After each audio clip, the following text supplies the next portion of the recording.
Uchiha Yi traversed into the world of Naruto, becoming the son of Uchiha Kagami and the future father of Uchiha Shisui. As a bridge between the Uchiha clan and the Hokage lineage, he faced the distrust from the Hokage side towards the Uchiha clan, while also contending with internal strife within. The family single misstep could lead him down the same tragic path as Uchiha Shisui. Uchiha Yi asserted that he was not to be trifled with. Utilizing the battle space, he began his journey with the Chakra of Indra. The Uzumaki clan, the Senju clan's sage body, ASURA'S Chakra, the Rinnegan, and the Ten-Tail Saw awaited him, contingent upon his victories over adversaries. Internal conflicts within the clan? What was there to fight about? The Uchiha clan would heed his command. Chapter 1. The Prodigy Uchiha Yi. How wonderful! You're awake. Uchiha Yi slowly opened his eyes to find a charming girl of about 8 or 9 years, her delicate features accentuated by a look of deep concern. It's Makoto, isn't it? My apologies for worrying you. How long have I been asleep? Uchiha Yi sat up, shaking his head slightly, and offered a sheepish smile to Uchiha Makoto. How many times must I remind you to call me sister? Uchiha Makoto instinctively retorted, then softened her tone. Are you truly all right? Father mentioned you fainted due to overwhelming excitement when you activated your Sharingan at such a young age. You were unconscious for about 3 hours. The Hokage and the clan leader have already left. They advised you to rest at home. Are you feeling better now? Yes, much better. Uchiha Yi gently brushed his eyelids, his once pitch-black pupils flickering into a vibrant crimson, a single black tomo spinning rapidly within. Alas, it appears to be merely a single tomo. Before his transmigration, many had criticized Uchiha Sasuke for his entire clan being sacrificed while only awakening a single tomo. Now, with his father deceased, he too had awakened but a single tomo Sharingan. If the forum experts were to discover this, he would surely be ridiculed as a failure. Nonetheless, awakening a single tomo at the tender age of 6 made him one of the earliest geniuses within the Uchiha clan. Soon, he felt a sense of relief. Awakening too early could be a double-edged sword for the Uchiha. The future Uchiha Itachi seemed to have suffered greatly due to his early activation, leading to a severe blood condition. Uchiha Madara, at 12, lost numerous brothers without even having awakened his Sharingan. As a transmigrant, Uchiha Yi was not unfamiliar with the world of Naruto, yet being the son of the esteemed Uchiha Kagami evoked a complex mix of emotions within him. Uchiha Kagami had tirelessly endeavored for harmony between the Uchiha clan and Konoha, even expressing goodwill before the second Hokage during his tenure. Undoubtedly, Uchiha Kagami served as a vital link between the Uchiha clan and the Hokage. With Senju Tobirama keeping the Uchiha in check, Kagami's role was relatively uncomplicated. Tobirama appreciated his efforts, and the Uchiha clan yearned for peace, hoping that Kagami would one day contend for the position of Hokage. This period was often referred to as a honeymoon phase between the two factions. However, following the sacrifice of Senju Tobirama and the ascension of Sarutobi Hiruzen to the third Hokage, the dynamics shifted. Hiruzen, unlike Tobirama, lacked the authority to suppress Konoha, leading to discontent within the Uchiha clan. The first and second Hokages hailed from the Senju clan, thus it was only natural for the Uchiha clan to expect their turn for Hokage. Despite the Sarutobi clan's historical strength during the Warring States period, the Uchiha clan regarded them as beneath their status. Why should Sarutobi Hiruzen serve as the third Hokage? It should be Uchiha Kagami. What was even more disheartening for the Uchiha clan was that their revered Uchiha Kagami openly supported Sarutobi Hiruzen's claim to Hokage. This ignited outrage within the Uchiha clan. Even if Kagami did not aspire to the title, their clan leader should at least be the one to ascend. The Sarutobi clan had no right to this position. This dissent led to a division within the Uchiha clan. One faction supported Uchiha Kagami, hoping he would continue as the bridge for peace, while another faction, adopting the moniker of the Hawk, labeled Kagami a traitor. The Uchiha clan demanded their own Hokage, willing to engage in conflict or even instigate a coup if necessary. Thus, the Uchiha clan split into Dove and Hawk factions. For years, Uchiha Kagami worked to maintain harmony between both sides, frequently undertaking missions himself, bravely leading the charge for the more arduous tasks. After Uchiha Yi's birth, he seldom saw his adoptive father and was entrusted to the care of Uchiha Mikoto's grandfather, the second elder of the Uchiha clan, who led the Dove faction. Recently, Uchiha Kagami had perished during a mission, a message delivered personally by Sarutobi Hiruzen. Upon hearing the news, Uchiha Yi, overwhelmed by emotion, unintentionally activated his Sharingan. Of course, this did not stem from an exceptionally close bond between him and Uchiha Kagami, but rather from his indignation, as the current strongest member of the Uchiha clan and the only one to awaken the Mangekyou Sharingan. He could reluctantly accept Kagami's demise. Yet, what that Mangekyou Sharingan? Did they not owe him any acknowledgement? Not only had Sarutobi Hiruzen failed to mention this matter, but it seemed the clan leader had neglected to address the significance of the Mangekyou Sharingan as well. Although Uchiha Yi understood that the likelihood of inheriting those eyes was nearly zero and acknowledged his inability to protect them, he felt overlooked. Uchiha Yi was not naive. He believed Uchiha Kagami's efforts were futile.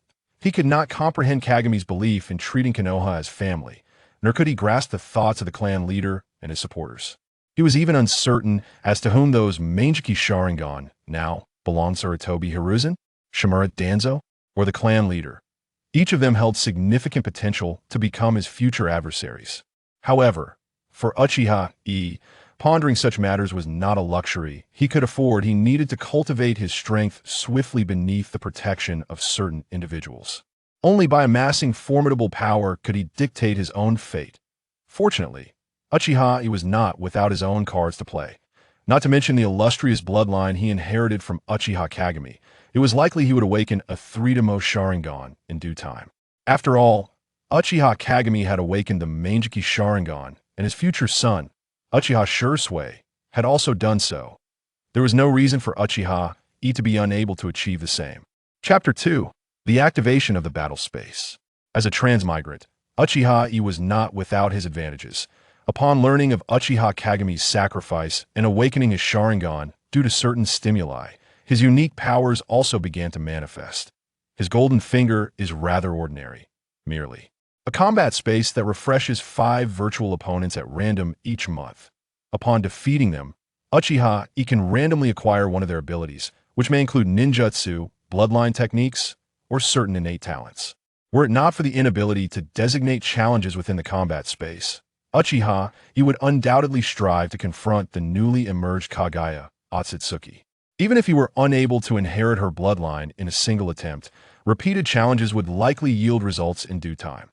Uchiha Yi possesses an exceptional bloodline, and with the support of the combat space, he is confident that, given time, he will achieve substantial growth. At that point, neither the Uchiha clan nor the Hokage lineage would pose a significant threat to him. Unlike Uchiha Sasuke, Uchiha Yi has a firm foundation. Many criticize Sasuke for his shortcomings, yet few consider the circumstances he faced after the massacre of his clan and prior to meeting Kakashi. He lacked the profound legacy of the Uchiha, never receiving the proper training in the Sharingan. When utilizing his ocular powers, he often resorted to brute force rather than technique. Sasuke did not inherit much of the Uchiha clan's ninjutsu, which is quite lamentable.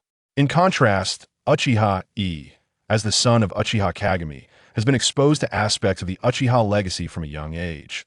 Even in Kagami's absence, he is not without guidance. Uchiha Meichin's grandfather is a seasoned ninja who has traversed the Warring States period and is more than capable of imparting knowledge.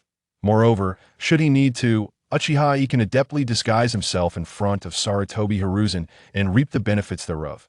The Hokage lineage seeks a divided Uchiha, and with Kagami's demise, who better to assume that role than his son? Uchiha Yi has inherited the will of fire from an early age and has fostered amicable relationships with his peers at the Ninja Academy, marking him as a destined leader of the Uchiha Doves. If he performs well in the future, even without aspirations of power, Sarutobi Hiruzen will naturally propel him forward. Uchiha Yi does not intend to serve as a mere tool for others, yet until he fully matures, he chooses to accept the advantages presented to him. The single tomo is already impressive.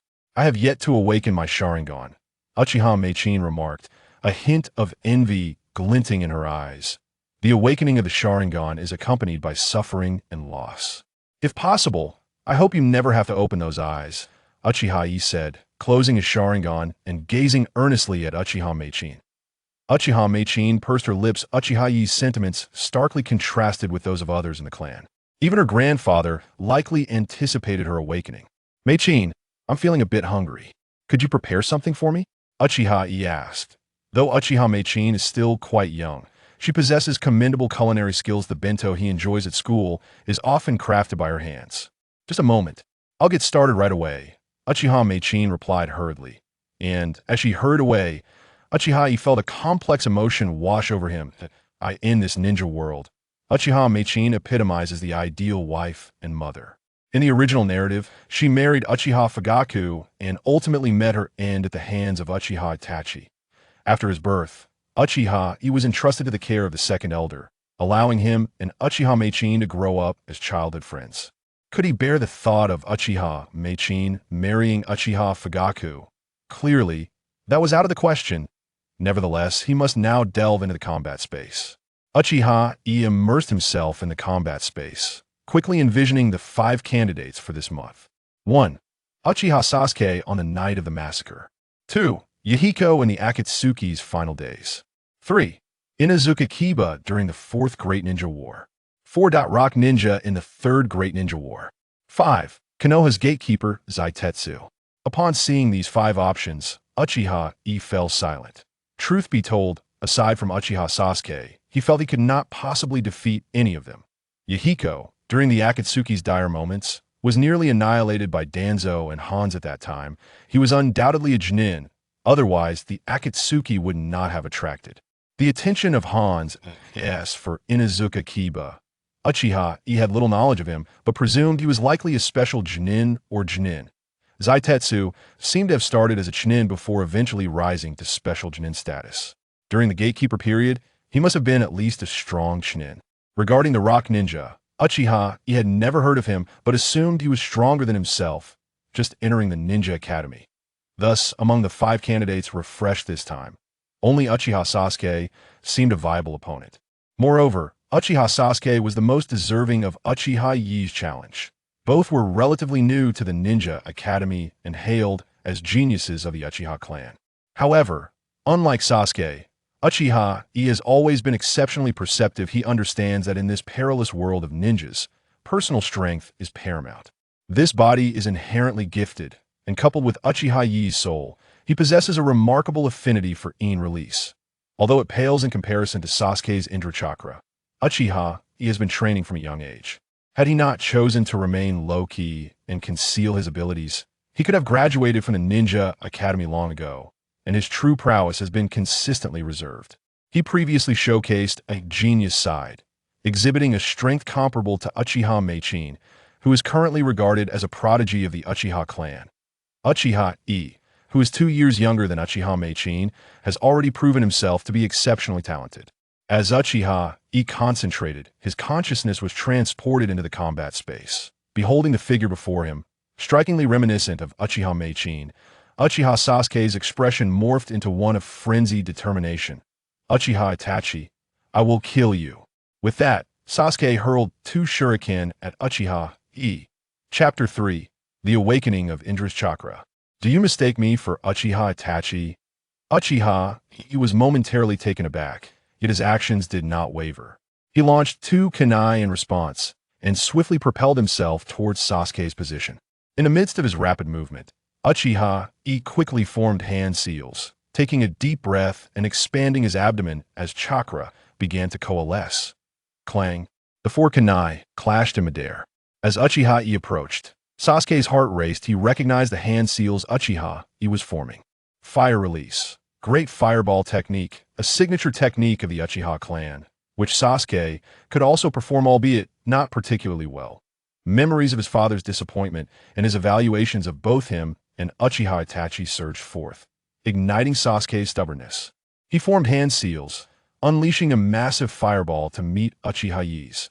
However, upon collision, Uchiha Yi's fireball, nearly twice the size of Sasuke's, engulfed his opponents and barreled toward him, as Sasuke witnessed his great fireball technique.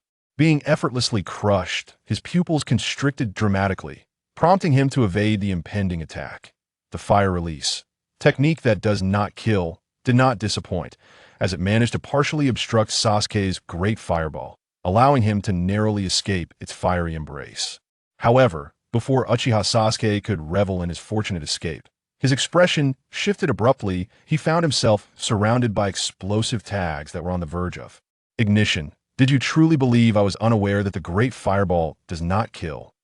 Uchiha Yi scoffed, revealing that he had strategically placed explosive tags around Sasuke, using kunai and wire as soon as the great fireball technique was unleashed. This was more than sufficient to deal with Sasuke. Without granting Uchiha Sasuke a moment to respond, the explosive tags detonated, engulfing him in a fiery explosion, leaving his defiance in tatters. Ding! Congratulations to Uchiha Yi for defeating Uchiha Sasuke and obtaining pure Indra's Chakra. Would you like to fuse with it? As the post-battle summary appeared, Uchiha Yi's consciousness returned to reality.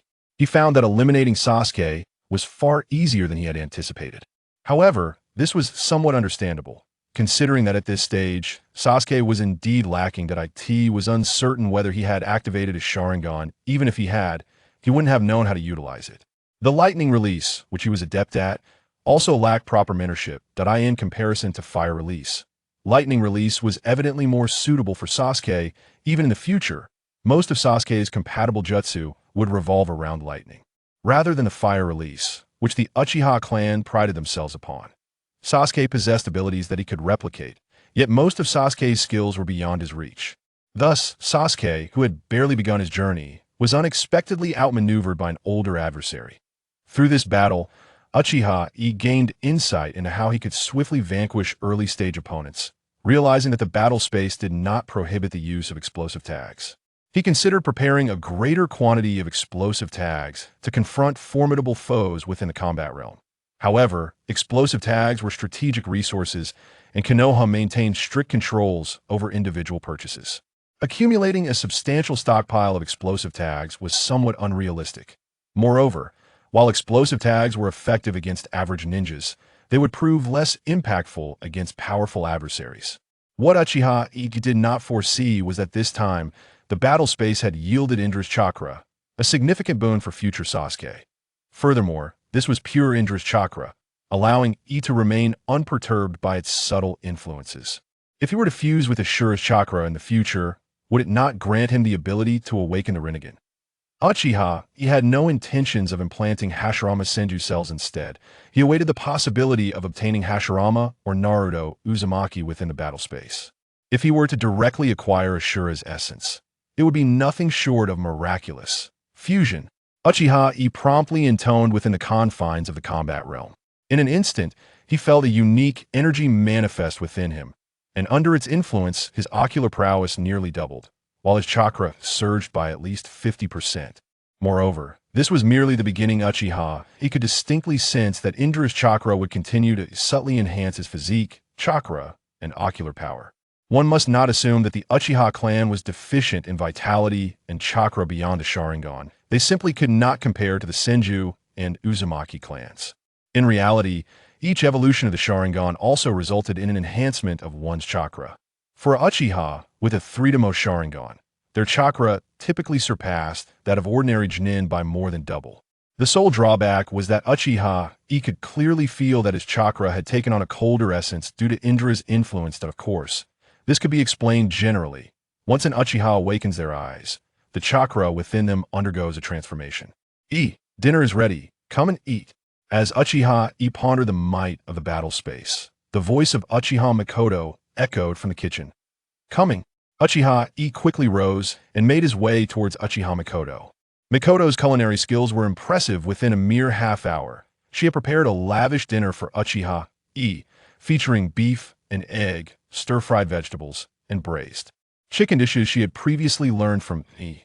True to her nature as a born homemaker, she had effortlessly mastered these cooking techniques. Watching Uchiha Yi relish his meal, Uchiha Mikoto rested her chin on her hand, a smile gracing her lips. It seemed that Uncle Kagami's sacrifice had not significantly impacted Yi after all. She had genuinely worried that he might undergo a drastic change in character, much like other Uchihas. I plan to return to school tomorrow. I will need your help with lunch, Mikoto.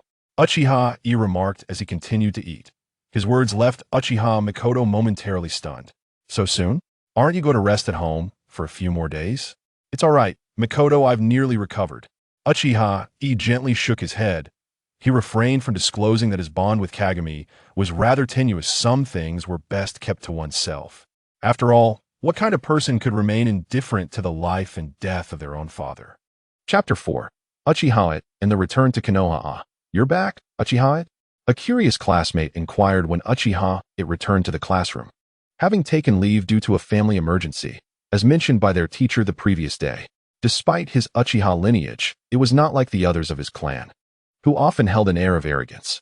As a true inheritor of the will of fire, Uchiha Yi's demeanor was consistently commendable. Unlike his peers who looked down upon others, he engaged readily with students from other clans and even commoners, often taking the time to instruct those who sought his guidance in their training. Naturally, he could never reveal the clan's secret techniques, as both his family and the village would not permit it. The village needed to maintain a balance of power, ensuring that the common shinobi remembered the Hokage's benevolence, a means of winning their hearts. While Uchiha Yi was able to connect with his classmates, he could not compromise the dignity of the Hokage. Upon learning about his family's misfortune, his classmates expressed their concern for his well-being. The common ninjas were initially unaware of the specifics, yet the clan members understood the gravity of the situation. One of Konoha's renowned experts, Uchiha Kagami, had perished. Would Uchiha Yi truly remain unaffected? Rest assured, I am fine. Uchiha Yi waved his hand dismissively, sensing the anxiety of his peers. With a reassuring smile, he continued, my father sacrificed himself to protect the village and his comrades. Never regretting his decision, I shall inherit his will and carry forth the will of fire. Fear not, for I will not dwell in sorrow. His words resonated deeply with everyone, especially with the boy with tousled yellow hair sitting in front of him, who regarded Uchiha Yi with a glimmer of understanding, perhaps even a sense of kinship. Indeed, it was a man who grasped the essence of the will of fire, much like himself, unbeknownst to them. Within the Hokage's office, the third Hokage, Sarutobi Hiruzen, alongside his advisor, Danzo Shimura, and the elder, Mito Kazumi, observed this poignant moment through a crystal orb. It appears that this child has successfully inherited Kagami's will of fire, Mito Kazumi mused, her gaze fixed upon Uchiha Yi's image, lost in thought. Mito Kazumi's remark prompted Mito Kazumi to cast a sidelong glance at her. However, it is rather curious that he has seemingly emerged from the shadow of Kagami's demise so swiftly. That is not so peculiar. One cannot claim that it is devoid of emotion. If he were indifferent to Kagami, a child of cold temperament, he would not have awakened his Sharingan. Let us not forget Tobirama-sensei's research on the Sharingan, she replied, her brow furrowed, yet she spoke in defense of Uchiha Yi. Mito Kazumi directed his gaze towards Danzo, who was silently observing Uchiha Yi with an inscrutable expression. Ahem. At this juncture, Sarutobi Hiruzen felt compelled to intervene. Undoubtedly, this child is the successor to Kagami in the will of fire. Our primary focus should be on that girl from the Uzumaki clan. As for it, we merely need to monitor whether the awakening of his Sharingan will yield any adverse effects. Moreover, the Sharingan may not pose a threat to Konoha. Recall that Kagami, even after awakening that legendary eye, remained devoted to Konoha, ultimately sacrificing his life for it. After uttering these words, Sarutobi Hiruzen cast a glance at Danzo, holding back thoughts that lingered in his mind. Previously, during a mission, it was Danzo who had accompanied Kagami, alongside several of his root members, to retrieve the girl. Kagami had instructed Danzo to bring back Kushina while he held off opponents, an arrangement that seemed quite reasonable. Even Kushina could attest to Danzo's actions, as Kagami's body was almost lost in the process. Yet, the Manjiki Sharingan had vanished without a trace. As Sarutobi Hiruzen, a close friend of Danzo, he harbored doubts towards him. More troubling was the observation of Kagami's corpse, which revealed that the fatal wound had been inflicted by an exceptionally powerful fire release technique. This incited suspicion towards the Uchiha clan. In terms of fire release prowess, Sarutobi Hiruzen was undoubtedly among the top 3. Yet his expertise lay more in the 5 elemental ninjutsu. Besides Kagami himself, the only others capable were members of the Uchiha clan. This uncertainty fostered a deep-seated mistrust towards the Uchiha clan, especially towards the clan leader's faction. Kagami was not merely a comrade. He served as a bridge between the Uchiha clan and Konoha. Sarutobi Hiruzen wished to believe in Uchiha Kagami, although he would not grant him significant authority. Nevertheless, when it came to dealing with the Uchiha clan, he was willing to extend his full support. As long as Uchiha Kagami was present, the Uchiha clan would not pose a substantial threat. He held hope for Uchiha, though he remained too young for such burdens. Given these thoughts, even if Danzo had taken Kagami's eyes, Sarutobi Hiruzen chose not to pursue the matter. It was better for them to be in Danzo's possession than in the hands of the Uchiha clan. If Kagami's eyes were still intact, Sarutobi Hiruzen would be at a loss regarding how to handle them. Danzo's reasoning holds merit. After all, it is Kagami's son, and his strength will be vital in pacifying the Uchiha clan in the future. We must extend our assistance to him, Mito Kazumi remarked, leaving Mito Kazumi speechless. If he were to voice any opposing opinions at this moment, it would indeed seem rather cold-hearted. Regardless of their relationships, they were ultimately comrades who could entrust their backs to one another. Kagami had saved his life more than once. Perhaps we should entrust him to me. I assure you I will cultivate him into Konoha's strongest ninja. Finally, Danzo, who had remained silent, offered his proposal. This is the best course of action. Within route, he will receive the finest resources for his development, free from concerns regarding any hostility from the Uchiha clan. Chapter 5. Uzumaki Kushina Impossible. Without a moment's hesitation, Sarutobi Hiruzen firmly rejected Danzo's suggestion. Once he enters route, how will he ever secure a voice within the Uchiha clan? He must live in the light. Not only was this reason paramount, but he also suspected that Uchiha Kagami's eyes might reside with Danzo, making it utterly inconceivable for him to hand Uchiha over to him. Sarutobi, once it graduates, find him a good teacher and arrange for him to join the Umbu. Mito Kazumi suggested after a moment of reflection. Sarutobi Hiruzen nodded thoughtfully. Although the Umbu lacked a significant Uchiha presence, Uchiha Kagami had once been captain of the Umbu. If Uchiha, it could meet the necessary criteria, his entry into the Umbu would pose no issue. In fact, he could even allow Uchiha to bring along a few Uchiha members to bolster his standing within the clan. However, it was still somewhat premature to contemplate such matters. What about having Orochimaru take it as his disciple? Mito Kazumi proposed, as a new thought crossed her mind. At this stage, Orochimaru undoubtedly belongs to the ranks of esteemed disciples, garnering immense admiration from figures such as Hiruzen Sarutobi and Konohamaru. Though unspoken, it is tacitly understood among them that Orochimaru holds significant potential to inherit the title of Hokage in the future. By taking Uchiha Itachi as his pupil, Orochimaru could ensure that Itachi remains aligned with the Hokage lineage, serving both as a safeguard and an enticement for the Uchiha clan. However, at present, no one contemplates grooming Uchiha Itachi for the position of Hokage. Hiruzen believes he is still youthful, with at least 2 decades before he considers retirement, by which time Itachi will not be excessively aged either. The future of Uchiha Itachi remains uncertain, but until the issues surrounding the Uchiha clan are resolved, it is improbable that one of them will ascend to the role of Hokage. Tsunade is also a viable option, as Mito Kaze emphasized. Should Orochimaru ascend to Hokage, he might not be the ideal mentor for Uchiha Itachi. Mito Kaze believes they should indeed extend assistance to Itachi, yet maintain a certain distance. Tsunade, being the granddaughter of Hashirama Senju, holds no biases against the Uchiha clan and is a disciple of Hiruzen, making her a fitting choice to mentor Itachi. This arrangement would not only provide protection for Itachi, but also serve to exacerbate the internal rifts within the Uchiha clan. The notion of the Uchiha clan's prodigy being mentored by the Senju clan would certainly provoke discomfort among them. As for Uchiha Itachi's own desires, in Mito Kaze's view, they hold little significance. For the Hokage lineage, this remains the most pragmatic choice. Hiruzen Sarutobi regarded Mito Kaze with a contemplative gaze before stating, "Let us discuss this matter later. It is premature to broach it now. Even if Uchiha Itachi wishes to graduate early, he must undergo at least 2 years of education at the Ninja Academy. Otherwise, I shall not endorse his early graduation." Tobarama Senju, upon hearing this, displayed a flicker of disdain in his eyes. While it seemed that Hiruzen Sarutobi was providing considerable care for Uchiha Itachi, the depth of his feelings may not be as profound as it appeared. Ultimately, it comes down to observing and indoctrinating Uchiha Itachi for 2 more years. Once Itachi matures into a competent tool, they could then deliberate on how to proceed with him. With this thought, Tobarama closed his eyes, acknowledging that he could not manipulate Uchiha Itachi into his grasp. However, what about that girl? Shouldn't you observe her more closely? Mito Kaze expressed concern. After all, she is to become the vessel for the Nine Tails. It seems rather premature to place her directly into the Ninja Academy after only 3 days in Konoha. This is Lord Mito's intention, to facilitate Kushina's integration into Konoha more swiftly, Hiruzen Sarutobi countered, believing that the Ninja Academy would be a more suitable environment for him to observe Uzumaki Kushina than to shadow Mito Kaze. He lacked the audacity to surveil Mito Kaze himself.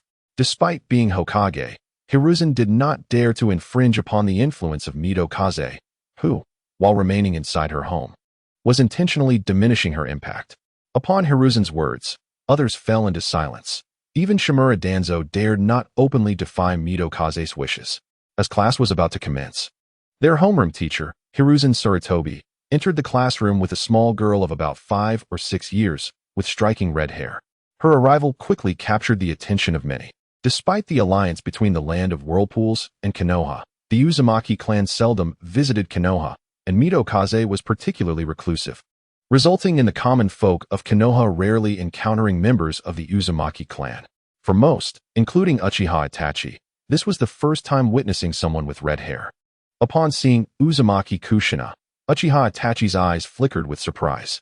Uzumaki Kushina, indeed, when he discovered he would be in the same class as Minato Namikaze. Itachi had prepared himself for the eventuality of being classmates with Kushina. However, he had no intentions of engaging with her. While Kushina was undeniably adorable, befriending her would bring substantial benefits. Yet, he was an Uchiha, despite being the son of Uchiha Kagami and a bearer of the will of fire. Would Hiruzen Sarutobi allow an Uchiha to associate with the Jinchuriki of the Nine Tails? This was not merely a matter of trust. It was a question of human nature and its susceptibility to trials. Not just Uchiha Itachi, even Uchiha Kagami would likely be forbidden from approaching the Nine Tails. As for why Uchiha Makoto could become close friends with Uzumaki Kushina in the original storyline, Uchiha Itachi found himself unable to comprehend. The identity issues aside, Uchiha Makoto was 2 years older than Kushina. They were not merely acquaintances. They had become good friends. What Uchiha Itachi could do was to maintain a distance from Uzumaki Kushina for the time being. Yet, sometimes, the more one wishes to avoid something, the more likely it is to occur. After entering the classroom, Uzumaki Kushina began scanning the room, seemingly searching for someone. Her gaze eventually settled on the back row, her eyes lighting up with recognition. Chapter 6. The Master of the Great Pot. Are you looking at me? Uchiha Itachi's sensory abilities were quite adept, and after merging with Indra's chakra, his perception had elevated to another level. He keenly sensed that Uzumaki Kushina seemed to focus her attention on him. Fortunately, she did not linger too long and soon shifted her gaze elsewhere. He speculated that perhaps Mito Kaze had instructed Kushina to steer clear of the Uchiha clan, prompting her to identify the Uchiha presence in the classroom to maintain her distance. All right, Uzumaki-san, please introduce yourself, Hiruzen Sarutobi said in the most cordial tone possible. As a special J-nin from the Sarutobi clan and a nephew of Hiruzen, his presence in the Ninja Academy was not merely for teaching. He had been informed of Kushina's identity and understood the importance of making her feel at home, while also ensuring she experienced certain challenges to gauge her character. Hello everyone. I am Uzumaki Kushina. I am delighted to meet you all, and I look forward to your guidance. Kushina took a deep breath, summoning her courage to introduce herself. However, her introduction did not elicit the expected support or welcome from her peers. Instead, a group of children began to openly ridicule her. Look, she has red hair. How strange. Who has red hair? There are no red-haired people in Konoha. Could she be a red-haired demon? Clearly, that's the color of chili peppers. The taunts from her classmates filled Kushina's heart with anxiety. Just not long ago, she had lost her home. Her village of the land of whirlpools obliterated by an unknown force. She had only been rescued by the strong of Konoha, who had paid a hefty price for her salvation. Instinctively, she glanced towards Uchiha Itachi's position, wondering if this boy would protect her as that elder had. Feeling Kushina's pleading gaze upon him, Uchiha Itachi felt a pang of unease. Why are you looking at me? I have no desire to become entangled with you. Nevertheless, Uchiha Itachi spoke softly. The Uzumaki clan is the family of the first Hokage's wife, and as far as I know, Lord Mito also has red hair. Your remarks regarding individuals with crimson hair may inadvertently offend the esteemed wife of the first Hokage. Furthermore, It is my understanding that there exists a considerable number of red-haired individuals within the village of Konoha, including many members of the Akimichi clan. Uchiha Yi's words momentarily stunned the assembly. No one had anticipated that he would invoke the name of Lord Mito so directly. This is a figure enshrined in textbooks, and to criticize red hair is tantamount to disparaging Lord Mito's own locks. The children who had mocked Uzumaki Kushina now trembled in trepidation. They certainly did not intend to malign Lord Mito. Even Sarutobi Sejiro found himself at a loss for words, realizing that Uchiha Yi's rhetorical prowess was indeed formidable. By dragging Lord Mito into the conversation, it was clear that few would dare provoke Uzumaki Kushina any longer in the school setting. Despite his bewilderment, Sarutobi Sejiro addressed Kushina, inviting her to take a seat. "Thank you," she replied, scanning the classroom and noticing that the gazes of her classmates were no longer filled with the previous animosity, which eased her heart. She then made her way to a seat near Uchiha Yi. Observing this, Uchiha Yi raised an eyebrow yet chose to remain silent. After all, Kushina merely sat nearby, and he had no objections to her proximity. This scene did not go unnoticed by Sarutobi Hizashi and others, who exchanged glances, pondering whether this young girl harbored a modicum of affection for Yi. After a prolonged silence, Hizashi finally spoke, contemplating the situation. He then turned his gaze toward Shimura Danzo. Recognizing that the matter at hand required Danzo's judgment, as it was he who had brought Kushina to Konoha. Regarding Mito's comments, he could offer suggestions, but to expect Mito to take action was unrealistic. He preferred to remain uninvolved. Shimura Danzo observed Uchiha Yi's silhouette within the crystal ball, his gaze becoming contemplative, before he let out a soft chuckle. Kagami has saved Uzumaki Kushina and shielded her from multiple life-threatening crises, so her gratitude towards him is entirely justified.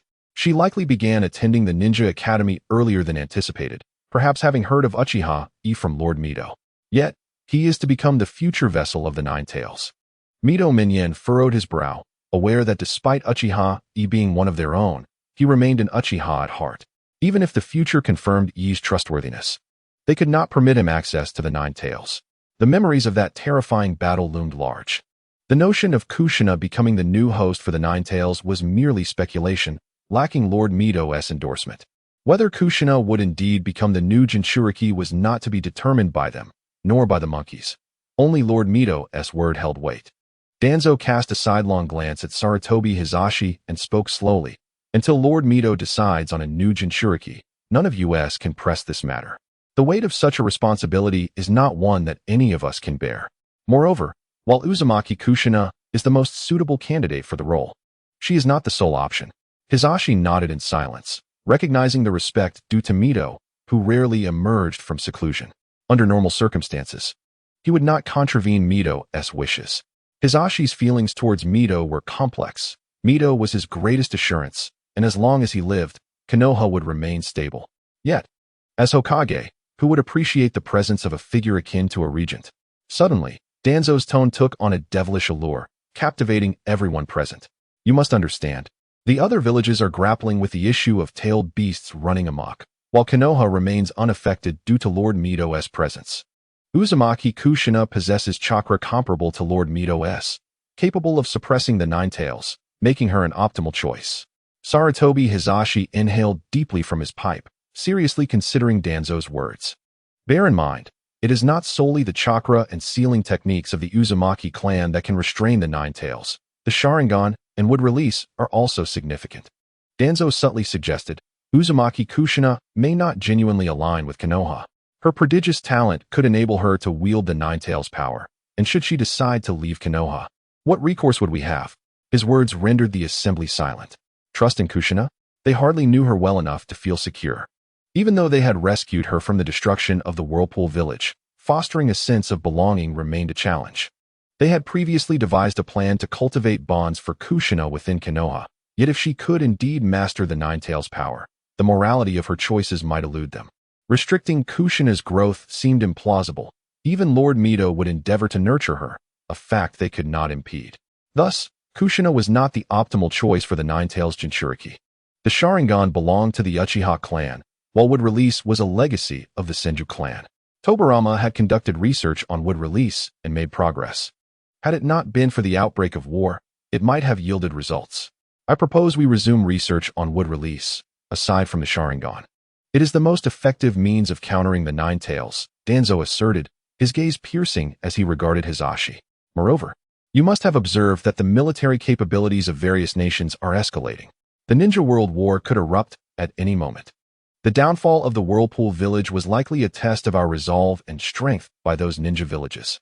They have likely acquired some sealing techniques from the Uzumaki clan, which may reduce future incidents involving tailed beasts, a scenario detrimental to Konoha.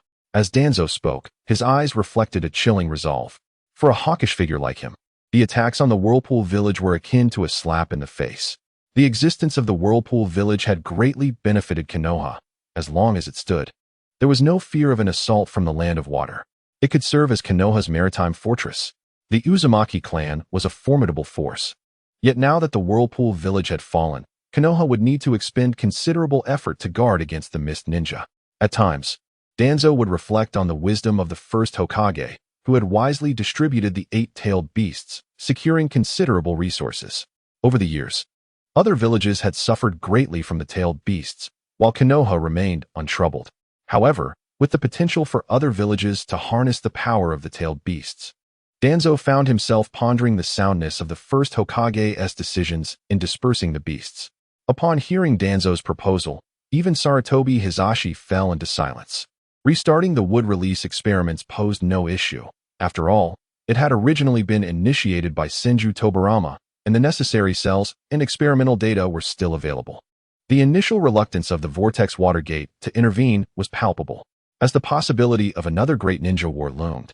The images of facing tailed beasts weighed heavily on their minds, leaving even Sarutobi Hiruzen unable to maintain his composure. He gazed intently at the crystal ball, displaying Uzumaki Kushina and Uchiha Itachi, narrowing his eyes as he took several puffs from his pipe before finally speaking. In light of this, we shall resume the wood release experiment. However, until we are assured of its safety, human trials must not commence. Monkey, he continued, once the experiments begin, human trials become inevitable. Danzo, initially pleased with Hiruzen's support for the wood release project, could not hide his dissatisfaction upon learning that human experimentation would be prohibited. He sought not merely to create a few wood release subjects. If possible, he desired to transplant wood release cells himself. This operation had made him acutely aware of his limitations. Had it not been for the demise of his counterpart, he too might have met a grim fate. With his current strength, advancement seemed increasingly arduous, leaving him with no choice but to place his hopes on the wood release experiment, which was fraught with peril. Hiruzen hesitated, fully cognizant of the implications. As Hokage, could he truly make such a decision? We might initially use criminals and wandering ninjas for experimentation. And once we secure a degree of confidence, we could invite the citizens of Konoha to participate voluntarily, he proposed. Danzo regarded Hiruzen with a knowing glance.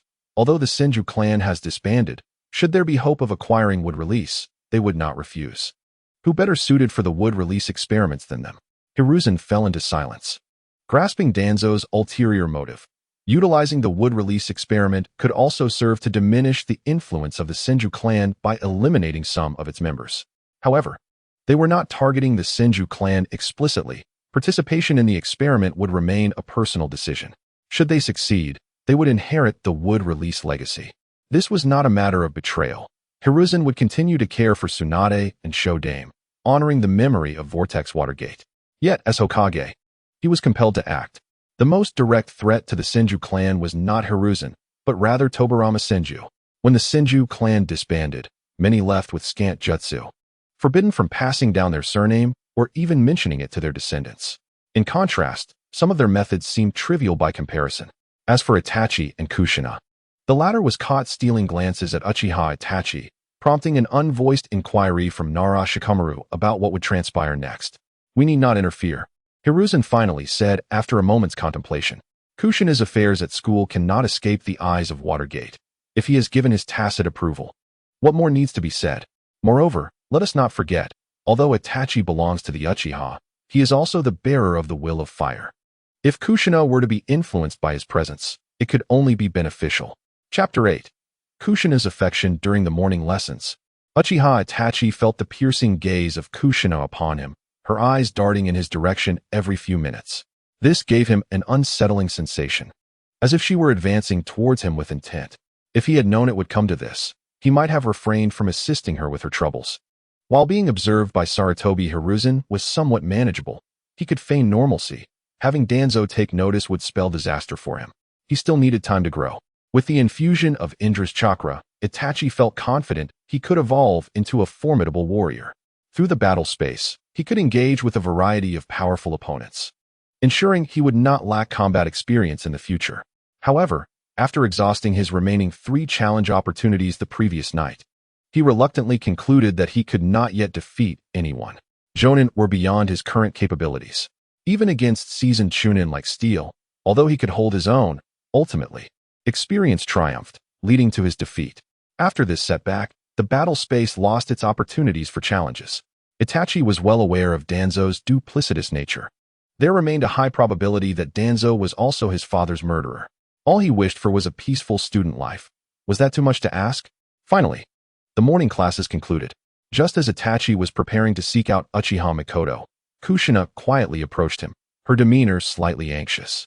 "Do you need something from me, Kushina?" he inquired, suppressing a sigh. "Thank you for speaking up for me earlier," Kushina said, summoning her courage to look seriously at Itachi. "May I call you Itachi-kun?" His lips twitched. "Itachi-kun? Are we that familiar?"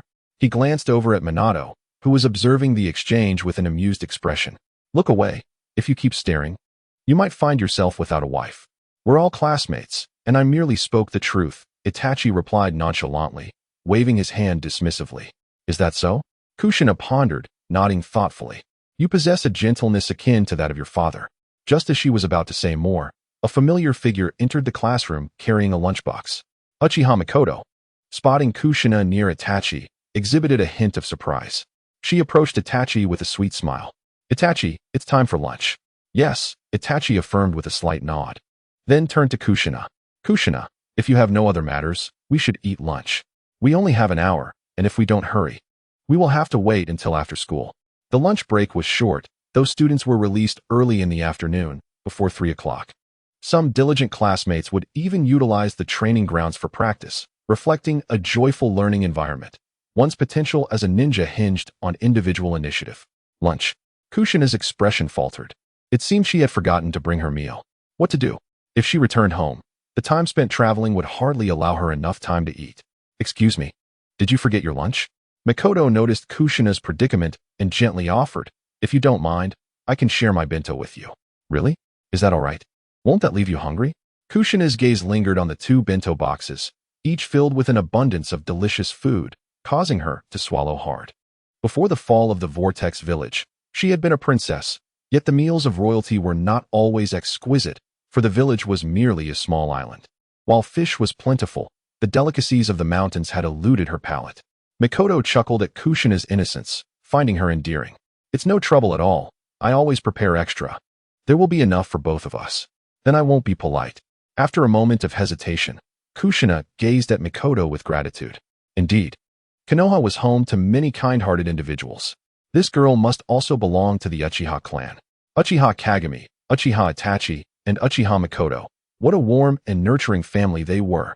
During her time in the village of Uzushio, Kushina Uzumaki had certainly heard of the notorious reputation of the Uchiha clan.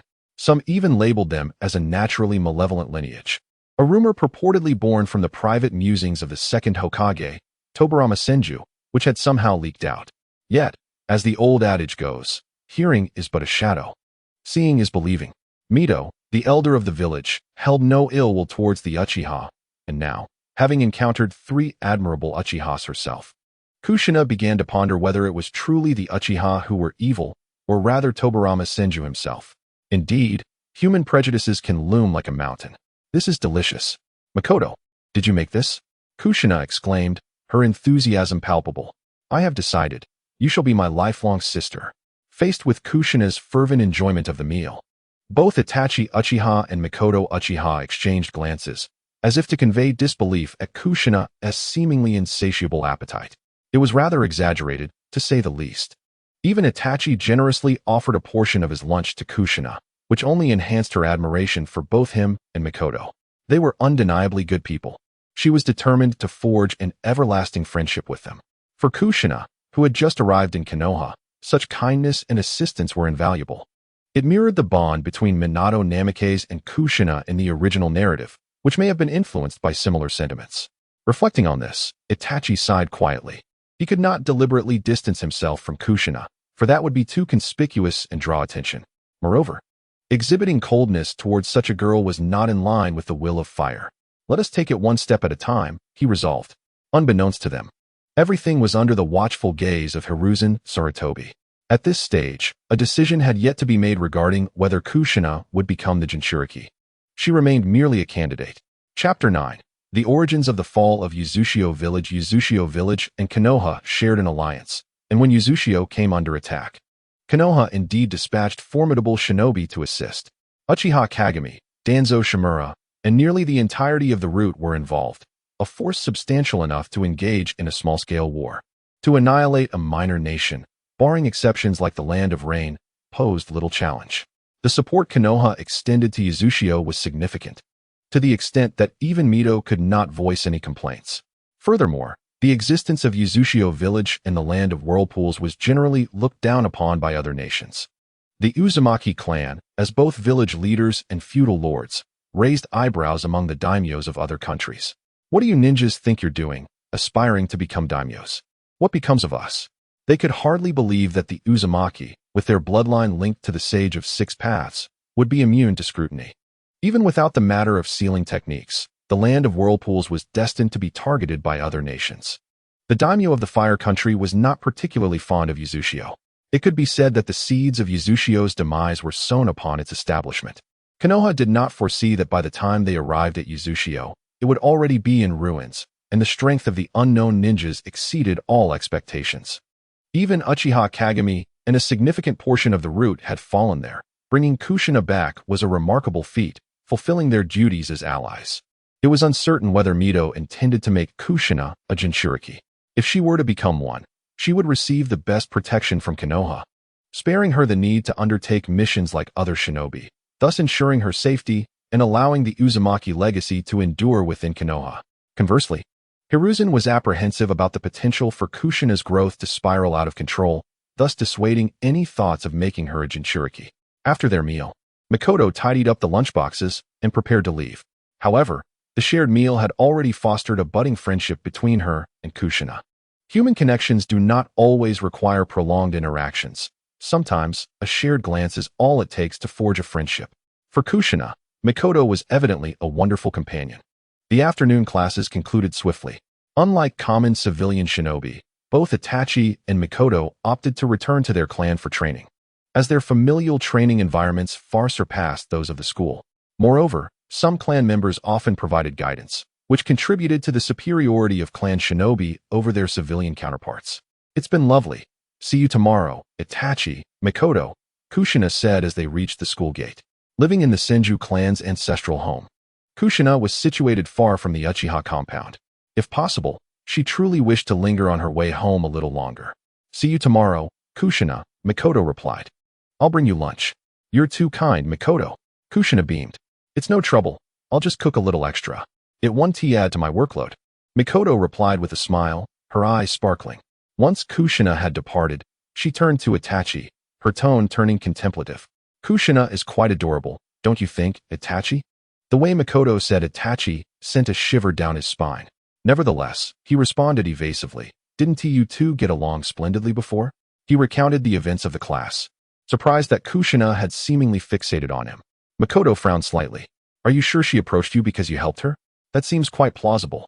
Surely she is not infatuated with me at first sight? Itachi mused, then fell silent. He considered the possibility that his father had recently perished on a mission, while Kushina had just arrived in Konoha amidst the upheaval of her village's destruction, a fact no longer shrouded in secrecy. Some villagers had even begun clamoring for vengeance against those responsible for the fall of Uzushio, though the higher-ups appeared reluctant to provoke a war. The demise of Uzushio likely involved not just Konoha, but other major villages as well. Any action taken by Konoha could ignite the Second Shinobi World War, a scenario everyone wished to avoid. Is it because of Uchiha Kagami? Has he sacrificed his life to grant me a bride? Itachi pondered. But if I were to win both Mikoto and Kushina's hearts, what would become of Naruto and Sasuke? Would they be my offspring or those of other Uchiha, Uzumaki, or Senju bloodlines? Clearing his throat, Itachi reflected on Hiruzen Sarutobi. Many disparaged him as an old fool, claiming he and Danzo had betrayed the Senju clan. In reality, much of the Senju clan had been absorbed into the civilian populace of Konoha after Tobirama disbanded them, while a portion had relocated to the daimyo's estate. The son of Hashirama Senju had married the daimyo's daughter, begetting Tsunade and Nawaki, who now led a segment of the Senju clan residing at the daimyo's estate. This was a form of diversified investment. One should not underestimate Tobirama's political acumen. Unlike the Uchihas, who were preoccupied with the security department and oblivious to their own vulnerabilities, had the Uchiha prepared adequately, they might not have faced annihilation. Regrettably, the path to the daimyo's estate was not one the Uchiha could traverse at present, at least. Not for the time being. Well, let us return. Grandfather wishes to teach you how to utilize the Sharingan today. Upon noticing Itachi's contemplative expression, Mikoto smiled warmly, a flicker of envy crossing her gaze. Previously, their abilities had been closely matched, but since Itachi had awakened his Sharingan, she found herself outclassed. As a prodigy of the Uchiha clan, Mikoto Uchiha found it difficult to accept such circumstances, particularly not wanting to be distanced too far from Itachi Uchiha. Meanwhile, Kushina Uzumaki entered the home of Mito Uzumaki with a light-hearted skip. "Grandma Mito, I'm back." "Ah, it's you, Kushina. How are you getting along with your classmates?" Mito warmly invited Kushina to sit beside her, her expression filled with kindness. It seemed that the downfall of the Uzumaki clan had not deeply saddened this elderly woman. Chapter 10. Mito Uzumaki and Kushina Uzumaki. At first, there were those who mocked me, but then someone came to my aid, Kushina murmured, stroking her crimson hair. "Grandma Mito, did you know? Itachi and Mikoto are truly wonderful individuals." Following this, Kushina chattered excitedly about the events of the day. Mito did not interrupt her, but listened patiently to Kushina's recounting.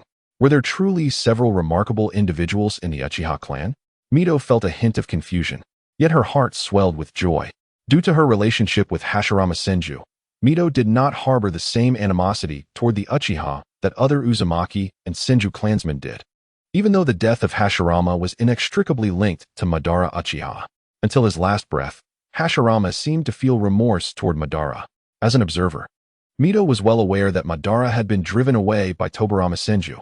In truth, Tobirama could very well be considered the true culprit. Even Tobirama had once remarked that, as a comrade, the Uchiha were more reliable than anyone else. And Uchiha Kagami was evidently one of those trustworthy Uchiha.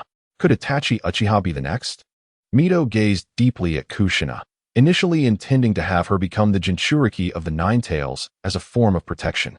However, if that were the case, it was clear that Kushina should not have too much contact with the Uchiha clan. But could she truly keep Kushina away from Itachi and Mikoto? That seemed utterly impossible. After all, Kushina had finally made friends, and perhaps she should seek an opportunity to meet Itachi. Once Kushina finished speaking, Mito lovingly consoled her. "In a few days, your sister Tsunade and brother Shiranui will return from the feudal lordess estate. You can spend more time with them. If you encounter any issues, you can talk to your sister Tsunade." Sister Tsunade? Kushina hesitated, having never met the two. Despite their familial ties, Mito was her great-aunt, and Tsunade and Shiranui were indeed her cousins. Yet, the lack of prior encounters left Kushina feeling quite anxious. "All right, Kushina, starting tonight, we will practice sealing techniques for 2 hours each evening." Mito continued.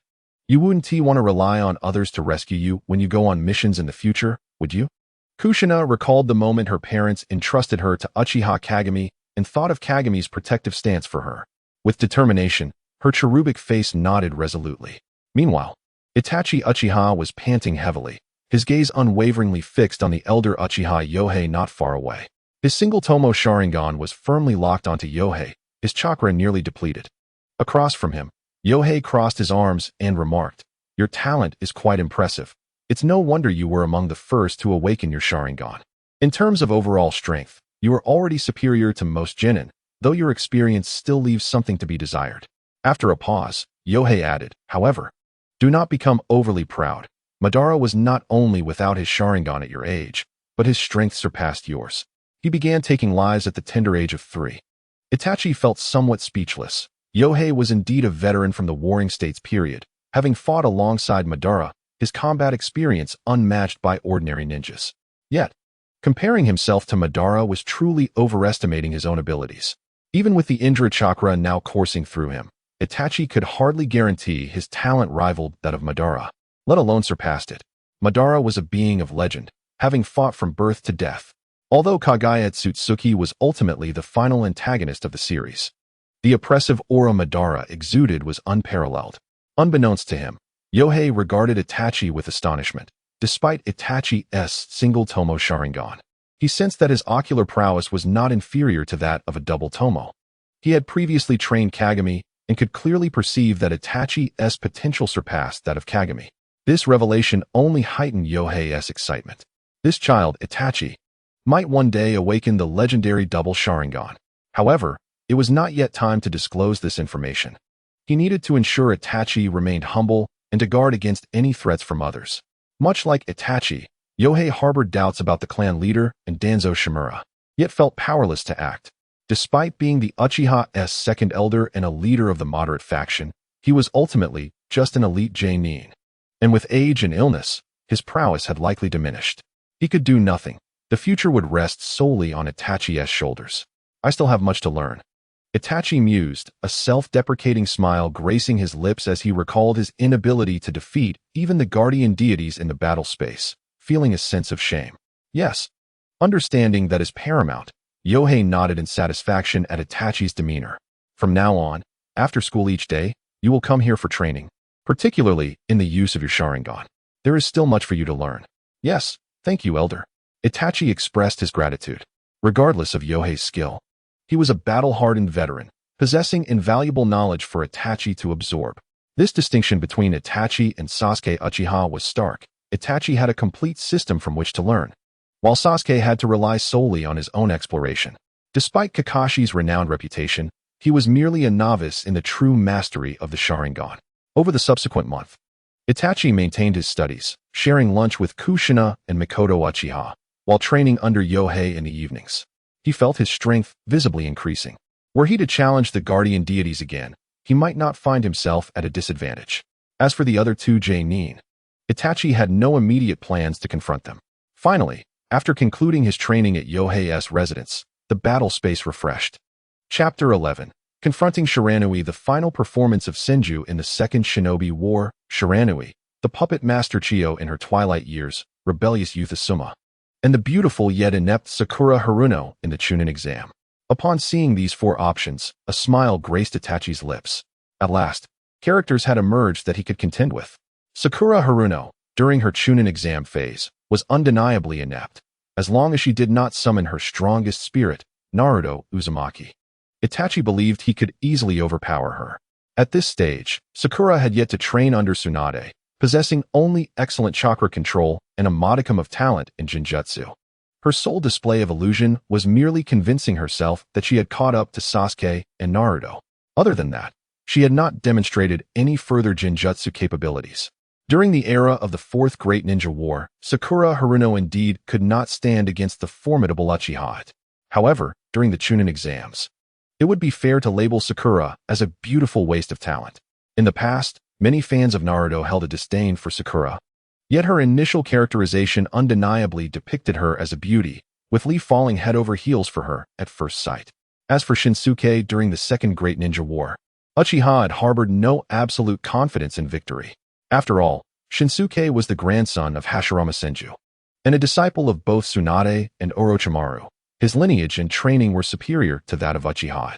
Had he not met his demise due to a peculiar explosive tag, Shinsuke would undoubtedly have risen to the rank of elite jonin, and perhaps even further. In the present day, Uchiha had felt a solid chance of victory against Shinsuke, who was of the same age as Uchiha Mikoto, with their strengths being comparable. It was uncertain how much either would grow in the coming years. The words of the elderly Chiyo were not even a consideration for Uchiha, as she was now a master of the highest caliber, far beyond his current capabilities. As for the young Asuma, he did not seem unworthy of a battle. This time, something valuable could be obtained. After a moment's hesitation, Uchiha decisively chose Sakura Haruno to enter the battle space. Without a word, he hurled 3 kunai at the pink-haired girl, who, startled, fumbled to defend herself. Unfortunately, she was met with the unique kunai-throwing technique of the Uchiha clan. After successfully blocking 1 kunai, she was struck by the remaining 2, one hitting her shoulder and the other her abdomen. Before Sakura could react, Uchiha Yi swiftly closed the distance, drawing a short blade from behind and swiftly slicing her throat. In the next moment, Uchiha Yi's consciousness exited the battle space. Ding! Congratulations, Uchiha Yi, for defeating Sakura Haruno. You have acquired her chakra control talent. Do you wish to merge? Merge. Upon assimilating Sakura's chakra control talent, a smile graced Uchiha Yi's lips. He acknowledged that he had previously underestimated Sakura. Being a disciple of Tsunade and receiving her dedicated training, Sakura indeed possessed a certain degree of talent. Uchiha Yi had prided himself on his excellent chakra control. Yet after merging with Sakura's ability, his control improved significantly, at least by a third, a tremendous enhancement. Uchiha Yi then turned his gaze towards Shinsuke. After a brief moment of contemplation, he resolutely initiated the battle. Entering the combat arena, he surveyed the younger Shinsuke, who appeared to be no more than 12 years old. This was likely the Shinsuke from before his death, 2 years older than the present Shinsuke. The chakra emanating from him was even more substantial than Uchiha, its current power, surpassing even that of Kushina Uzumaki by about a third. This demonstrated Shinsuke's remarkable talent. It was no wonder that suspicions regarding Shinsuke's death involved Hiruzen Sarutobi and Danzo Shimura. Shinsuke's other talents were also commendable, and it was not unimaginable for him to grow to the level of a Kage in the future. However, it was such opponents that made the battle intriguing. A smile crept onto Uchiha Yi's face as he activated his single Tomo Sharingan, swiftly forming hand seals for the fire release, great fireball technique. In an instant, a massive fireball erupted forth from Uchiha Yi, hurtling toward Shinsuke. Unfazed, Shinsuke methodically formed his seals. Just as the fireball was about to strike, he gathered an immense amount of chakra and expelled it, forming a rotating wall of water that intercepted Uchiha, its fireball. The intense flames met the water wall, creating a significant amount of steam. It was indeed the water release, water barrier technique of Hashirama Senju. Uchiha Yi's eyes widened in surprise. He had not anticipated Shinsuke mastering such a technique. Whereas others formed water walls by infusing chakra into the ground, Hashirama's technique provided comprehensive protection. It was clear that this had been specifically modified to counter Uchiha fire techniques. It was evident that the majority of Hashirama's jutsu were tailored to counter the Uchiha. With this realization, Uchiha Yi quickly closed in on Shinsuke, forming hand seals once more for lightning release, lightning wave. Terrifying currents of electricity gathered in Uchiha Yi's hands, striking the water barrier enveloping Shinsuke. Water conducts electricity, and the water barrier was rapidly overwhelmed by the lightning release, forcing Shinsuke to abandon it and retreat.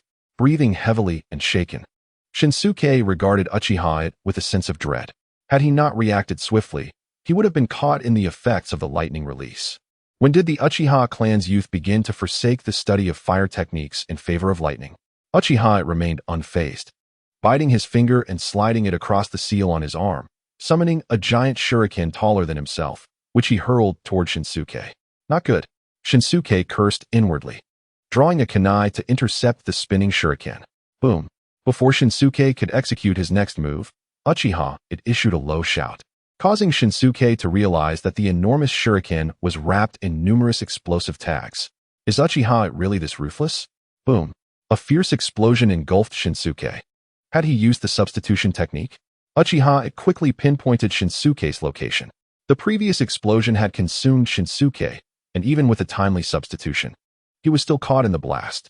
He had no time to tend to his injuries as he faced the incoming strike from Uchiha Yi. Chapter 12.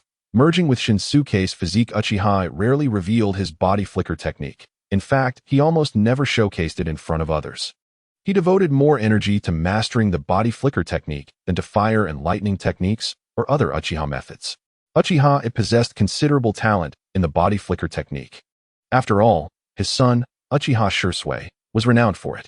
Uchiha Kagami's body flicker technique was also quite famous, having been refined under the tutelage of the legendary speedster, Hashirama Senju, tailored to fit his unique circumstances. Uchiha Yi had learned this technique a year prior and integrated it into his daily combat. While he seldom displayed it in public, within the battle space, he faced no such reservations. The explosive power of his body flicker technique, combined with Uchiha's swordsmanship, delivered a sudden and devastating blow. Under Shinsuke's astonished gaze, Uchiha's long sword pierced his abdomen. However, Uchiha quickly found himself taken aback. before he could withdraw the blade. Shinsuke exerted himself, pushing the sword deeper into his body, wrapping his arms around Uchiha. Meanwhile, Shinsuke clutched several ignited explosive tags tightly in his hands. Is he really this determined? Uchiha was astonished. Normally, a ninja struck in such a manner would lose their combat capability, yet Shinsuke, relying on the formidable vitality inherited from the Senju and Uzumaki clans, stubbornly held on, intent on bringing Uchiha down with him. Fortunately, over the past month, Uchiha had grown significantly. He decisively relinquished his longsword and swiftly formed hand seals. Though I may never see my sister again, and I may never become Hokage, even in death, I will send you to the Pure Land, Shinsuke murmured as he drew closer to Uchiha. At this moment, Uchiha was truly tempted to curse Shunshu for his lack of martial ethics. What deep-seated grudge could possibly justify such desperation? Was it not enough that I merely wished to kill you once to claim a reward? Boom. The explosion of the explosive tag engulfed both Uchiha Yi and Shunshu. Simultaneously, Uchiha Yi's figure transformed into a puddle of mud, while his true self appeared a short distance away, gasping for breath. Utilizing the Earth Release technique, the Earth Substitution, was one of the few Earth-style jutsus that Uchiha Yi had mastered well. In such a scenario, it proved remarkably effective. Soon after, Uchiha Yi's consciousness returned to his body. Ding! Congratulations, Uchiha Yi. You have defeated Shunshu and obtained the mixed bloodline of the Senju and Uzumaki clans. Would you like to merge? Merge. As Uchiha Yi willed it, he felt as though his body was being torn apart, an overwhelming energy reshaping his very being. Curse you. Although the fusion with Shunshu's physique brought Uchiha Yi immense joy, even without ASURA'S chakra, it would significantly augment his strength. Yet, the cellular tearing inflicted excruciating pain upon him, and just as he was on the brink of unconsciousness, a warm sensation surged from his eyes, quickly alleviating the agony. Unbeknownst to him, his Sharingan activated, the single tomo within each eye spinning rapidly. Before long, the single tomo in each eye split, resulting in two tomo appearing in each. Under the influence of Shunshu's physique, Uchiha Yi's Sharingan upgraded once again, transforming into the double tomo Sharingan. Just as Uchiha Yi believed his Sharingan might advance to the triple tomo, the sensation of tearing subsided, and the previously spinning double tomo came to a halt.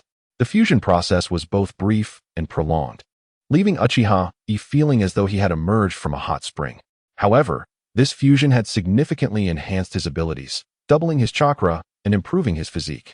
With the double tomo Sharingan, Uchiha Yi felt confident in confronting Gongzi Tai once more, convinced of his impending victory. Indeed, the amalgamation of Uchiha bloodline with that of the Senju and Uzumaki clans was not merely a matter of addition. The enhancement was remarkable, albeit the process was brutal. Uchiha Yi covered his eyes, refraining from challenging anyone else. Given his current strength, taking on the young Asuma would pose little difficulty. Yet he needed to reflect on his previous battles. Prior to this confrontation, he had been on par with Shunshu and ultimately succeeded in defeating him. However, his combat experience was still somewhat lacking, unlike Shunshu, who had likely been entrenched in the battlefield for some time and was thus more seasoned. Regrettably, had Shunshu not been so significant, Uchiha Yi would not have minded perishing alongside him. He was curious whether such mutual destruction might yield rewards. If so, in future encounters, he could consider employing extreme measures, such as binding explosive tags to himself to take down his adversaries. He needed to remain vigilant in this regard. Until he could manifest Susanoo, he remained vulnerable and must exercise caution. Potential is merely potential. Sometimes, a single explosive tag can prove fatal. In the realm of ninja combat, it is entirely normal for the weak to triumph over the strong.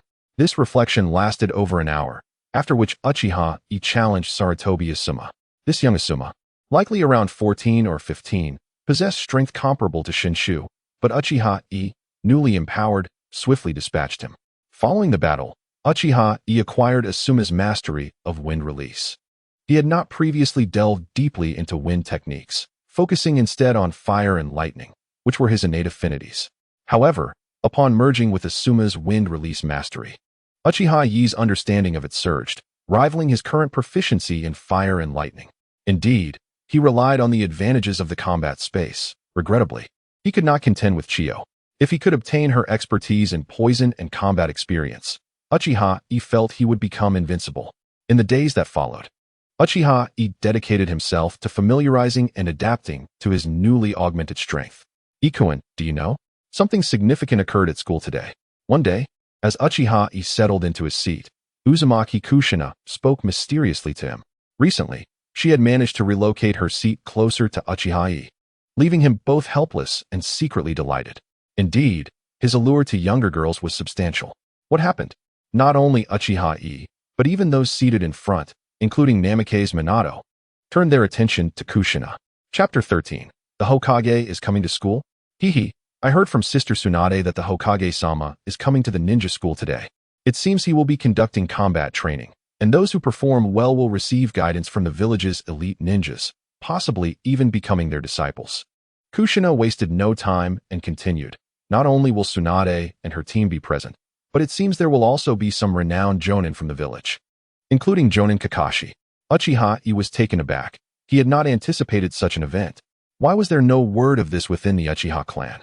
He scanned the classroom, noticing that apart from Kushina, the others seemed equally oblivious. It appeared Tsunade had given Kushina special treatment, suggesting she was faring quite well among the Senju clan. Becoming a disciple of those powerful figures? Uchiha Yi's eyes sparkled as he turned his gaze toward Minato. Perhaps Minato had seized this opportunity to catch Jiraiya's eye and ultimately become his disciple. Shinshu was also at the ninja school and would likely become Orochimaru's disciple. As for Kushina, she lacked for lineage. Uzumaki Mido, the hidden powerhouse of Konoha, was diligently mentoring her. At the ninja school, combat lessons were held, and Uchiha Yi could distinctly sense Kushina's rapidly growing strength. When she first arrived in Konoha, she was not a match for Uchiha Mikoto, but now, Uchiha Yi felt Mikoto would struggle to overcome Kushina. While it was not entirely accurate to say Kushina surpassed Mikoto, battles among ninjas relied heavily on intelligence and adaptability. In that moment, Uchiha Yi pondered many things. The Second Great Ninja War was looming, and Sarutobi Hiruzen and his team were likely assessing the students, preparing to cultivate a new generation. Speaking of which, he and Kushina had been together for over a month, yet Sarutobi Hiruzen seemed to show no interest, as did Uzumaki Mido, who appeared to overlook his presence entirely. Oh, and I'll let you in on a secret. Hokage-sama intends to recruit Tsunade and the others as disciples, and that Shinshu guy has already been preordained by Orochimaru. Kushina leaned closer, speaking in hushed tones. If Mikoto performs well, she could graduate alongside Shinshu and perhaps even become Orochimaru's disciple. Having spent over a month in Konoha, Kushina had learned quite a bit. The advantages brought by an exceptional teacher are immense. Orochimaru had never accepted disciples before, and whether he would choose to teach them remains uncertain. However, he is a disciple of the third Hokage, a distinguished figure of the younger generation, and moreover, Tsunade herself has personally selected him as a teacher for SH. How could such a teacher possibly be inadequate? Orochimaru, Jiraiya, and Kushina have all crossed paths before, and in comparison, Orochimaru seems far more reliable than Jiraiya. As for Orochimaru, Uchiha Yi finds himself intrigued. Despite the unreliable nature of Orochimaru in the future, he harbors an undeniable fascination with the Sharingan. But SH is not dead yet, is he? Just as Sun Wukong transformed into a Super Saiyan by sacrificing Krillin, Orochimaru too relies on SH's potential, believing in science henceforth. The only concern lies in the unpredictability of SH. Should he face numerous dangers as a teammate? What would become of Mikoto? If one day they inadvertently triggered an explosive tag together, what would happen to the precious cabbage he has nurtured? Should he strive to become Orochimaru's disciple? Uchiha Yi indeed wishes to complete his studies at the Ninja Academy before graduating, yet reality may not permit it. War could erupt at any moment, and the village cannot idly watch as Uchiha Yi and his peers linger in the academy. Furthermore, an exceptional teacher will not wait indefinitely. Once war truly arrives, these outstanding ninjas will rush to the front lines, leaving little time to mentor students. Early graduation is inevitable. 2 years is ample time for Uchiha Yi to mature. At this stage, cultivating a relationship with Orochimaru is worthwhile. By the time Orochimaru encounters difficulties, he too will have matured significantly. As for Jiraiya, it might be best to steer clear.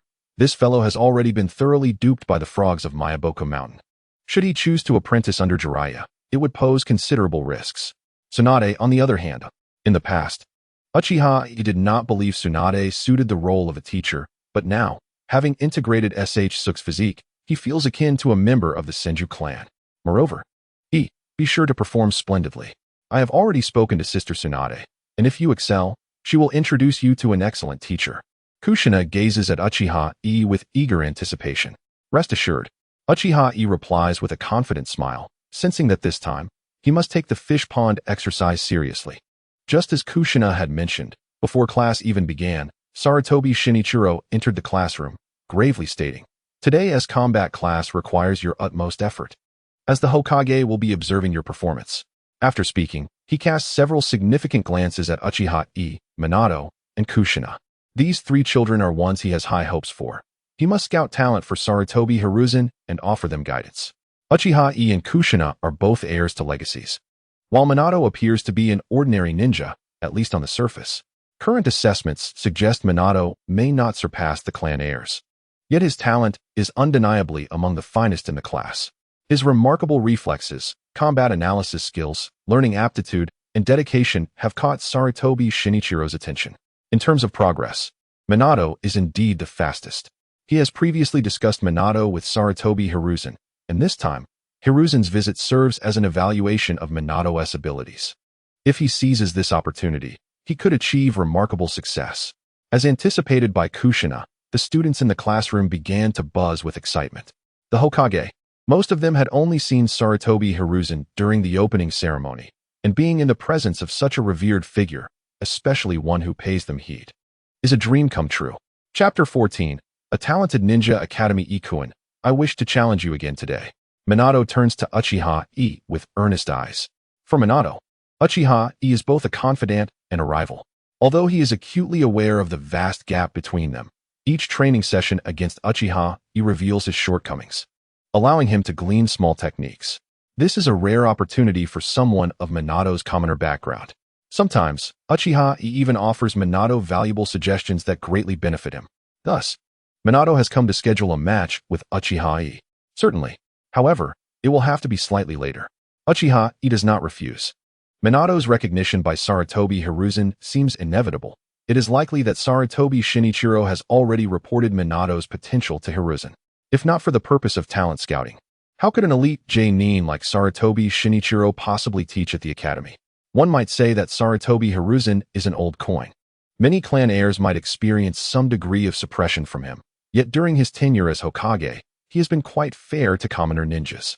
Under Sarutobi Shinichiro's guidance, Uchiha Yi and his companions made their way to the training ground, where not only their grade but also students from previous years had gathered. Uchiha Yi quickly located Uchiha Mikoto's class, which had already begun combat training under their teacher's direction. However, the initial matches were among the weaker students, and Uchiha Yi felt that even Minato could likely triumph over them. Subsequently, Uchiha Yi sought out seniors from higher grades. The current Ninja Academy operates on a 4-year system, which means that the students in that class are this year's graduates, including the sons of the Hyuga clan leader, Hyuga Hizashi and Hyuga Hayashi, alongside Sarutobi Hiruzen's eldest son, Sarutobi Shinichiro.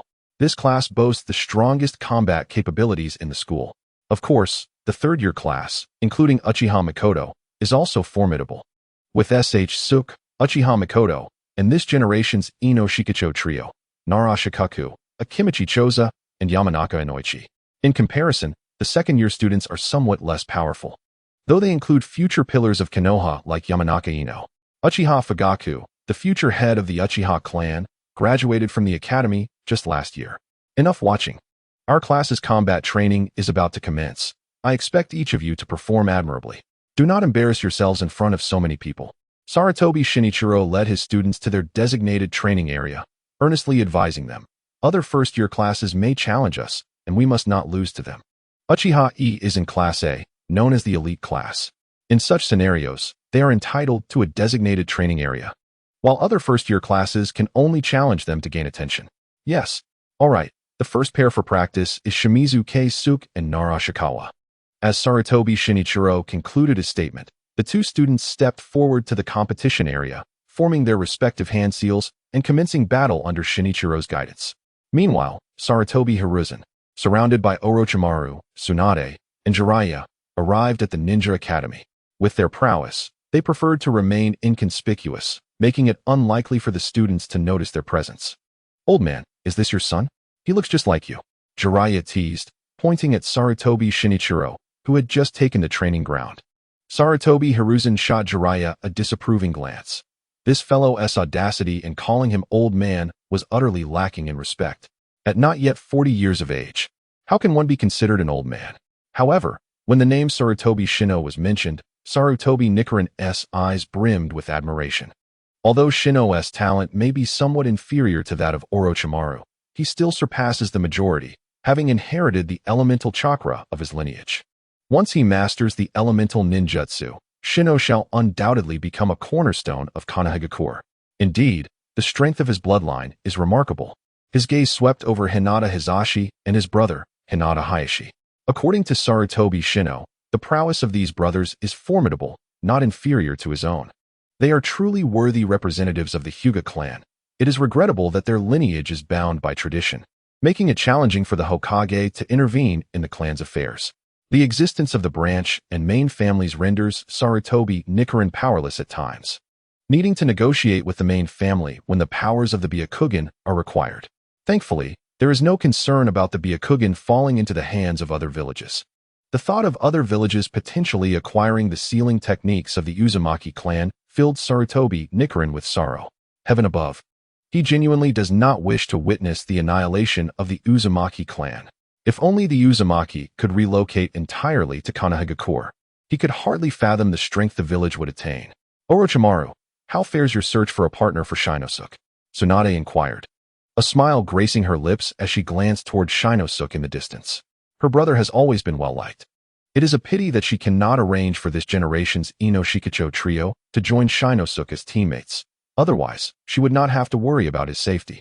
"Not yet," Orochimaru replied, arms crossed, shaking his head slightly. He bore no dissatisfaction with Tsunade's decision to entrust Shinosuke's training to him. On the contrary, he held a fondness for Shinosuke. The boy possessed considerable talent, excelling in both earth and water jutsu. Thus, he needed to be meticulous in selecting Shinosuke's teammates. "Why not consider choosing Uchiha?"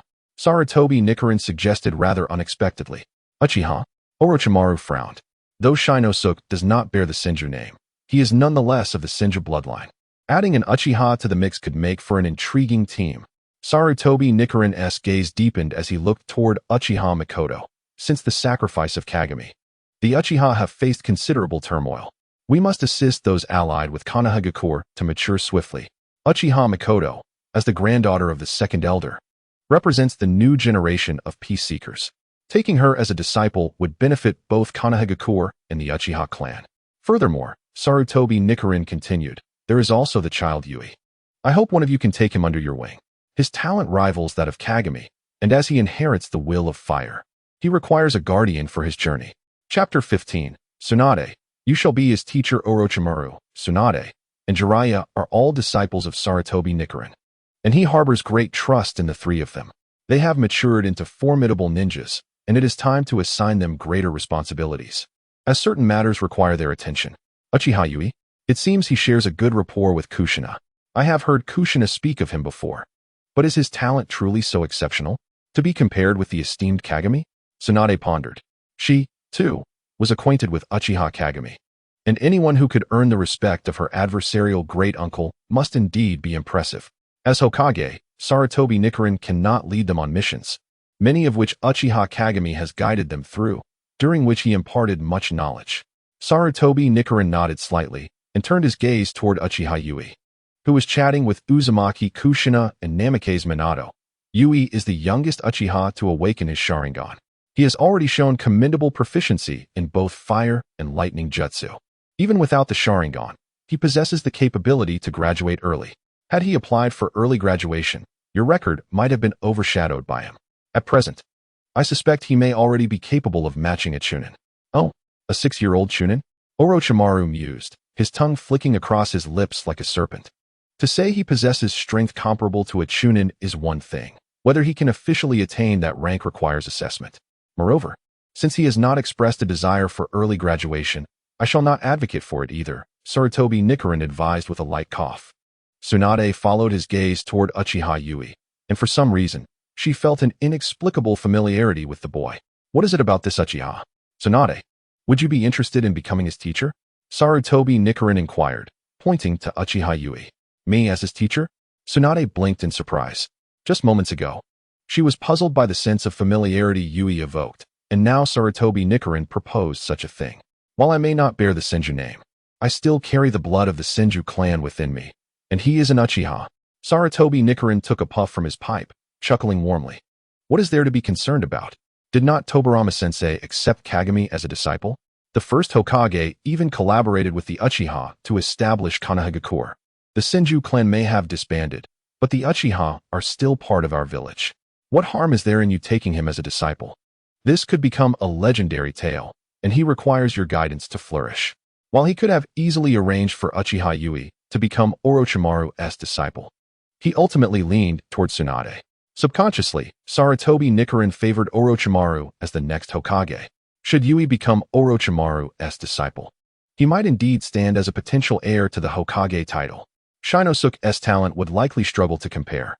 Of course, if one considers the Senju lineage, 10 Uchiha Yuis would not match Shinosuke's prowess, and the villagers of Konoha would be more inclined to support the Senju clan. However, this could lead to greater turmoil within the Uchiha. By appointing Tsunade as Uchiha Yui's teacher, this dilemma could be avoided. To compensate for Uchiha Yui, Uchiha Mikoto could become Orochimaru's disciple, establishing two strong figures within the peace faction, with Uchiha Yui leading and Mikoto supporting. Thus, Uchiha Yui would embody the Hokage lineage, yet find it challenging to ascend to the position. In Sarutobi Nichiren's eyes, this is the most favorable outcome. This does not stem from a desire to exclude Uchiha Yui or to plot against him. Rather, the Uchiha simply do not fit the mold. As friends and comrades, the Uchiha are exceedingly reliable, yet who knows what might unfold should one of their own become Hokage. Imagine, on the very first day of his ascension, declaring war upon the ninja world, leading to the downfall of Konoha. Tsunade fell silent upon hearing this. Should Uchiha Yui become her disciple, it would likely incite further unrest within the Uchiha clan, particularly from the hawkish members who would view Yui as a thorn in their side. Uchiha Kagami's acceptance of Tobirama Senju as a mentor was predicated upon the strength of the latter, but what of her? Moreover, Tsunade questioned her suitability to teach Uchiha Yui. Orochimaru would be far more qualified. As for Jiraiya, she chose to disregard him entirely. Consider this carefully. This child faces considerable challenges. Sarutobi Nichiren sighed deeply. If you accept Uchiha Yui as your disciple, I can permit you to take Uzumaki Kushina under your wing as well. Kushina? Tsunade's expression turned to one of astonishment. She was somewhat aware of Kushina's potential fate. Initially, she believed Kushina might never leave Konoha.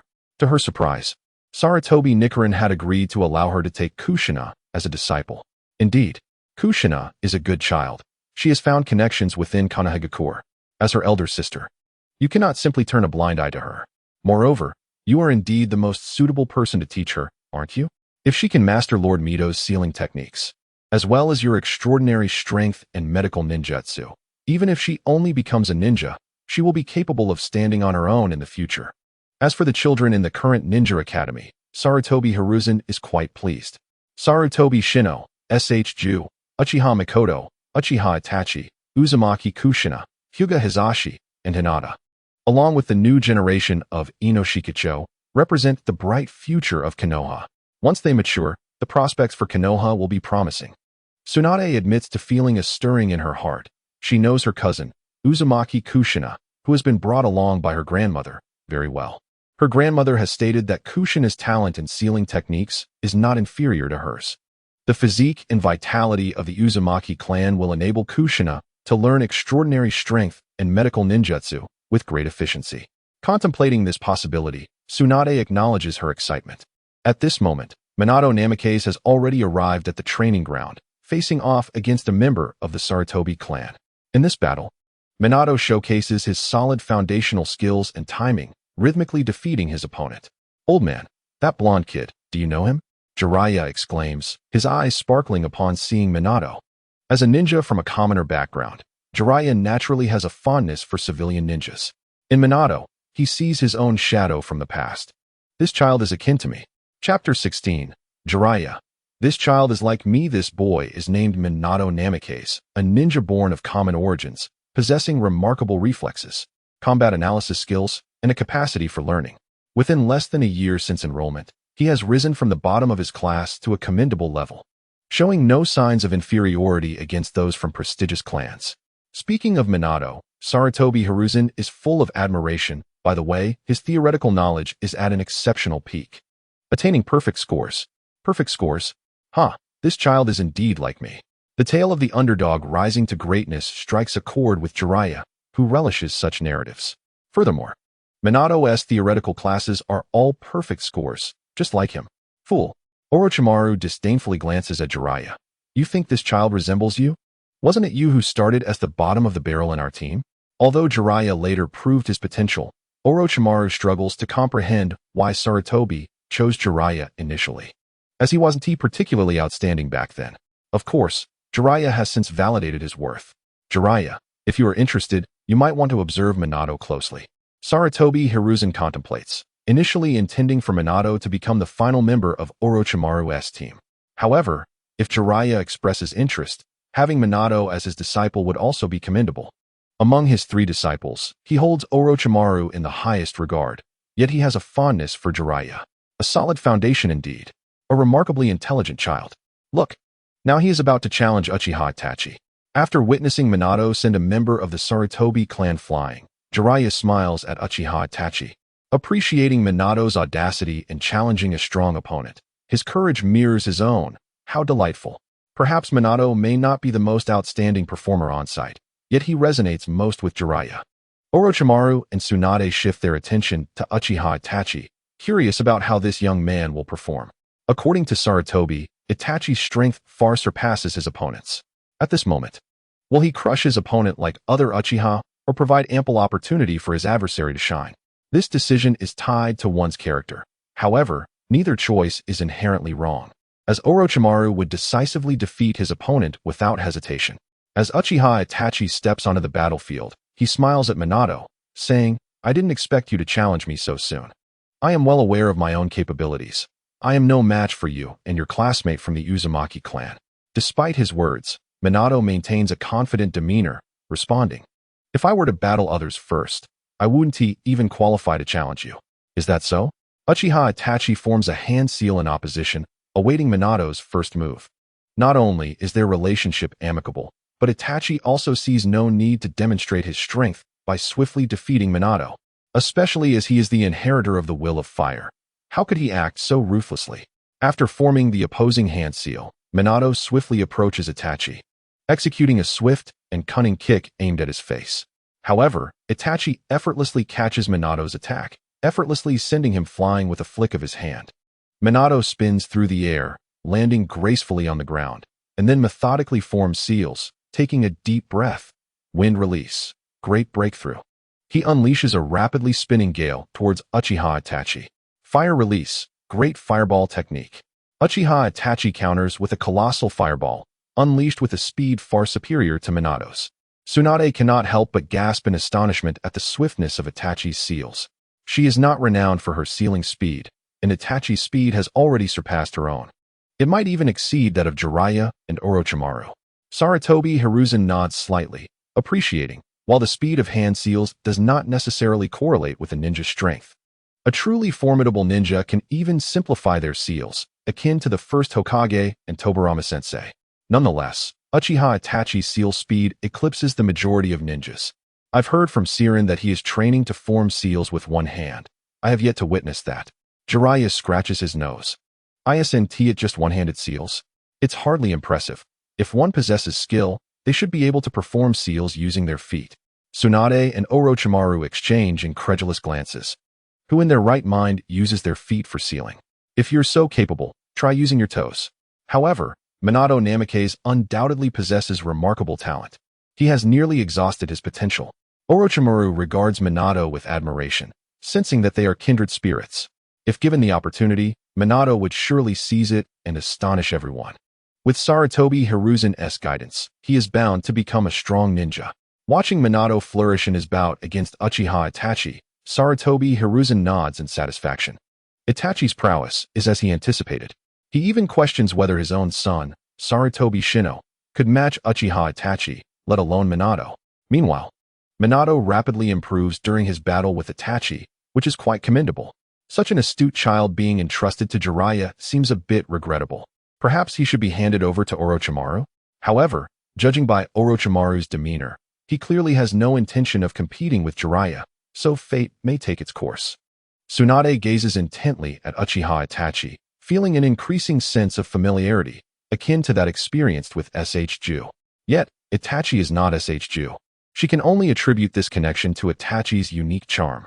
Tsunade has observed this quality in others, including her grandfather, Senju Hashirama, yet Uchiha Itachi belongs to the Uchiha clan. Tsunade, what do you think? Itachi is quite remarkable. Isn't? Have you decided to become his mentor? Sarutobi Hiruzen inquires, noticing Tsunade's unwavering gaze fixed on Uchiha Itachi. Suna's expression was complex as she said, I can't teach him much. A genius like him. Is it truly wise to entrust him to me? Both Jiraiya and Orochimaru would be far more suitable. No, you are the most fitting choice. You belong to the Senju clan, and he is of the Uchiha. Though this may cause some complications, it is indeed the best for him. Sarutobi Hiruzen said with a serious gaze directed at Tsunade. Chapter 17. Have you ever seen Konoha at 4 in the morning? Tsunade cast a complicated glance at Uchiha Itsuki on the training field. After a moment's hesitation, she spoke. I'll give it a try, but I must first interact with this little brat. If he cannot meet my expectations, I will not hinder his growth. Tsunade felt a lack of confidence in teaching Uchiha Itsuki. If she could guide him well, that would be splendid. However, if she were to impede his development, she would be leading him astray. Tsunade harbored no malice towards the Uchiha. After all, she had once been on missions with Uchiha Kagami and wished for Uchiha Itsuki not to be hindered by her. As a mentor, her role was not only to enhance his abilities, but also to impart her experiences and safeguard his growth, a task she excelled at. In the current Konoha, few could rival her strength. Sarutobi Hiruzen was quite satisfied with his 3 disciples. Tsunade's style was different from his, yet she had become his disciple nonetheless. With Tsunade leading Uchiha Itsuki on missions, he would surely grow safely unless confronted with insurmountable foes. If Hiruzen were to be remiss in his care for Uchiha Itsuki, he would not have assigned the foremost healer of the ninja world to protect him. Uzumaki Kushina also possessed the potential to be a top-tier healer. If even that could not ensure Itsuki's safe development, then it was simply his fate. Tsunade nodded thoughtfully. After all, it was about protecting them, which was her forte. Without her healing abilities, both Jiraiya and Orochimaru would have perished long ago. I understand. Tsunade took a deep breath and consented, pondering what kind of third member would be suitable for her team. Uchiha Itsuki, the most talented in the Ninja Academy, possessed sealing techniques that rivaled those of Uzumaki Kushina. One could only wonder if Kushina had awakened the terrifying sensory abilities of the Uzumaki clan, which would indeed be advantageous. Uchiha Itsuki's combat analysis skills were exceptional, making him a prime candidate for the brain of the future team. However, Sarutobi Hiruzen felt a tinge of discomfort in his decision. He wished to include a civilian ninja in the group, yet they would struggle to keep pace with the other 2 prodigies. What about Shinobi? He quickly dismissed that thought, deciding instead to send Shinobi to the Umbu for training, concealing his existence as a protective measure against opposing shinobi villages. Were Shinobi to join Tsunade's team, other village leaders would likely take direct action against them. Hiruzen soon shifted his focus to another clan, the Hyuga. It was not that he favored Hyuga Hizashi or Hyuga Hayashi, but rather other members of the clan. Since it was challenging to find children comparable to Uchiha Itsuki and Uzumaki Kushina, assigning them a scout would suffice. As for whether this would secure the support of the Hyuga for Tsunade, thereby affecting his own standing, Sarutobi Hiruzen was unconcerned. Had it been Shinsuke, he might have hesitated. But this was Tsunade. Among his 3 disciples, she was the least inclined to pursue the title of Hokage. Even Jiraiya had a greater chance of achieving that. Moreover, the Hyuga clan had once been vassals of the Senju clan, so even without this arrangement, it was unlikely they would withhold their support from Tsunade. As for Orochimaru, he could arrange for a member of the clan. Even Hyuga Hizashi would be acceptable.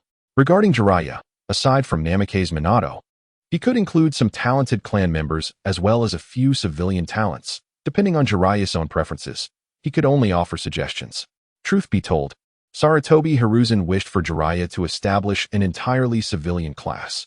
Even if they ultimately produced just 2 exceptional jonin, it would be beneficial for Konoha, serving as trusted allies of the Hokage.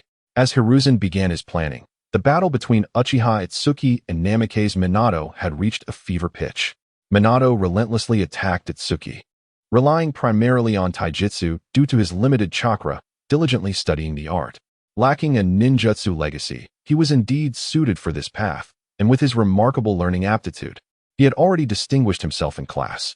With spins, blocks, and kicks, Itsuki handled Minato's assaults with effortless grace. "Are you ready?" Suddenly, Itsuki spoke after successfully parrying Minato's strike. "So, you're finally getting serious?" Minato responded, undeterred. He was aware of the significant gap between them, but was determined to narrow it. He had already caught up to the other clan members, and now he aimed to challenge Itsuki and Uzumaki Kushina. "Let me see how many exchanges I can endure against you." Uchiha Itsuki replied, "You are indeed a top-tier genius, but I apologize, I am operating on a different level." Minato's talent was undeniably impressive. Jiraiya had mentioned that anyone compared to him would seem lacking. Perhaps only Kakashi without the Sharingan could measure up. But here, we were discussing average ninjas, not someone like Uchiha Itsuki, whose abilities appeared almost supernatural. In a flash, Itsuki's left fist surged toward Minato's face with breathtaking speed.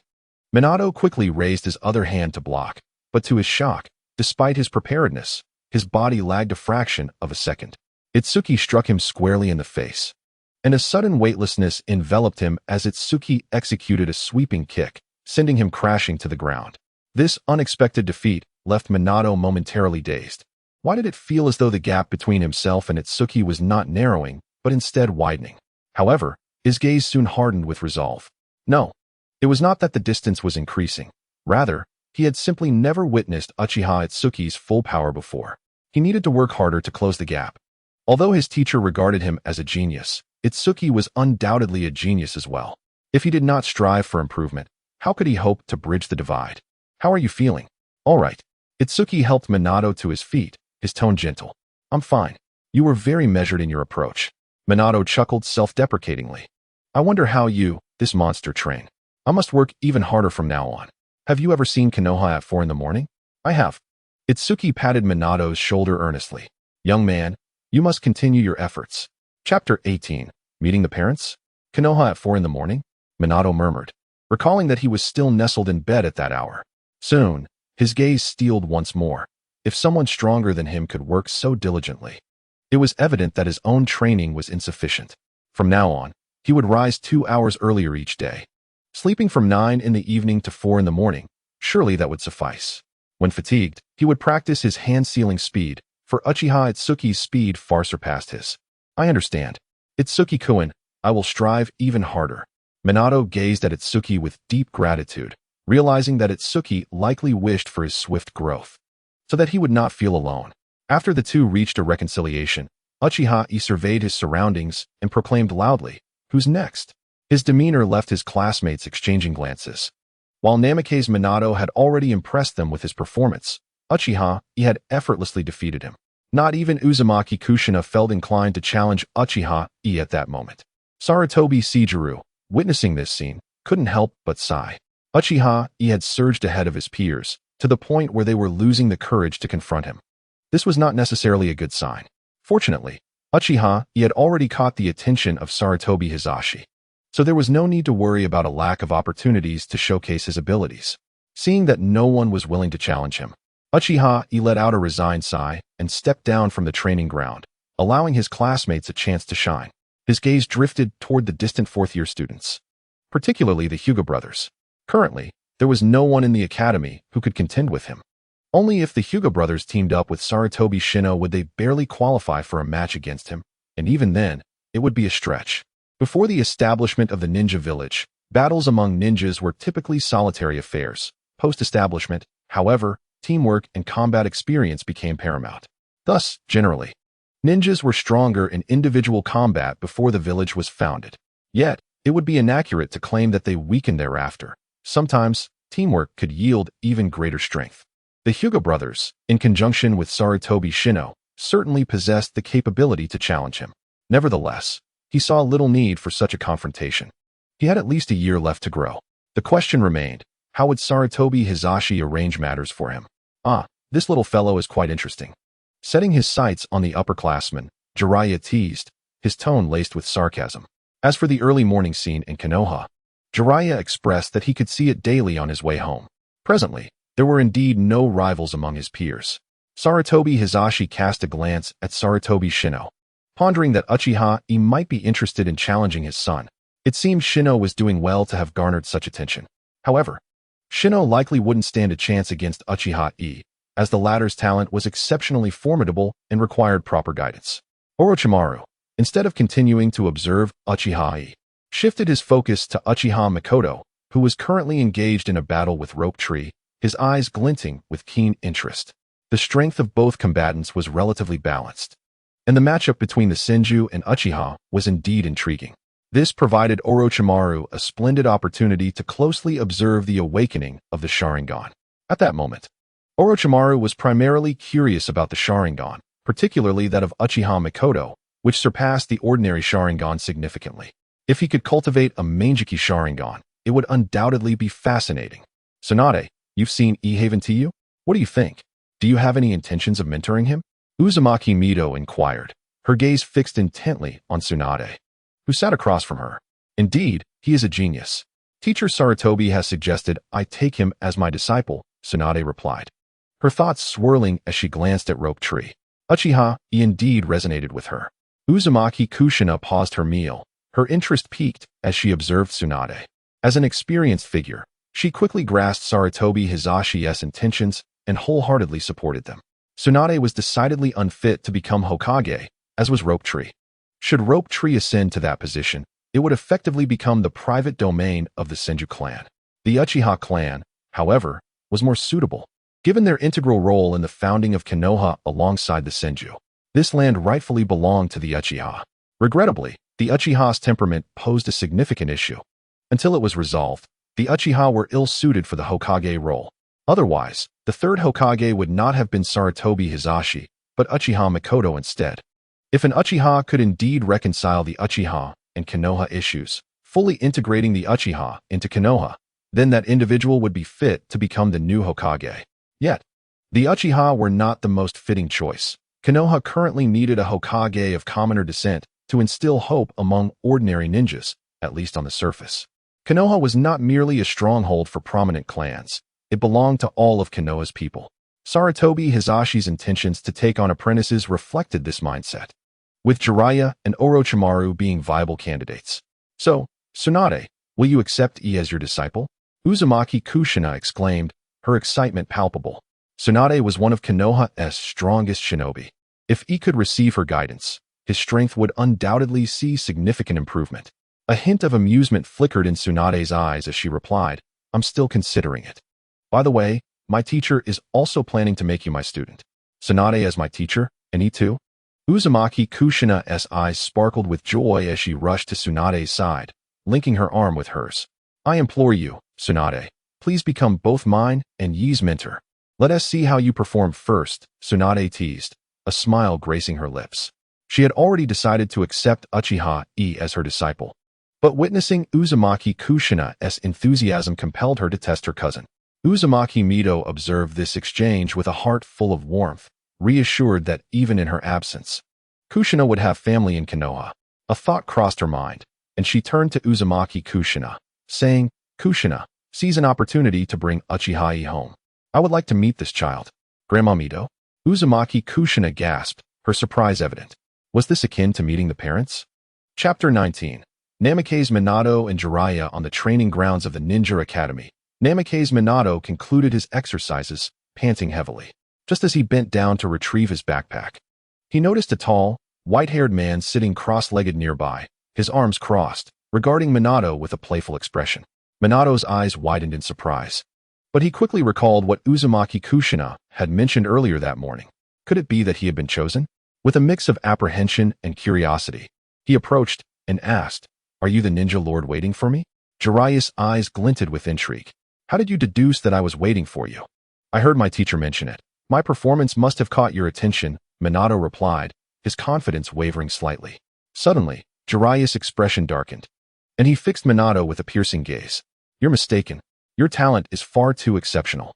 I must eliminate you to prevent you from becoming an adversary to our sand village in the future.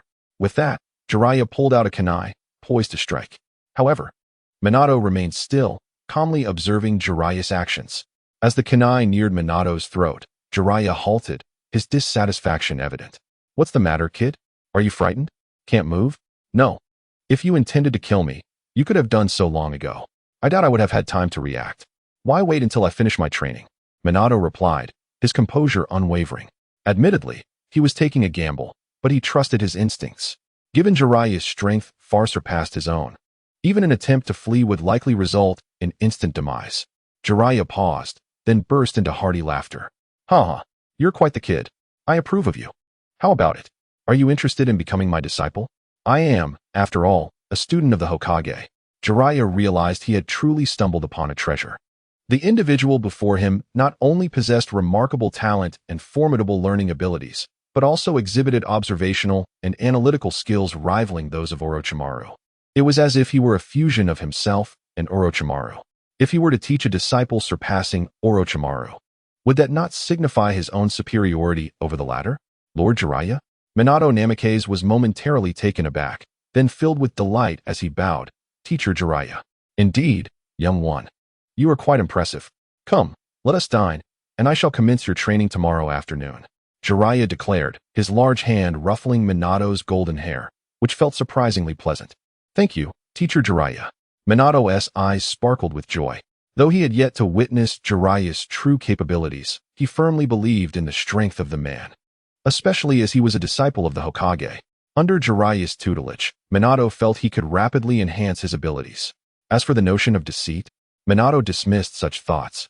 Lies would eventually be exposed, and he recalled that Kushina had mentioned Jiraiya's name before. Surely, there was no mistaking it. Time passed swiftly, and in the blink of an eye, a fortnight had elapsed. Uchiha Yi was yet to receive guidance from any so-called masters, yet his strength continued to progress steadily. Through the battle space, he recognized his shortcomings. He required a powerful ninjutsu. Presently, within the Uchiha clan, the legacy of the Great Fire Annihilation and the Fire Release, Great Fire Destruction had been lost, along with the Fire Release, Dragon Flame technique. He had previously hinted to Uchiha Yohei about the fact that certain ninjutsu legacies could only be inherited by the clan leader and that many techniques were passed down orally, without scrolls to document them. When Uchiha Madara departed from Konoha, he did not leave behind these jutsu, which left you feeling quite regretful. The common fire techniques were clearly inferior to the Great Fire Annihilation, and he wondered if he might uncover these techniques when confronting Uchiha Madara in the future. Yet, if he were to truly unveil the Great Fire Annihilation, you feared he might weep, as Madara's ocular prowess and abilities would undoubtedly surpass these mere techniques. You set his sights on Chidori. While he could also study Rasengan, he had never encountered a tailed beast ball, making it inconvenient to research Rasengan. However, Chidori was a different story. Yet, mastering Chidori was no simple task. Though Kakashi had devised such a technique at the tender age of 12, it was due to his lineage as an exceptional lightning-style ninja, and Kakashi had likely already grasped the lightning insights of his father, Hatake Tsukumo, thereby facilitating his creation of Chidori. For you to achieve such a feat, he would require significantly more effort, though fortunately, time was on his side. Meanwhile, he had noticed the swift evolution of Minato's abilities, akin to a parched sponge rapidly absorbing water. It was evident that Minato had encountered Jiraiya, a development he had anticipated. Minato was the type of person who, with the right platform, would grow at a remarkable pace. One day, as he was meeting with Uchiha Mikoto, intending to return home to further study the transformation of lightning nature, Kushina called out to them, "Yikan, Mikoto, my grandmother wishes to invite you both for dinner. Are you free today?" "Your grandmother? Is it Lady Mito?" Yi exclaimed, utterly astonished. For he had scarcely met the legendary Mito, Uzumaki. "Yes, Lady Mito wishes to see you, as you are my friends, and she cares for me greatly." Kushina felt a bit peculiar about introducing her friends to her family, yet she also hoped Yi and Mikoto would meet her elders. Exchanging glances, Yi and Mikoto nodded in agreement, and Yi addressed Kushina, "Then we shall trouble you with this." He felt it wise not to mention the meeting with Mito to his family, lest they develop unnecessary notions. It was bitter to speak of it after meeting Mito. Truthfully, he felt a twinge of anxiety about meeting her, uncertain if she might perceive the Indra Chakra within him. Chapter 20. The trial of Mito Uzumaki. Ever since merging with Indra's chakra, you felt his chakra grow increasingly cold and sinister. Although this had somewhat improved after integrating with Hashirama's traits, his chakra still felt far more chilling than that of an ordinary Uchiha. Mito would likely sense this as well. If even Kurenai could recognize it, it was reasonable to assume that Mito could too. Fortunately, Yi currently possessed only a 2-tomo Sharingan. Should he awaken the Manjiki Sharingan, he could not help but fear that he would be swiftly dealt with upon entering the Senju clan's territory. Uchiha Madara had left a profound shadow over Konoha. Yi believed that no matter how gracious Mito's disposition, she could not possibly allow for a second Uchiha Madara to emerge in Konoha. Alongside Mikoto, Yi followed Kushina to the Senju clan's domain. Near Mito's residence, he could distinctly sense the presence of numerous Umbu members surveilling the area. However, upon entering through the front gate, that feeling of being watched dissipated. This was to be expected, as Mito was not only the Jinchuriki of the Nine Tails, but also the wife of Hashirama Senju. Here is in surpassing, who would dare to monitor her? If such a breach were to be discovered, he would likely find himself in a precarious position as the third Hokage. The trio arrived in the courtyard, where they encountered the almost legendary Kunoichi. In the minds of many, Mito Uzumaki, wielding the power of the Nine Tails, was regarded as the strongest ninja of her era. Tsunade was beside Mito, exuding a look of exasperation as she perused scrolls. Upon noticing Yi and Mikoto's arrival, she could not help but roll her eyes before resuming her reading. Lady Mito, Yi and Mikoto hurriedly approached to pay their respects. Very well, please, take a seat, Mito said, her eyes momentarily glazing over as she regarded Yi.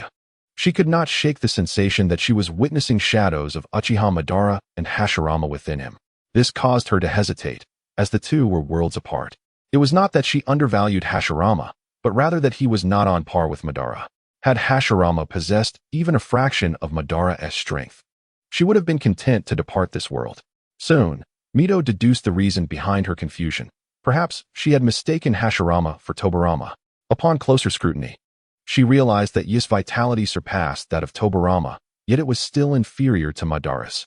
Reflecting further, Mito quickly found solace in the fact that Yi's aura and demeanor bore no resemblance to Madara's. In fact, she felt an innate sense of kinship towards him. Moreover, he harbored no ill intentions. He was a naturally kind Uchiha, unlike Madara, from whom she had always sensed an overwhelming hostility, even during his harmonious days with Hashirama. It seemed as if she had unwittingly claimed the heart of another. Previously, Mito had heard much about Yi, and after combining that intelligence with her observations, she could almost conclude that he was a good child. As for Uchiha Mikoto, she is indeed a remarkably gentle child. These two children, unlike the usual Uchihas, embody a vision of peace that could truly stabilize Konoha if all Uchihas were to follow suit. Yes, Uchiha Itachi sat obediently beside Uchiha Mikoto, not far from Uzumaki Mito, patiently awaiting her words. This time, I have called you here to express my gratitude for the care you have provided to Kushina during this period. It is thanks to your nurturing that she has been able to integrate into Konoha so swiftly, Mito said with a warm smile as she glanced at Uzumaki Kushina. This is simply our duty, Mito-san. Since Uzumaki-san has come to Konoha, she is naturally one of us, and she is also my friend now, Uchiha Itachi replied earnestly. Regardless of the future relationship they might share with Uzumaki Kushina, they are indeed good friends at present. Mito nodded in satisfaction, then turned her gaze to Tsunade beside her before fixing her eyes on Uchiha Itachi. I would like to ask you, how do you perceive the relationship between Konoha and the Uchiha clan? Uchiha Itachi was momentarily taken aback. He had not anticipated that Mito would pose such a question to him, a mere child of not yet 6 years. However, he spoke up. The relationship between a clan and its village should be mutually supportive. The village provides protection to the clan, safeguarding its members, and likewise, the clan members are part of the village and must protect it in return. As long as the village does not betray the clan must also shoulder the responsibility of guarding the village. In the face of Mito's inquiry, Uchiha Itachi believed he could not deceive her and thus conveyed his thoughts sincerely. Of course, he also left a contingency for himself. Should the village betray the clan, they would rise in rebellion. Uchiha Itachi recalled how Uchiha Shisui had been betrayed by Danzo. If they did not resist, it would be tantamount to hanging themselves from a branch. Uchiha Itachi remembered that Uchiha Shisui had indeed been a victim of Danzo's treachery. Yes, in the future, if the opportunity arises, Danzo must be dealt with, regardless of the truth, Uchiha Kagami's death could be linked to him.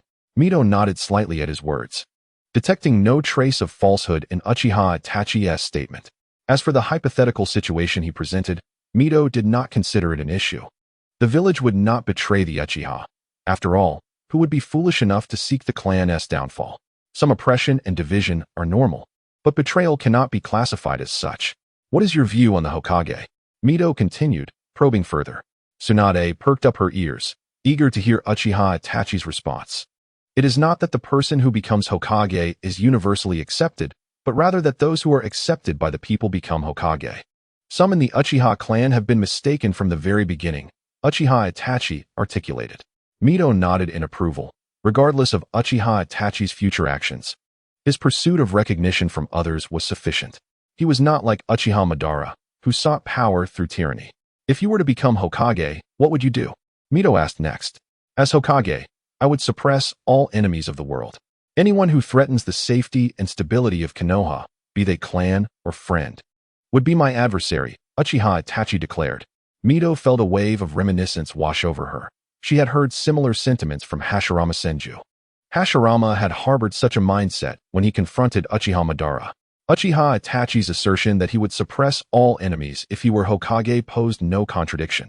After all, when Hashirama was alive, he had quelled an entire era, dissuading other villages from even contemplating war. If Uchiha Itachi possessed immense strength to suppress the village's foes, what could be wrong with that? Nothing at all. Instead, Mito felt a sense of relief. If Uchiha Itachi could indeed grow to Hashirama's level, the shinobi world would find peace. As for whether Uchiha Itachi might act irrationally once he became Hokage, Mito held no concerns. Once he reached that level of power, he would hardly desire the title of Hokage, unless someone of equal strength to Uchiha Itachi were to arise in Konoha. Mito gazed intently at Uchiha Itachi for a long moment before speaking. Would you be willing to apprentice under Tsunade? I believe you understand the significance of this apprenticeship, which goes beyond merely having Tsunade as your team leader after graduation. There is a distinction between a team leader and a true mentor. For instance, while Kakashi is Naruto's team leader, Jiraiya is his genuine teacher. I understand. Uchiha Itachi turned his gaze to Tsunade, who was now observing him closely. I am willing to apprentice under you, Tsunade. For me, this represents a tremendous opportunity. Humph, little brat. Do you think I desire to take you on as a disciple? However, I must clarify that I will not involve myself in your clan's internal matters. And should you compete for the position of Hokage in the future, I will not support you, Tsunade said, crossing her arms and dismissively huffing at Uchiha Itachi. The Senju clan may be disbanded, but Tsunade's influence remains significant. If she explicitly supports Uchiha Itachi in becoming Hokage, it could lead to future complications. As long as Tsunade does not obstruct my path to becoming Hokage, I have no objections, Uchiha Itachi thought. Often, to contend for the Hokage position, one must have the right lineage. To be frank, Uchiha Itachi's desire to become Hokage is not as profound as one might imagine. As a time traveler who knows the future of the shinobi world, he is more focused on his own strength. Once he achieves power on par with or surpassing that of the Sage of Six Paths, does it truly matter whether he becomes Hokage? Eventually, it would not be Uchiha Itachi who takes pride in being Hokage, but rather the Hokage who would gain prestige from Uchiha Itachi's existence. Humph.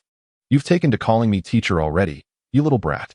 Tsunade smirked, but ultimately did not stop him from doing so. Having a prodigious disciple such as Uchiha Itachi would certainly be an intriguing experience for her.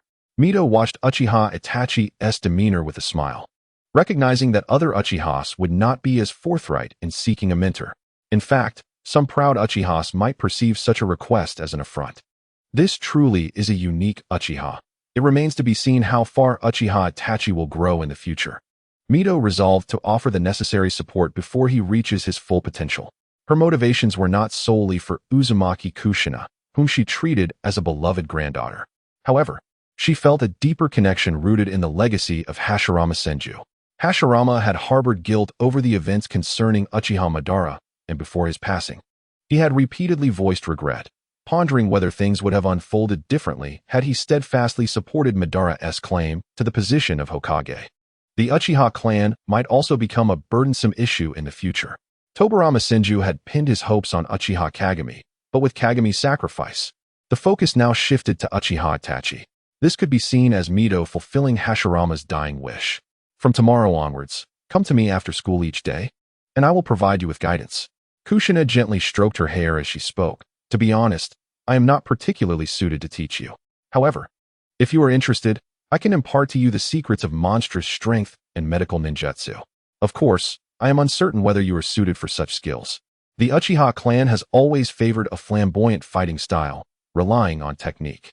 In contrast, Tsunade, drawing from the explosive chakra of the Senju clan and the combat methods of Hiruzen Sarutobi, developed her own unique monstrous strength, embodying the philosophy of overcoming 10 with 1.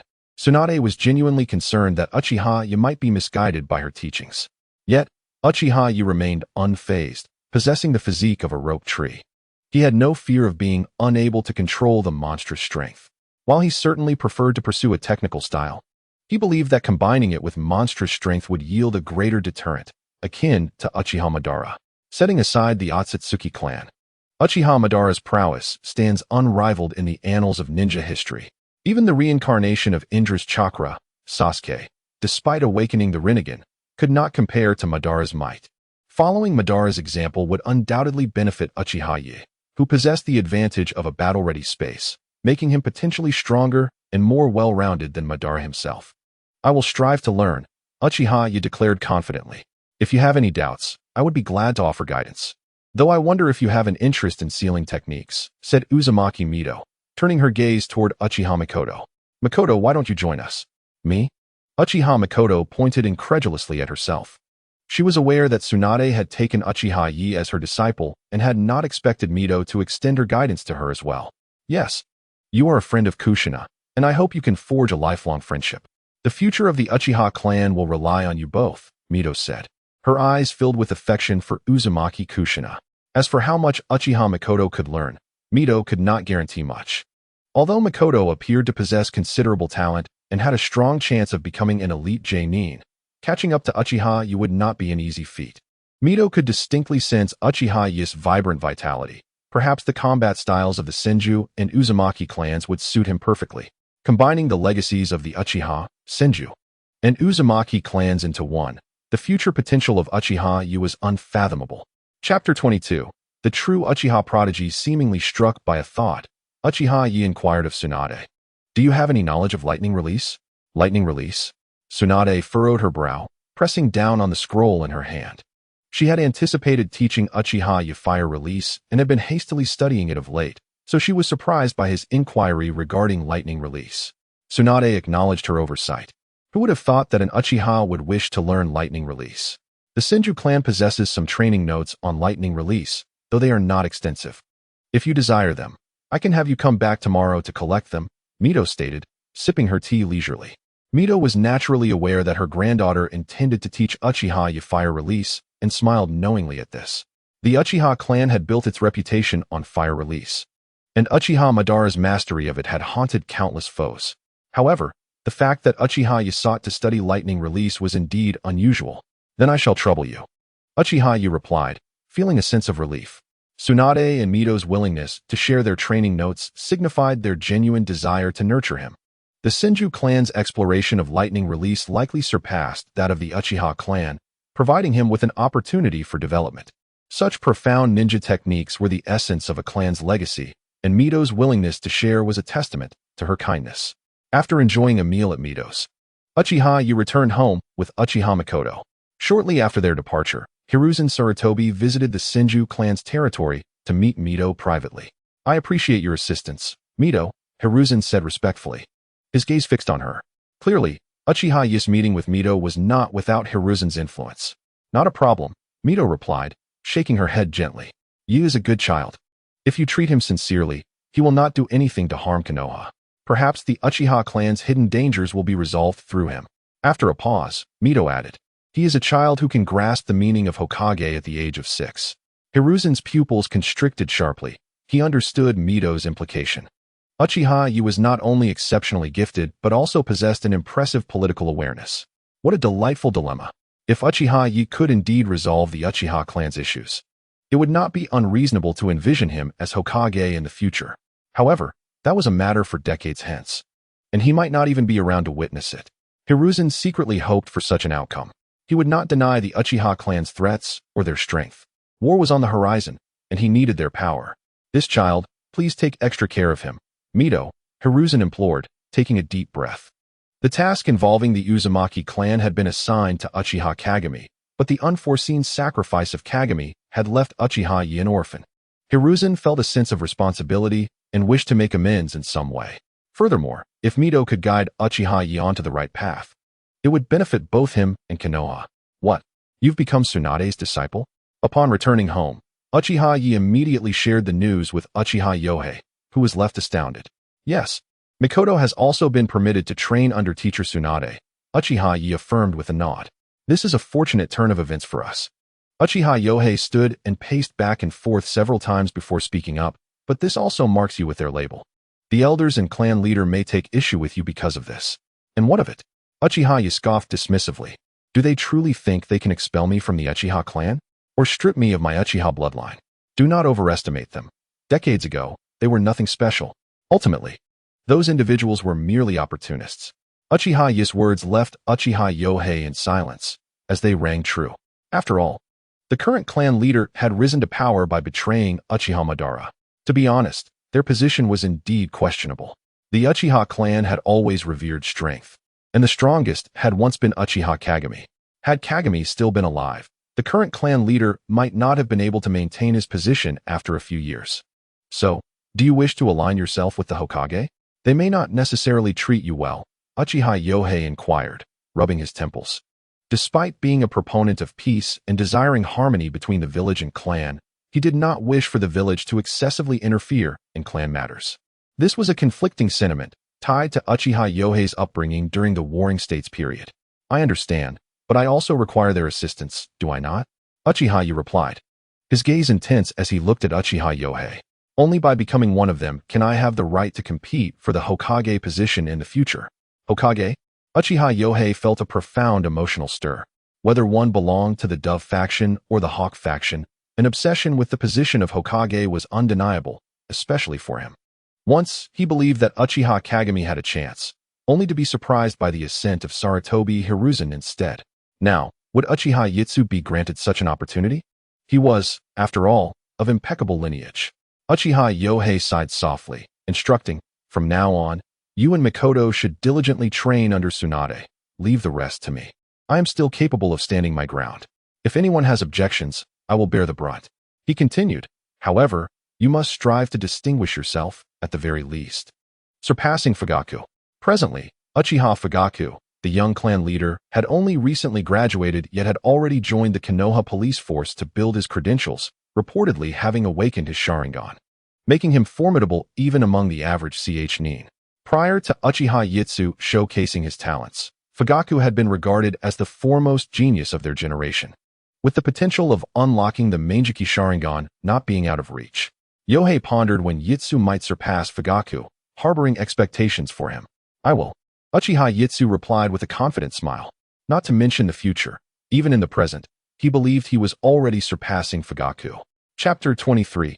Chidori completed zing, zing, zing.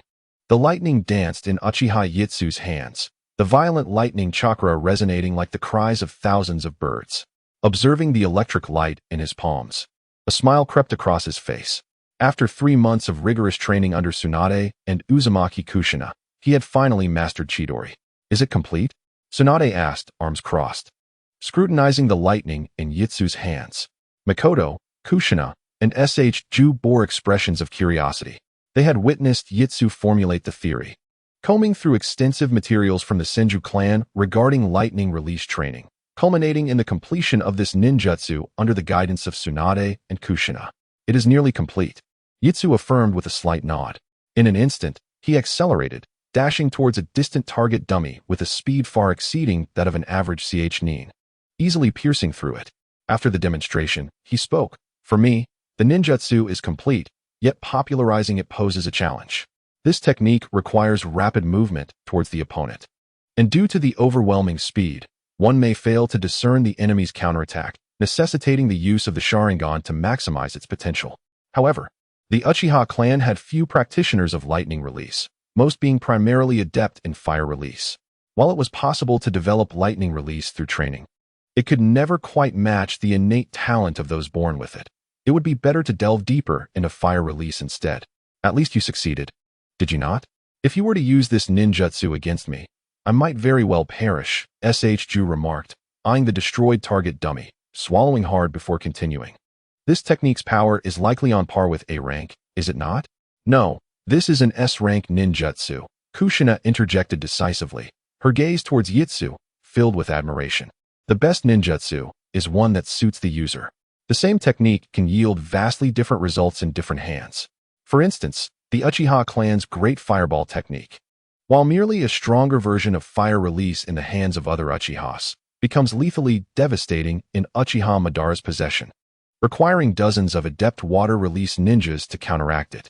This technique of yours embodies the pinnacle of lightning release transformation, with some aspects of form variation. You should continue to explore lightning release. I believe it holds great potential for further development, possibly rivaling the Raikage's lightning chakra mode in the future. Kushina expressed curiosity about Madara's capabilities. Previously, she had heard Kushina privately lament that Yitsu's talent rivaled that of the legendary Uchiha Madara, but Tsunade's understanding of Madara was limited. She was unaware of just how formidable her grandfather truly was, perhaps only marginally stronger than Sarutobi Hiruzen and Senju Tobirama. Indeed, Hashirama mentioned that Madara's Manjiki Sharingan techniques could significantly enhance ninjutsu power. His ninjutsu is far superior to that of ordinary ninjas, Kushina reflected with a hint of nostalgia. Sometimes, she questioned whether Tobirama's actions to prevent Madara from becoming Hokage were justified. Had Madara remained, would Hashirama still be alive? If Hashirama had not perished, would Tobirama have met the same fate, and thus, would the Uzumaki clan have avoided annihilation? Had they heeded Madara's counsel to unify the entire ninja world, would true peace have been achieved? Madara, despite his many misdeeds and madness, had an undeniable pursuit of peace. Is that so? It's hard to conceive just how powerful he was, Tsunade mused, stepping forward to ruffle Yitsu's hair. You performed admirably, little one. Truly, as my disciple. Creating an S-rank ninjutsu at the age of 6 is unparalleled in the entire ninja world. Yitsu replied shyly. If it weren't for teacher Tsunade and Granny Kushina's guidance, I might have spent 5 or 6 years researching it alone without success. You young man, quite impressive. Tsunade nodded in satisfaction, feeling her efforts to consult Kakashi regarding lightning chakra transformation were worthwhile, recognizing Yitsu's integrity. Have you considered a name for this ninjutsu? Kushina asked, increasingly optimistic about Yitsu, lamenting that if he were a decade older, he would make a splendid son-in-law. Let us call it Chidori. As it evokes the sound of 1,000 birds when used, Yitsu decided, unwilling to alter the name of Chidori. He was uncertain if Kakashi's Chidori resembled his own. Yet since Kushina approved of his version, he felt it was the most authentic. Chidori, a splendid name, Kushina nodded in agreement. From now on, it shall be known as Chidori. Ah, it's a pity I lack lightning affinity and cannot learn it, Senju lamented, resting his hands behind his head in disappointment. Over the past 3 months, he and Yitsu had grown familiar. Previously, he had challenged Yitsu, only to realize, to his dismay, that he was outmatched by his younger cousin. This realization was disheartening for Senju, but being an optimistic youth, he resolved to train harder instead of wallowing in defeat. Senju, Tsunade sighed, regarding her younger brother with exasperation. Chidori is not easily learned. Mastering that level of transformation requires genuine nin strength. Even most nin cannot reach such heights. You still have a long way to go. Even if Yitsu were to teach Senju Chidori, it would take years for him to master it. It would be wiser for him to study his great uncle's water release and Orochimaru's earth release, as those were far more fitting for him. Why pursue lightning release when there is a clear path before him? Well, since you've successfully developed Chidori, I shall now begin teaching you the strength of monstrous might. Are you prepared? Tsunade resolved that Yitsu must learn monstrous might, otherwise it would reflect poorly on her as a teacher. Over time, she had come to realize that although Yitsu was an Uchiha, his physique was on par with the Senju, coupled with his formidable chakra control capabilities. Even if he were not an Uchiha, he would still be a fitting disciple for her. Why should Yitsu concern himself with the Sharingan when he could thrive under her tutelage in monstrous might? Chapter 24. The proper way to fight the Uchiha bloodline. Endowed with Indra's chakra, coupled with Sakura's exceptional chakra manipulation, would undoubtedly evoke envy in Tsunade if she were aware of Uchiha Yi's circumstances. Over the past 3 months, the opposing space had refreshed 3 times, yet Uchiha Yi's fortune had not been as favorable as it was at the outset. The first encounter, the pain of concealment Uchiha Obito, in his final battle against Kagaya Tsutsuki, the 5th Raikage Darui, along with the Sound Four, proved to be formidable adversaries. Uchiha Yi had to concede that his strength still fell short. Even the newly awakened Mangeki Sharingan of Uchiha Obito was beyond his current capabilities. Darui, as the 5th Raikage, was equally insurmountable for him. During his confrontation with Kagaya Tsutsuki, Uchiha Yi had contemplated prolonging the fight, recalling that Kagaya was in a dire state at that time. He believed that by stalling, victory might be within reach. However, Uchiha Yi had overestimated his own abilities and underestimated Kagaya, who was a participant in the battle against Orochimaru and the 4th Kazekage. No matter how hard he tried to delay, he was ultimately easily defeated. Uchiha Yi harbored doubts that Kagaya possessed elite Jonin-level strength. He easily vanquished the Sound Four, but all he obtained was the technique for black fog formation, which was of no use to him. Even if he required such a jutsu, Uchiha Yi could seek out the sealing arts master, Uzumaki Mido, to learn from him. In the history of the ninja world, few surpassed Uzumaki Mido in sealing techniques. The second encounter, the night of genocide Uchiha Itachi, the legendary Sannin, Tsunade, the Ch-Nin exams, Gaara of the Sand, and the Sorrow of the Era. Senju Tobirama, the younger brother of Senju Hashirama, was reportedly killed by 5 adult Uchiha clan members, or perhaps he was tortured to death. Uchiha Yi had to admit that many in the Uchiha clan during that era were indeed mentally unstable. Not only did they kill children like Senju Tobirama, but they also did not spare their own clan's children. Uchiha Kagami epitomized the Uchiha of that time. However, it was not solely the Uchiha who had issues. The Senju would not hesitate to eliminate Uchiha children if faced with them. Uchiha Itachi, having awakened his Mangeki Sharingan, was far beyond Uchiha Yi's reach. Tsunade, a seasoned warrior from the Sannin's famed battles, had gained immense experience on the battlefield, rendering her an opponent he could not contend with. Uchiha Yi easily defeated Senju Tobirama, but he did not acquire Tobirama's physical prowess, only a slight increase in chakra. During the Ch-Nin exams, he faced Gaara and lost. Against Gaara alone, Uchiha Yi believed he could manage. However, upon realizing he could not overcome him, Gaara unleashed Shikaku, which was beyond Uchiha Yi's current capabilities. The third encounter, Ch-Nin exams Kiba, a descendant of the Snow Clan, defeated by Uchiha Yi, granted him a bond with canines. The victory over Haku allowed Uchiha Yi to master one-handed hand seals, significantly enhancing his sealing speed. Defeating Neji Hyuga required considerable effort as Neji was scripted to be defeated by Naruto. Had it not been for Naruto's Nine Tails power, he would not have stood a chance against Neji. Fortunately, Uchiha Yi's strength exceeded that of an average Ch-Nin, allowing him to prevail after some exertion. Acquiring the gentle fist technique, 8 trigrams 64 palms. Had Hisashi and Hayashi Hyuga known that Uchiha Yi could wield the gentle fist more effectively than they, their reactions would be intriguing. However, the gentle fist technique was challenging for Uchiha Yi to fully utilize without the Byakugan, limiting its effectiveness. He intended to integrate the gentle fist into his combat system to develop his unique fighting techniques. He vividly recalled Naruto and Tsutsuki Kinshiki, who both employed traditional martial arts, utilizing Bagua and Wing Chun movements respectively. Regrettably, Uchiha Yi lamented not having discussed these matters before his transmigration. Had he combined traditional martial arts with the chakra system and external enhancements, he would have been truly invincible. As for Scorpion, Uchiha Yi faced a setback. A shadow-level expert was beyond his reach. In the original story, Chio and Sakura had jointly defeated Scorpion, largely due to Scorpion's own reluctance to fight. It would have been a dream for them to defeat him otherwise, and merely not losing their lives would have been commendable. Nonetheless, not gaining substantial rewards from the combat space did not equate to a lack of growth in Uchiha Yi's strength. In fact, he continued to grow at a noticeable pace. He not only developed the Chidori, but also learned numerous combat techniques from Tsunade, and Uzumaki Mido was generous with his knowledge. Whenever Uchiha Yi inquired, Mido would patiently provide guidance. Mido even shared some of Uchiha Madara's combat techniques with Uchiha Yi. The individual most familiar with Uchiha Madara was not Uchiha Azuna, but Senju Hashirama. The second most knowledgeable was Senju Tobirama, whose study contained no less than 100 strategies to counter Uchiha Madara. Whether they would prove useful remained subjective. Regardless, since Uchiha Madara was already deceased, the possibility of verification had vanished. Through constant interaction, Uzumaki Mito absorbed considerable knowledge of Uchiha Madara's combat techniques, which he imparted to Uchiha Yi. Whether Uchiha Yi could evolve into a second Uchiha Madara was uncertain even for Uzumaki Mito, but he was content to assist Uchiha Yi in growing stronger.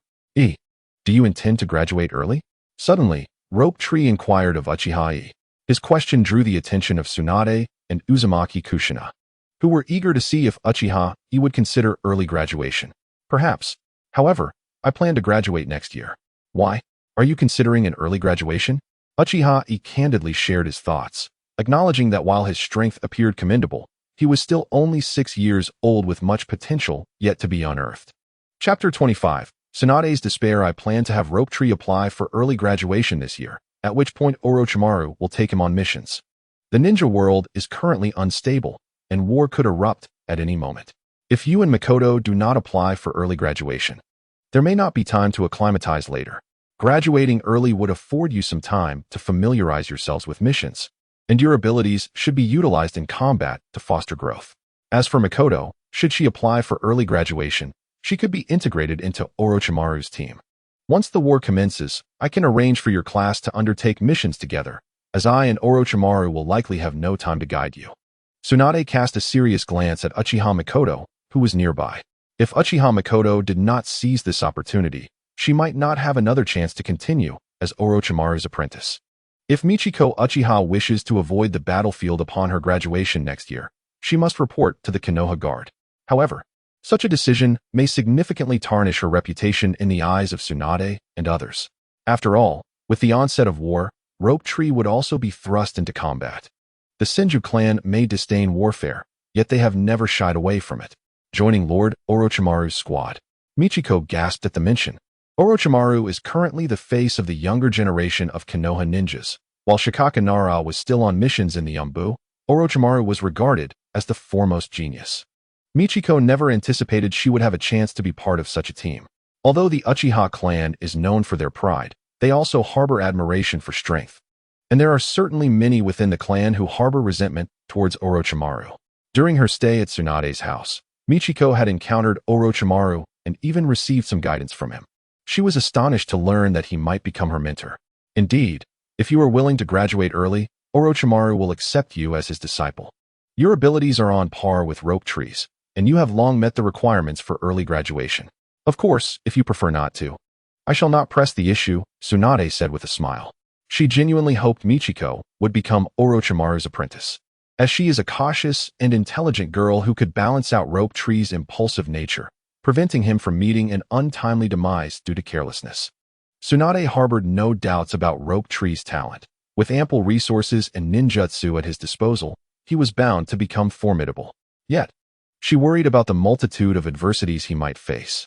A Senju who constantly proclaims the desire to become Hokage is not a commendable one, my foolish brother. Once war began, both she and Orochimaru would head to the battlefield, allowing Michiko and Rope Tree to undertake missions together, ensuring their safety. Currently, Michiko's brother, Yuhi Uchiha, had already attained the rank of Chunin. If she could facilitate his rapid advancement, her worries would dissipate. Turning her gaze towards Yuhi, who nodded in affirmation, Michiko resolutely declared, "I am willing, Lady Tsunade." Previously, she had pondered whether to join the ranks of tasked ninjas or the Konoha Guard. However, the prospect of becoming Orochimaru's disciple made the choice clear. Undertaking missions alongside Yuhi would be advantageous, and to decline would be ungrateful. Yuhi then directed his attention to Kushina Uzumaki. "Are you also planning to graduate early?" she asked. "I will not graduate early, but I will accompany you to experience the missions. Once the team disbands, I must return to school to continue my studies. Additionally, I should inform you that another member of my team is Hinata Hyuga. You may very well join Orochimaru's team as an individual. However, executing missions as 2 separate squads will depend on everyone's willingness and Sensei Sarutobi's decisions." Tsunade had considered the possibility of including Michiko in her own team, but the 2 Uchiha made that impractical. Disappointed, Kushina lowered her head but refrained from arguing with Tsunade, clearly having anticipated this outcome. I will graduate early. Yuhi agreed after some thought. Should I apply as soon as we return? He was not opposed to Hinata Hyuga becoming his disciple, despite the Hyuga clan's somewhat rigid nature. Their Byakugan was indeed invaluable. Regrettably, Hinata was not part of Rope Tree's team. Otherwise, he might have been spared from a fatal incident involving an explosive tag. Just apply 3 months from now, and Sensei Sarutobi will quickly approve. Tsunade waved her hand. During these 3 months, I will teach you the fundamentals of superhuman strength, and I hope you can master it. Michiko, you may also give it a try. Even if you do not succeed, it will help you hone your chakra control. She did not believe anyone could truly master superhuman strength in just 3 months. Otherwise, it would be quite embarrassing for her. I will strive to do my best.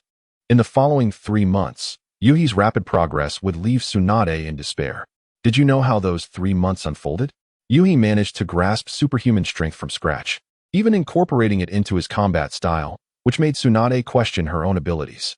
She prided herself on once being labeled a genius by many, yet when compared to Yuhi, she felt somewhat inadequate. Moreover, it appeared that Minato Namikaze had anticipated Yuhi's remarkable performance, leading Tsunade to contemplate that perhaps true geniuses are inherently different. She, Tsunade, might be considered a genius compared to ordinary ninjas, but in contrast to true prodigies, she felt insignificant. Unbeknownst to her, Yuhi had still shown her some respect.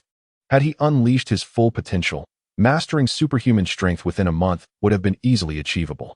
Fortunately, when Tsunade subsequently taught Yuhi medical ninjutsu, she regained her sense of superiority. Medical ninjutsu is simply a matter of research, isn't it? It hardly requires the level of diligence Yuhi has shown. Indeed, in the realm of medical ninjutsu, no one could rival her. She effortlessly became the foremost in Konoha and likely the entire ninja world. While Yuhi was indeed talented, he still could not surpass her. In reality, Yuhi was progressing rapidly in his study of medical ninjutsu, but his focus lay elsewhere, and his innate talent for medical techniques was not particularly exceptional. Chapter 26. Remarkable advancement. In the 3 months leading up to graduation, Yuhi's strength improved significantly. Not only did he integrate superhuman strength into his combat, but he also acquired valuable skills through battle experiences. He defeated young Minato and gained his space-time abilities. Overcoming Lee during the Chunin exams allowed him to absorb Lee's combat experience, greatly enhancing his own, though he did not acquire the 8 Gates technique. He faced a tough battle against Shingetsu Izumi, an accomplished Chunin who would likely become a special Jonin, and after exerting considerable effort, Yuhi emerged victorious, gaining Izumi's swordsmanship, a small consolation. He defeated Tintin from the Fourth War, acquiring her weapon-throwing abilities, though this did not significantly benefit Yuhi, as none could rival the Uchiha in shuriken throwing. He vanquished the Umbu Ninja Tiger, gaining his stealth techniques, and overcame Rika, acquiring her code interpretation abilities. Defeating Fusa Uzumaki granted Yuhi the Uzumaki clan's physical traits, further enhancing his constitution. Finally, after defeating young Fugaku Uchiha, he obtained the power of his Sharingan, enabling him to awaken his own Sharingan to the 3-tomo level. Before even graduating from the Ninja Academy, Yuhi had already surpassed the majority of Chunin. Once he completed a sufficient number of missions, he could even qualify for the rank of Special Jonin. However, Yuhi did not intend to reveal the full extent of his abilities just yet. At the tender age of 6, possessing strength comparable to a Chunin was already astonishing. Revealing Special Jonin-level power would be too extraordinary. If other villages learned of it, Yuhi might find himself on their hit lists. At Tsunade's behest, the applications for early graduation for Yuhi, Michiko, and Rope Tree were simultaneously submitted to the Hokage's office. What do you think, Sensei Sarutobi? Hurry and finalize our team. At that time, I, along with Orochimaru, shall lead the team. Tsunade, casually reclining on the sofa in her office, urged Sarutobi Hiruzen. Hiruzen took a couple of deep puffs from his pipe before responding with a resigned expression. I can approve the early graduation applications for these 3. I have no objections to allowing Kushina Uzumaki to temporarily leave the ninja school for your training. However, there seems to be an issue with Hisashi Hyuga. What? They do not agree? Tsunade furrowed her brows, a flicker of displeasure crossing her face. After all, she was an elite Jonin of Konoha, the granddaughter of the first Hokage, and a true princess of the Fire Country. So, the Hyuga clan thinks they are more formidable than I? The international situation has become exceedingly chaotic, and it is evident that a conflict could erupt at any moment. Hisashi Hyuga, as the heir of the Hyuga clan, is not permitted to undertake missions. However, to express their apologies, they are willing to send a girl from the Hyuga clan to join your team, allowing Neji Hyuga to join Orochimaru's squad. Hiruzen sighed. He had hoped to see Tsunade take the future leader of the Hyuga clan as her disciple, which would stabilize the clan and facilitate better communication in the future. Unfortunately, they were unwilling to let Hisashi participate in missions, but proposing a girl from the clan, along with Neji, was already quite a gesture of goodwill. Are there any suitable candidates in the Hyuga clan? Tsunade's expression softened slightly. The Hyuga clan had a limited number of members, and even Neji had been relegated to the branch family. She hadn't expected there to be a suitable girl from the main family. This is her information. Hiruzen handed Tsunade a file. This child has been trained within the family and has not attended ninja school. Her talent is commendable, so there is no need for concern. They wouldn't send an untalented child to placate you. Moreover, based on my observations, Neji's potential may even surpass that of Hisashi.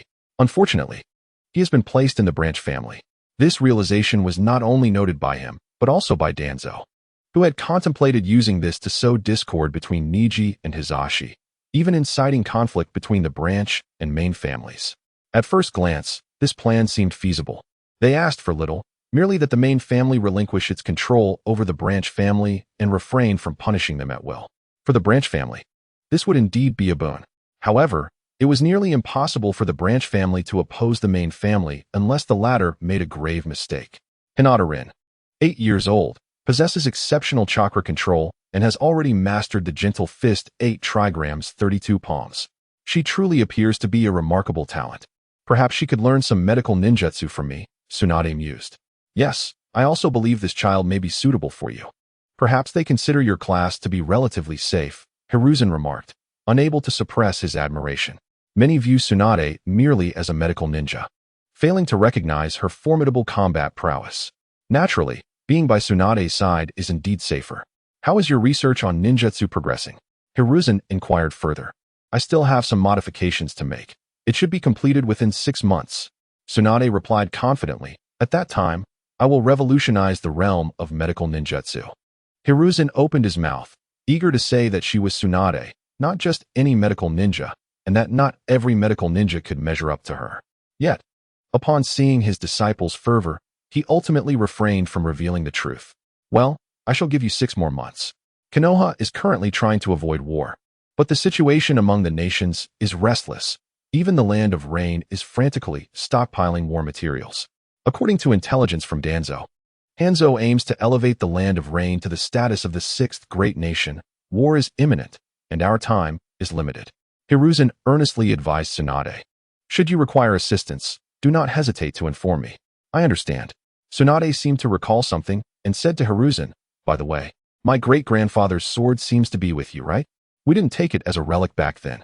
You mean the Raijin sword? Hiruzen's expression shifted. He hadn't expected Tsunade to mention it. Do you wish to give the Raijin sword to Uchiha Itachi?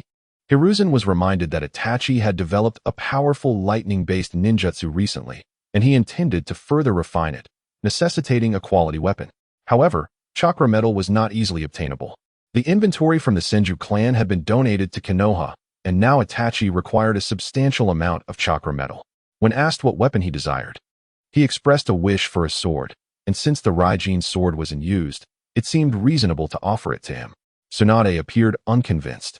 But that was Tobirama-sensei's paired sword. Is it truly appropriate to give it away? Hiruzen felt a pang of distress. If Tobirama were to learn that his weapon had fallen into Uchiha hands, he might very well rise from the afterlife to chastise them for their disloyalty. Tsunade, however, shrugged it off. What is the big deal?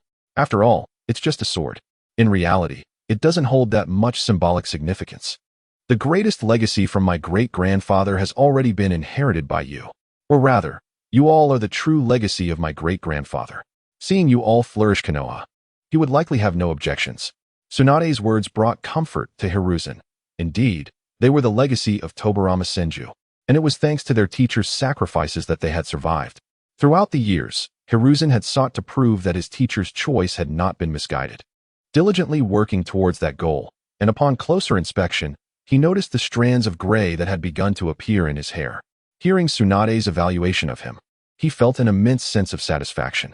After all, keeping the Raijin sword would only let it gather dust. It might as well be given to Uchiha Itachi, serving as a gesture of goodwill. I have observed Itachi. He is a pleasant person to interact with. At the very least, if you treat him well, he will remember it.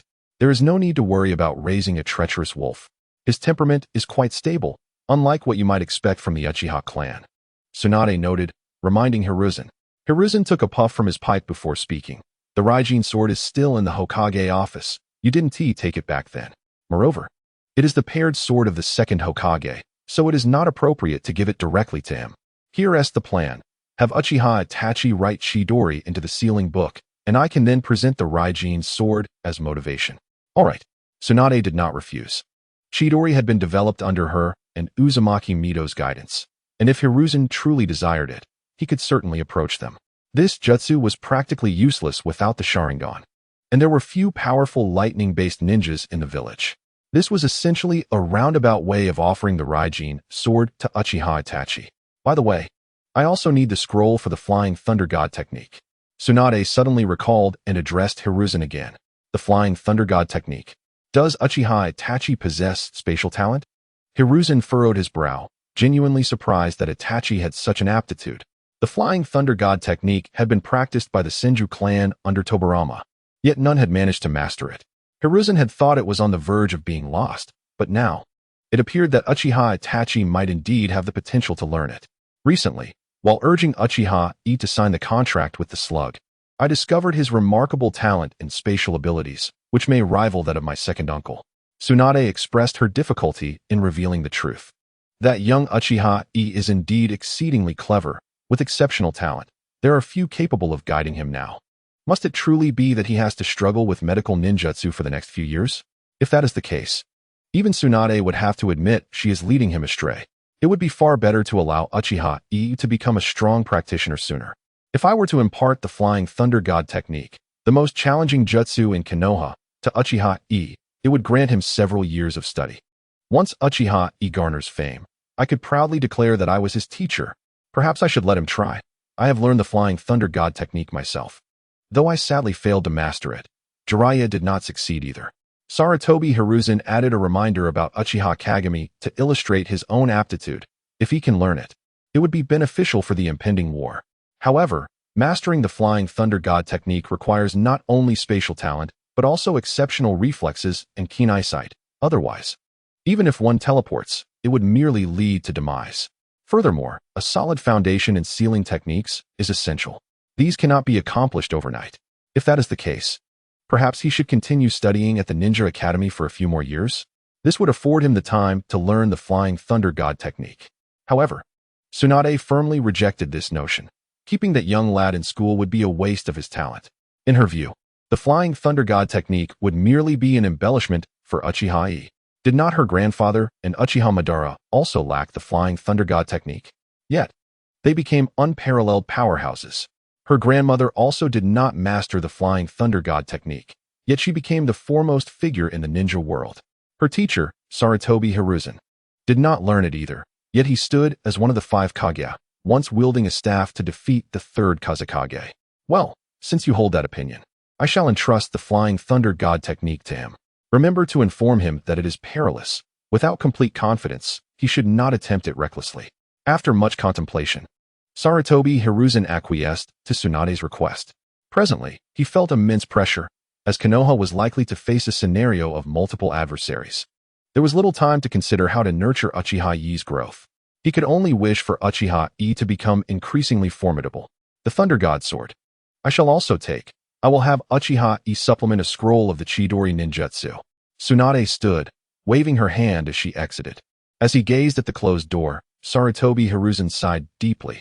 The great ninja war could strike at any moment, and all he could do was delay, allowing the new generation to grow and providing time for his would-release experiments. Konoha had its trump cards. Uzumaki Mito might still possess combat strength, and the annihilation of the Uzumaki clan might have been a test of her capabilities. If conflict arose, she could certainly make those who sought her demise question their life choices. However, that should be the last resort. As a junior, Sarutobi Hiruzen wished to avoid such circumstances. How wonderful it would have been if the first Hokage had unified the ninja world back then. Chapter 28. The Thunder God's sword perfectly suited for Uchiha Yi. Upon returning home, Tsunade found Uchiha Yi, Uchiha Mikoto, SHJ, Uzumaki Kushina, Namikaze Minato, Jiraiya, and Orochimaru awaiting her. Namikaze Minato, as Jiraiya's disciple, was also fortunate to be present today. Over the past 6 months, Minato's strength had visibly surged. Jiraiya possessed remarkable talent in laying foundations for others, and Minato proved to be exceptionally gifted as well. Under Jiraiya's tutelage, Minato had become a standout among his peers. Although he still fell short of Uchiha Yi and was quite distant from Uzumaki Kushina, he had managed to catch up to and even surpass some of the clan disciples. Everyone anticipated that Minato would meet the graduation standards by the second year. Whether he would apply for early graduation depended on Minato's and Jiraiya's own desires. As for applying for early graduation alongside Uchiha Yi and the others, that was out of the question. Minato was not yet qualified, and Sarutobi Hiruzen would not permit it. Upon hearing of Uchiha Yi's application for early graduation, Minato was momentarily taken aback but quickly came to terms with it. He understood the considerable gap between himself and Uchiha Yi, yet he was determined to catch up. Here, this sword is for you. Tsunade greeted everyone and tossed the Thunder God's sword to Uchiha Yi. Is this the Thunder God's sword of the second Hokage? Jiraiya exclaimed upon seeing it. He had once coveted this sword and had asked the old man for it, but the old man, being stingy, refused to part with it. Indeed, it is the Thunder God's sword. Tsunade crossed her arms, her pride evident. By the way, this sword was obtained through the exchange of Chidori. Remember to provide a copy of the Chidori ninjutsu scroll to the old man. Understood. Uchiha Yi exhibited no aversion to relinquishing the Chidori. On the contrary, he eagerly began to explore the Thunder God's sword, channeling Chakra into it, causing lightning to erupt from the blade. This sword, Uzumaki Mito immediately recognized the Thunder God's sword and said in a daze, I remember this sword was forged by Tobirama to solve his difficulties with lightning release. Was the second Hokage not skilled in lightning release? Orochimaru asked, curiosity evident in his gaze. His idol was not the strongest first Hokage or his teacher Sarutobi Hiruzen, but Senju Tobirama. He had not expected Tobirama to struggle with lightning release. Although Tobirama later developed lightning release, he was indeed not adept in it during his early years. Furthermore, the Thunder God's sword was forged with numerous special materials, making it extraordinarily sharp. Among the few weapons in existence, the Thunder God's sword ranked among the very best. Uzumaki Mito gazed at the Thunder God sword nostalgically and suggested, try infusing it with lightning chakra. Yes, as Uchiha Yi infused the sword with lightning chakra, the light emanating from the Thunder God sword intensified at least twofold. The lightning release enhanced the sword's power, allowing it to effortlessly withstand various ninjutsu. Uzumaki Mito explained, however, it is crucial to remember that the Thunder God sword is ultimately an external tool. You must not become overly reliant on it. Your own strength is paramount. I understand. Mito. Uchiha Yi responded, forming the Chidori hand seal with one hand, and in an instant, the Chidori erupted, its lightning coiling around the Thunder God's sword, further amplifying the lightning effect and drawing everyone's attention. It was evident that the Thunder God's sword was even more suited to Uchiha Yi than they had imagined. Uchiha Yi wore a satisfied expression, although he had yet to fully develop the Chidori stream. Possessing the Thunder God's sword effectively completed it in a sense. With this, Uchiha Yi was now qualified to challenge special Jonin, and he felt no fear even against established Jonin. At this juncture, Uchiha Yi had begun to grow, but it was still too early for him to flaunt his abilities. Not only were powerful figures from other villages aware of his potential and wished to eliminate this threat, but the lurking Uchiha Madara also posed an inevitable challenge for Uchiha Yi. Until Uchiha Madara's demise, Uchiha Yi needed to remain exceedingly discreet. At the very least, one should not exhibit strength surpassing that which Uchiha Madara can control. It appears the sword of Thunder God suits you well. Do not squander this blade. Tsunade gazed at Uchiha Yi with a sense of relief. If grandfather heir were to witness this scene, he would surely smile in his grave. Wouldn't he? I will. Teacher Tsunade. Uchiha Yi understood that the sword of Thunder God was neither omnipotent nor invincible. After all, Naruto and Sasuke had managed to shatter it. They could damage the sword, let alone other formidable opponents, hence the necessity to enhance one's own strength. By the way, Orochimaru, how is your team faring? Tsunade inquired. I heard from teacher Saratobi that Hinata Hisashi might be joining your squad. Orochimaru nodded nonchalantly. With Hinata Hisashi, SH Ju, and Uchiha Mikoto, this team composition is quite impressive. It provides an excellent opportunity for me to conduct research on the Senju and Uchiha clans. I might be the first to bring together such a lineup. Furthermore, the Hinata clan is not to be underestimated. After all, it is a prestigious family with a legacy spanning millennia, one of the three great ocular techniques. The strategic significance of the Byakugan is immense. And coupled with Uchiha Mikoto's meticulousness, it perfectly compensates for SH Ju's impulsiveness. You all are preparing to take on students. Unlike me, Jiraiya lamented, scratching his head. That little brat, Minato, clearly cannot graduate early this year, and finding teammates who can complement him is no small feat. Minato Namikaze chuckled awkwardly, feeling guilty for holding Jiraiya back. Isn't it your own issue? Tsunade scoffed, crossing her arms. If that little brat Minato were to graduate early, it would be feasible. You could always take him under your wing. Don't think we're unaware of your little schemes. Tsunade would not obstruct Jiraiya's ambition to establish a class composed entirely of commoner ninjas, as many of them still carried the Senju bloodline. This was precisely what her grandfather and great-grandfather wished to see, though commoner ninjas were inevitably lacking in certain aspects. It was indeed surprising that Jiraiya had raised his standards to those of Minato.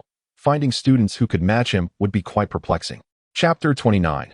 The enigma of the destruction of Uzushio. Jiraiya sheepishly scratched the back of his head. This is unavoidable. Most of the exceptional youths have already been selected by you all. It is not an easy task to find a student who can stand shoulder to shoulder with Minato. Moreover, I have always believed that commoner ninjas need not necessarily lag behind their clan counterparts. What they lack are resources and opportunities. Jiraiya's words made Uchiha Yi purse his lips, yet he refrained from reacting. This statement holds considerable truth for ordinary ninjas and families alike. Individuals like Jiraiya and Guy have indeed reached the pinnacle of human potential. When Jiraiya enters Sage mode, he surpasses even the average Kage. For typical ninjas, it is exceedingly difficult to reach such heights, particularly when compared to the formidable strength of the Uchiha and Senju clans. Of course, even the Senju and Uchiha clans would not necessarily be superior without the chakra of Indra and Ashura. Those families, though appearing powerful, primarily rely on their heritage. Ordinary secret arts clans remain perilous. Jiraiya is confident that he can elevate Minato to match the talents of those clans, and even Uchiha Yi is not beyond catching up. If Uchiha Yi had not accessed his unique abilities, perhaps Jiraiya's hopes would not be entirely unfounded. During Minato's prime, he could potentially triumph even against the Manjiki Sharingan.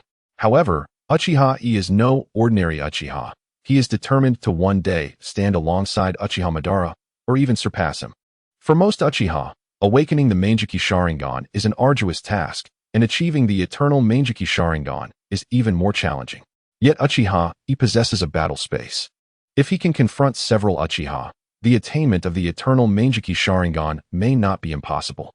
Furthermore, as Uchiha Yi continuously enhances his physical constitution, he might possess a Manjiki Sharingan akin to Indra's, one that does not lead to blindness, and even in the Manjiki phase, his ocular power could rival that of the eternal Manjiki Sharingan. In reality, Yamanaka Shimi's strength is quite commendable. Overcoming him would require considerable effort. Many overlook him, yet I find him to be the most formidable in the academy. Additionally, his character is commendable. He would be a reliable teammate. Uchiha Yi suddenly remarked. Yamanaka Shimi? The young heir of the Yamanaka clan? Jiraiya was taken aback, having completely forgotten about Yamanaka Shimi. Why had he overlooked such a person? Tsunade hinted. The Yamanaka clan is also a prominent family in Konoha, remaining quite low-key. They would indeed make for dependable teammates. Is that so? Jiraiya pondered, glancing at Minato. While he aimed to cultivate 3 commoner disciples, finding suitable and exceptional teammates for Minato would also be beneficial. Shall we observe Yamanaka Shimi? By the way, we have a commoner ninja named Haruno SH in our class, who excels in chakra control and has a solid foundation. He consistently ranks first in theoretical courses.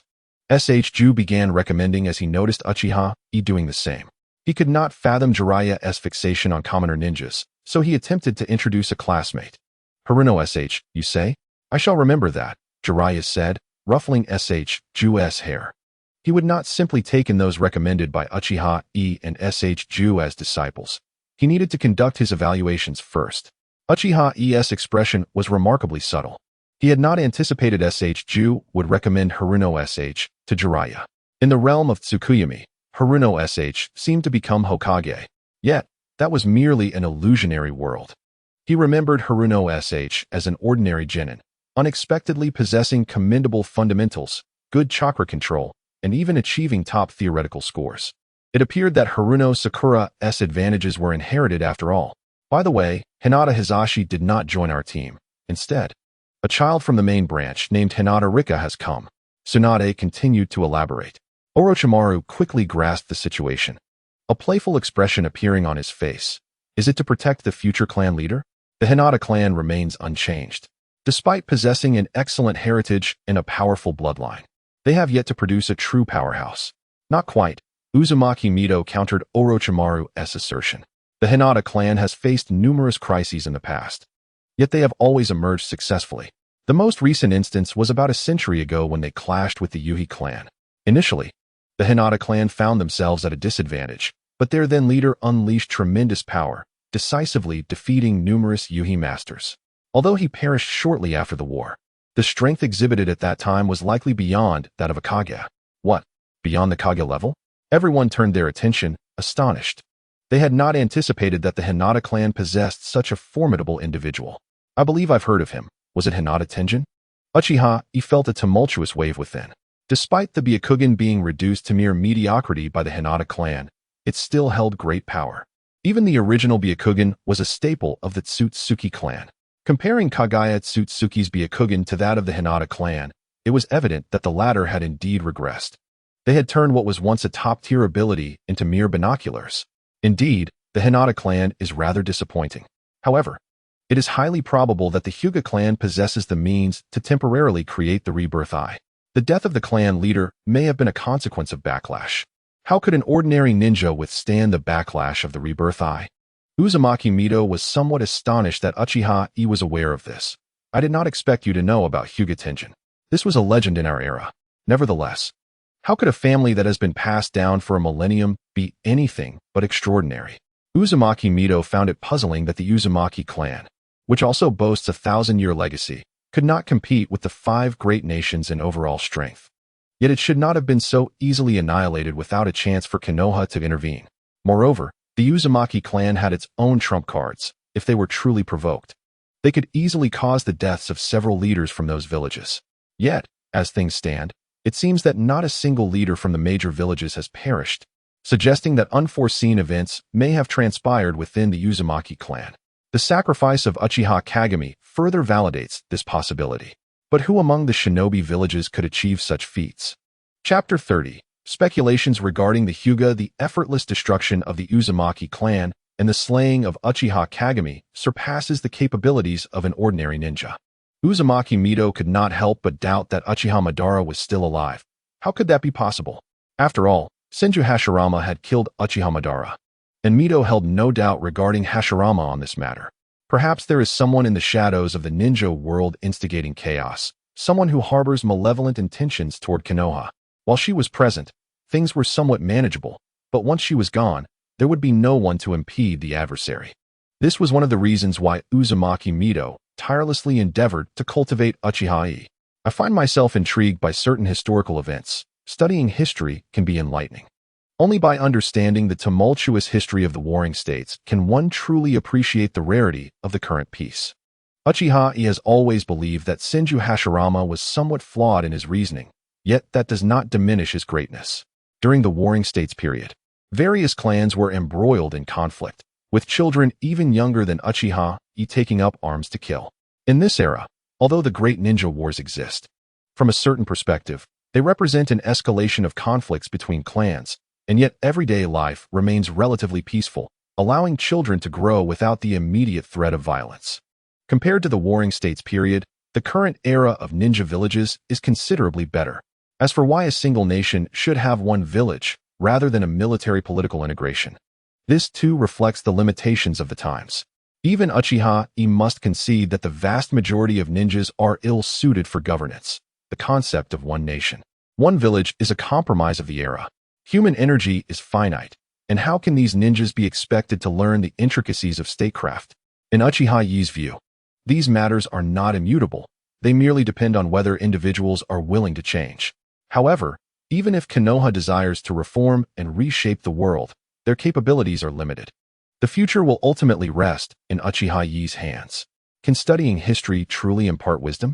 Uzumaki Mito nodded thoughtfully, noticing that Uchiha Yi seemed to be growing increasingly exceptional. The Senju and Hyuga clans had previously collaborated on numerous occasions, yet their understanding of the Byakugan remained limited, whether to the Senju or the Uzumaki. Uzumaki Mito patiently began to elucidate further. Orochimaru was quite fond of listening to Uzumaki Mito recount various secrets. Compared to the materials he had gathered, Mito's narratives often felt more authentic. At this moment, he could not help but inquire. Is it due to the caged bird seal? This should also be a form of sealing technique. Is it truly that difficult to decipher? He had not researched the caged bird seal, but since it was a seal, there should be a solution. Uzumaki Mito, a contemporary master of sealing techniques, could she resolve it? Uzumaki Mito shot Orochimaru an exasperated glance. The matters concerning the Hyuga clan are rather complicated. Even Tobirama once researched the Byakugan and even sought my assistance with the caged bird issue. Upon my limited investigation, I discovered that the caged bird seal is nearly unsolvable. It acts upon the very soul. Is the soul truly imprisoned? Why must they resort to such measures? Are those who branch out from the clan no longer considered their kin? Ju and the others could not help but shudder. It is likely to prevent others from acquiring the Byakugan, Uchiha Yi softly explained. The Byakugan possesses immense strategic value. With it, one can see great distances. Having the Byakugan is indeed quite advantageous, and it is said that the Byakugan does not impose a significant burden on the user, unlike our Sharingan. If someone were to have our Sharingan implanted, it would impose a tremendous strain on the user, potentially leading to their death from chakra depletion. Therefore, we do not require seals like the caged bird.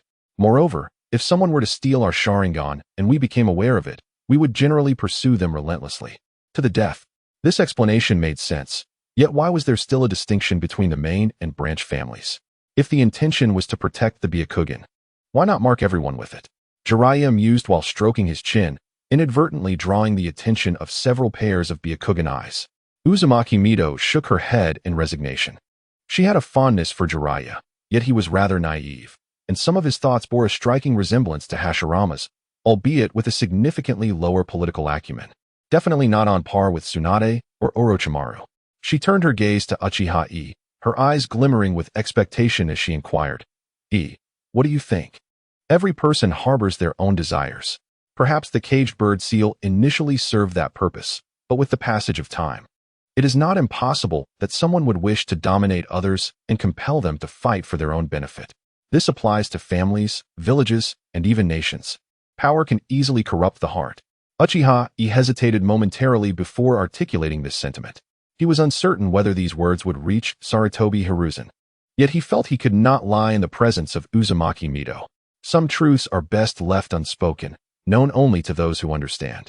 Konoha had been established for only a few decades, and issues had already begun to arise. If the Senju clan had not disbanded, and the third Hokage was also a Senju, then the future Hokage would effectively become the property of the Senju clan. Eventually, discontent would arise against the Senju and the Hokage, and both Konoha and the Senju clan could face ruin. Well done, E. I knew I had not underestimated you. Uzumaki Mito nodded in satisfaction. She had anticipated that Uchiha Yi might conceal the truth, yet he had spoken out and even elaborated on the matter. Her care for him had not been in vain. Perhaps in the future, a Hokage truly would emerge from the Uchiha. Thanks to Lady Mito's guidance, Uchiha Yi promptly attributed his achievement to Uzumaki Mito. Hee. Uzumaki Mito chuckled noncommittally. The Hyuga clan cannot permit everyone to bear the caged bird seal. That technique should only be usable by those with the Byakugan who do not possess the caged bird seal, serving as a safeguard for the Hyuga clan. However, the after-effects of that technique are significant. Before the village was established, it was a viable method of protecting the clan in situations they could not manage. But with the founding of Konoha, the circumstances underwent a drastic change. At this moment, silence enveloped the room. The main family would not enter the battlefield unless absolutely necessary. The likelihood of employing that technique had diminished significantly, rendering the main family increasingly less significant. If this continued, the rift between the main and branch families would only deepen. Yet, such matters could not be resolved even by the Hokage, let alone by them. Chapter 31. The Uchiha learning the Flying Thunder God technique. Uchiha Yi refrained from disclosing the existence of the Otsutsuki clan on the moon, the true adversaries that the Hyuga clan ought to be wary of. He speculated that the caged bird was originally designed to guard against the Otsutsuki clan. Yet now everyone had forgotten this intent, and it was likely that the Hyuga clan had long overlooked the existence of the Otsutsuki. Well then, concerning the Hyuga clan, it would be best for you not to involve yourselves. It is beyond your purview. Vortex Mito waved her hand dismissively and continued, this matter was never resolved initially, and now it has become even more complex.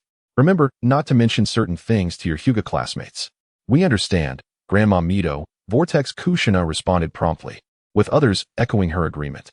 The subsequent gathering became notably more harmonious, as Uchiha Yi and his companions listened to Jiraiya, Orochimaru, and Tsunade recount their intriguing experiences during missions. Occasionally, Vortex Mito would share amusing anecdotes from the village's founding era, creating a rare moment of tranquility.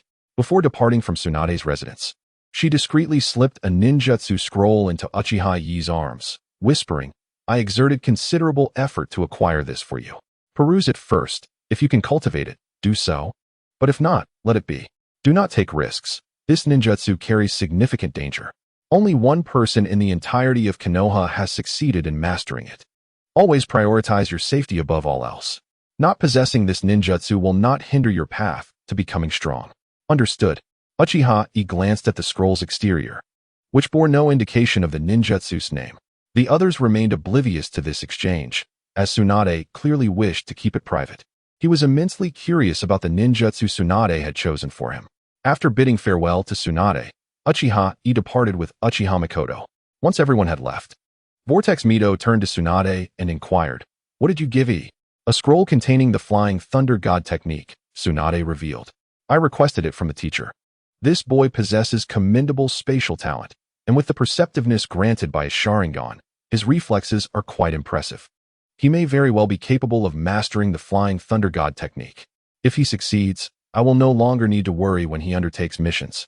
Tsunade harbored a degree of selfishness. On one hand, she genuinely hoped for Uchiha Yi's growth and wished to impart knowledge to him. On the other hand, she desired him to acquire this life-saving ninjutsu, enabling him to escape should he face an adversary beyond his capabilities. Indeed, Vortex Mito contemplated Senju Tobarama's attitude towards the Uchiha. She wondered if he would be enraged to discover that Uchiha Yi was the most likely candidate to master the Flying Thunder God technique. The Flying Thunder God technique necessitates a substantial foundation in sealing techniques. I hope you can guide them when you have the time, Tsunade added, feeling somewhat embarrassed. My own ninjutsu has reached a critical juncture, and I cannot spare time to teach him sealing techniques. Moreover, when it comes to sealing techniques, I cannot compare to you. Vortex Mito cast a resigned glance at Tsunade. While Tsunade indeed possessed talent, she preferred to delve into medical ninjutsu rather than dedicate herself to sealing techniques. Fortunately, Vortex Kushina was more adept. Each time Vortex Mito gazed at her, she was reminded of her younger self, treating Kushina as if she were a beloved granddaughter. I had always intended to teach that child sealing techniques. In the future, he could serve as a safeguard for Kushina. Despite Sarutobi Hiruzen's silence, Vortex Mito believed the likelihood of Kushina becoming the Jinchuriki of the Nine Tails was still considerable. Regardless of whether Uchiha Yi and Vortex Kushina became romantic partners or continued as friends, with Uchiha Yi present, he would likely be able to help suppress the Nine Tails within Kushina. Both the Sharingan and sealing techniques were invaluable tools for containing the Nine Tails. Yet, recent developments within the village caused Vortex Mito some concern. She was aware of the wood release experiments, which she deemed unlikely to yield success, but felt powerless to obstruct such endeavors. Upon returning home, Uchiha Yi bid farewell to Uchiha Makoto and retrieved the ninjutsu scroll that Tsunade had entrusted to him. To his astonishment, he discovered the content within the scroll, the Flying Thunder God technique. He had not anticipated that Tsunade would procure such a powerful ninjutsu for him. Was this the true benefit of aligning himself with the Hokage's lineage? The Flying Thunder God technique was notoriously challenging to master, yet Uchiha Yi recognized its immense potential. It proved invaluable for travel and combat alike. With the combination of the Thunder God sword and the Flying Thunder God technique, he could become a miniature Senju Tobirama. As he meticulously studied the scroll's contents, Uchiha Yi quickly grasped why the Flying Thunder God technique was so difficult to learn, as only a select few had succeeded. The requirements were extraordinarily high. However, at present, he appeared to possess all the necessary elements to focus on mastering the Flying Thunder God technique. Before the activation of his Mangekyo Sharingan, the Flying Thunder God technique was undoubtedly a formidable ninjutsu, remaining effective even after its activation, as evidenced by how Izuna was ultimately vanquished by it. Nevertheless, mastering the Flying Thunder God technique did not render one invincible. During the Fourth Great Ninja War, Senju Tobirama himself had been pinned to the ground by Uchiha Madara, unable to resist. The following day, Uchiha Yi arrived early at Konoha's No. 7 training ground, where he found a girl of similar age to Uchiha Mikoto patiently awaiting him.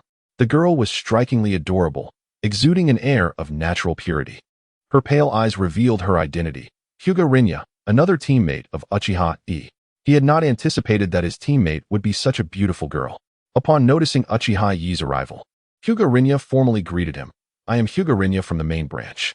I look forward to your guidance." "Hello, I am Uchiha Yi. I look forward to your guidance as well," he replied, feeling a touch of exasperation. This girl seemed rather rigid. Chapter 32. Formation of Tsunade's team. Uchiha Yi could distinctly sense that this woman was akin to other members of the Hyuga clan, perhaps even more inflexible than the rest. Despite her initiative to greet him, he still felt a sense of distance emanating from her politeness. She was not an easy person to get along with, yet fortunately, she did not seem inclined to make things difficult for him, which Uchiha Yi found acceptable. Moreover, the relationship between the Uchiha and Hyuga clans had historically been fraught with tension, particularly following the dissolution of the Senju clan. Under Senju Tobirama's guidance, the Uchiha and Hyuga had begun competing for the title of Konoha's foremost clan. In truth, comparing the Hyuga to the Uchiha was an insult to the Uchiha. No matter how diminished their status, they would never sink to the level of standing alongside the Hyuga. Yet, what could the Uchiha do in the face of such competition? Were they to simply thrash the Hyuga? When Uchiha Yi first entered the Ninja Academy, he had encountered challenges from the Hyuga clan, which he had effortlessly dispatched, thereby establishing his reputation as Konoha's foremost prodigy.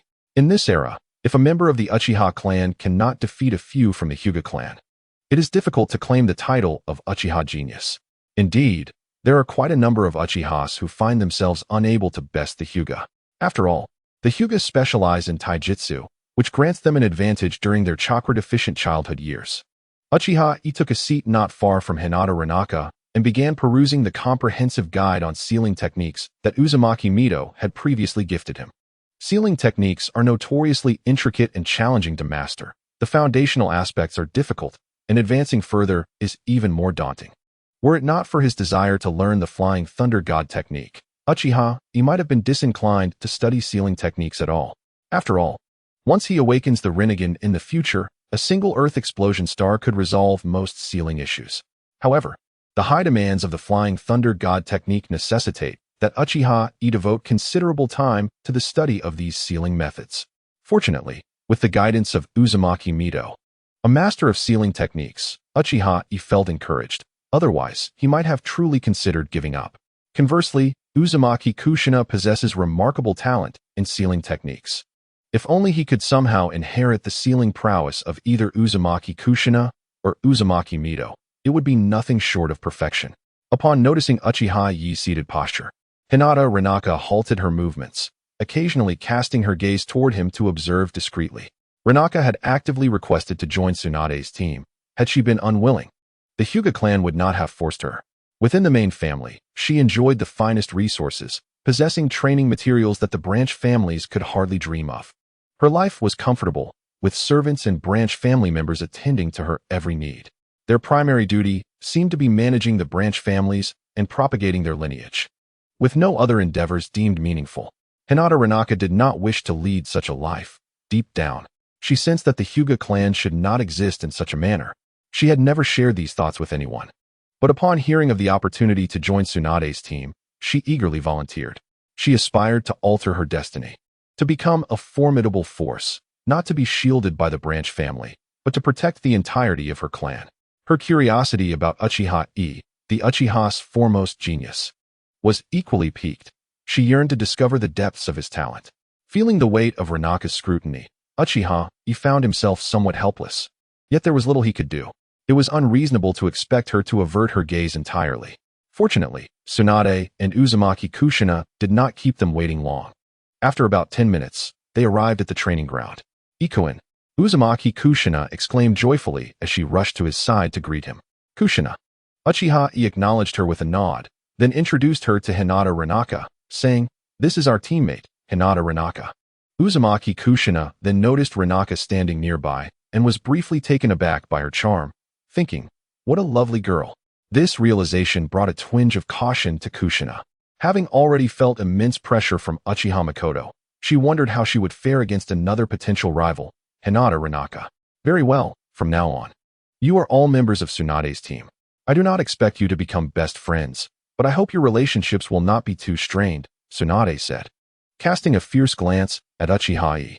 "Now, let us begin with self-introductions. You will be working together on tasks, so mutual understanding is essential." Uzumaki Kushina understood that Tsunade was signaling her, yet she was not intimidated. Instead, she raised her hand and declared, "How about you start, Tsunade-sensei? In this small team, I am your captain. Henceforth, you shall address me as Tsunade-sensei." Tsunade shot a bemused look at Kushina, but proceeded with her introduction. "I am Tsunade, an elite jonin of Konoha, skilled in taijutsu and medical ninjutsu.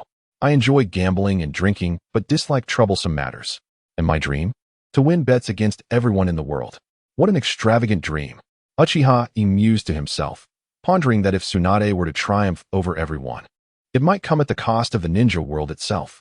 Observing that neither Uzumaki Kushina nor Hinata Rinnegan seemed inclined to speak next, he took it upon himself to introduce himself.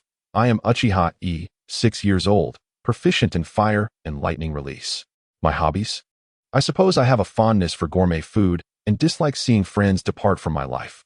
As for my dream, I wish for a world devoid of conflict. I wonder if that counts as a dream. Desiring world peace certainly qualifies as a dream. I hope one day you can achieve that." Tsunade nodded approvingly, sensing that Uchiha Yi spoke sincerely. "Who says the Uchihas are all mad? Uchiha Yi is a fine young man. Next is me. I am Uzumaki Kushina, skilled in taijutsu and sealing techniques, with a bit of medical ninjutsu. I enjoy living alongside cherished friends and wish to avoid the pain of separation." As she spoke, Kushina glanced at Uchiha Yi before quickly returning her focus to Tsunade. "Rest assured, we will safeguard our homeland together." Tsunade understood Kushina's sentiment and affectionately ruffled her hair, saying, "Yes, you are very well behaved." As time progressed, with the companionship of Tsunade, Uzumaki Mito, Rope Tree, Uchiha Yi, and Uchiha Makoto, Uzumaki Kushina gradually developed a sense of belonging in Konoha. Now aware that war could erupt at any moment, she wished to shield Konoha from the calamity that had befallen the Whirlpool Village. Kushina did not want Uchiha Yi and the others to endure the same fate she had experienced. Hinata Rinnegan, puzzled by Kushina's demeanor, introduced herself. "I am Hinata Rinnegan, skilled in gentle fist. I have no particular likes or dislikes. As for my dream, it is to become strong and to govern my own destiny." "To become strong and govern one's destiny is indeed a commendable aspiration," Tsunade remarked, observing Rinnegan thoughtfully. Although the Hyuga clan was not entirely devoid of ambition, few among the main family exhibited true drive. It was unexpected that her team had welcomed a Hyuga eager to grow stronger. Tsunade was curious to see how far Hinata Rinnegan could develop. Rinnegan gazed confidently at Tsunade, who was among the most distinguished female ninjas in Konoha. She hoped to learn a thing or two from her. "All right, I have a fair understanding of Uchiha Yi and Kushina's abilities. Now, I want you to spar with Uchiha Yi and let me see your strength. Make sure to give it your all, otherwise you will face a dire defeat," Tsunade instructed. Casting a knowing glance at Uchiha Yi, Uzumaki Kushina was still quite young and had trained for a limited time, so she likely wouldn't be a match for Hinata Rinnegan. However, Uchiha Yi was a different story. Tsunade did not believe that anyone in their age group could rival Uchiha Yi. Rope Tree certainly could not, and while Namake's Minato might aspire to catch up, it would prove difficult. Only Jiraiya firmly believed that Minato could one day surpass Uchiha Yi. Uchiha Yi could serve to temper Hinata Rinnegan, ensuring that the proud young lady would become more subdued within their team. As for how Uchiha Yi and Hinata Ranaka would interact thereafter, that was beyond Tsunade's concern. If they truly harmonized, they would naturally collaborate closely in the future. Although Jiraiya and Orochimaru often clashed, they could still rely on each other during battles. If there is no compatibility, then there is no need to exert oneself. When the war begins, Kushina Uzumaki will return to her studies, and Itachi Uchiha can join Senju's team. As for Rinnegan, being a member of the main branch, the Hyuga clan would likely prefer not to send her to the battlefield. Tsunade has a rather open-minded perspective on this matter. Indeed, Rinnegan was momentarily taken aback. She had not anticipated that Tsunade would request a duel between herself and Itachi Uchiha. However, this aligned with her own desires, as she yearned to witness the prowess of the Uchiha's most talented prodigy. It is worth noting that she, too, could be considered the hidden gem of the Hyuga clan, her abilities rivaling those of Hinata, despite being a year younger. This was a perfect opportunity for the foremost genius of the Hyuga clan to witness the strength of the Uchiha's finest. Itachi Uchiha was indeed the true prodigy of the Uchiha. Rinnegan's gaze towards Itachi was imbued with fierce determination, prompting a resigned sigh from him. Tsunade would certainly not make this easy for him. Then, I shall look forward to your guidance, he said, forming a hand seal of opposition. Rin, in response, mirrored his gesture and then, like a cheetah, swiftly approached him, launching a palm strike. Itachi quickly blocked her attack, engaging in a physical confrontation with Rin. The sounds of their clash echoed throughout the training ground, capturing Tsunade's nuanced expression. It was evident that Itachi surpassed Rin in strength. Despite his youth, he had already attained the rank of Chunin, yet Rin's performance exceeded her expectations. She was indeed formidable. The battle between Itachi and Rin resembled a duel among the Hyuga clan members. If Itachi had activated his Sharingan to counter her, Tsunade would have understood. But he had yet to do so. The Sharingan, unlike the Byakugan, possessed formidable insight. Itachi was employing the techniques of the Hyuga clan against Rin. To an observer, one might mistakenly believe that Itachi was also a member of the Hyuga. Fortunately, Itachi was not utilizing the gentle fist technique. Otherwise, the Hyuga clan would surely have been thrown into chaos. Unbeknownst to them, Itachi was not as comfortable with the situation as Tsunade imagined. His goal was to defeat Rin using physical prowess while remaining vigilant against her attempts to sever his chakra. A misstep could lead to great embarrassment. Rin continued her relentless offensive, but with each attack, her frustration and anger deepened. Itachi appeared to possess an intimate understanding of the gentle fist, effortlessly blocking her every move as if anticipating her actions.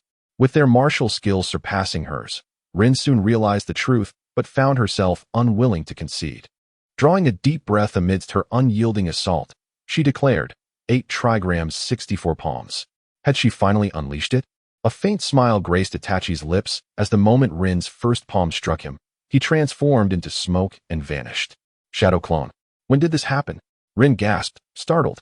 Just as she opened her eyes, desperately searching for Itachi, his voice echoed unexpectedly. Earth release. Heart-cutting technique. Suddenly, Rin felt a grip around her ankle. And before she could resist, she was pulled into the ground, leaving only her head above the surface. Itachi's figure appeared beside her, and as she looked up at his handsome face, her expression was one of deep dissatisfaction.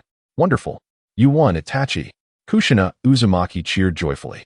Kushina, that is your teammate. Tsunade shot her a disapproving glance before approaching Rin, assisting Itachi in pulling her free.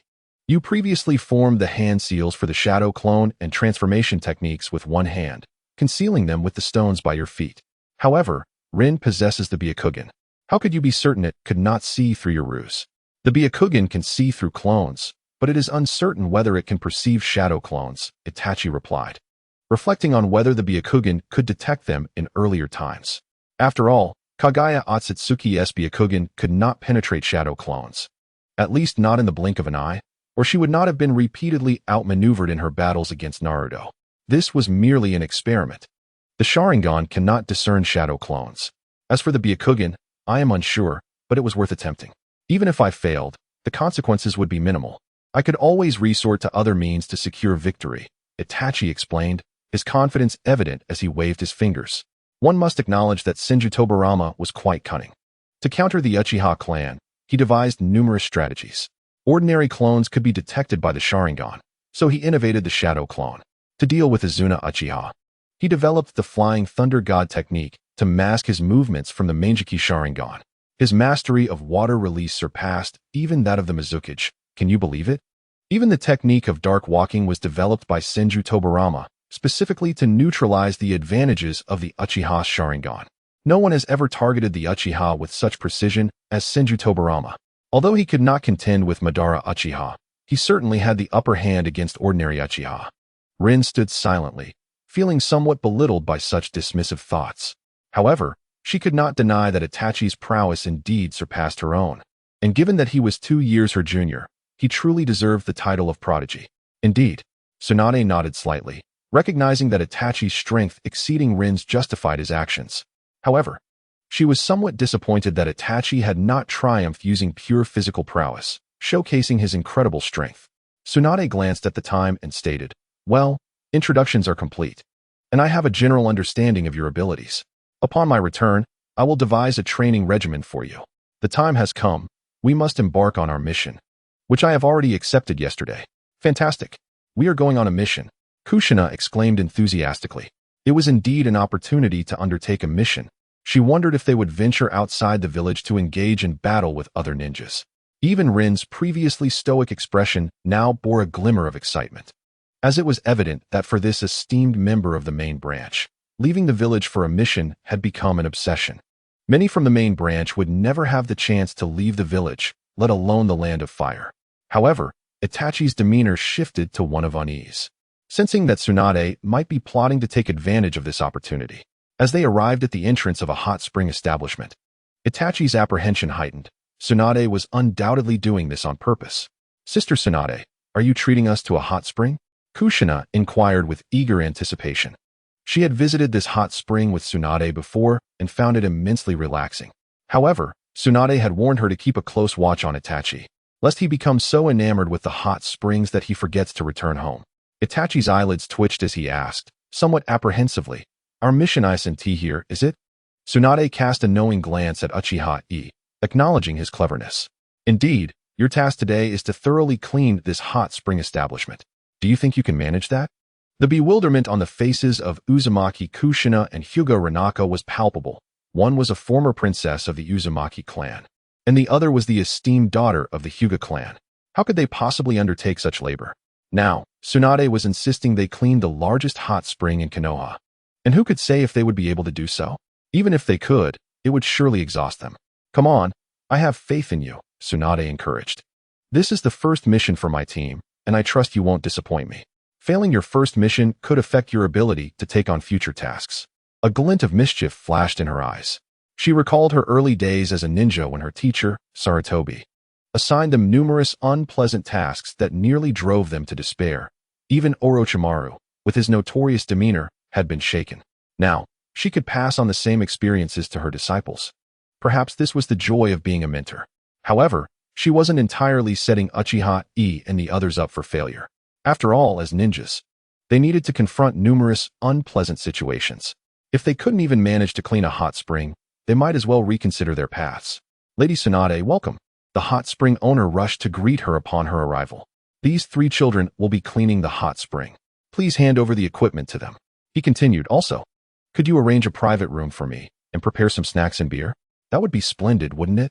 Tsunade gestured towards Uchiha Yi and his companions as she spoke. "Of course, I'll arrange that for you right away." The owner eagerly complied. Tsunade was known for her generosity, and this occasion would likely see her spending more than anyone else. "All right, you may begin your cleaning now. Do not let me down." Tsunade waved them off before making her way to the room the owner had prepared, leaving Uchiha Yi and the others exchanging glances, their expressions far from cheerful. "Let's get to work," Uchiha Yi suggested. "If we finish quickly, perhaps Lady Tsunade will treat us to a soak in the hot spring." He picked up a cleaning tool, letting out a resigned sigh. "Kushina, wait for me. I will use shadow clone jutsu to help. If you don't mind, you can also use your clones." Cleaning the hot spring can serve as a form of training. As Uchiha Yi stepped into the public hot spring, he felt the water beneath his feet. Water walking is an essential skill for ninjas and demands a high level of chakra control. Since you haven't practiced it yet, this is a great opportunity for you to train. "Understood," Uzumaki Kushina exclaimed, a look of realization crossing her face. No wonder Tsunade-sensei had brought them here. It was to help them train. She had misjudged Tsunade's intentions. Hyuga Rinaka regarded Uchiha Yi thoughtfully. Was it really so? Nevertheless, it mattered little. They could use this opportunity for their own training. As the eldest daughter of the Hyuga clan, Rinaka had always had access to the finest training resources. Although she had practiced water walking, she was still not fully proficient. This was a perfect chance to enhance her skills. Moreover, if Kushina and Uchiha Yi could do it, why couldn't she? Geniuses always garnered respect, and Rinaka understood that Uchiha Yi surpassed her in strength. She could accept him as the leader of their small group. Watching Uchiha Yi and Rinaka begin their tasks, Kushina puffed her cheeks in determination, yet she diligently cooperated with them. They took charge of clearing debris and cleaning the hot springs waters, with Kushina managing the trash disposal. Uchiha Yi nodded appreciatively. Perhaps he would need to teach Kushina about water walking and tree climbing upon their return. Given her chakra control capabilities, she could likely master the training within a day. Indeed, Kushina was truly a prodigy, aptly described as a little whirlpool. Her chakra, which could suppress tailed beasts, was more than 3 times that of Uchiha Mikoto's, showcasing her exceptional control and a vast reservoir of yang-release chakra. Her talent for sealing techniques was also remarkable, making her a rare gem within the Uzumaki clan. While they toiled away, Tsunade luxuriated in the hot spring, savoring snacks and sipping beer, reveling in the comfort of her leisurely day.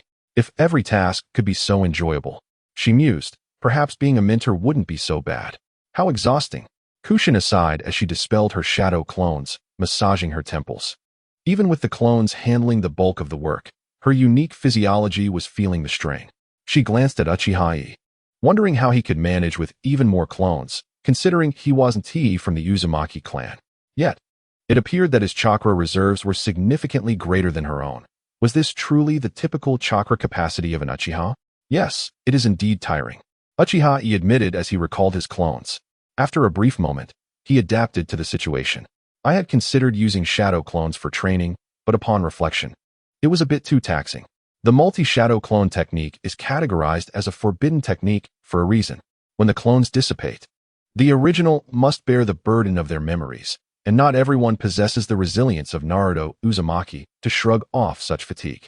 Even I must be cautious when employing this technique. Many could use shadow clones, yet few could master their application as Naruto could, not even the legendary Tobirama Senju. Alright, you two should go find Tsunade. I'll seek out a private room myself, Uchiha Yi instructed after coordinating with the hot spring owner.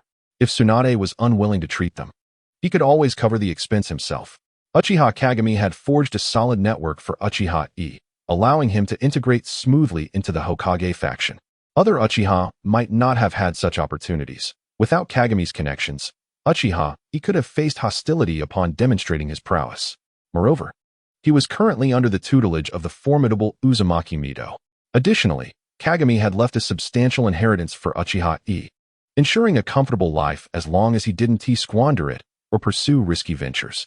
Similarly, Rinaka lacked financial concerns, and though Kushina received a modest allowance from Mido, she was not financially constrained. After gaining Kushina's consent, Mido imparted numerous sealing techniques from the Uzumaki clan to Konoha to demonstrate Konoha's welcome. Hiruzen Sarutobi allocated several establishments under Kushina's name. Mido also transferred considerable assets to her daughter. In this way, Konoha rightfully gained the Uzumaki clan's sealing techniques. Unlike other villages that resorted to plunder, other villages might seize opportunities, but Konoha had a code of honor that forbade such actions. This significantly enhances the foundation of Konoha. As for bestowing some wealth upon Uzumaki Kushina, Konoha is certainly capable of such generosity. In truth, these assets were previously donated to the village by the Senju clan. This act not only garners Konoha a commendable reputation, but also further consolidates the support of Uzumaki Kushina. If possible, attracting some of the fleeing Uzumaki clan members would be even more advantageous. Fortunately, Tsunade excels as a mentor. Even if Kushina and the others do not express their intentions, she has no qualms about inviting the 3 children to enjoy a hot spring together. Nurturing a good relationship with them could provide her with a means of financial support in the future, especially since she has long coveted Kushina's allowance. Time flows like a fleeting shadow, and in the blink of an eye, half a year has passed. During this time, Uchiha Yi and his companions have diligently undertaken various intricate tasks within the village. Upon completing these tasks, They would train alongside Uzumaki Mito or Tsunade. Each of them experienced significant growth. Uchiha Yi, for instance, mastered numerous sealing techniques and even began to grasp the Flying Thunder God technique.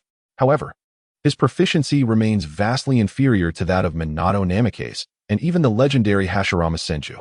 The time required for him to set his coordinates and initiate the technique is still considerable, meaning Uchiha Yi cannot yet utilize the Flying Thunder God in combat. At most, it serves as a means of travel. Nevertheless, this achievement suffices to delight Uchiha Yi, for it is the Flying Thunder God technique. Of course, he has refrained from sharing this information with others, not even Tsunade or Mito.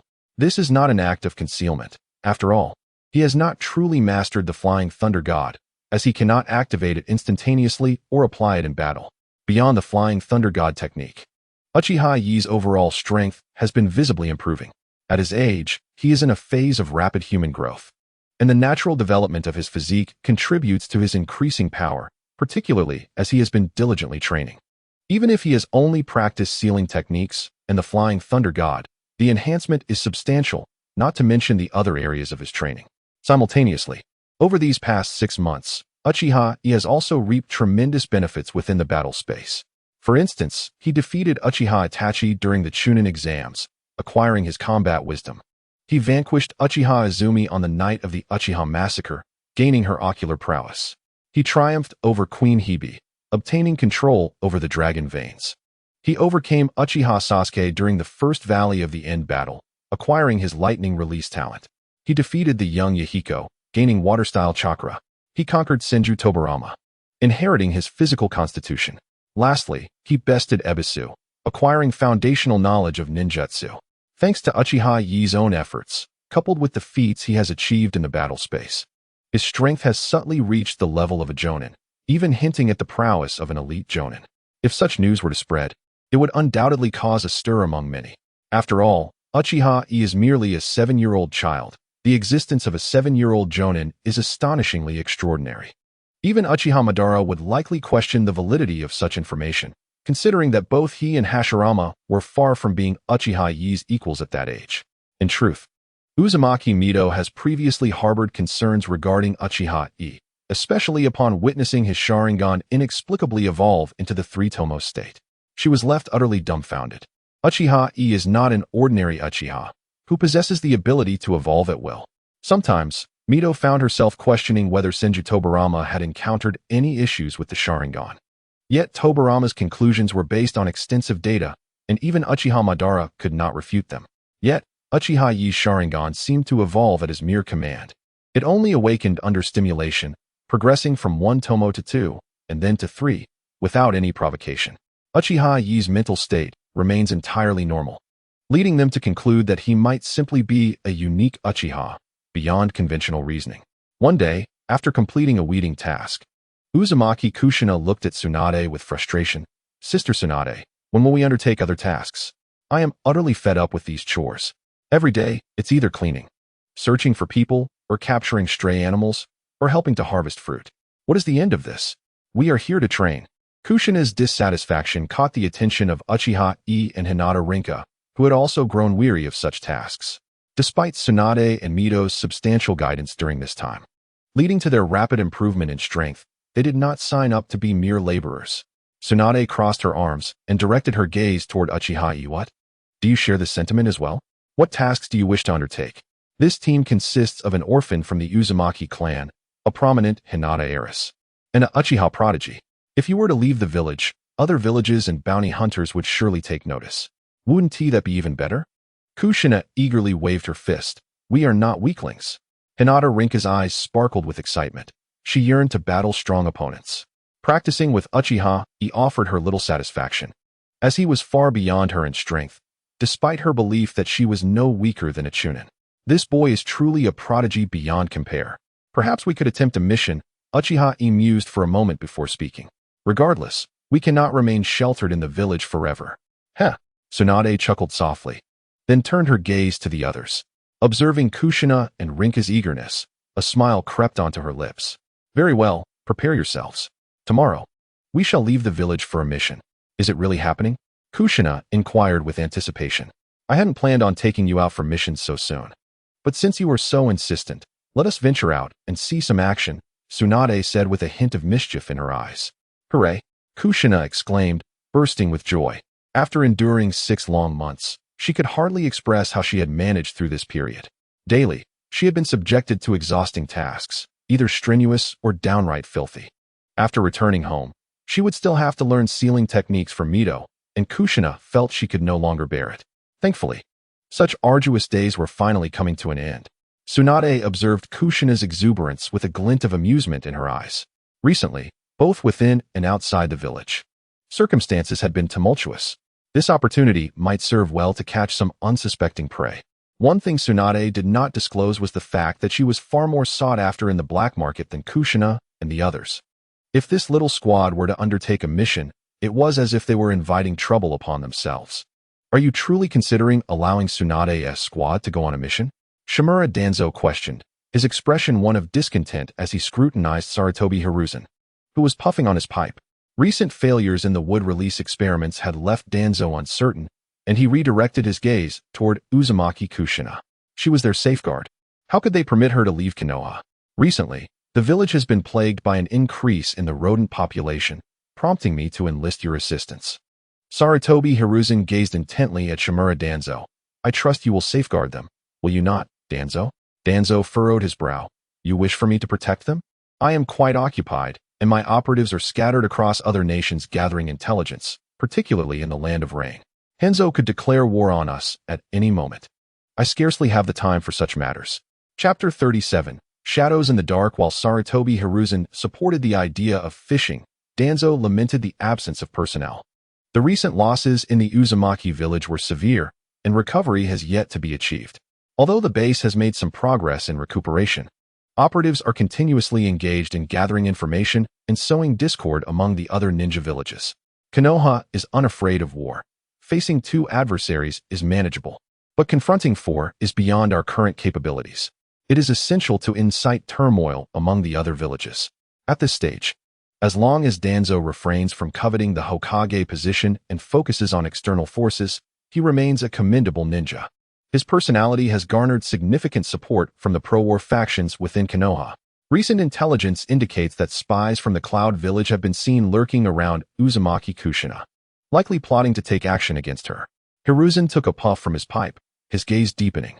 Perhaps we can use this opportunity to root out the spies from the Cloud Village within our own.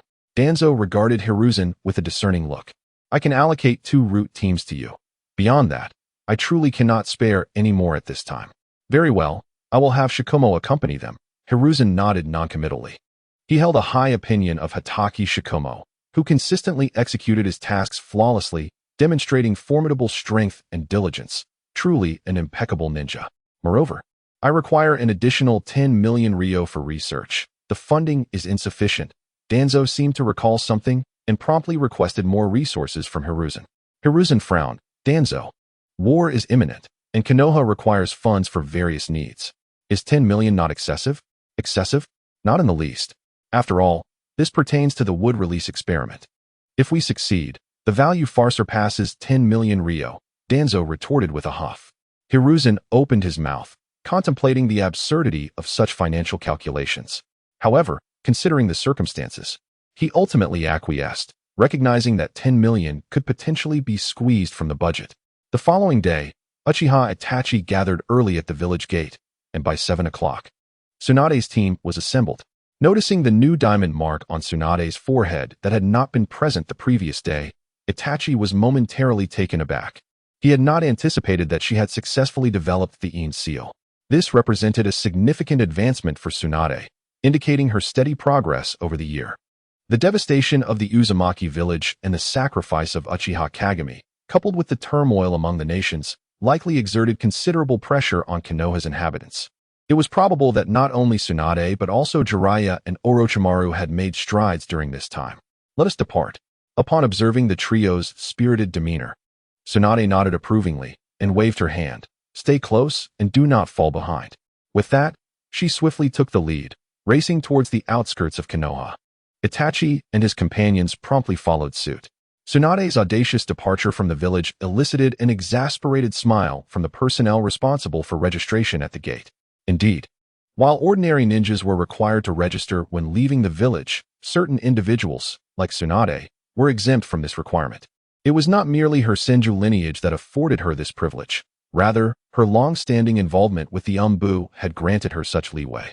Even now, she remained part of the Umbu, and upon their exit, the members had nodded in acknowledgement, rendering it inappropriate for the gatekeepers to impede their passage. Shortly after Tsunade and her team departed Konoha, 3 Umbu teams, guided by a silver-haired ninja, stealthily exited through a concealed passage, closely trailing Itachi and his group. While Tsunade led the charge, she maintained a controlled pace, glancing back to ensure that Itachi and his companions were keeping up seamlessly. Itachi's speed and physical prowess impressed her. In terms of sheer speed, he might even surpass her own.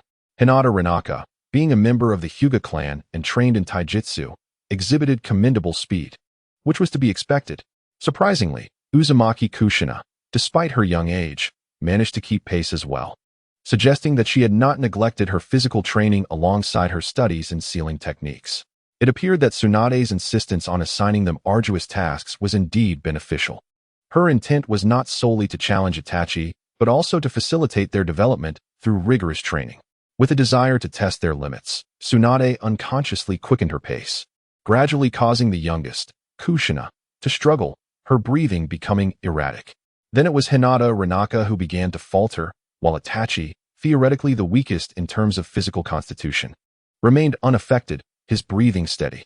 This was a remarkable feat, considering the Uchiha clan's physical capabilities were generally eclipsed by those of the Hyuga and Uzumaki clans. Tsunade couldn't help but marvel at his extraordinary potential. Had she not known his true lineage, she might have suspected that Itachi bore the blood of the Senju or Uzumaki clans. Having gauged their limits, Tsunade opted to ease her pace, ensuring it remained acceptable for all. In a cavern within the Land of Rain, the aged Uchiha Madara sat before the outer path statue, his back connected to it via a special apparatus, drawing life force from the statue. Nearby, Kurizetsu awaited attentively, accompanied by several white Zetsu. Suddenly, a white Zetsu emerged from the ground, exclaiming in a strange tone, "Lord Madara, the child of the Uzumaki clan has left Konoha. At last, she has departed Konoha." A playful expression crossed Madara's face. Inform the Cloud Ninjas of this development, and if possible, assist them in abducting Uzumaki Kushina. Then, relay this information to Konoha in hopes of enticing Uzumaki Mito to take action herself. Understood. The white Zetsu melded back into the earth. Chapter 38. Uchiha Madara's Scheme. Lord Madara, will this not alert Uzumaki Mito to our presence? After the white Zetsu's departure, Kurizetsu hesitantly inquired. Uzumaki Mito has likely already sensed something amiss, Madara scoffed dismissively. Her existence poses a threat to our plans. To ensure Nagato inherits my eyes, we dismantled the Uzumaki village to prevent the Rinnegan from falling into their hands. However, I did not anticipate that Uchiha Kagami would discern my control over the Mizukage, compelling me to take action against him. As he spoke, Madara's tone became tinged with nostalgia. Uchiha Kagami had been an exceptionally talented Uchiha. Unfortunately, the Uchiha clan's betrayal, particularly Kagami's decision to become Senju Tobarama's student, had left Madara with a bitter taste, ultimately leading to Kagami's demise. The eternal Mangeki Sharingan he wielded now was, after all, a legacy of Uchiha Kagami. Should Uchiha Kagami dare to oppose you, Lord Madara, he has sealed his own fate. Black Zetsu complimented Uchiha Madara, saying, by the way, Uchiha Kagami's son has now become Tsunade's disciple and is referred to as Uchiha's greatest genius. Rumor has it that his talent rivals that of Uchiha Kagami. Is he the granddaughter of Hashirama? Uchiha Madara found himself lost in thought, recalling how the original Senju Hashirama had asked him to hold that child, a request he had declined. As for Uchiha Yi, he was completely overlooked by Hinata Rika. Uchiha Yi had no siblings. Even if he possessed talent, what of it? He was merely the next Uchiha Kagami. Without siblings, Uchiha Yi could never attain the eternal Mangeki Sharingan. Perhaps Uchiha Kagami's eyes could assist him. After all, it had never been stated that the Mangeki Sharingan of a father and son could not merge. However, the eyes in his possession were certainly not for Uchiha Yi. No matter how gifted he might be, if he could not awaken the Mangeki Sharingan, he would ultimately succumb to blindness, posing no threat whatsoever. It was better to reserve them for Nagato as a sharpening stone. Yet, Uchiha Yi's apprenticeship to Tsunade irked him slightly. Why was it that the Uchihas were the ones serving the Senju instead of the other way around? Indeed, the Uchihas remaining in Konoha had long lost their spirit. Uzumaki Kushina was among Tsunade's team. This presented an opportunity for them. Black Zetsu's gaze deepened. If we were to capture Tsunade and Uzumaki Kushina, perhaps we could lure Uzumaki Mido. If Lord Madara were to intervene, it would not be impossible to seize the Nine Tails. However, such an act would reveal that Uchiha Madara was still alive. Madara shook his head slightly. I possess the Outer Path's golem to sustain my life. But after relinquishing my Rinnegan, my combat power is greatly diminished. Uzumaki Mido, as a member of the Uzumaki clan, should be able to survive for at least a decade in her current state. I may not be able to eliminate her swiftly. It would be wiser to let her engage in battles with other villages. As for Tsunade and Uzumaki Kushina, they are not our true targets. Creating disturbances for them will suffice. He paused before continuing. Moreover, we must incite true chaos in the ninja world. If all villages turn against Konoha, it will undoubtedly be unable to withstand the onslaught, which would hinder our plans. We must do our utmost to sow discord among the other villages. The more turmoil in the ninja world, the better. It will provide opportunities for Nagato to grow. Yes, I shall comply with your wishes, Lord Madara, Black Zetsu replied. A glimmer of resolve in his eyes. Like Uchiha Madara, Black Zetsu believed that Uzumaki Mido must be eliminated. Until she was gone, White Zetsu would not even dare to enter Konoha. The more chaos in the ninja world, the better for Nagato's development. Madara's resurrection would require time. And now was the moment to diminish the power of the ninja world as much as possible. With the Uzumaki clan nearly extinct, the Uchiha and Senju descendants needed further weakening. After issuing his orders to Black Zetsu, Uchiha Madara sighed deeply. If it weren't for Uzumaki Mido being such an obstacle, he would truly prefer not to take action against her. She had been one of his few remaining old friends. During the early days of Konoha's establishment, he frequently visited Senju Hashirama, where Uzumaki Mido warmly welcomed him. That woman was quite an adept cook. Madara recalled how, upon Konoha's founding, Uzumaki Mido had brewed several jars of sake, stating that they were to be enjoyed after 10, 20, or 30 years. Unfortunately, everything lost significance after his life-and-death struggle with Senju Hashirama. Once infinite Tsukuyomi was initiated, true peace would descend upon the world, and whether it was Senju Tobarama, Senju Hashirama, or Uzumaki Mido, they would all be resurrected within the infinite Tsukuyomi. As for Senju Tobarama, it was best to leave him be. He did not deserve to live. Uchiha Madara sought to create a world devoid of Senju Tobarama. Tsunade led Uchiha Yi and his companions swiftly, stopping only when they felt fatigued before continuing their journey. By the end of the day, they had traversed over 200 kilometers from Konoha, a pace far swifter than a marathon. Observing the breathless and weary Uzumaki Kushina and Hinata Rika, and then glancing at the freshly warmed-up Uchiha Yi, Tsunade halted their progress. All right, let us rest here for the day. Here, Uzumaki Kushina surveyed the towering trees around her, her face displaying a look of distaste. While she had endured hardships during the fall of the Uzumaki clan, having run all day only to rest outdoors felt excessively arduous. Do you expect us to sleep in the open? Tsunade shot a weary glance at Uzumaki Kushina. Ultimately, we are out here on a mission. This setting is considerably favorable. Imagine a place like the Land of Rain, where it pours daily and the ground is perpetually muddy, making proper rest impossible. Uzumaki Kushina could actually choose to sleep in the trees, which were relatively safer. Uchiha Yi pointed to a sturdy tree and then retrieved a package of compressed biscuits from his backpack.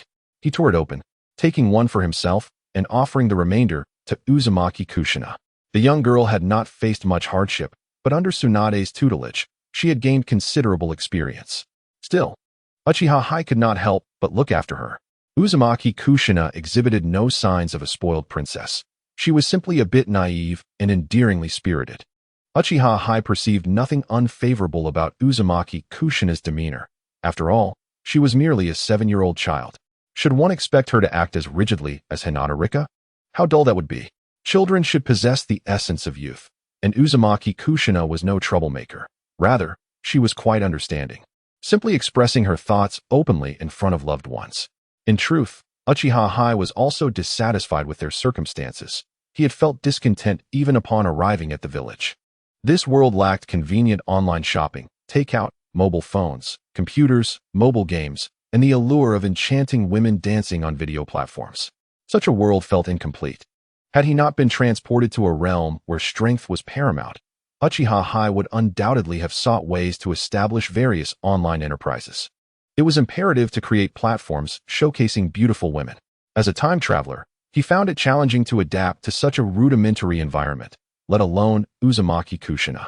Uzumaki Kushina pursed her lips but refrained from complaining further, knowing that continued grievances might lead Tsunade to send her back to the ninja academy, jeopardizing her future opportunities for missions outside Konoha. Hinata Rika silently observed this exchange before retrieving 2 soldier pills, placing them in her mouth, and climbing a nearby sturdy tree with ease. By the way, what is our mission this time? Uchiha Yi inquired, turning to Tsunade. It primarily concerns you all gaining combat experience, Tsunade replied, producing the mission scroll and tossing it to Uchiha Yi. Upon opening the scroll, his expression shifted dramatically. A spy base has been discovered within the Land of Fire? Are we, this small team, expected to handle it? Isn't that the job of the Umbu? This is our first mission outside of Konoha, and we haven't even seen combat yet. Shouldn't a combat mission involve dealing with rogue ninjas or confronting bandits? Uchiha Yi's words immediately captured the attention of both Uzumaki Kushina and Hinata Rika, who were equally astonished that Tsunade would assign them such a task. However, the more arduous the task, the greater the challenge, and the more eagerly Hinata Rika anticipates it. Although her strength has improved rapidly of late, it ultimately fails to meet her expectations.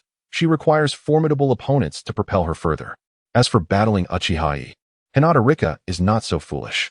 After all, she senses that Uchiha Yi conceals his true strength, never fully unleashing it during their encounters. Such is not the nature of a bloodied mission.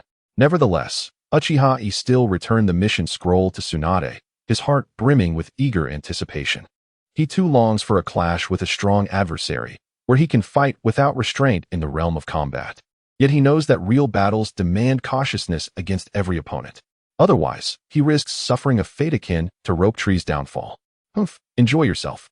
Upon witnessing Uchiha Yi's demeanor, Tsunade recognized his satisfaction with the task. Indeed, no matter how amiable the Uchiha may be, they remain Uchiha. They possess an undeniable drive for battle. After finishing their meal, Tsunade continued, "We shall take turns keeping watch tonight. I will guard during the first half, while the 3 of you will take the second half." If they were outside the Land of Fire, or if Kakashi and the others were not accompanying them, Tsunade would not feel comfortable leaving 3 young children on watch, despite their seemingly perfect capabilities. Alas, if only Kushina had awakened a Kage like Byakugan, her perception abilities would have significantly enhanced. All right, Uchiha Yi readily agreed. I sense that someone is following us. During their watch in the latter half of the night, Uzumaki Kushina whispered into Uchiha Yi's ear. Oh. Uchiha Yi regarded her with curiosity, recalling that Kushina had not awakened a Byakugan. When did she acquire such perceptive capabilities? Before leaving Konoha, Grandma Mito gifted me some life-saving items, and I discovered I can sense the goodness or malice of those around me, Kushina proudly declared.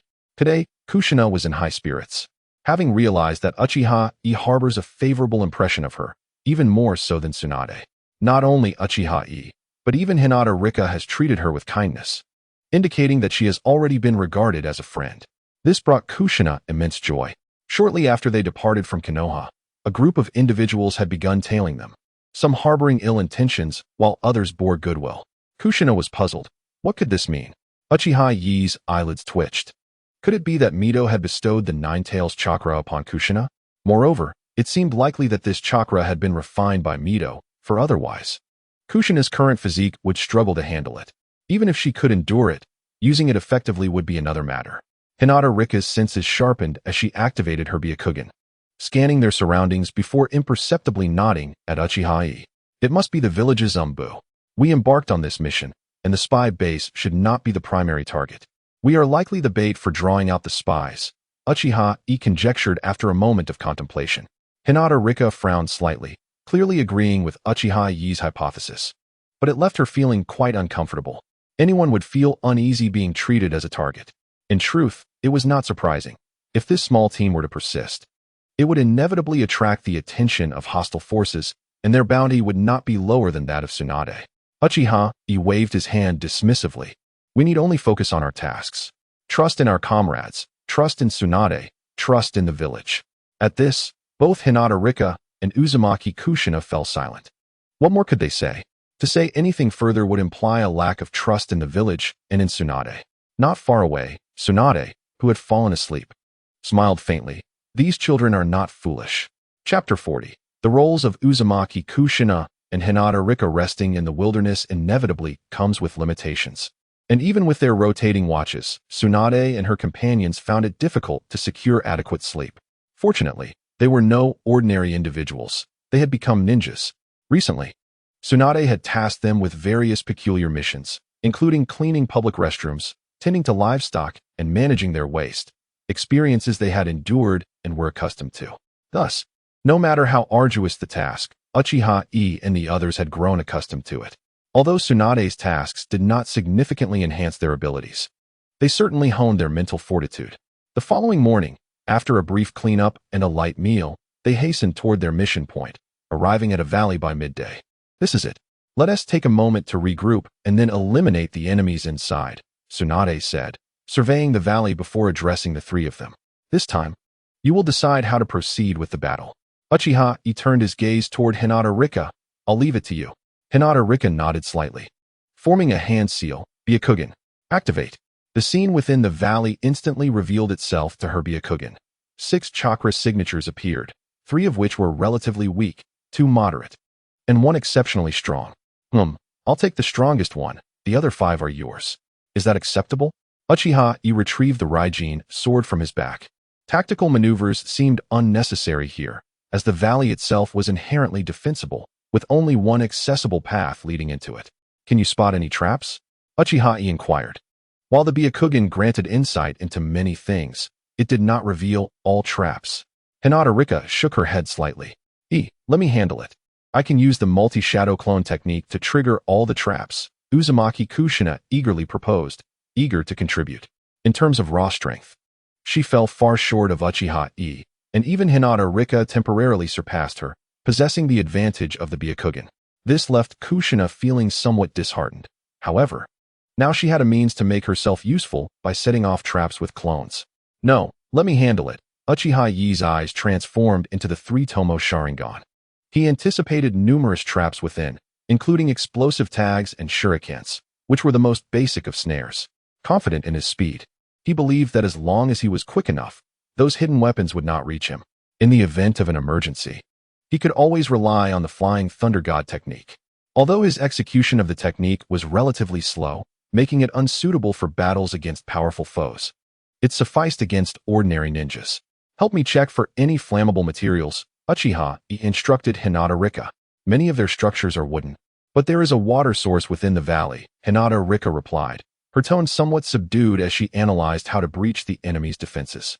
After a moment's hesitation, Uchiha Yi asked Hinata Rika and Uzumaki Kushina, how many explosive tags do you have? Explosive tags? Let me check. Kushina rummaged through her belongings and produced a handful of explosive tags to hand to Uchiha Yi. Uchiha Yi accepted the explosive tags and turned his gaze towards Hinata Rinnegan, who silently produced a storage scroll and handed it to him, saying, it contains all explosive tags. What sort of teammates have I gathered? Looking at the explosive tags of Uzumaki Kushina, there are at least dozens, if not hundreds. Moreover, Hinata Rinnegan has stored explosive tags within a storage scroll. Their preparations for missions are impressively thorough. Reflecting on my own inability to stockpile even a few explosive tags, had I possessed such an arsenal entering the battle space, I would have wreaked havoc in there. Thank you, I'll force them out. Wait for me at the valley entrance, Uchiha Yi instructed the two. He cast a glance at Tsunade but refrained from seeking her assistance, aware that this was a test imposed by her. Uchiha Yi was not one to cower. Instead, the blood of the Uchiha within him began to boil with anticipation. Be careful, Uzumaki Kushina urged. Don't worry, it's just a matter of setting a fire. Uchiha Yi replied with a confident smile, then vanished in an instant.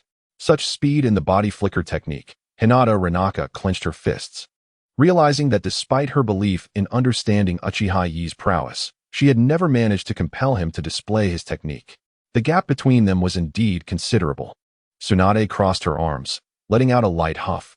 That fellow certainly has many hidden capabilities. As she spoke, her brow furrowed slightly.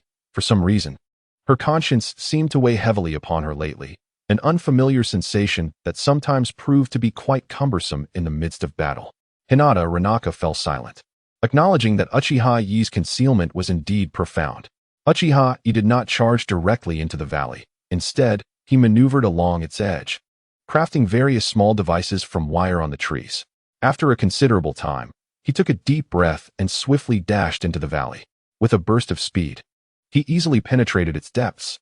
As he forcefully entered, he triggered numerous traps within, and in an instant, countless shurikens and kunai were launched toward him. Uchiha Yi emanated a shimmering lightning aura, further enhancing his speed, effortlessly dodging the barrage of traps. Simultaneously, he wielded the Raijin sword, sweeping away the projectiles aimed at him. Who goes there? Uchiha Yi's sudden actions quickly aroused the vigilance of those within the valley. However, what awaited them was an enormous fireball. Fire-style, fireball jutsu. A fireball, approximately 10 meters in diameter, surged toward them, prompting frantic evasions. Their attempts to dodge ignited the buildings behind them, and amidst the flames, explosions erupted from the valley's edge as trees toppled into the inferno, followed by a rumble as boulders cascaded inward. Uchiha Yi swiftly retreated towards the valley's outskirts. In an instant, the valley was ablaze, smoke billowing into the sky. That guy? Tsunade understood perfectly what Uchiha Yi had just done. He must have used the Raijin sword to chop down trees. If the villagers of Konoha, especially Sarutobi Hiruzen, were to discover this, they would undoubtedly be furious. Is the Raijin sword meant for chopping trees? Tsunade chuckled softly, realizing that the sword, at its core, was merely a weapon. Since she had entrusted it to Uchiha Yi, how he chose to utilize it was his prerogative. All right, it's your turn. If anyone flees in another direction, I will intervene, Tsunade instructed Hinata Ranaka and Uzumaki Kushina, granting them permission to act. The two promptly dashed towards the valley entrance. Damn Uchiha brat. 6 ninjas charged from the base, gazing intently at the diminutive figure of Uchiha Yi, whose 3-tomo Sharingan gleamed ominously. The leading ninja, upon witnessing Uchiha Yi, gasped in astonishment. A 3-tomo Sharingan user was rare, and a child with such abilities was unprecedented. He had never imagined someone could awaken the 3-tomo Sharingan at such a young age. This child is formidable. He cannot be allowed to live. Even if their entire squad perished, they had to eliminate this Uchiha brat. Otherwise, he would inevitably become a significant threat to the village. The leading ninja lunged at Uchiha Yi, who deftly parried with the Raijin sword, blocking the massive shuriken hurled at him. The clash echoed as Uchiha Yi and the J-nin swiftly exchanged blows in an ongoing skirmish. The resounding clang of metal rang out as the large kunai collided with the Raijin sword. Just as they engaged, Uzumaki Kushina and Hinata Ranaka arrived on the scene, quickly joining the fray against the remaining ninjas. Seizing the opportunity amidst the chaos, Tsunade stealthily infiltrated the valley. Observing the flames engulfing the area, she sighed deeply, realizing that many pieces of evidence and leads had vanished. It seemed imperative to capture the enemy to uncover further intelligence. As Tsunade prepared to depart, her gaze fell upon a particular direction, and her pupils constricted as she approached, picking up a bottle. Upon opening it and catching a whiff, her expression shifted dramatically. Deadly poison. It appeared to be the venom of a mountain pepper fish, but this vial was exponentially more potent than ordinary toxins. This meant that, if utilized effectively, the toxin could potentially claim the lives of hundreds or thousands. Uncertain of how much of the mountain pepper fish venom they had brought, it seemed this stronghold belonged to the land of rain. A glint of coldness flashed in Tsunade's eyes. She indeed cherished peace. But that did not imply any nation could dare to provoke Konoha. While she could somewhat understand provocations from other great nations, the audacity of the land of rain to challenge Konoha was intolerable. After a brief moment of hesitation, Tsunade decisively stored the vial of venom, seizing the chance to research the poison of Hanzo's mountain pepper fish. If she could develop an antidote, it would significantly diminish Hanzo's threat. Upon reaching the valley's exterior, Tsunade found the battlefield divided. Uchiha Yi was fiercely engaged with a rain ninja J-nin, while Uzumaki Kushina and Hinata Ranaka coordinated their efforts against 5 other rain ninjas. This surprised Tsunade. Initially, she had not held high expectations for Uzumaki Kushina and Hinata Ranaka, as their interactions had not been particularly harmonious. Yet, their synergy in battle proved to be remarkably effective. Especially Uzumaki Kushina, who at such a tender age had mastered the shadow clone technique, even employing it in combat, filled Tsunade with pride. To mentor such a talented team was a source of gratification for her. Seeing that the trio was not in immediate danger, Tsunade chose to observe from the sidelines, ready to intervene at any moment. For the three young ones, this was a valuable experience, but for Tsunade at this stage, everything remained well within her control. However, Uchiha Yi, this young boy, was progressing at an astonishing rate, already capable of battling a Nin. Although this Nin was from the land of rain and somewhat weaker than those from the five great nations, he still surpassed the average Nin significantly. Uchiha Yi's performance was hardly reminiscent of a mere 7-year-old child. If given another year, Uchiha Yi might very well ascend to the rank of a ninja. An 8-year-old jonin. Who would dare to believe such a thing? Certainly, even his own grandfather was not as formidable at that age. Is it possible that this young prodigy could surpass Uchiha Madara? This scene caught the attention of Kuro and Shiro, who were observing from a distance. It appeared that there were indeed skilled individuals following them in Konoha. Shiro relayed the intelligence he had gathered to Kuro. At least 3 teams were trailing them from 2 kilometers away, with the leader being the recently celebrated Kakashi Hitaki.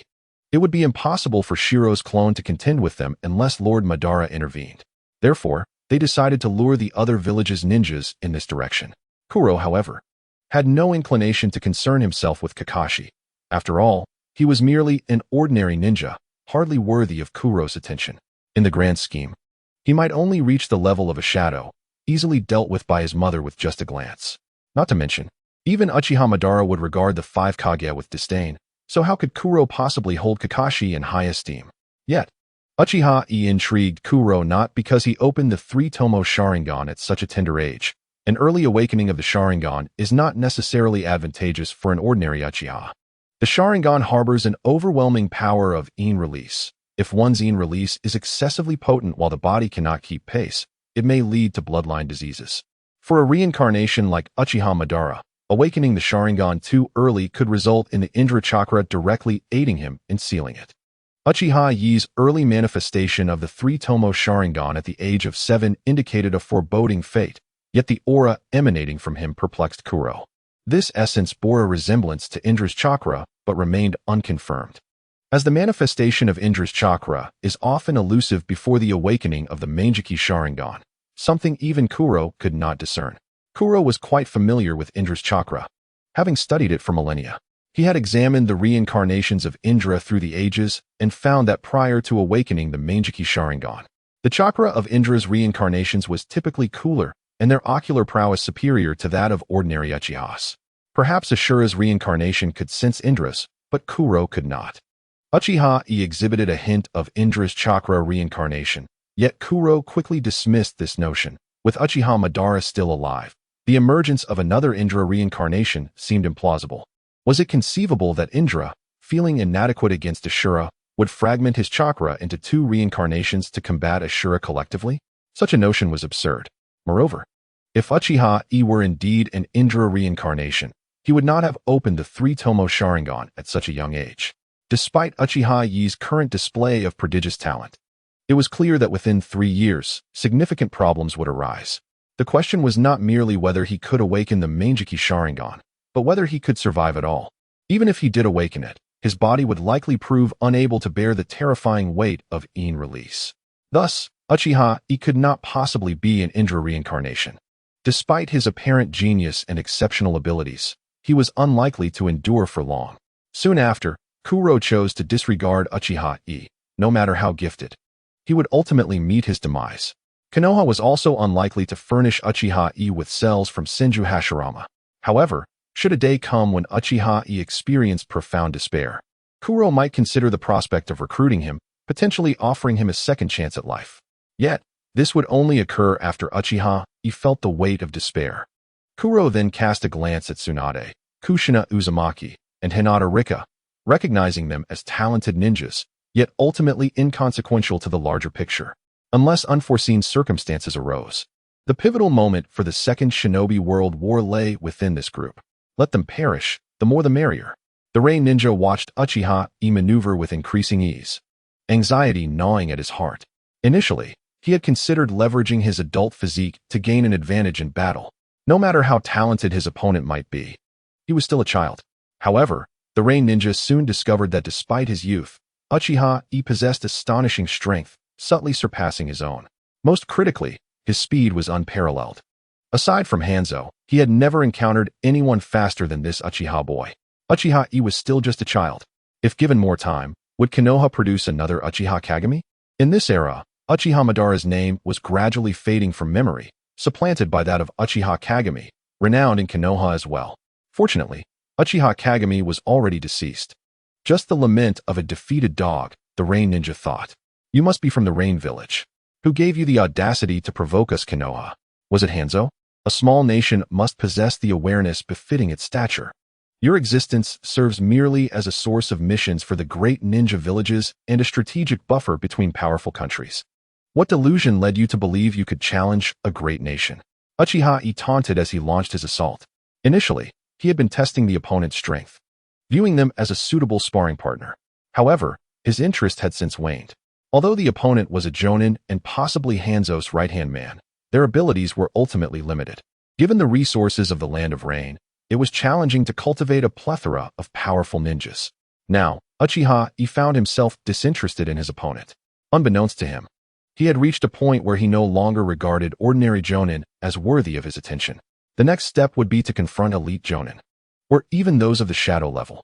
Uchiha Yi began to anticipate the onset of the Second Shinobi World War, eager to enhance his prowess through conflict, garner prestige for himself, and attain recognition within the Uchiha clan and Konoha. For the time being, Sarutobi Hiruzen was still inclined to support him. He needed to grow swiftly, to the point where Sarutobi and Uzumaki Mido could not react quickly enough to alter their perceptions of him. With the sword of the Thunder God in his right hand, Uchiha Yi parried the Rain Ninja's attack, while his left hand, concealed within his sleeve, deftly formed a seal. In an instant, the sword of the Thunder God erupted with lightning, accompanied by the chorus of countless birds. Uchiha Yi's speed surged dramatically, and simultaneously, the three tomo of his Sharingan whirled rapidly. The Rain Ninja, consumed by rage at Uchiha Yi's audacity, found himself momentarily stunned, clearly ensnared in Uchiha Yi's Jinjutsu. Seizing this opportunity, Uchiha Yi drove the sword of the Thunder God through his opponent's heart. So simple, Uchiha Yi murmured. Even failing to meet the gaze of an Uchiha against an Uchiha, this is the state of the Land of Rain. He felt a sense of underestimation. After all, he was an Uchiha. With that, Uchiha Yi turned his attention to the battlefield occupied by Kushina Uzumaki and Hinata Rika, observing their commendable teamwork. Yet, their opponents outnumbered them, forcing Kushina and Hinata into a defensive position with limited opportunities for counterattack. However, mere defense was not a sustainable strategy. Beside them, Tsunade watched the battle with her arms crossed, and upon witnessing Uchiha Yi eliminate his adversary, she nodded slightly in approval. Clearly, Uchiha Yi's performance exceeded her expectations. He had indeed vanquished a Jonin. Even though some Jonin from smaller nations might not compare to Konoha's elite, a Jonin could still become the leader of a village in those lesser countries. Uchiha Yi's display was nothing short of astonishing. Regrettably, in order to protect him, this matter could not be revealed. Otherwise, he would likely gain notoriety. This child was merely 7 years old, and Uchiha Yi appeared to be even more talented than his grandmother suggested. As they observed the battle between Kushina Uzumaki and Hinata Rin, the remaining ninjas, upon realizing their leader's demise, swiftly chose to flee, scattering in all directions. However, it was too late for their escape. Uchiha Yi had already entered his hunting phase. Before they could make much distance, he charged toward the Rain Ninjas like a bolt of lightning, and within mere moments, 3 of them fell beneath the blade of the Thunder God. As for the remaining 2, Uchiha Yi refrained from pursuing them, instead leaving them to Kushina and Rin, as Tsunade had intended for them to experience bloodshed during this mission. If Kushina and Rin refrained from taking any lives, their efforts would be in vain. Fighting was akin to their regular combat training. They needed to grow, and some lessons could not be learned by relying on others forever. This was not a game where one could merely secure assists. While Uchiha Yi acknowledged the value of each team member, he believed it prudent to allow some kills to be shared. Noticing Uchiha Yi's lack of intent to claim all victories, Tsunade nodded in satisfaction and, using a body flicker technique, appeared beside him.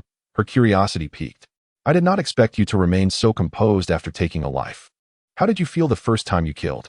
Uchiha Yi regarded her with a hint of curiosity. Honestly, he felt little.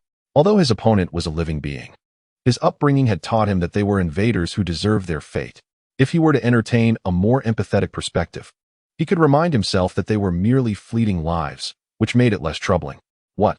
You say that Uchiha Yi himself is also fleeting? How does that work? His heart is that of a rabbit. Moreover, this was the world of ninjas, not a sanctuary of innocence. As for the relationship between Uchiha Yi and Uchiha Mikoto, the bond with Kushina and Rin was also complex. How could one explain that? Was this not for the glory of the nation?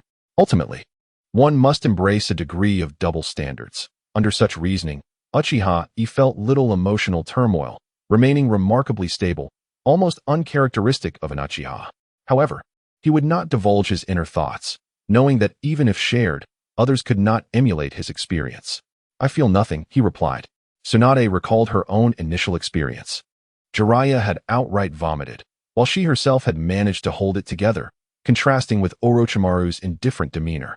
As a ninja, once one commits to killing, one must accept the possibility of being killed, for it is those who care about us who bear the wounds of loss.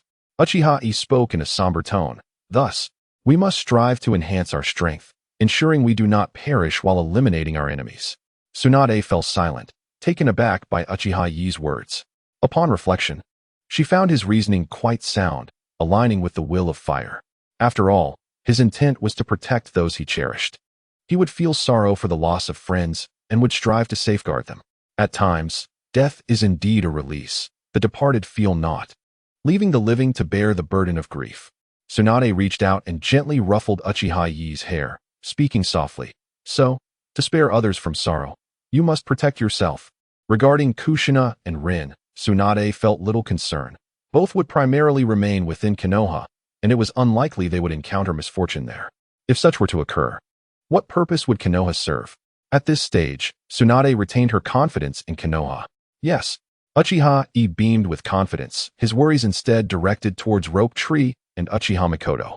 His primary concern lay with Mikoto, who, in the original storyline, had not graduated so early and subsequently joined the Konoha Guard before marrying Uchiha Fugaku. However, the current Mikoto was a disciple of Orochimaru, and more critically, a teammate of Rope Tree, making the individuals surrounding him particularly perilous at this juncture. Moreover, with Uzumaki Mito and Tsunade treating him well, and Rope Tree being a friend, Uchiha Yi wished for their safety. Kushina and Rin did not disappoint Uchiha Yi and Tsunade, ultimately overcoming the two rain ninjas, albeit with some effort. After defeating their foes, both Kushina and Rin wore grim expressions, particularly Rin, whose previously fair complexion had turned pale. Are you all right? Uchiha Yi approached them with concern. I'm fine. I've seen worse, Kushina replied, her eyes dimming as memories of the destruction of Uzushio village surfaced. Uchiha Yi nodded slightly and turned his gaze to Rin, who feigned strength by shaking her head, signaling her well-being. All right, this outpost has been dealt with. As a reward for your efforts, let us head to a nearby town for a good rest. No more mosquito bites in the wild today. How does that sound? Tsunade declared with a grand gesture. Can we take a bath? Kushina chirped excitedly. I want a feast and a hot spring. Tsunade shot her a bemused glance. This child was more extravagant than herself. She must have influenced her in the wrong way. Fine, I'll take you for a feast. But let us first see if there's a bathhouse in town. After contemplating the mission, Tsunade agreed. Yay, Tsunade-ne, you're the best. Rin observed Tsunade thoughtfully for a moment, recalling their discussion about the umbu the previous day, seemingly grasping Tsunade's intentions, and ultimately refrained from speaking further. Uchiha Yi wiped the blood from the Thunder God's sword, sheathed it, and his eyes sparkled with anticipation. The rain ninjas were merely an appetizer, not the main course. He looked forward to the battles to come. Unbeknownst to him, his prowess had already caught the attention of Kakashi Hatake and the root ninjas in the distance. Though they were jonin, Uchiha Yi had triumphed, defeating them. What level of power had this young boy truly attained? You're incredible. Those ninjas were no match for you. You dispatched them effortlessly. Upon arriving in the town, Tsunade treated the group to a sumptuous meal, as Kushina exclaimed joyfully while eating. In the end, the opponent was merely a rain ninja, slightly inferior when compared to the ninjas of Konoha. In truth, you are not lacking either. The two of you managed to hold off 5 ninjas, including more than one nin. Uchiha Yi, savoring a piece of tender beef, praised Uzumaki Kushina and Hyuga Rinxia. seemingly struck by a thought. He retrieved a storage scroll from his waist and tossed it to Hyuga Rinxia across the way. There are quite a few explosive tags inside. They should prove useful later. Speaking of which, Hyuga Rinxia was indeed wealthy. Uchiha Yi had previously thought himself quite affluent and extravagant, yet in the presence of Hyuga Rinxia, he felt somewhat naivete. The woman's storage scroll contained at least 500 explosive tags. What lower-ranking ninja would carry more than 500 explosive tags while on a mission? Certainly not Uchiha Yi. Even Uchiha Fugaku would not bring such an abundance of explosive tags on a mission. It was not that the Hyuga clan was superior to the Uchiha, but rather that they possessed greater wealth. In reality, the entire Hyuga clan could not compare to a single Uchiha family. The Uchiha clan did not exploit their members in the same way the main branch of the Hyuga did. The clan leader or elders, acting like the main house, would likely be toppled by ordinary Uchiha members. Unlike the Hyuga, the Uchiha did not control their clansmen with an iron grip. In fact, aside from the Hyuga, no other clan exercised such absolute control over its members. Even the Tsutsuki clan on the moon could not achieve this. Otherwise, they certainly would not have faced extinction. Hyuga Rinxia put away the storage scroll without inquiring how many explosive tags Uchiha Yi had used or how many remained. Nor did she worry about whether he had taken more than his share. It appeared she had some confidence in Uchiha Yi in this respect. Or perhaps she simply did not care. After all, how much could a few explosive tags cost? It might be an amount that an ordinary lower-ranking ninja could scarcely earn in a year's worth of missions. Lady Tsunade, how long do we need to stay in this small town? Hyuga Rinxia asked, her gaze pointedly directed at Tsunade as she stored the scroll. Tsunade smiled slightly, as if Hyuga Rinxia had grasped something important. If all went well, Uchiha Yi might have already begun to suspect something when leaving Konoha. Tsunade then turned her attention to the blissfully indulging Uzumaki Kushina, who appeared to be unaware of any underlying circumstances, rather simple-minded, much like Shinsuke. Thankfully, Uchiha Yi was nearby, otherwise Tsunade would genuinely worry that Kushina might be deceived. However, it was Uchiha Yi who posed the greatest danger. Uzumaki Kushina was completely unguarded around him. Should he choose to betray her, she might even assist him in counting the money. Well, concerning Kushina's affairs, that was not her responsibility. Her grandmother held Uchiha Yi in considerable esteem, regarding him no less favorably than Shinsuke, and turned a blind eye to the relationship between Uchiha Yi and Uzumaki Kushina, believing her grandmother would not object to their union. It was just that Uchiha Yi also had ambiguous relations with Uchiha Mikoto. Such a fickle man truly left one speechless. It seemed that whichever choice Uchiha Yi made would leave the other feeling rather unfortunate. Fortunately, in the ninja world, there was no strict monogamy. Rather, everyone adhered to such norms implicitly. Tsunade could not even count how many women her grandfather, the daimyo, had. Let us rest for a day and set out tomorrow to prepare for the next mission. Tsunade produced a mission scroll from her pocket. Since we have left the village, we might as well undertake a few more missions. Uchiha Yi, Hyuga Rinxia, you have both accomplished enough tasks and possess sufficient strength. Upon our return, you should be able to advance to CH Nin, and I will recommend you for the CH Nin exams. Hey, why can E and Rinxia take the CH Nin exams, but not me? Uzumaki Kushina immediately protested, glaring at Tsunade with dissatisfaction. Becoming a CH Nin requires you to first be a ninja. Although you are accompanying me on this mission, you are still, in name, a student of the Ninja Academy, barely a lower-ranking ninja. How can you expect to take the CH Nin exams? Tsunade shot Kushina an exasperated look. This ungrateful child was truly taking kindness for granted. Once war breaks out, Uzumaki Kushina will be among the safest, if possible. Tsunade hoped that Shinsuke and Uchiha Yi could remain in school, never becoming ninjas. Kushina was suddenly struck by realization. She had yet to graduate. The thought of Uchiha Yi and the others becoming CH Nin while she remained a mere student was indeed embarrassing. What is the next mission? Uchiha Yi was indifferent about the CH Nin exams. Even if he became a CH Nin, he would not be the youngest in Konoha. In fact, he felt somewhat constrained. 6 months prior, even if he had wished to apply for the CH Nin exams, Tsunade would not have permitted it. This was a form of veiled protection for Uchiha Yi, granting him 6 months of healthy growth. As long as he did not encounter an exceptionally powerful foe, Uchiha Yi could face challenges with composure. We are to escort 3 nobles from the Land of Rivers to the capital of the Land of Fire. Tsunade paused before continuing. Recently, relations between the great nations have been rather unfriendly. War could erupt at any moment, and smaller nations may become battlegrounds. Even nobles could be caught up in the conflict due to the ninja world's wars. Some daimyo, who favor Konoha and are close to the land of fire, are naturally inclined to retreat to the capital for safety. Is that so? Uchiha Yi nodded thoughtfully. Such a mission was not particularly daunting for them. However, was it truly wise to enter the territory of other nations? Uchiha Yi gazed at Tsunade incredulously. It seemed she had no intention of putting on a pretense. Moreover, it was not just they who might attract hostility. Tsunade, as the granddaughter of Senju Hashirama and Konoha's foremost medical ninja, would equally draw attention. Chapter 45. Sarutobi Hiruzen begins to waver. Hiruzen.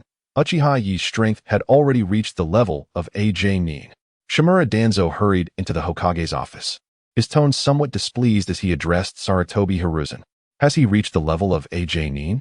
Truly worthy of being the child of Kagami, Hiruzen remarked, momentarily taken aback before responding with delight.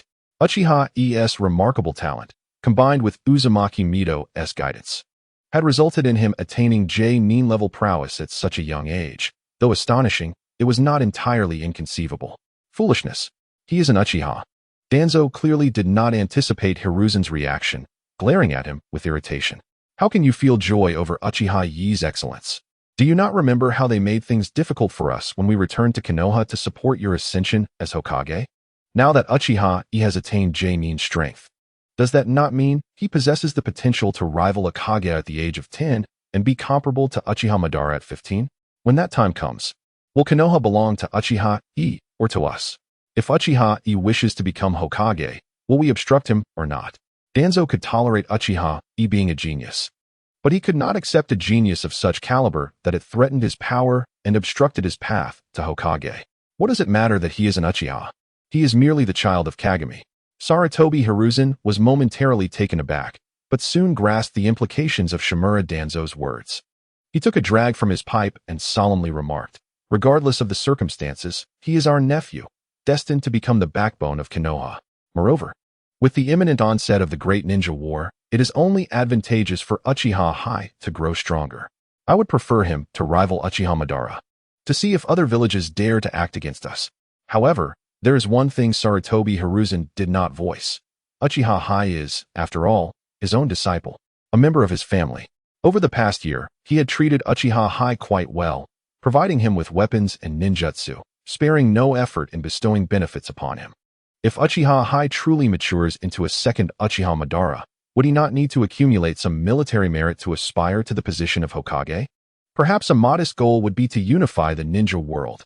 In doing so, everyone would remember it as Uchiha Yi's achievement, accomplished under my administration as the third Hokage. It would surely elevate my own standing as well. Eventually, when Uchiha Yi has grown sufficiently, I could pass the mantle of Hokage to him, allowing for a harmonious coexistence, which does not seem entirely unacceptable. Yet, judging by Danzo's demeanor, he appears to harbor biases against Uchiha Yi. After all, Uchiha Yi has been quite obedient and has gained the recognition of Uzumaki Mido. Even if he hails from the Uchiha clan, his mentors, Tsunade and Uzumaki Mido, along with myself, have occasionally offered him lessons. No one in Konoha is more rooted than Uchiha Yi. If Uchiha Yi lacks loyalty to Konoha and the will of fire, then his biological father, Sarutobi Sasuke, might as well adopt the Uchiha surname and become Uchiha Sasuke. The Uchiha clan is unpredictable. Danzo glared at Sarutobi Hiruzen in frustration. This matter cannot be concealed for long. The Uchiha will inevitably become unruly. What if they use this against us during wartime? And do not forget the Manjiki Sharingan. Even Itachi once stated that awakening the Manjiki Sharingan would lead to a significant shift in the Uchiha's temperament, causing them to become increasingly radical. Hence, Itachi has grown more devoted to Konoha. Sarutobi Hiruzen cast a complex glance at Danzo. Rest assured, you are, after all, Yi's uncle. Even if he becomes Hokage in the future, he would not make things difficult for you. Danzo, infuriated, retorted, who wishes to see Uchiha Yi as Hokage? That is mine. Anyone who competes with me for the position of Hokage is my enemy. He felt like a clown.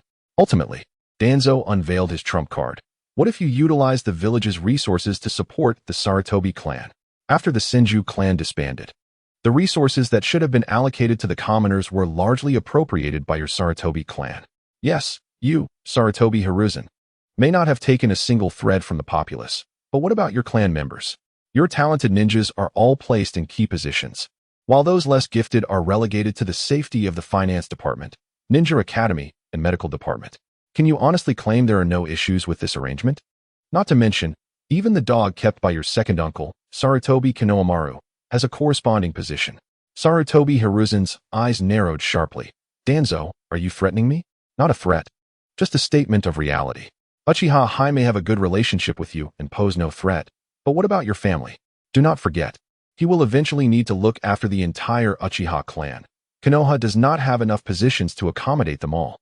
Do you think Uchiha Yi would hesitate to take action against them? Danzo's voice turned icy. Sarutobi, since you became Hokage and your family began to benefit, there is no path for regret. If you do not consider yourself, at least think of your family. Sarutobi Hiruzen fell silent. If not for Uchiha Yi's exceptional talents, he would have preferred Orochimaru to be the next Hokage. Orochimaru, being an orphan, would not impact the Sarutobi clan standing, and the Sarutobi clan could support him in becoming Hokage, fostering mutual assistance. Once Orochimaru ascended to the position, he could then endorse a commoner ninja for Hokage, ensuring the Sarutobi clan's safety, effectively becoming the quintessential Hokage faction. Such a scenario was theoretically conceivable to Sarutobi Hiruzen. However, the weight of the impending war pressed heavily upon him, compelling him to hope for Uchiha Yi's swift maturation. Sarutobi, Uchiha Yi requires restraint. He is no longer suited to be the counterbalance to the Uchiha. Perhaps it would be best to entrust him to me. I am in dire need of exceptional talents like him in the root. I will nurture him well, preparing him as the heir to root, which would also honor Itachi. Danzo spoke confidently. Sarutobi Hiruzen's gaze bore into Danzo's, causing the latter to feel exposed, as though Sarutobi Hiruzen could see through him. After a long silence, Sarutobi Hiruzen finally spoke. Uchiha Yi will not join root. He is Itachi's child, and I choose to trust him. Despite Sarutobi Hiruzen's rejection of Danzo's proposal, he no longer referred to Uchiha Yi merely as the child, but instead used his full name, indicating that Danzo's words had indeed left an impression on him. Chapter 46. Danzo is still too inexperienced. You will regret this, Hiruzen. Danzo glared at Sarutobi Hiruzen in dissatisfaction. As long as Uchiha Yi was cultivated as his tool, the position of Hokage would be his, and he would unify the ninja world under his command. At that point, the first Hokage, second Hokage, and third Hokage would all pale in significance before him. The fourth Hokage, Shimura Danzo. He was the true architect of Konoha's strength. He would ultimately prove to Senju Tobirama that he was mistaken. He was the most suitable candidate for Hokage. However, Sarutobi Hiruzen's non-compliance only fueled Danzo's resentment. I am the Hokage, Danzo. Sarutobi Hiruzen exuded the commanding aura of a leader. Regardless of what the future holds, Uchiha Yi is a ninja of Konoha, a pillar for the village's future. You are forbidden from taking action against him. Humph. Danzo scoffed, storming out and leaving Sarutobi Hiruzen in a daze, staring at the door. He clearly understood that Uchiha Yi was the most prudent choice, yet for the sake of his family, he felt compelled to abandon Uchiha Yi. Of course, he would not genuinely turn against Uchiha Yi. He would remain a good Hokage and a supportive uncle to Uchiha Yi, albeit with diminished assistance moving forward. When Uchiha Yi contended for Hokage, he would refrain from offering support. I am sorry, Yi. A Hokage from a clan is not a good Hokage. To prevent you from encountering the same predicament I face, I must ensure you do not become Hokage. I trust you will understand my decision in the future. Contemplating this, Sarutobi Hiruzen's gaze grew resolute. If all went as anticipated, Danzo would likely target Uchiha Yi, and he would merely provide Uchiha Yi with assistance when necessary. Danzo was still too inexperienced. Unbeknownst to Uchiha Yi, he was entirely unaware of the conversation between Shimura Danzo and Sarutobi Hiruzen. If he had known, he would have surely been struck with disbelief, especially since he had previously defended Sarutobi Hiruzen, dismissing the conspiracies surrounding the Hokage as mere nonsense. He believed that as long as he integrated into the village, he would not have to worry about being suppressed. Yet, he never anticipated that at the tender age of 8, he would already face the specter of oppression. Unlike before, this time Tsunade intentionally slowed the pace of her group, transforming their journey into a leisurely outing. Along the way, she guided the three in their training, addressing essential matters to consider during their travels. She also shared tales of places she had visited and recounted interesting experiences, including the comforts of certain hot springs and delightful foods. Speaking of which, young man, it appears your mastery of lightning release has notably advanced, Tsunade remarked, observing Uchiha Yi practicing his lightning release techniques. She couldn't help but express her admiration. If only Mizu exhibited the same diligence as Uchiha Yi, Tsunade would worry far less. Indeed, there has been progress recently. I have heard that the Hokage and his peers possess a lightning release chakra mode that not only grants them immense destructive power and terrifying speed, but also enhances their defenses. Regrettably, I have yet to witness it firsthand. Otherwise, I would thoroughly study it. Uchiha Yi reflected on his exceptional talent in lightning release, which now ranked among the best in the ninja world. One might mock Sasuke for either being beaten or on the verge of being beaten. However, his innate talent for lightning release cannot be denied. After all, Sasuke's essence is derived from the deity of thunder. He mastered the Chidori in a remarkably short time and later developed it into a formidable technique. Each ninja possesses unique talents. It was rather misguided for Uchiha Fugaku to dismiss Sasuke's abilities simply because his aptitude for fire release paled in comparison to Itachi's. This reasoning is akin to declaring Naruto unworthy of the Uzumaki clan due to his lack of proficiency in sealing techniques. As for Sasuke's defeat against Killer Bee after awakening the Manjiki Sharingan, it was a rather ordinary occurrence. Was Sasuke at his peak during that encounter? While he had indeed activated the Manjiki Sharingan, he had yet to fully acclimate to its powers. The cursed technique he had typically excelled at was swiftly neutralized by Itachi, making it unreasonable to expect Sasuke to prevail. At that stage, Sasuke was likely inferior even to the version of himself that had battled Itachi. He had yet to discover his distinctive fighting style. After acquiring Sasuke's lightning release talent, Uchiha Yi effortlessly researched the lightning bird technique, which seemed rather uncomplicated. A lightning release chakra mode? I would prefer not to confront those individuals, Tsunade mused, her lips twitching. Such a mode is not something an ordinary ninja could master. Once learned, it would require at least the strength of an elite jonin. Few in the entire Cloud Village could proficiently wield the lightning release chakra mode. Uchiha, with his current physique, would struggle to endure the assaults of those formidable opponents. Tsunade believed it would be best for him to avoid such encounters altogether. I find myself rather eager for it. However, I would rather steer clear of the third Hokage, Uchiha Yi admitted, harboring a degree of apprehension towards the third Hokage. In terms of overall strength, Sarutobi Hiruzen might match the third Hokage, but in a one-on-one duel, the latter would likely surpass the former. Presently, even with the activation of his Manjiki Sharingan, Uchiha Yi feared he would not be a match for the third Hokage without some exceptionally potent ocular technique. Although the Manjiki Sharingan is formidable, it is not invincible. What you currently lack is experience and time in battle. In the future, you will not fall short of them, Tsunade reassured him, patting Uchiha Yi's shoulder. By the way, have you started to grow? You've gained at least 10 centimeters in the past year, she remarked, noting his growth. Perhaps not. It's merely a normal growth spurt, Uchiha Yi murmured under his breath. Reluctant to voice his thoughts, should he dare to speak them aloud, his fate would likely be no better than Jiraiya's. As a medical ninja, you should be able to discern that with careful observation, he added, pausing before continuing. It might also relate to my recent training in lightning release. The technique stimulates physical development. However, I am still a few years away from full maturation. Well, it seems that may be the case, Tsunade mused, feeling Uchiha Yi's cells and nodding. In your future, you could easily reach a height of at least 185 centimeters. If Mizu were to learn this, he might well weep, as Uchiha Yi had already caught up to him in height. If I can reach 178 centimeters, I will be quite content. Chapter 47. Discovery of White Zetsu. Mizu would indeed grow taller, and 178 centimeters is hardly considered short. As for Orochimaru, well, he is almost 180 centimeters tall.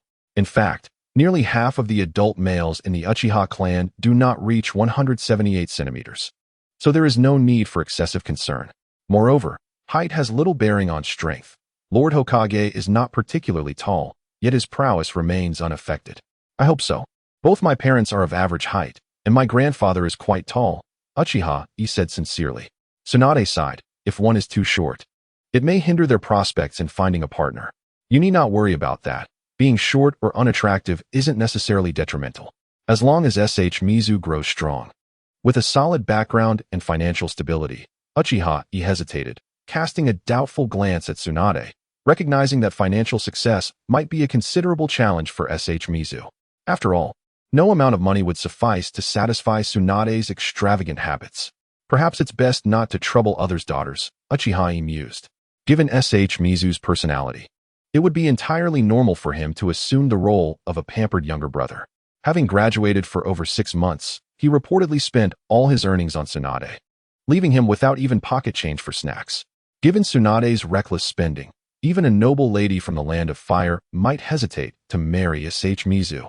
Uchiha Yi recalled how many transmigrators in the Naruto world regarded Tsunade as their primary target, and he genuinely admired their audacity to risk it all. Not to mention, even Uchiha Yi had lent money to Tsunade, firmly maintaining his limits, as lending her money would undoubtedly result in its loss. While Tsunade is indeed a talented earner, her spending habits far outpace her income.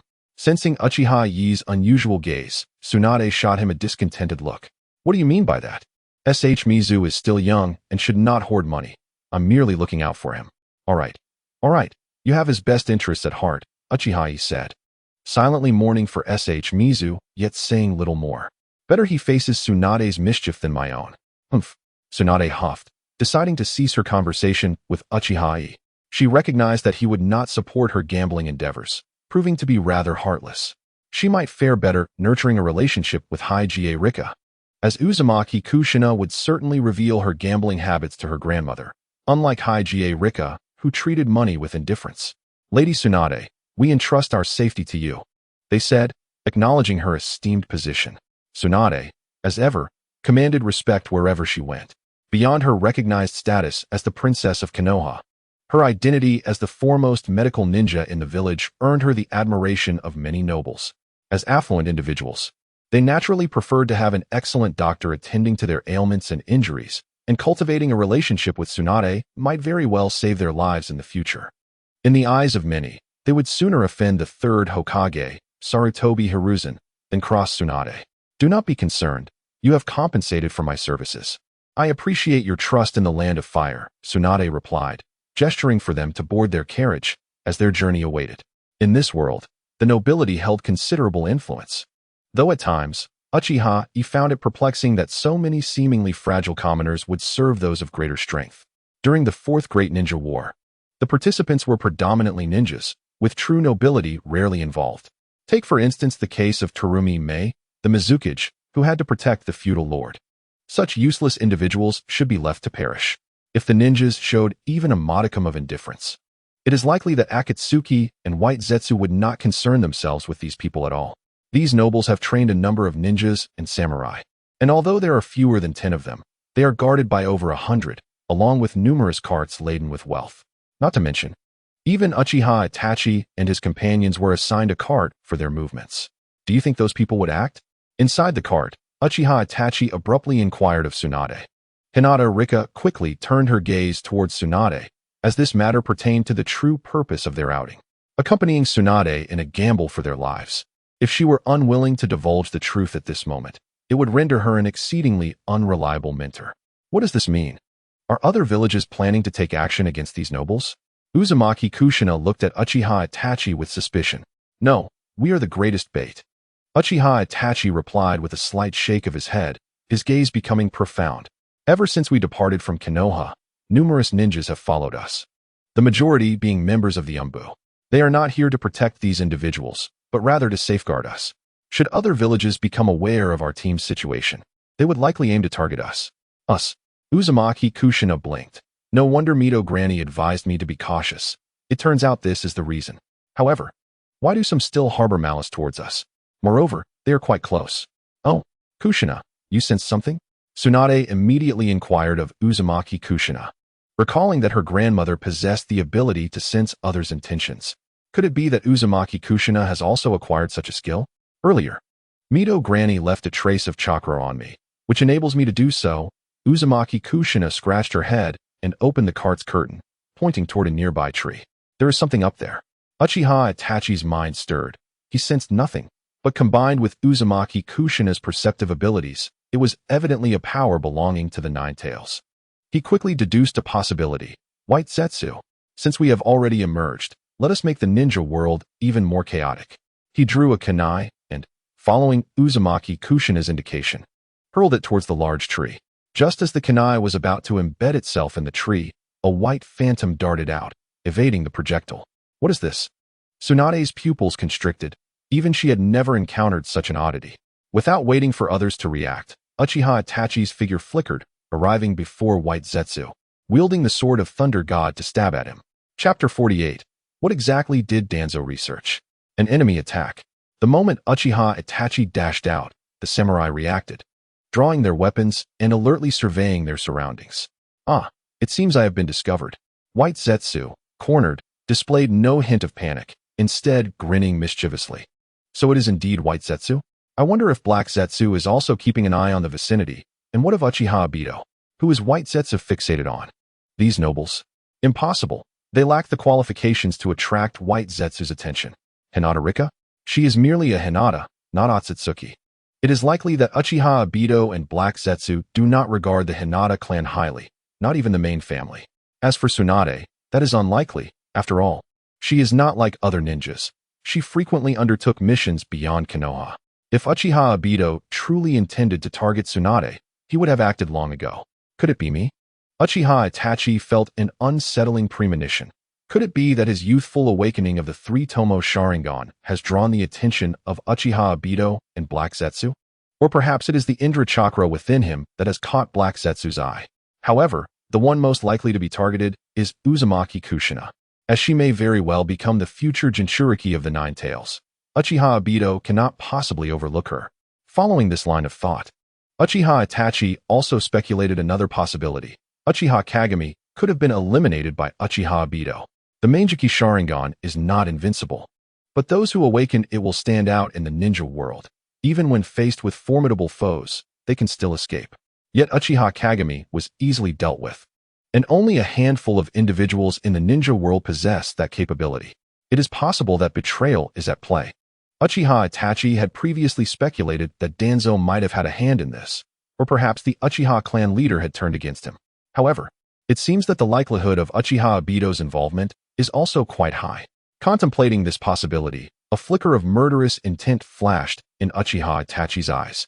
Despite not harboring deep feelings for Uchiha Kagami, he is nonetheless his biological father. If Uchiha Obito indeed caused Uchiha Kagami's demise, then Uchiha Itachi must make a move against Uchiha Obito as well. In that moment, Uchiha Itachi's eye power seemed to gradually ascend. Swoosh! The sword of Thunder God pierced through White Zetsu's chest in an instant. What is this? Am I to die now? White Zetsu poked at the sword of Thunder God embedded in his chest, his head tilting before he collapsed. What on earth is this? Tsunade quietly approached Uchiha Itachi's side, her expression grave as she observed the fallen White Zetsu. It seems he harbors no fear of death and possesses no blood. Could it be that this is not his true form? The ninja world is filled with peculiar jutsu, and Tsunade's speculation is not without merit. Earlier, when he was concealed, my Byakugan failed to detect him, Hinata Rika remarked, her expression far from pleasant. As a member of the main branch, Hinata Rika had confidence in her Byakugan. The Byakugan is considered one of the three great ocular jutsu of the ninja world, and naturally, it carries its own pride. As for the legendary Rinnegan, Hinata Rika has never seen it, and thus cannot fathom its true power.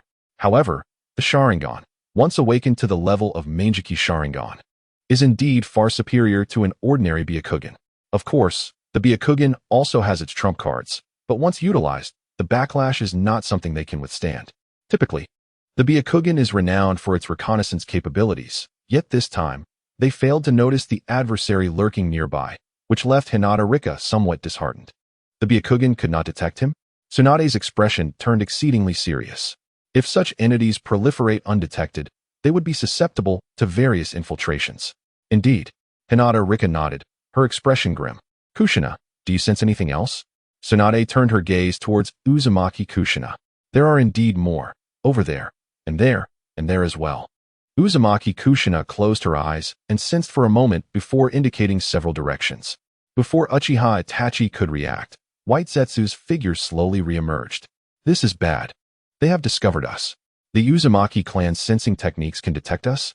That should not be possible. When we infiltrated the Whirlpool village, we were not detected.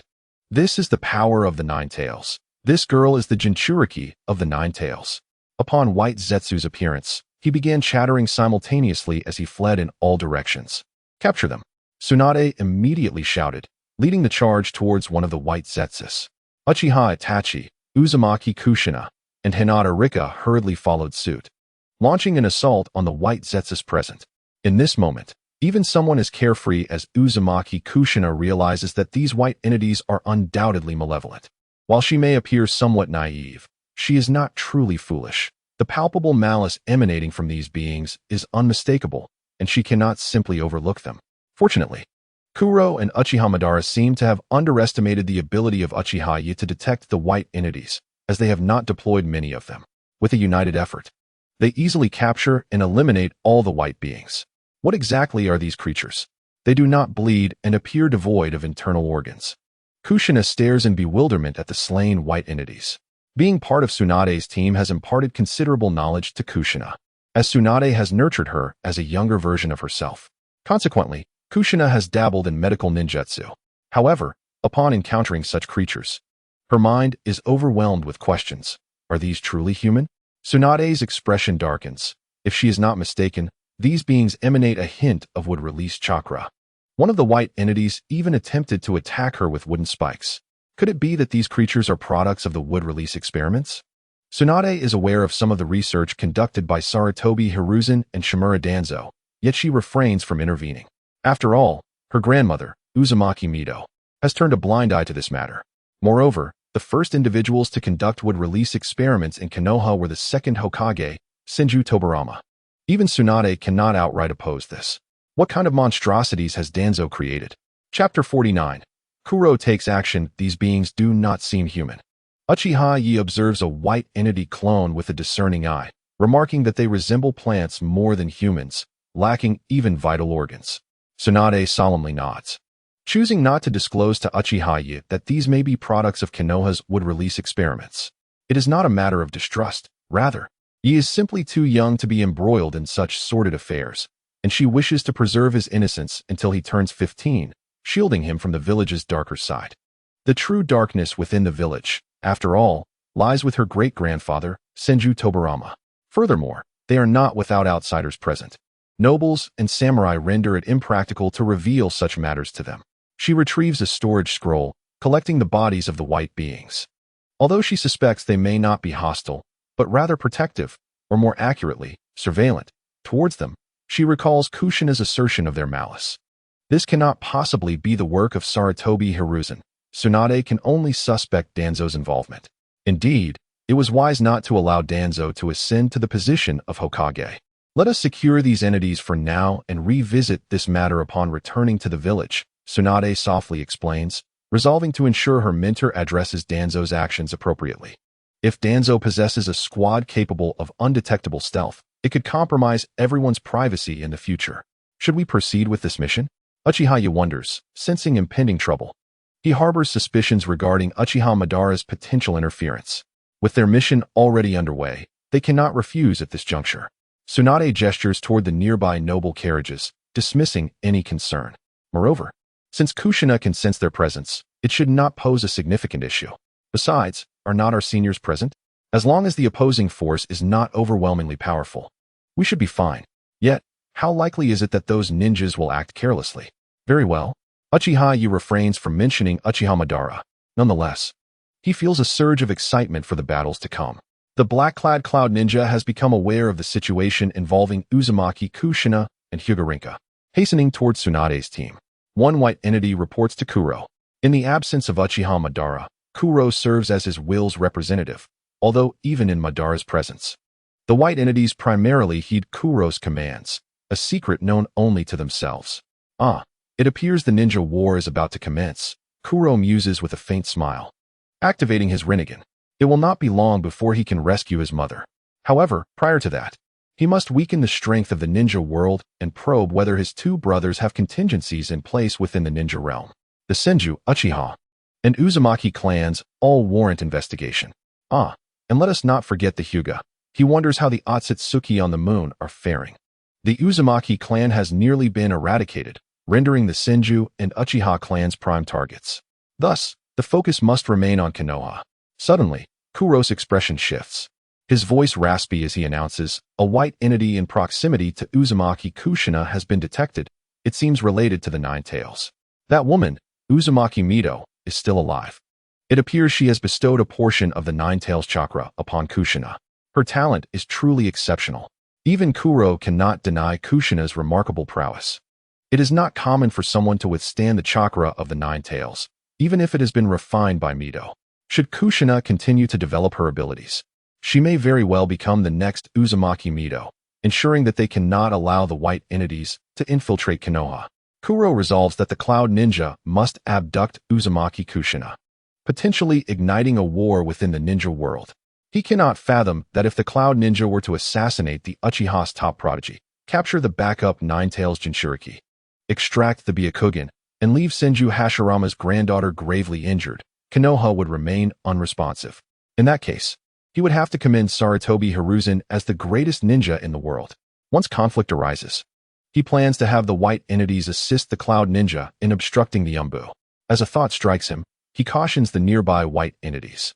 Uchiha Yi is unaware that Kuro has once again set his sights on them, or has been fixated on them all along, as Kushina has become a coveted target. This presents a formidable test for Uchiha Yi. On the journey escorting the nobles to the daimyo's estate, they typically travel by carriage, affording Yi ample time to rest and train, for noble travel, though swift, is not as rapid as that of ninja.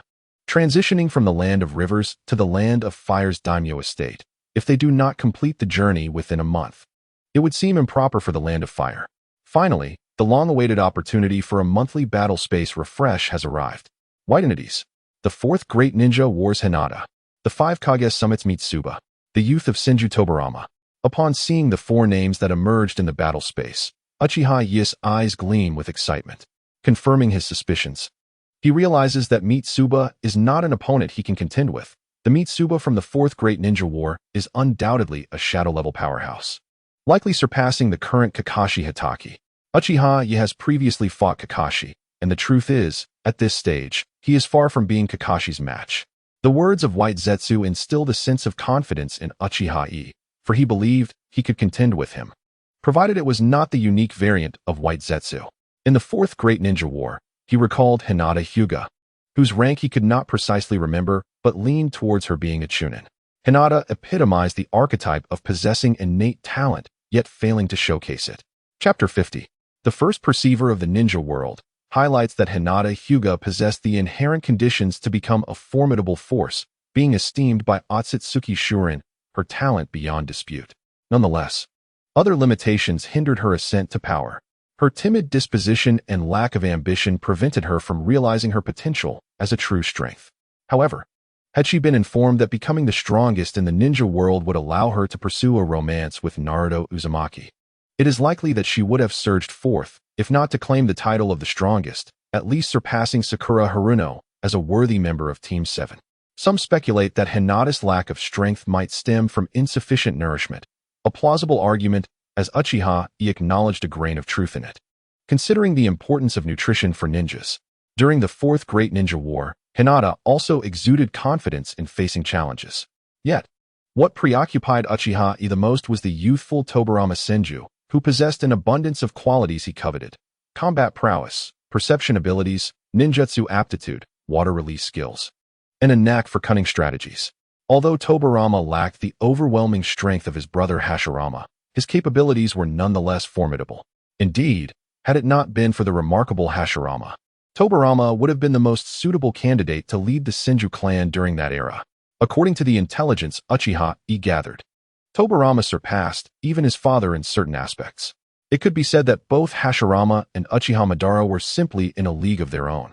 Fortunately, he encountered the youthful Tobarama. The thought of the fully matured version was daunting for Uchiha Yi to contemplate. Stealing a glance at Tsunade, he immersed himself in the battle space. White Zetsu was easily dispatched, and Uchiha Yi obtained a fragment of White Zetsu's chakra, though it left him somewhat disillusioned. A single chakra was still significant. Should Kakashi of the future be informed, he would likely be envious to tears. Defeating Hinata required some effort, yet Uchiha Yi triumphed, acquiring the gentle step twin lion fist from the battle space. This secret advanced taijutsu, exclusive to the main branch of the Hyuga clan, intertwined with chakra transformation. The combination of the gentle step twin lion fist and the 8 trigrams 64 palms made Uchiha Yi feel as though he embodied the essence of the Hyuga clan more than they did themselves.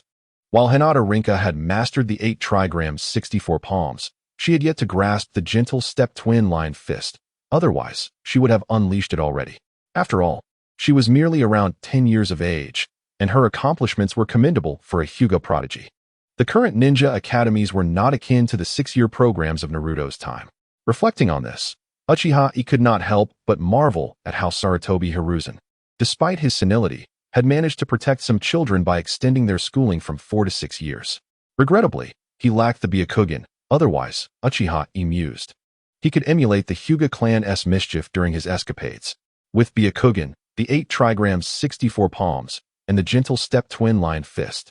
Who would believe him if he claimed he was not a part of the Hyuga family? Uchiha Yi was not yet in a position to openly utilize these abilities.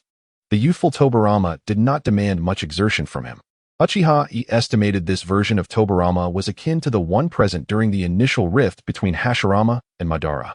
In this phase, Tobirama was still quite young, around 8 or 9 years old, though one could argue that even at this tender age, he possessed considerable strength, having already achieved Chunin-level prowess. His tenacious character made battling him quite challenging. He embodied the spirit of a fighter who, even in defeat, would inflict significant damage upon his opponent, intending for his fellow Senju clan members to retaliate against the malevolent Uchiha. Fortunately, within the battle space, Uchiha Yi was unconcerned about sustaining injuries, and he was determined to eliminate Tobirama if necessary. Ding! Congratulations to Uchiha Yi for defeating the youthful Tobirama Senju and acquiring his perception ability. Do you wish to merge? Merge. As he silently affirmed this in his mind, a wave of excitement coursed through him. Indeed, Tobirama was a veritable treasure trove. Previously, Uchiha Yi had lacked the perception ability essential for effectively utilizing the Flying Thunder God technique. Though his senses were already commendable, he realized there were deficiencies in executing them at high speeds, which explained his inability to apply the technique effectively during combat. As time progressed, Uchiha Yi felt confident that he could enhance his perception skills even without the battle space's assistance. However, merging Tobirama's perception ability was an entirely different matter. He finally comprehended just how formidable Tobirama's perception capabilities were. This was merely the perception ability of the young Tobirama. In later stages, he would be able to sense the chakra of the Ten Tails from within Konoha. While some ninjas might surpass Tobirama in the finesse of their perception in terms of range, Tobirama was likely unrivaled in the ninja world.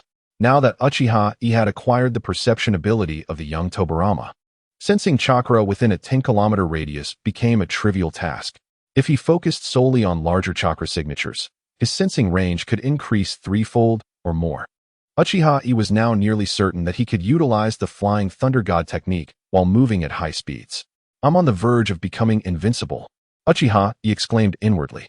However, this did not imply that he believed he could wield the Flying Thunder God technique indiscriminately and emerge victorious. Rather, it provided him with a genuine means of self-preservation. With the Flying Thunder God technique, even if he could not secure victory, he could always make a strategic retreat. Given his current circumstances, Uchiha Yi knew that with time, he could evolve into one of the true elite forces in the ninja world. What is the matter? Perhaps sensing Uchiha Yi's emotions, Kushina Uzumaki inquired with curiosity. I just had a breakthrough regarding a jutsu I had been struggling with, Uchiha Yi replied, brimming with confidence. Chapter 51, The Flying Thunder God Technique, is complete. Oh, what jutsu? Tsunade turned her head to listen intently. With recent restrictions on her gambling habits, Tsunade found herself excessively bored and had taken to patiently instructing Kushina and Hinata Rinka in their training. Uchiha Yi, however, had temporarily slipped her mind, as she felt she had little left to teach him beyond her medical ninjutsu. The Yin Seal was also uncertain territory. It was designed for her and could be practiced by females, but it would be challenging for him as a male. Yes, Uchiha Yi replied mysteriously, retrieving 2 kunai from his backpack. Gripping them in both hands, he revealed the words World Annihilation inscribed upon them in the presence of Tsunade, Kushina, and Hinata Rinka. What is this? The mark of the Flying Thunder God technique. Have you mastered it? Tsunade gazed incredulously at Uchiha Yi. She possessed a certain understanding of the Flying Thunder God technique, having studied it alongside Sarutobi Hiruzen and others in her earlier years. Regrettably, like many others, her spatial perception abilities were merely average, somewhat better than those of an ordinary person, yet far from the level required to master the technique. Although Tsunade had held some expectations for Uchiha Yi, she had doubted the likelihood of his success, believing that even if he did manage to learn it, it would be a long time before he could employ it effectively. To her astonishment, Uchiha Yi had indeed succeeded in mastering the Flying Thunder God technique, though not entirely, as several key issues remained unresolved. Truly applying it in battle would likely require more time and experience, particularly as one must adapt through combat. After all, as one knows, battles between skilled opponents often hinge on minute details. One misstep could lead to one's own demise rather than that of the enemy. Uchiha Yi furrowed his brow, stating that even if he had indeed mastered the Flying Thunder God technique, he could only use it for travel at the moment. That is already quite impressive, Tsunade murmured. Having recognized Uchiha Yi as a genius, she was taken aback by his actual achievement in mastering the technique.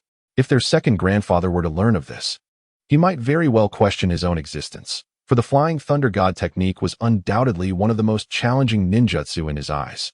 It was said that Senju Tobarama had spent at least 10 years developing it. Kurama Kushina, Hinata Rin, please accept this. In the future, should you encounter any trouble, I can arrive at your side promptly, Uchiha Yi advised. Unfortunately, I do not possess any chakra metal, so you cannot activate the Flying Thunder God markings on your kunai. Otherwise, if you find yourselves in danger, activating the markings would allow me to come to your aid. Chakra metal was quite rare. Their second grandfather had seemingly forged only a few kunai inscribed with the Flying Thunder God technique, all of which were left in the Land of Lightning, and it was unlikely they would be returned. Tsunade expressed her disappointment. And you gave those to Kushina and Rin? Why not to me? It seems I hold no status in your eyes as your teacher, does it? She felt a surge of indignation at Uchiha Yi's apparent lack of gratitude, as she had wholeheartedly devoted herself to his training, imparting her immense strength and medical ninjutsu. The Raijin sword had been a thoughtful gift intended to bolster Uchiha Yi's prowess, and she had even approached Sarutobi Hiruzen to obtain it. Furthermore, her grandmother, Uzumaki Mido, had willingly offered to teach Uchiha Yi, likely out of respect for Tsunade herself. Yet, after mastering the Flying Thunder God technique, Uchiha Yi had failed to share a kunai with her, an act she deemed utterly ungrateful. Was she not good to him? Not that you require my protection at the moment, right? Uchiha Yi replied, somewhat exasperated, as he regarded Tsunade. Ultimately, those two kunai are temporary. I still need to find a way to craft specialized kunai for the Flying Thunder God technique, he continued. Tsunade crossed her arms and tilted her head aside, clearly unsatisfied with Uchiha Yi's response. In my view, you do not need my protection, they do. We are about to face formidable foes, after all. It is only reasonable to provide them with some assurance. Uchiha Yi gestured towards Uzumaki Kushina and Hinata Rin as he elaborated. You mentioned that the kunai could be infused with chakra, allowing you to arrive instantly. But is that difficult to create? Hinata Rin inquired, examining the kunai in her hand. It's not that I can arrive immediately. Rather, if you infuse chakra into it, I can sense it, and then use the Flying Thunder God technique to reach you. Of course, whether or not I arrive depends on my willingness. If it is too far away, I may not be able to sense it, Uchiha Yi clarified. It's somewhat akin to summoning beasts, isn't it? Hinata Rin remarked, casting a glance at Uchiha Yi. While it depended on his willingness, if he could indeed achieve such a feat, it would serve as a form of protection for her. Uchiha Yi possessed strength comparable to that of a jonin, though he seldom showcased it. Uchiha Yi's expression darkened. I am not a summoning beast. My second grandfather drew inspiration for the Flying Thunder God technique from summoning beasts. Tsunade's lips curled into a smile. She found Hinata Rin's playful banter with Uchiha Yi amusing. She would secretly spread the word that Uchiha Yi was the mightiest summoning beast, ensuring he would be teased for some time. Thus, the kunai requires chakra metal?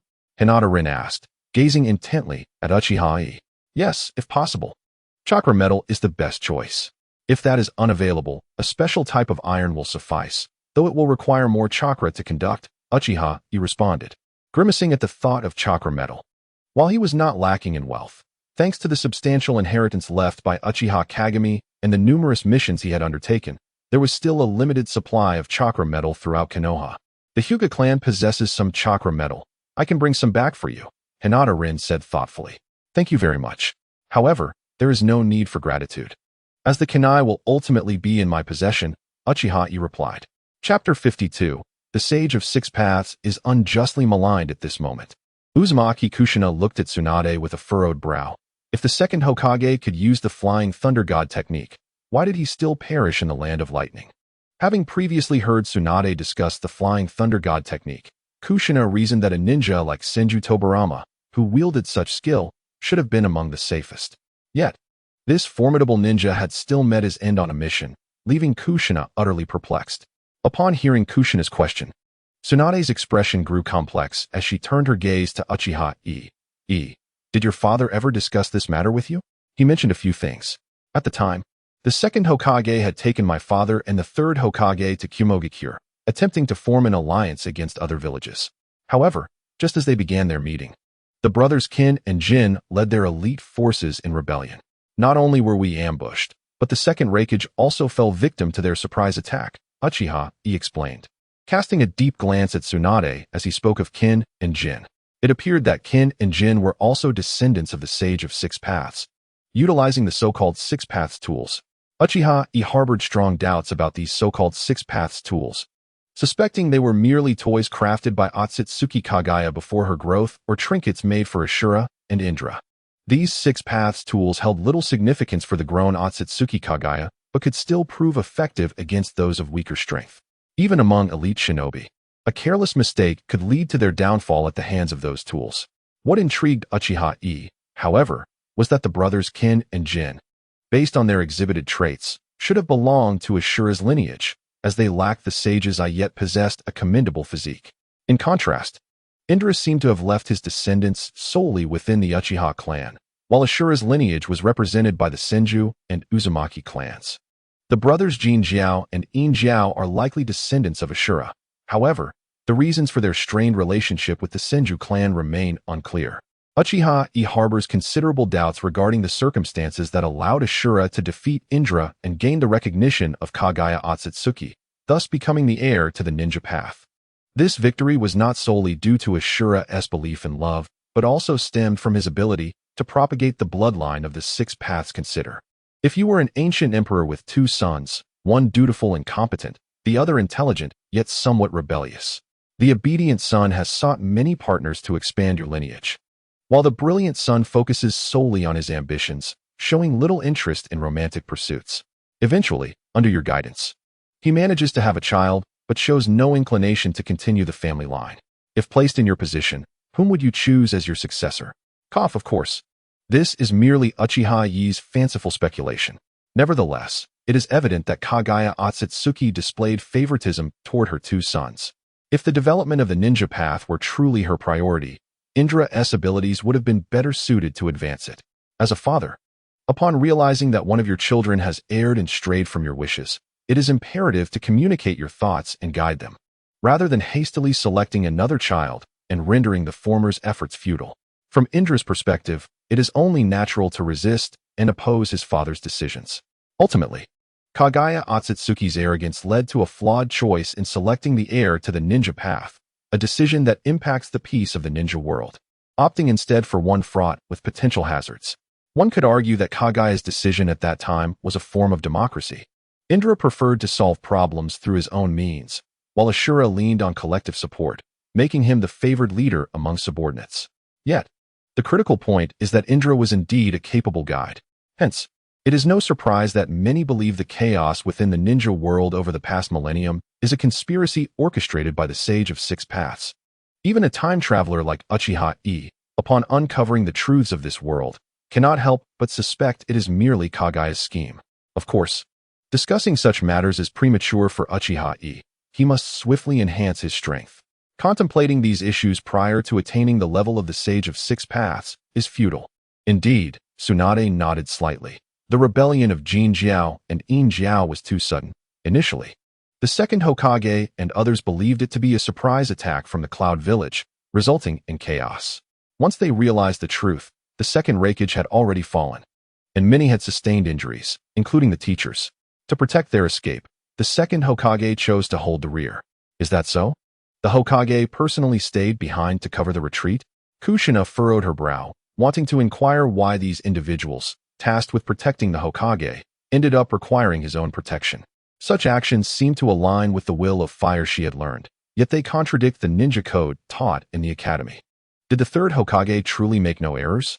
Naturally, despite her innocence, Kushina refrained from voicing this thought, as it involved the current Hokage and Uchiha Yi's father. Though she considered herself a bit naive, she was certainly not foolish. How frustrating. Pondering this further requires some thought.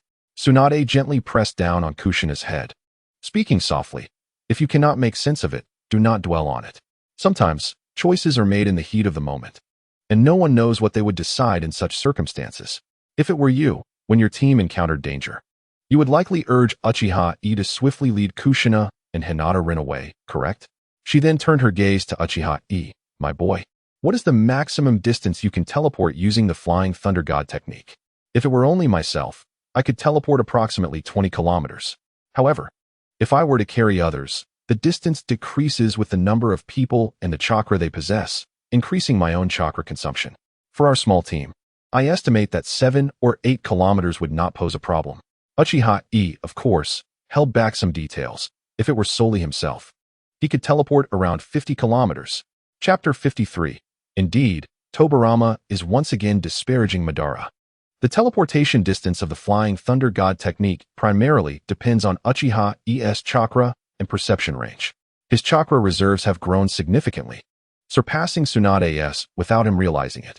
At times, Tsunade even suspects that Uchiha Yi might not be an Uchiha at all, but rather a Senju.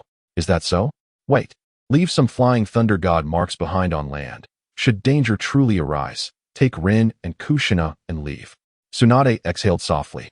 20 kilometers is not an insurmountable distance for a ninja. A full sprint could cover it in mere minutes. Uchiha Yi and his companions possess the speed to ensure their safety. As long as Kushina and Rin face no issues, she should be all right. And even if she were to sacrifice herself, it would merely be the fate of a ninja. I understand.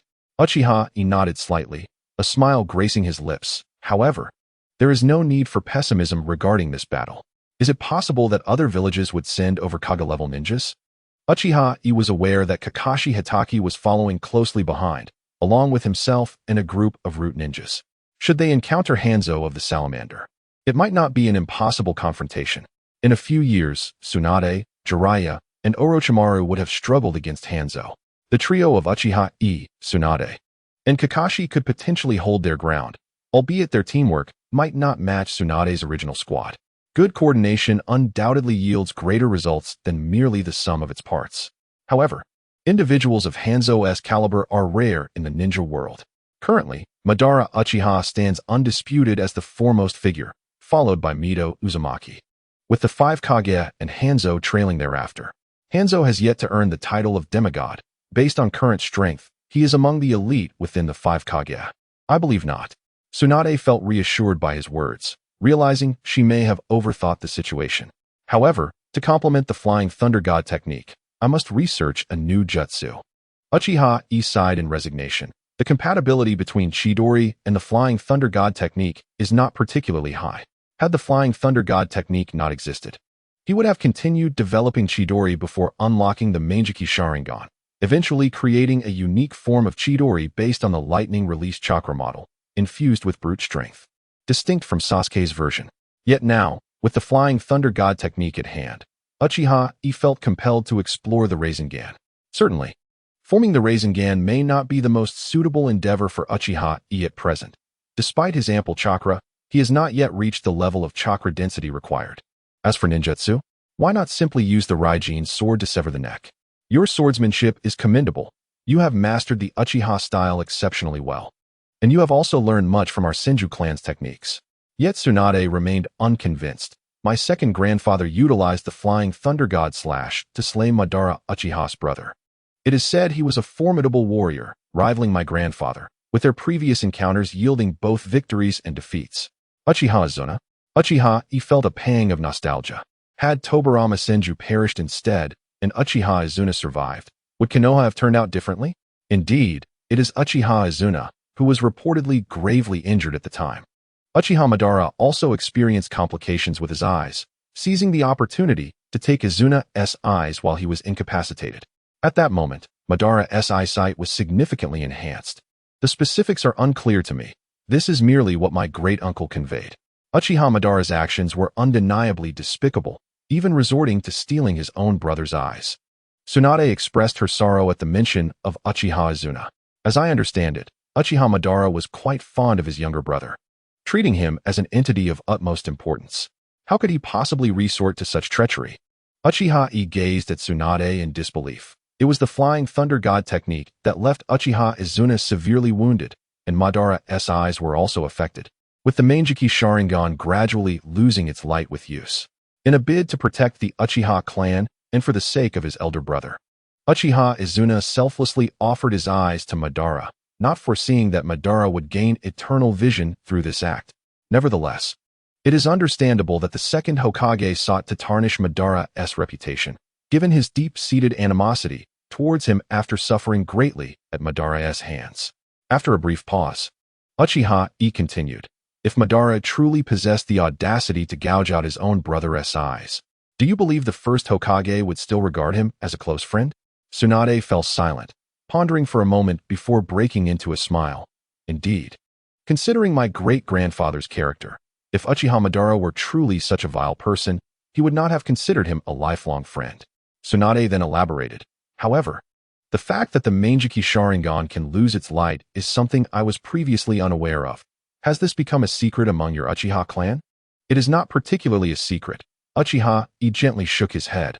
"I believe the second Hokage must have researched this matter, and the higher-ups in Konoha are likely aware as well.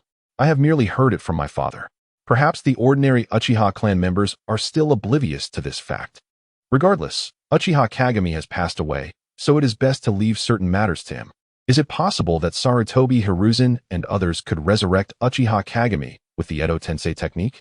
Tsunade nodded thoughtfully, without questioning Uchiha Yi's words. After all, Uchiha Kagami had previously activated the Manjiki Sharingan and could have shared some insights with Uchiha Yi. Yet, the notion that the Manjiki Sharingan could result in blindness raises concerns for Uchiha Yi's future. Perhaps it would be prudent to assist him in developing other abilities. For the Manjiki Sharingan is not the only path to strength. Uchiha Yi need not rely on it to enhance his power. The lightning release and the Flying Thunder God technique suffice for him. What is wrong with becoming a miniature version of Senju Tobirama? Can one not become formidable without the Manjiki Sharingan? I am not particularly familiar with Uchiha Madara. I generally hear about him from my great-uncle, and my grandmother seldom mentions him. However, I have heard that the Uchiha clan does not hold Uchiha Madara in high regard." Tsunade sighed, reflecting on the situation. After all, the Uchiha clan must ensure their survival, and discrediting Uchiha Madara is politically expedient.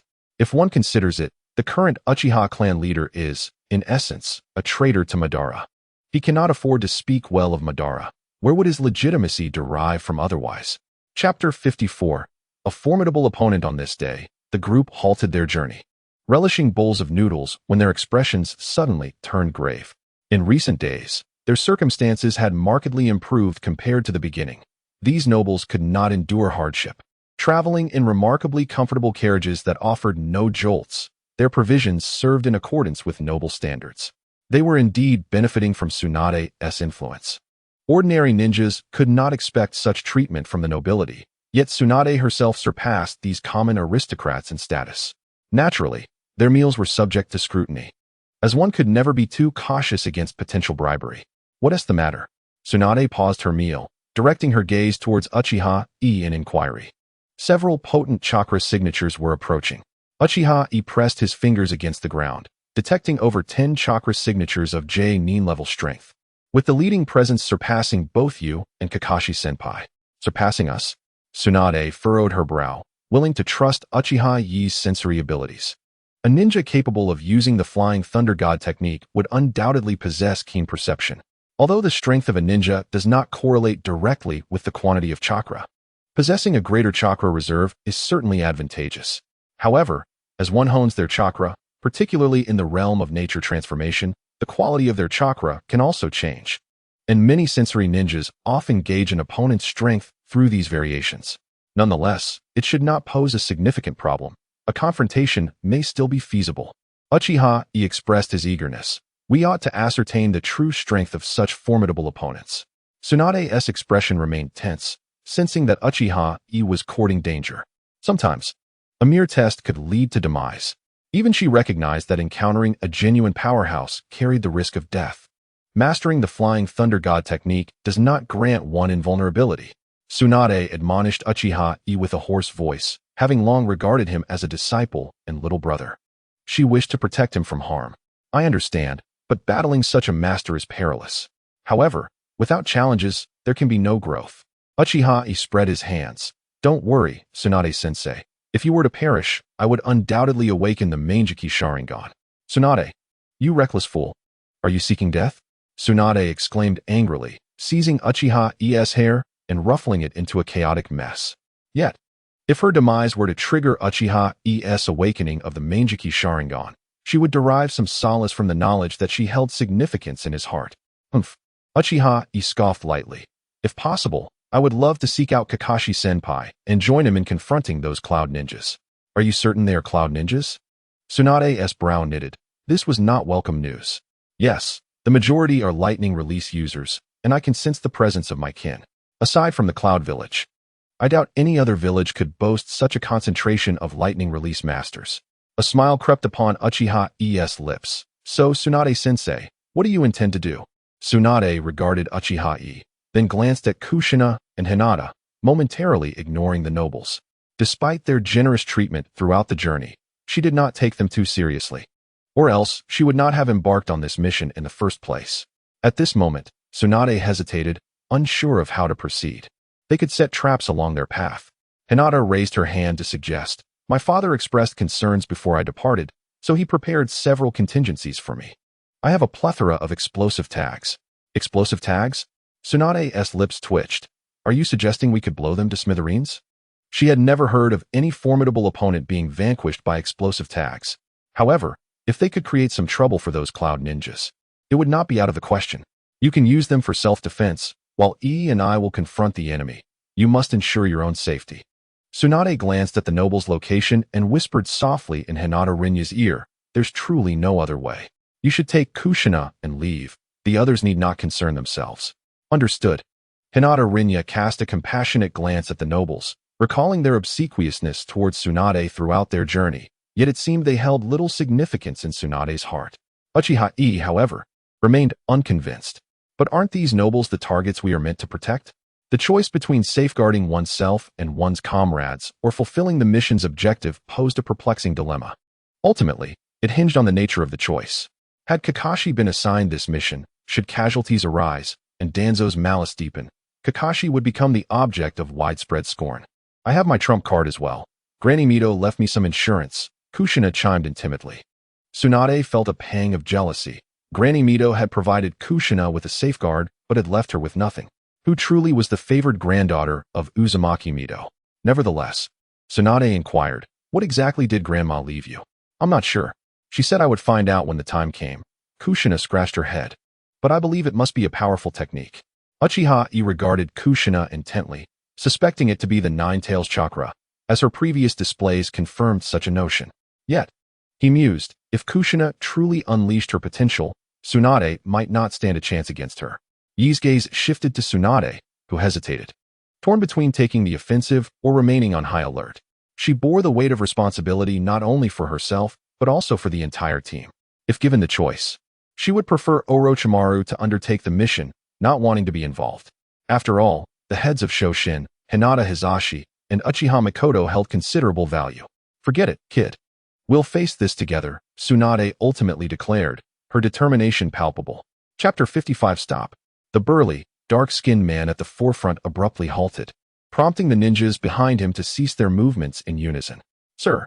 A pale-skinned ninja performed a series of hand seals, evidently employing a sensory ninjutsu.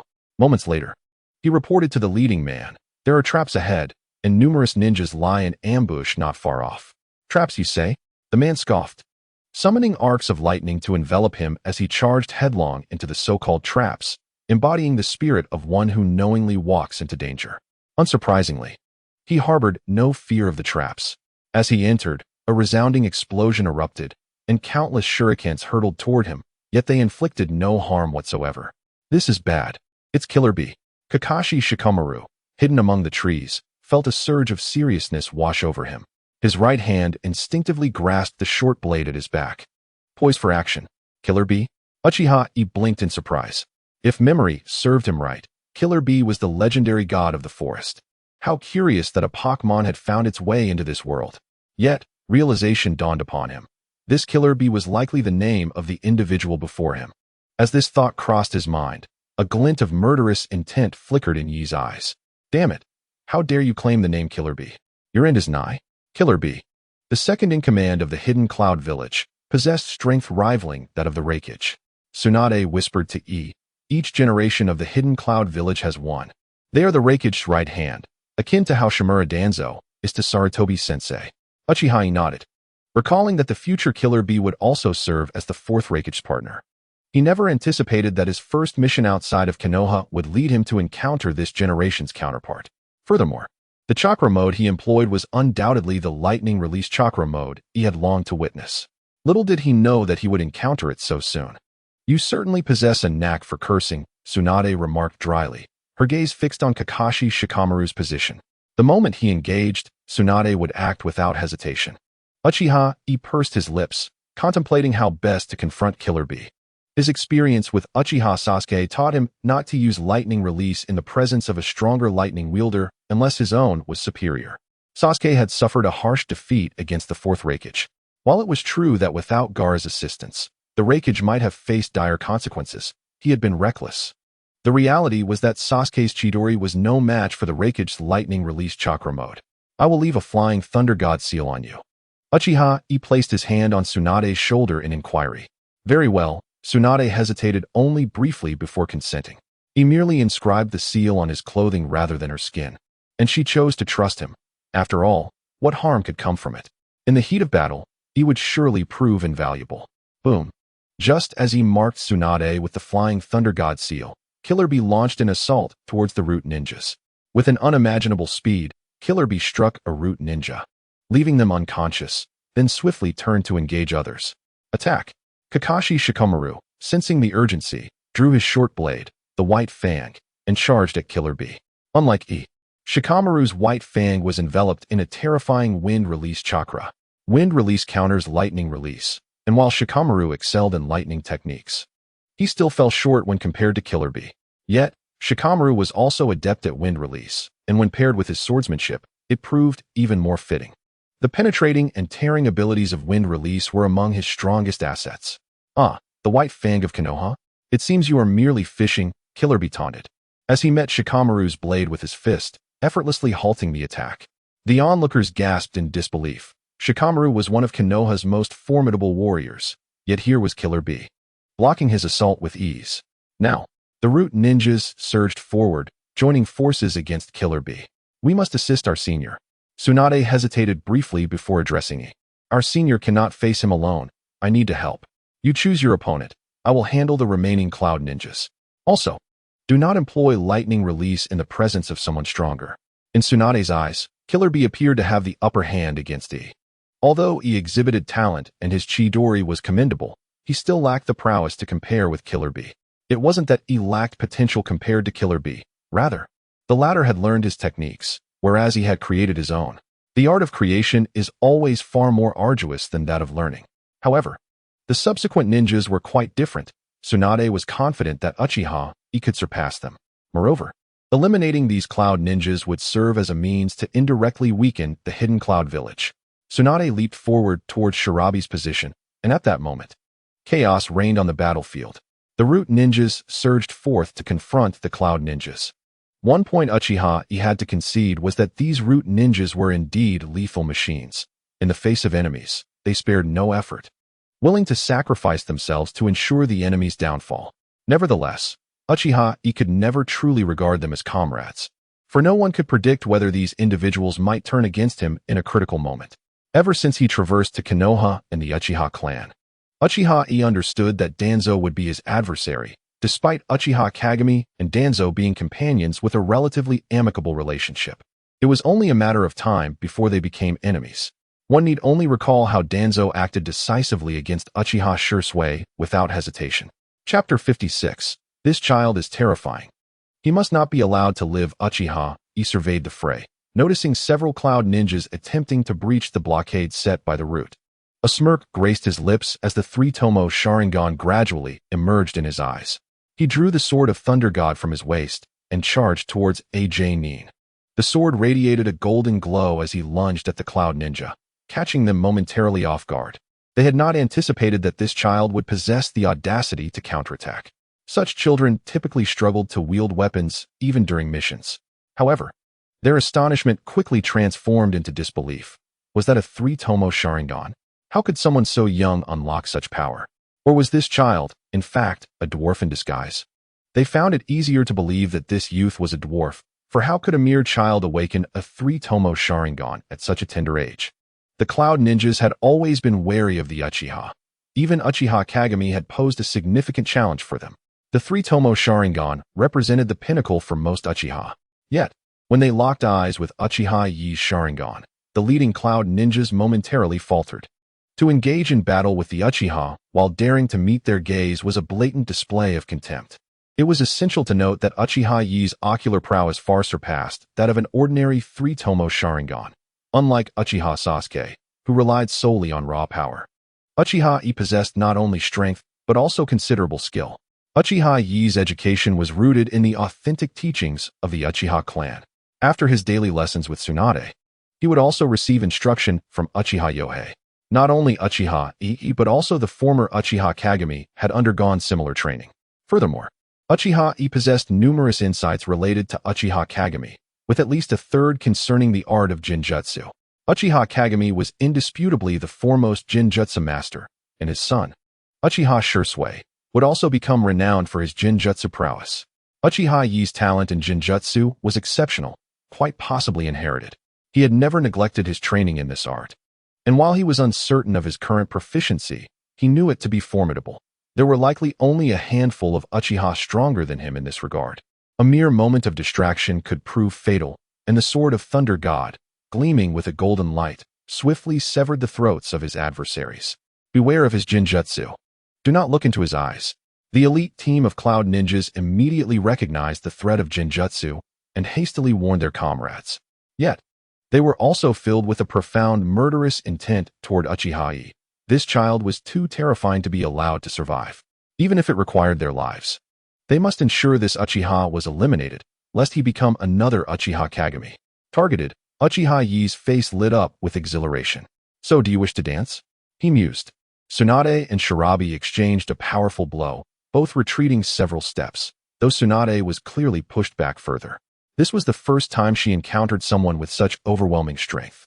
The prowess of this generation was indeed formidable. Their strength and speed were vastly superior. Had it not been for Kakashi Hitaki's presence, she would have been outmatched and likely defeated. However, encountering a ninja faster than Kakashi was rare. In contemporary Konoha, excluding Uchiha Yi's Flying Thunder God technique, Kakashi was considered the swiftest, while Tsunade was the mightiest. Now, they faced an opponent who surpassed Kakashi's speed and exceeded Tsunade in strength, plunging them into a fierce struggle. The legendary Konoha White Fang and Tsunade, granddaughter of Hashirama Senju, were formidable foes indeed. Shinobi twisted his neck, revealing a sinister grin. The Cloud Ninjas were preparing to engage Konoha in battle. Eliminating these two would deal a significant blow to Konoha. It depends on whether you possess the ability, Tsunade retorted, her gaze subtly drifting toward Uchiha Yi's battlefield, her expression stabilizing. The situation on Uchiha Yi's side was promising, surpassing her initial expectations. Once they dealt with Shinobi's subordinates, they would be able to collectively overpower him. Tsunade doubted Shinobi could withstand such an onslaught. While she held a certain disdain for Shimura Danzo, she could not deny his importance to Konoha. Many unsavory deeds were orchestrated by him. The root was equally a vital component of Konoha's military strength, and Tsunade would not permit those around her to join the root. Once they did, those ninjas ceased to be human and became mere tools, dangerous tools at that. Should Shinobi remain unharmed, the impact on the cloud could be described as crippling, yet war could erupt at any moment.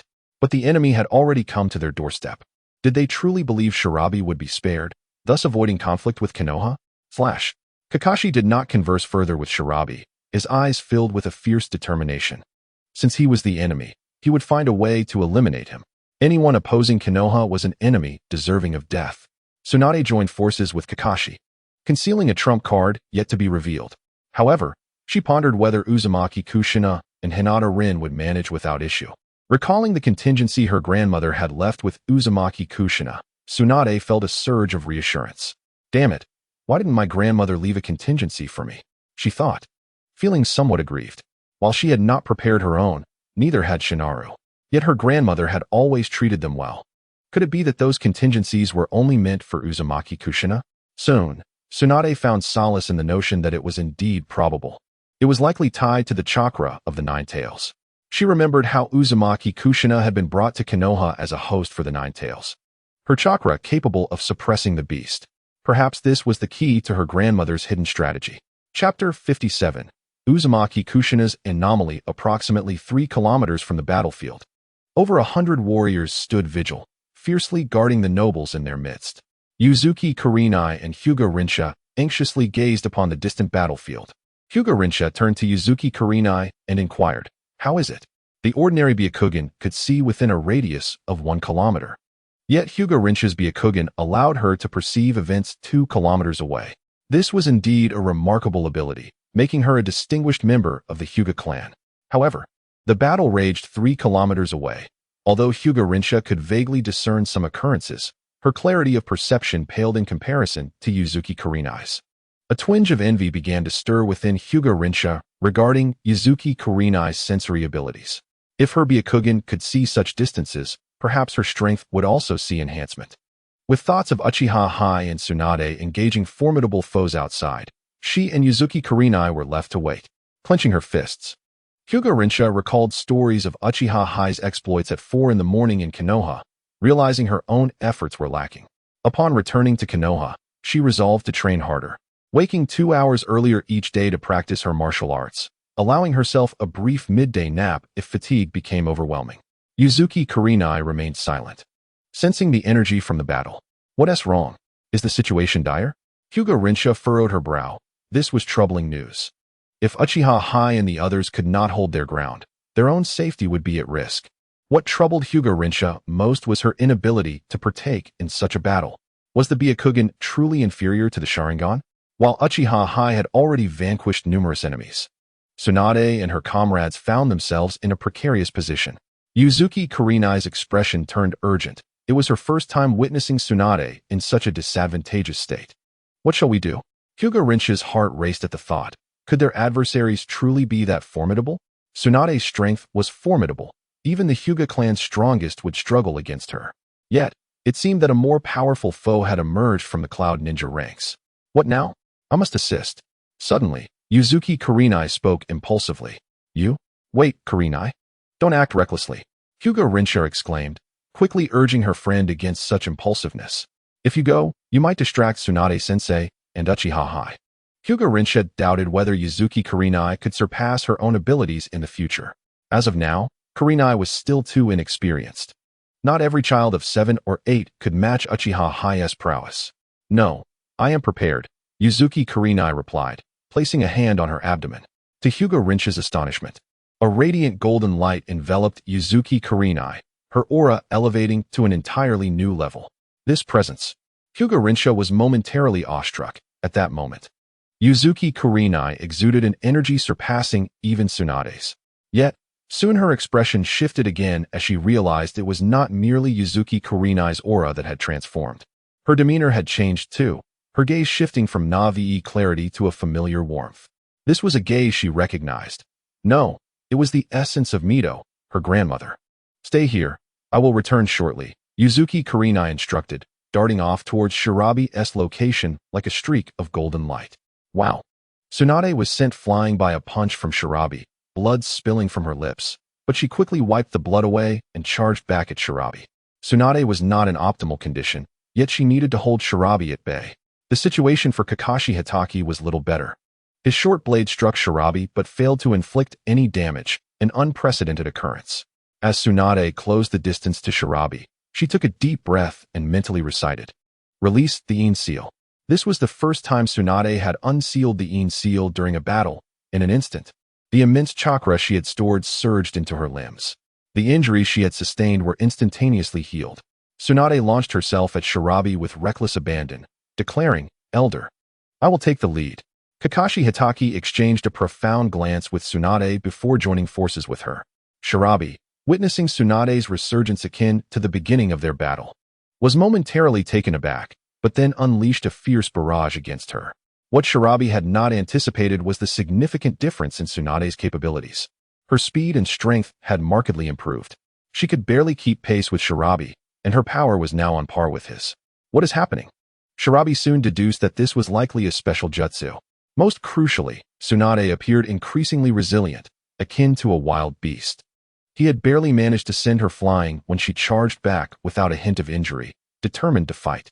He recognized that Tsunade's current state would not last long, and although her attacks would inflict some degree of backlash on him, defeating both Tsunade and Kakashi Hitaki was worth the risk, since Tsunade proved challenging.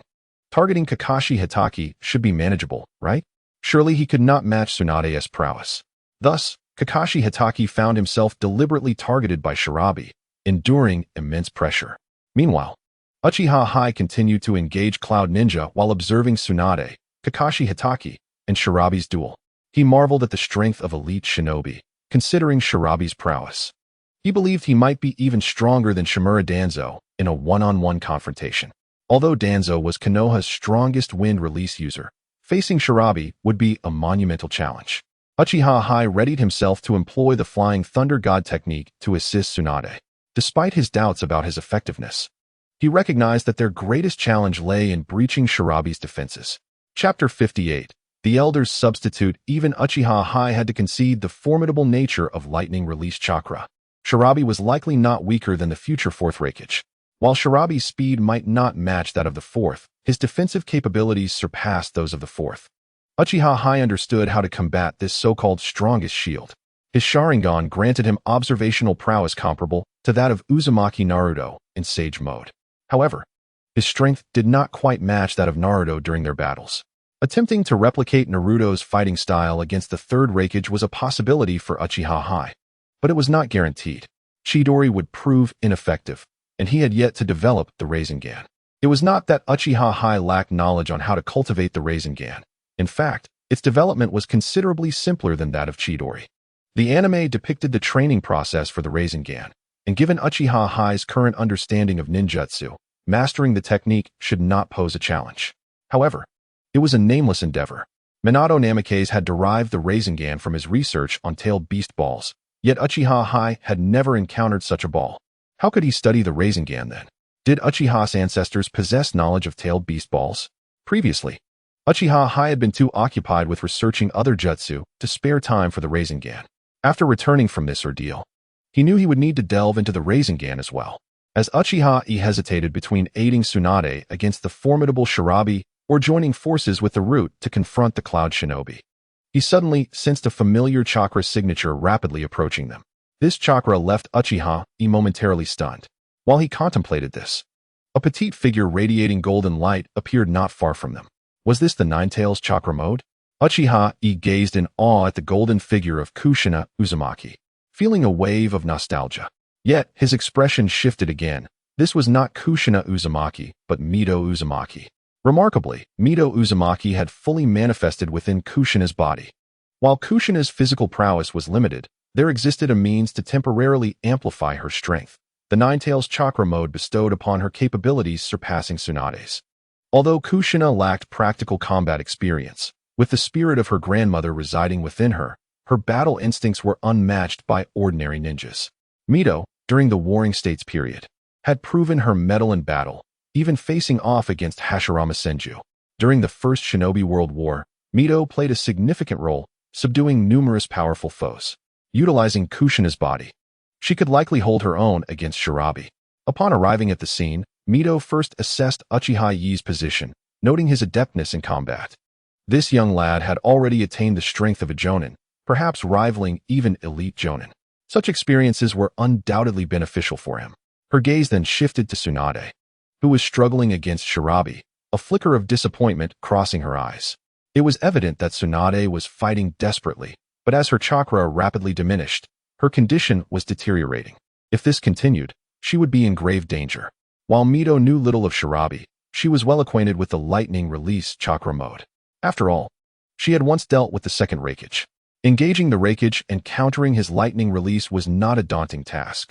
Once she activated the Nine-Tails chakra mode, she could systematically identify Shirabi's weaknesses and, with a swift strike, employ a sealing technique that would render him incapable of using his lightning release.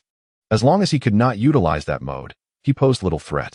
Thus, the confrontation could be resolved effortlessly. As the wife of Hashirama Senju and a prodigious talent of the Uzumaki clan, Mito's power, even without the Nine-Tails, was comparable to Tobarama Senju. With the Nine-Tails, her strength had already surpassed that of the five Kage. To the public, Mito was regarded as the preeminent figure in the ninja world, warranting her confidence in such assertions. Regrettably, Tsunade had not diligently studied sealing techniques. Otherwise, she would have found it relatively easy to contend with a physical combat specialist like Shirabi. Transformed into a radiant golden light, Kushina appeared before Tsunade, interposing her arms to absorb Shirabi's attack. Shirabi's colossal fist collided with Kushina, sending both combatants staggering back a few paces. Yet this time, Shirabi's retreat was no less significant than Kushina's. "Kushina!" Tsunade exclaimed with urgency upon seeing the arrival of Kushina. "This is not a battle for you to join. Watch closely, Tsunade," Mito responded, showing no inclination to withdraw, instead transforming into a streak of golden light as she engaged Shirabi in combat. The more they fought, the more astonished Shirabi became. How could this small girl, whose physical capabilities seemed inferior to his own, instill such fear? What was happening in Konoha?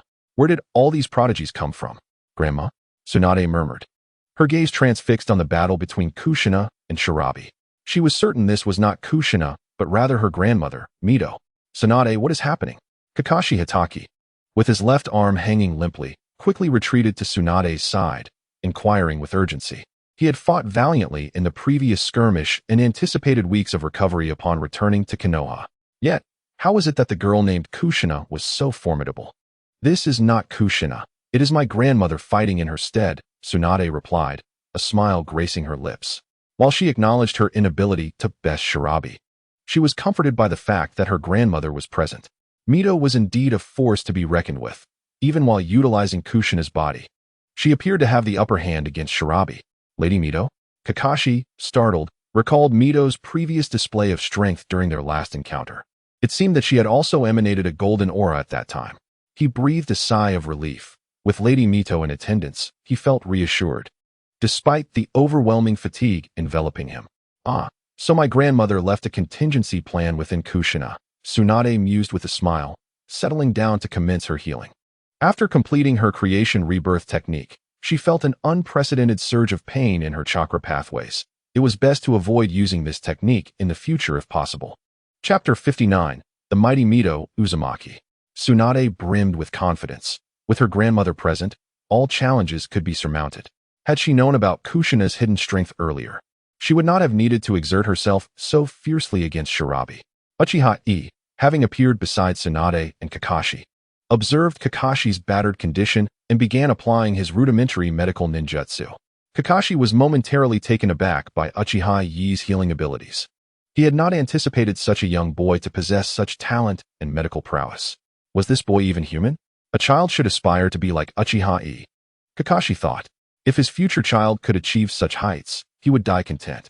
"I never expected your skills to be so remarkable," Kakashi remarked with a hint of admiration. "It's not so extraordinary, really. I just happened to advance quickly and have Tsunade-sensei, along with Lady Mito's guidance," Uchiha Yi replied, slightly dismissive. Kakashi chuckled self-deprecatingly. "That in itself is commendable. Without talent and diligent training, you wouldn't have reached this level. However, we are truly in a dire situation. Who would have thought Shirabi could be so strong? Nonetheless, he is no match for Lady Mito," Uchiha Yi asserted, watching Mito engage in battle. It was evident that the fight had not lasted long before Shirabi began to falter. Each encounter left a sealing technique's mark upon him, as Mito skillfully executed her seals while battling. Truly, she was a grandmother of unmatched caliber. Against Shirabi, or even the Raikage, she would prevail without needing to step into the fray herself, but merely utilizing Kushina's form.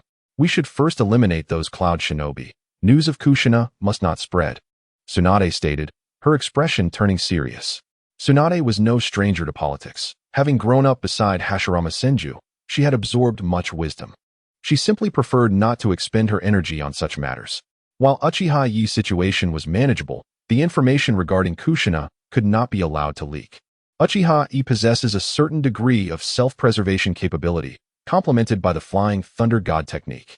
As long as he refrains from recklessness, it seems unlikely that he would meet his demise. However, Uzumaki Kushina is a different story. Devoid of the Nine Tails chakra, she is but a shadow of her former self. Should this information come to light, Kushina would undoubtedly become the object of fascination for many, and even without the Nine Tails. If other tailed beasts were to be sealed within her, she could potentially unleash formidable power. In an instant, Uchiha Yi comprehended the situation and, wielding the sword of Thunder God, charged swiftly towards the remaining Cloud Shinobi. Simultaneously, Kakashi Hatake and Tsunade began their assault on the Cloud Shinobi as well. Despite their current condition, both being injured, they were more than capable of handling these adversaries.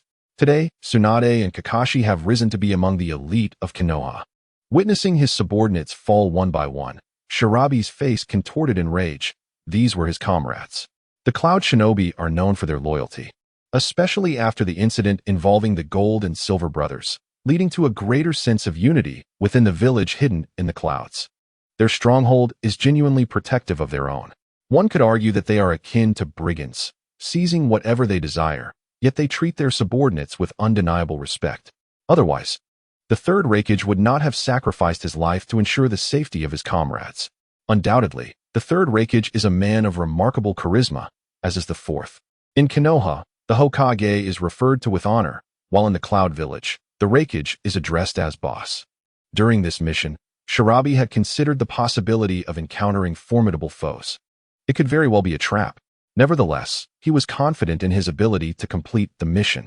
Would Sarutobi Hiruzen truly intervene to protect Tsunade and the others? Other figures, such as Shimura Danzo, were hardly a concern for him. If Danzo were to show up, Shirabi believed he could ensure Danzo's demise. Danzo, a notorious disruptor in the shinobi world, is met with widespread animosity. Currently, he is not the same man who falters in external battles while excelling in internal strife. He seizes talented individuals for his own gains or eliminates them outright. However, there are still issues within the Cloud Shinobi ranks, yet the atmosphere is undoubtedly more cohesive now. Frustrated at witnessing his subordinates fall, Shirabi grew increasingly anxious, yet the more urgent his feelings became, the less he could detach himself from the scene. Having brought these subordinates to this place, how could he leave in disgrace? Anger? Yet, he found himself powerless to act. Kushina sensed Shirabi's turmoil, but paid it little mind. Speaking calmly, "What?" Just as Shirabi fell to shift, he was astounded to discover his chakra flow suddenly obstructed, the terrifying lightning release dissipating rapidly. He realized he could no longer utilize the lightning chakra mode. In disbelief, he gazed at his abdomen, perplexed by the sudden sealing technique that had been placed upon him. How is this possible? Before Shirabi could react, Kushina's fist struck his abdomen, sending him crashing to the ground. "He is sealed. Capture him and bring him to me." "I will cast a sealing technique within his mind," Kushina instructed, directing her gaze toward Uchiha Yi and Tsunade, who had also concluded their battles. Then, her golden chakra aura faded, and she collapsed onto the ground. Kushina. Uchiha Yi rushed forward, disregarding whether she was possessed by Uzumaki Mido, and helped her to her feet. Tsunade approached to assess Kushina's condition. Chapter 60. Sarutobi Hiruzen's calculations. The chakra of the Nine Tails is overwhelming, and Kushina, being still quite young, cannot fully withstand it. Her meridians have been excessively stimulated and some even torn, resulting in her being unable to use chakra for several months. Tsunade exhaled softly. To her, a few months without chakra was not a significant concern. It was far better than losing her life. At this age, Kushina is too young to be undertaking missions. This is an opportune time for her to recuperate in Konoha, to mend her meridians, and with subsequent rehabilitation, it would take at least a year. During this time, Kushina can focus on her studies. "Seniors, this situation requires your intervention." Tsunade turned to Kakashi and continued, "Wait here. I will treat you." "No need. We must return Shirabi immediately," Kakashi stated without hesitation. He then glanced at the root members, his feelings toward them being quite complex. As an Umbu member, he was not part of Root, yet most of his current mission team consisted of them. Originally, Kakashi did not concern himself with such matters, but before leaving Konoha, the third Hokage had urged him to ensure that any captives were delivered to him. Be cautious, we cannot allow them to kill Shinobi. He is vital for negotiating with the Raikage, Tsunade warned, eyeing the remaining root members. Kakashi understood her implication immediately. Although his political instincts were not finely tuned, he was not oblivious. The Second Shinobi World War could erupt at any moment. If Shinobi were to be killed, it would undoubtedly cripple the Cloud Village. Yet it might also prompt them to strike against Konoha. It would be more prudent to utilize Shinobi as leverage in negotiations with the Raikage. I understand, Kakashi replied, stepping forward to carry Shinobi, and then set off towards Konoha. The remaining root members exchanged glances before following his lead. Uchiha Yi observed this scene, deep in thought. Is something troubling you? Tsunade inquired, sensing his unease. I worry that the root members might turn on Shinobi, he replied, glancing at the unconscious Kushina in his arms. Revealing such abilities may not be advantageous for her. Do not fret, Tsunade would never allow anything to happen to Kushina, Tsunade assured him, dismissing his concerns. In the future, you, I, and Shiranui will be more than capable of protecting Kushina. Although reluctant to confront the possibility of losing her grandmother, Tsunade, as a ninja, had grown accustomed to the notion of death. Moreover, given her grandmother's advanced age, there was little to mourn should she pass on. Indeed, Uchiha Yi murmured, without Kushina, we may have truly faced dire consequences this time. Honestly, I have yet to devise an effective strategy against Shinobi, he admitted. You think I have one? Tsunade shot him a fierce glare. This was the first time she felt entirely outmatched since her rise to prominence. She was outclassed in strength, speed, and crucially, in defensive capabilities. Breaking through his defenses seemed utterly impossible. Kakashi's wind release and sword skills were ineffective, and neither Uchiha Yi's flying thunder god technique nor lightning release could prevail. Though Chidori is formidable, it pales in comparison to the might of the lightning release chakra mode. Tsunade has come to realize her own limitations. She once believed that with her Ein seal and the art of the 100 healings, her strength was sufficient to confront many formidable opponents. Yet this recent battle has served as a stark awakening. Her prowess remains inadequate, and she must strive to improve, otherwise, she would be unable to protect those around her and would be forced to witness their demise helplessly. Most concerning is the growing strength of Uchiha Itachi, who is already capable of mocking her. Should he surpass her in power, she would be at the mercy of this young boy. Let us proceed to rendezvous with Rin and Xia, Tsunade commanded with a wave of her hand, signaling Uchiha Itachi to follow. The nobles, upon witnessing Tsunade and Uchiha Itachi's safe arrival, breathed a sigh of relief. They refrained from inquiring about the events that transpired, as Tsunade was still engaged in combat. With her consent, they resumed their journey, this time at a pace markedly swifter than before, shedding the leisurely ambience of their previous excursion. As Tsunade and her companions tended to Kushina Uzumaki while making their way to the daimyo's residence, Kakashi Hitaki had already taken the lead, escorting Kurabi back to Konoha. Sarutobi Hiruzen had learned of the unfolding events through special channels, yet upon seeing the captured Kurabi, tumultuous waves of emotion surged within him. Even now, dealing with Kurabi posed a significant challenge, and he found himself in his own office. Such a scenario had previously been unimaginable. Upon hearing from Kakashi how Kurabi had been defeated, Sarutobi fell into a deep silence. Why did it all seem so fantastical? Kurabi was a top-tier expert from the hidden Cloud Village, yet he had been captured by Kushina Uzumaki, more precisely, by the spirit of Mito Uzumaki inhabiting her. This left Sarutobi at a loss for how to proceed. In darker thoughts, he mused that if Mito Uzumaki could somehow seize control of Kushina, Konoha could remain invincible.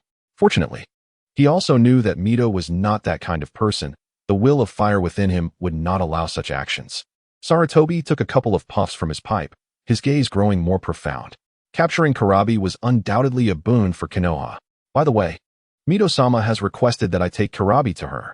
She likely intends to erase certain memories, Kakashi added. A glimmer of insight flashed in Sarutobi's eyes.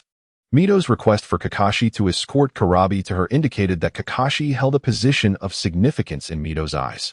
Chapter 61. Sarutobi's scheme. Sarutobi was uncertain whether Kakashi grasped the deeper implications of this situation, yet he found himself increasingly fond of Kakashi.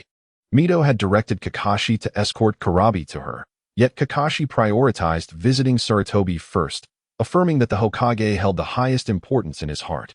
Although Sarutobi would ultimately have to deliver Karabi to Mito, it was a matter of respect.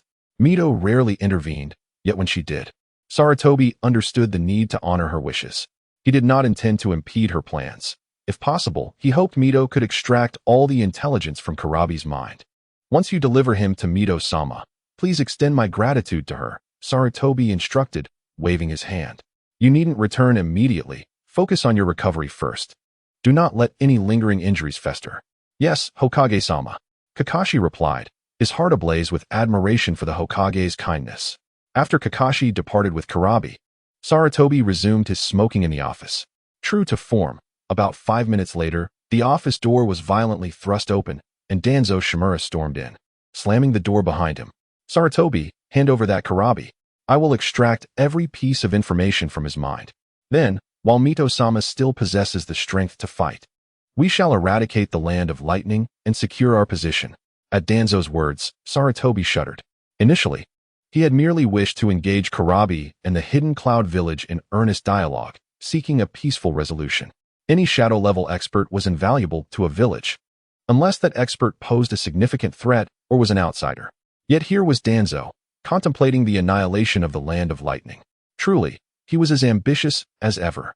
The system of one nation, one village was established by the first Hokage in conjunction with the daimyo, Sarutobi said sternly, fixing Danzo with a serious gaze. Furthermore, Konoha currently lacks the capacity to challenge all 4 villages simultaneously. We must ensure that the Hidden Cloud does not ally with anyone. The previous coup had inflicted significant losses on the Hidden Cloud, and they had yet to recover. They could not afford to lose Karabi. It is precisely because the Hidden Cloud has not fully recovered that we must annihilate them. This may be our only opportunity, Danzo countered, his eyes burning with determination. Danzo, no one will support your plan to obliterate the land of lightning, Sarutobi continued, pausing before adding, unless Konoha possesses the capability to challenge all other nations simultaneously. Mito-sama is not the first Hokage in his prime, nor are we the second Hokage. Danzo fell silent, realizing that both he and Sarutobi were far inferior to Hashirama Senju, let alone Tobirama Senju. Yet he was unwilling to let this opportunity slip away. According to the information I have received, the Land of Rain is preparing provisions. War could erupt at any moment, and you must understand that, should they declare war, the likelihood of them targeting us is the greatest. The Land of Fire is the most prosperous. Sarutobi spoke earnestly to Danzo. While Mito-sama may still have the strength to fight, it is likely her last reserve of power. This strength is meant to protect Konoha. He paused before continuing. You must also consider the current situation. As long as Mito-sama remains, even if other villages reach our doorstep, we will have the strength to retaliate. Moreover, the annihilation of the Uzumaki clan has already been a disservice to Mito-sama. Shall we force her to sacrifice herself? Such an outcome was something no one could bear. Danzo fell silent, realizing that if Mito were to perish due to this matter, he would forever lose his chance at the Hokage position. This was an unbearable reality for him. Karabi must survive. His life holds greater value than his death, Sarutobi added. Very well, you are the Hokage. Danzo scoffed, but refrained from further confrontation. He shifted the conversation to Uchiha Itachi. Itachi has demonstrated the strength of AJ Nin in battle. He must be properly managed. Sarutobi shook his head slightly. I trust Mito-sama will guide him well. Humph. Danzo fell into silence, understanding that Uchiha Itachi was the prodigy favored by Mito Uzumaki. Anyone wishing to act against Itachi would first have to gain Mito's approval. They indeed have the capability to act covertly. Yet one cannot be certain that Uzumaki Mito would remain oblivious to their machinations. Shimura Danzo presently dares not approach the esteemed Mito. Uzumaki Mito looms over them like a mountain, instilling in them a profound fear that renders them incapable of taking rash actions, unable to confront either Tobi or Uchiha Hayashi. Shimura Danzo elects to withdraw, dismissing Uzumaki Kushina entirely. Even if he sought her, Hiruzen Sarutobi would never acquiesce. Uzumaki Mito, it all revolves around Uzumaki Mito. In frustration, Shimura Danzo slams the door behind him, prompting a weary sigh from Hiruzen Sarutobi. Ah, Danzo, you truly grasp nothing. Deep within, he harbors intentions to suppress Uchiha Hayashi, but as long as Hayashi does not ascend to Hokage, his plan remains intact. Given the troubles associated with the Uchiha clan, Uchiha Hayashi cannot become Hokage, nor will he gain recognition from the other clans. The Uchiha will not serve as an ally to Hayashi. Rather, they will become an obstacle. Utilizing the Uchiha to restrict Uchiha Hayashi is the stratagem Sarutobi has conceived, while simultaneously employing Hayashi against the Uchiha. Balance is paramount. Contradictions can be fabricated even in the absence of true discord. However, all of this is to transpire after the Fourth Great Ninja War. 10 days hence, Uchiha Hayashi and his companions escort the nobles to the daimyo's residence. After resting for a night, they hasten back to Konoha, taking 2 days to arrive. Upon their return, Tsunade instructs Uchiha Hayashi and Hinata Rin to escort Uzumaki Kushina home, while she herself heads to the Hokage's office. "Tsunade, what troubles you?" Hiruzen Sarutobi inquires, a flicker of surprise crossing his face as he observes her displeased demeanor. Chapter 62. The conflict between Senju Tobirama and Shimura Danzo. This mission was perilously dangerous. Tsunade glares at Hiruzen Sarutobi. "Without my grandmother, Kushina, Hayashi, and Rin could have perished, and we would not need our enemies to invade. Konoha might have descended into chaos from within." Hiruzen feels a wave of shame wash over him and apologizes. "I am sorry. This was my oversight. I never anticipated they would assign Tobi to this task. Otherwise, I would have intervened personally."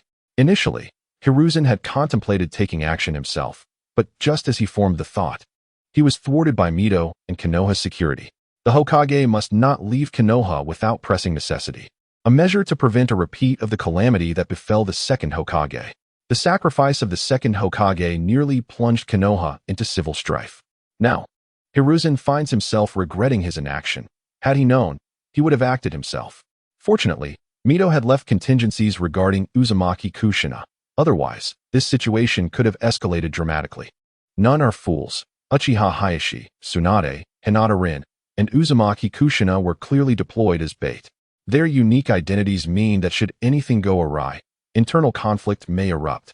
As many within Konoha remain discontented with Hiruzen's role as the third Hokage. Forget it. Tsunade massages her temples and retrieves a storage scroll, tossing it to Hiruzen. Slightly hesitating, Hiruzen accepts the scroll, trusting Tsunade despite his doubts. Upon opening it, he discovers several white zetsu, prompting him to look at Tsunade with confusion. However, having witnessed myriad wonders over the years, Hiruzen is hardly fazed. After all, the land of water has its share of shark-like beings. Focus on the essence within, Tsunade instructs.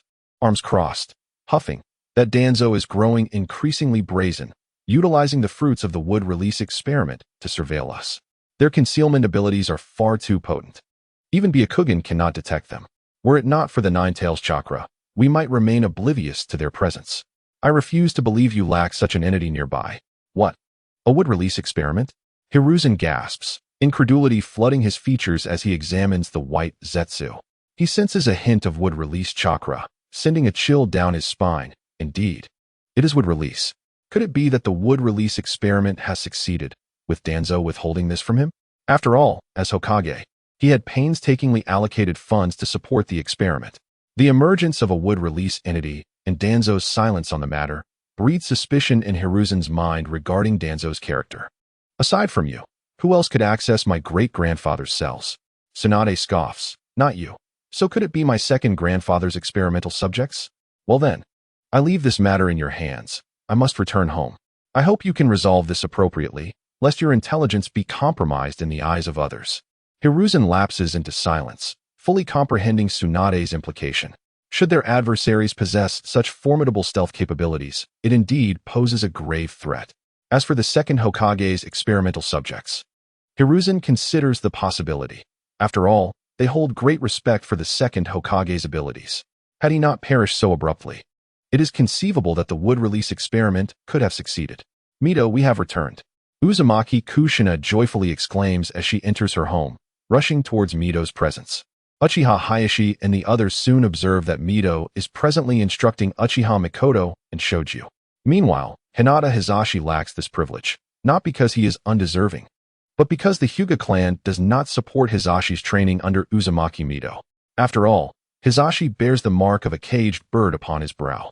If one were to consider who among the ninja world might potentially free the caged bird, it would undoubtedly be Uzumaki Mito.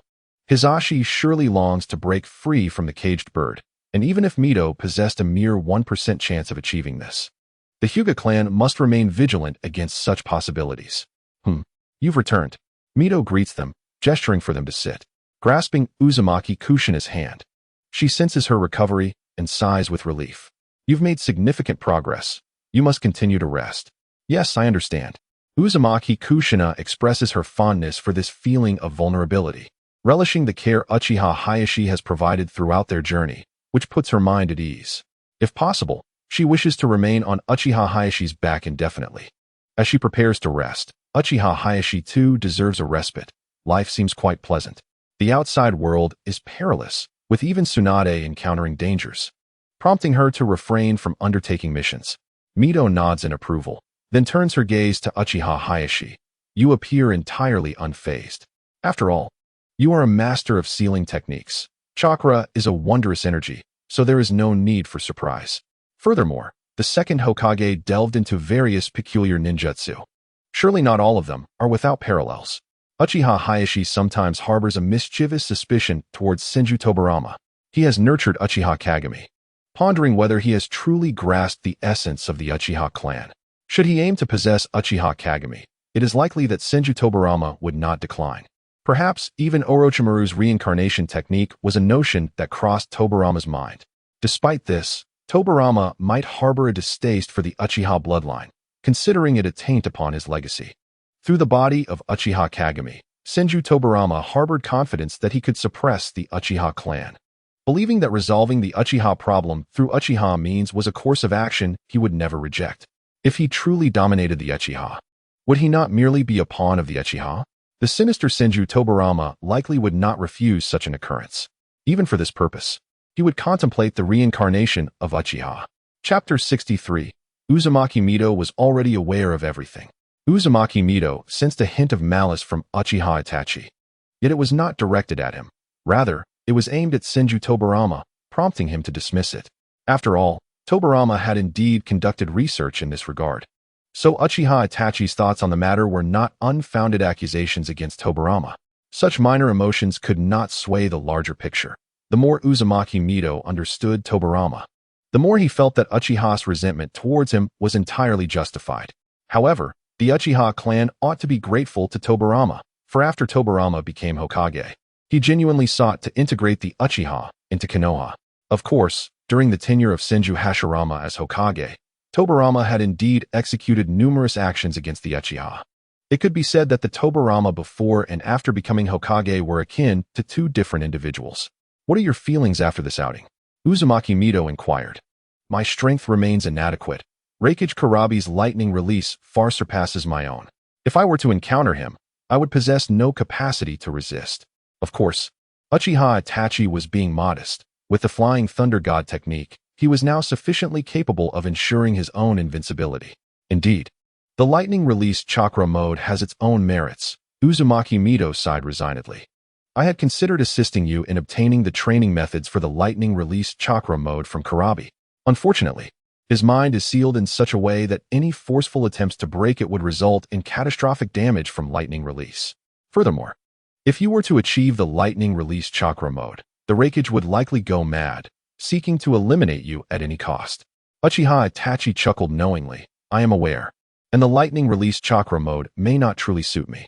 The path I wish to tread must align with the footsteps of Uchiha Sasuke and Uchiha Madara, with the development of the Sharingan being pivotal.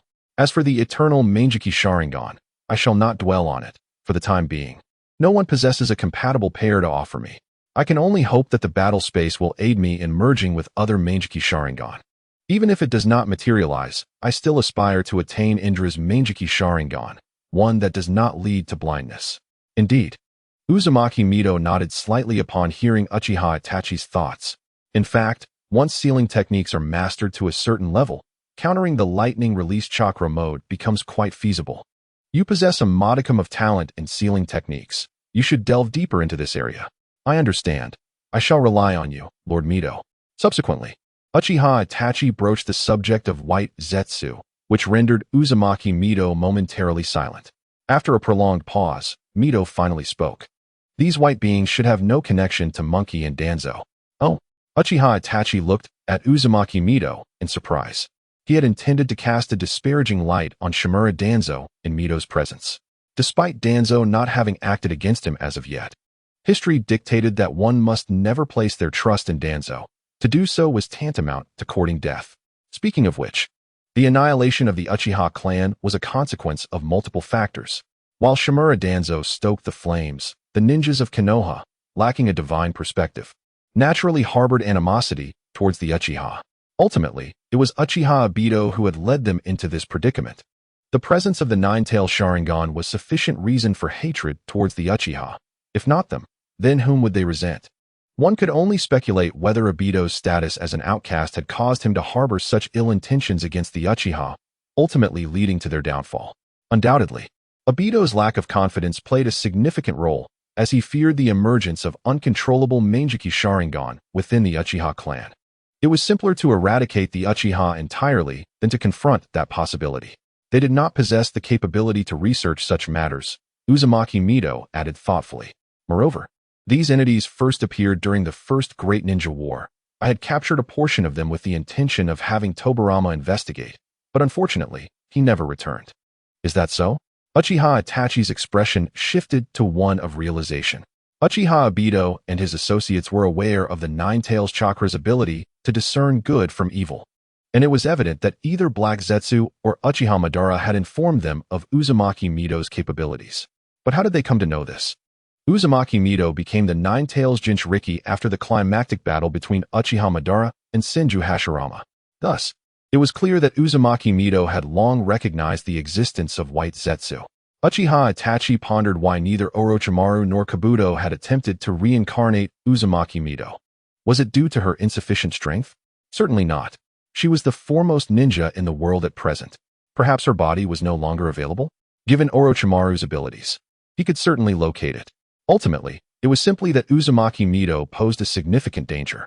With her capabilities, attempting to control her through the reanimation jutsu could easily backfire, resulting in her gaining control instead. Those individuals are truly inhuman, Uzumaki Mito lamented. You must exercise caution. They possess not only formidable stealth capabilities, but also the ability to disguise themselves. Ordinary ninjas, even from the High GA clan, would likely struggle to see through their ruses. At this juncture, Uzumaki Mito turned his gaze to Uzumaki Kushina. Deep down, he hoped that Uzumaki Kushina would become the Nine-Tails Jinchuriki, as it would serve to protect her. The white monstrosities still existed, and Konoha required someone capable of controlling the Nine-Tails Chakra. Of course, if Sarutobi Hiruzen's would release experiment proved successful, Uzumaki Mito would welcome that outcome as well. As for Uchiha Itachi, he too was a suitable candidate to become the Nine-Tails Jinchuriki. Given his current circumstances, it seemed almost inevitable that he would awaken the Mangekyou Sharingan in the future. However, the Mangekyou Sharingan carried its own drawbacks, and Uzumaki Mito hoped this would not adversely affect Uchiha Itachi. Yet, if Uchiha Itachi could suppress the Nine-Tails using his Sharingan, he too would be a candidate for Jinchuriki. Nevertheless, persuading Uchiha Itachi to become the Nine-Tails Jinchuriki would prove to be a formidable challenge. Uzumaki Mito could indeed make the decision, but he still owed respect to Sarutobi Hiruzen. The Uchiha clan would not permit Uchiha Itachi to become the Nine-Tails Jinchuriki either. Chapter 64. The Darkness Hidden in the Ninja World. A terrifying force lurks within the ninja world. I suspect that the rebellion of the Gold and Silver Brothers, the fall of the Land of Water, and the conflicts between the Mist and Rock villages may all be connected to this force, Uzumaki Mito stated with a grave expression. The Mist and Rock villages? Uchiha Itachi recalled the second Tsuchikage and the second Mizukage. To be candid, the fact that they clashed during the First Great Ninja War was unexpected for everyone. After all, the Land of Water lay in the southeast, while the Land of Earth was in the northwest. These two nations could be described as traveling in opposite directions.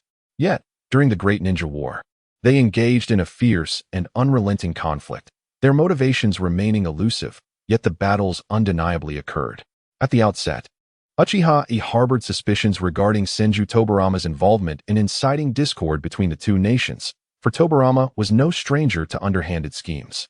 Indeed, in that era, whenever any conspiratorial events transpired, Uchiha Yi's first suspect would invariably be Senju Tobirama, much like how in the future, He would cast his doubts upon Shimura Danzo whenever trouble arose. The deceitful nature of these pale figures was evident, prompting Uzumaki Mito to express her concerns. Rest assured, there are no such figures within the village of Konoha, and you need not worry about the villagers.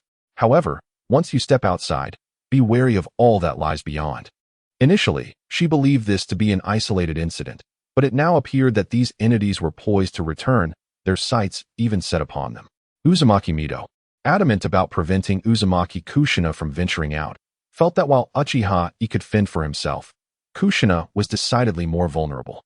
Moreover, the reckless Ju also required some restraint. Should anything befall him, the ramifications could ignite unrest among the populace. Both Tsunade and Ju possessed the potential to trigger a second Great War, despite their efforts over the years to diminish the Senju clan's influence in Konoha. Ju, being the grandson of the first Hokage, attracted considerable attention, a fact that set him apart from ordinary individuals. Unless they chose to abandon their paths as shinobi, this distinction would always linger. Uzumaki Mito recognized this truth. Ju incessantly proclaimed his ambition to become Hokage, a notion she had cautioned him against repeatedly. Alas, unlike Tsunade, who possessed sharp intellect, Ju often exhibited a certain naivete akin to Hashirama's. Regrettably, Ju lacked Hashirama's prodigious talent, and while he might one day become a pillar of Konoha, gaining the consensus to ascend as Hokage would prove a formidable challenge, particularly after Uchiha Yi's emergence.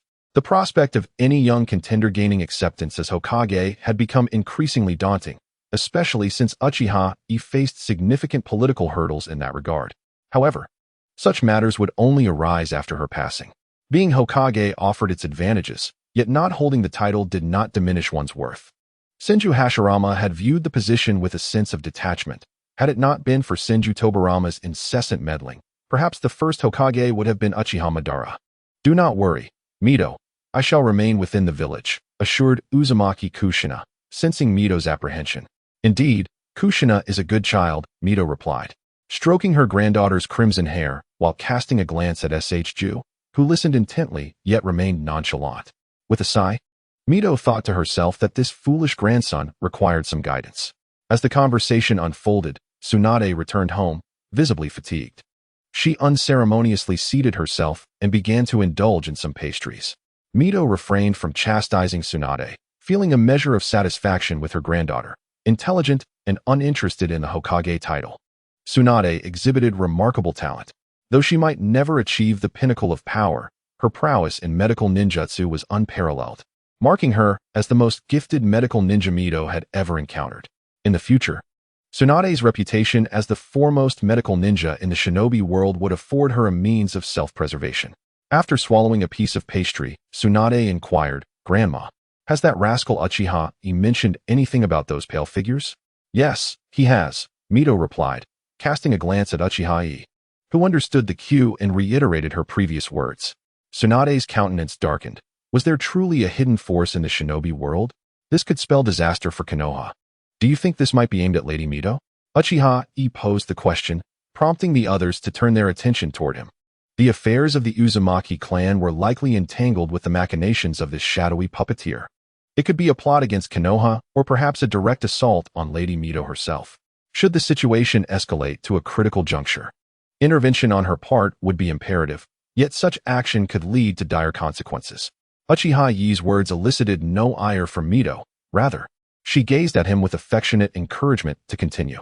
If anything were to happen to you, Lady Mito, the power of the Nine Tails could become uncontrollable, at least temporarily. This would enable those pale figures to infiltrate Konoha and lurk undetected among us, Uchiha Yi articulated confidently. Nevertheless, we must remain vigilant against the unseen hand, as certain overt maneuvers may be unavoidable. During this period, Uchiha Yi had pondered the unsettling presence of so many white zetsu around them. After considerable reflection, he surmised that Uzumaki Kushina might be the target, yet the crux of the matter pointed to Uzumaki Mito. She was likely the only individual of interest to Uchiha Madara at that moment. You surpass my expectations. Mito commended him with evident pride before shifting her gaze to Tsunade. When you have the opportunity, inform the Hokage. He must be prepared, for a war in the shinobi world could erupt at any moment. Understood, Tsunade responded, hastily grabbing 2 pastries before dashing toward the Hokage's office. However, at that moment, Sarutobi Hiruzen was not in the Hokage's office. After Tsunade's departure, he scrutinized the white Zetsu before summoning the Umbu to take the corpse and swiftly making his way to the root base. The root base was an unfamiliar territory for Hiruzen. He seldom paid attention to its affairs, not merely due to his trust in Danzo, but also because Danzo maintained a significant foothold within Konoha, while the Hokage was the village's leader. He could not dictate every matter unilaterally. Senju Hashirama and Senju Tobarama may have wielded such influence, but Hiruzen could not. To stabilize the situation in Konoha, Hiruzen was destined to relinquish some of his authority. Danzo must be inside, Hiruzen mused upon arriving at the root base, leading a contingent of Umbu without affording Shimura Danzo the opportunity to react. The root members stationed outside, taken aback by Hiruzen's aggressive approach, instinctively attempted to intercept him. Initially intending to have a civil discussion with Danzo, Hiruzen's ire flared upon encountering opposition from the root ninjas. He had granted Danzo the autonomy to establish root and had entrusted him with considerable authority. What was this insubordination? While Hiruzen had harbored doubts regarding the white Zetsu's connection to Danzo, the root's behavior now fueled his suspicions about secrets Danzo might be concealing. Was it possible that these pale figures were indeed Danzo's experimental subjects? The thought ignited Hiruzen's fury, prompting him to bark, "Seize them all." With that, he charged into the depths of the root base, effortlessly subduing any shinobi that dared to impede his progress. At that moment, Root was at its most vulnerable. Still reeling from the losses sustained in the battle against the Uzumaki clan, with many personnel dispatched by Danzo, allowing Hiruzen to breach their defenses with ease. Inside the root base, Danzo, preoccupied with schemes to sow discord among the various villages, found himself amused by the commotion outside. In this day and age, it seems that even the most insignificant creatures dare to defecate upon the heads of others, do they not? Do they truly believe that Shimura Danzo is easily trifled with? Yet, when Shimura Danzo beheld that it was Sarutobi Hiruzen, he was utterly dumbfounded. How could it be Sarutobi Hiruzen? In that moment, he furiously demanded, "Hiruzen, what do you mean by this?" At that instant, he even refrained from calling him a monkey. It is worth noting that they had been companions since childhood, knowing each other far longer than they did Mito Kazuma and others. They had always been the best of friends and rivals. And when Sarutobi Hiruzen ascended to the position of Hokage, Danzo, despite his reluctance, genuinely assisted him.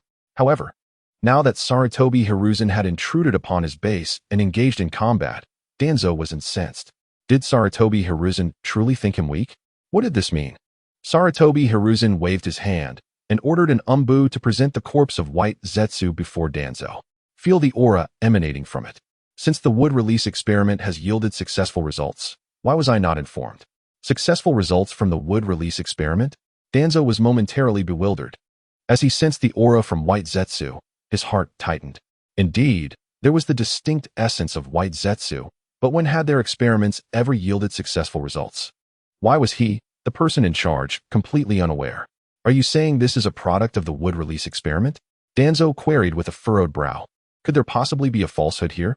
You cannot be oblivious to the wood release aura, can you? Sarutobi Hiruzen found the situation laughable. As a disciple of Senju Tobarama, they frequently visited the Senju clan, where Hashirama often guided and cared for them. Logically, they should not be mistaken about the aura of wood release. Danzo fell silent, sensing the aura which indeed resembled that of wood release. Although it differed significantly from that of Hashirama, it unmistakably bore the essence of wood release. He gestured to the members of Root beside him, quickly summoned the relevant experimental personnel. "No need. We shall proceed together," Sarutobi Hiruzen replied curtly, striding forward into the depths of the base. The wood release experiment needed to remain concealed, and Danzo was the one driving it. Thus, the experimental base was located within Root. He needed to ascertain the progress of the wood release project. "Hiruzen, you do not trust me." Danzo acknowledged his own reservations. Yet he had always treated Sarutobi Hiruzen well. They were indeed the best of friends. Had he not wholeheartedly cooperated with Sarutobi Hiruzen each time? Yet now, Sarutobi Hiruzen harbored doubts about him, leaving Danzo feeling as though his sincere efforts had been in vain. In that moment, Danzo's mindset underwent a complete transformation. Indeed, even Sarutobi Hiruzen could not be relied upon. He must become Hokage himself. It is not a matter of distrust. Sensing Danzo's emotions, Sarutobi Hiruzen calmed himself. Danzo, you must understand that the wood release experiment is of utmost importance. We must ascertain the origins of these white creatures. Did your experiment inadvertently go awry? Or had there been issues from the outset? One point Sarutobi Hiruzen could not comprehend was why these creatures were fixated on Tsunade and her group. Because of this, he began to suspect Danzo. After all, if these were indeed products of Tobarama's experiments, they should not be targeting Tsunade and her allies. Humph, if you wish to see. Then let us go together. Danzo scoffed, turning his gaze towards White Zetsu. Just where did these creatures originate? Were they perhaps the results of Tobarama's experiments? Nevertheless, these beings could serve as a means to advance research on wood release. As Sarutobi Hiruzen invaded the root base, Tsunade hurried to the Hokage office. Upon learning that Sarutobi Hiruzen had gone to the root base, her heart skipped a beat, and she hastened towards it. For the vast majority of Konoha's populace, the root base was a secret, even unbeknownst to many clan leaders. However, Tsunade was aware. Soon, she sensed the aura of battle, causing her unease to heighten. Surely, her teacher and Danzo had not come to blows? The first thought that crossed her mind upon encountering White Zetsu was that it was Danzo's doing. Now that her teacher had directly infiltrated Root, and with some truths gleaned from her grandmother, Tsunade understood that the matter concerning White Zetsu was unrelated to Danzo. Yet, it seemed she was now implicated. Tsunade silently lamented for Danzo. Indeed, prejudice was a heavy burden, and at such a moment, no one would believe Danzo. Not even her teacher. Chapter 66. The born scapegoat. It seemed that she had stirred up trouble, just as Tsunade hesitated on whether to enter. Numerous individuals sensed the aura of battle and gathered at the base's entrance. Seeing Tsunade standing there indecisively, many perceptive ninjas understood that something significant had transpired, and it was likely beyond their involvement. However, some ninjas were different, such as Mito Kazuma and T. Kashino, who exchanged glances before entering the root base. They intended to inquire about the situation from Tsunade, but the crowd was too dense to ask directly. They decided to enter first, hoping to persuade the two. After all, the ninja world should not experience internal strife before the impending war. Tsunade, what is happening? Orochimaru approached her, inquiring. A few days prior, he had worried for Tsunade, even considering intervening against the threats. However, Sarutobi Hiruzen had stopped him, stating that he had dispatched Hatake Tsukumo to assist her, advising Orochimaru not to fret and to focus on training his student, Rope Tree. When the news from Raijin arrived, Orochimaru was taken aback, never expecting Tsunade to confront Raijin. Fortunately, nothing serious had occurred. Otherwise, at this stage, Orochimaru was quite concerned about Tsunade and Jiraiya, who had grown up alongside him. This concern was why he had taken Rope Tree as his disciple, treating him like a younger brother. There seems to have been an incident. My teacher appears to have clashed with Danzo. However, it is not a grave matter. Wait until you come to my home, and I will show you something that will clarify everything. Tsunade had not disclosed all of White Zetsu to Sarutobi Hiruzen, intending to retain some for her own research. Considering Orochimaru's penchant for peculiar experiments, she planned to provide him with a portion of White Zetsu's remains. As for human experimentation, Tsunade had long since grown accustomed to it. After all, having been by Senju Tobarama's side since childhood, she would have gone mad if she were to be overly sensitive. Moreover, in the study of medical ninjutsu, was it not necessary to conduct human experiments? So long as it was not conducted on one's own people, it was permissible. Orochimaru nodded thoughtfully, then chuckled softly. Rope Tree has recently mastered the second Hokage's water release, Water Dragon Bite. Orochimaru was quite satisfied with Rope Tree as a disciple. He was earnest, diligent, and possessed commendable talent. He mastered Water Dragon Bite. Tsunade's eyebrows raised, a smile creeping upon her lips. This was no ordinary water release technique. Rope Tree's ability to control the Water Dragon Bite indicated a significant advancement in his chakra manipulation. It seemed that Rope Tree had indeed reached the level of a nin. Yet, recalling Uchiha Yi, Tsunade sighed helplessly. Although Rope Tree was already quite exceptional, the disparity when compared to Uchiha Yi was staggering. Uchiha Yi had even mastered the Flying Thunder God technique. Next, Uchiha Yi only needs to integrate the Flying Thunder God technique into battle, and his strength will experience a meteoric rise. Moreover, even without this technique, once Uchiha Yi's body begins to develop and enters a period of rapid advancement, his power will likely surpass his current abilities. The distinction between geniuses is profound. Individuals like Rope Tree merely had the fortune to witness Uchiha Yi's potential. Of course, Tsunade still felt a sense of pride for Rope Tree. What is happening with Hiruzen's and Danzo?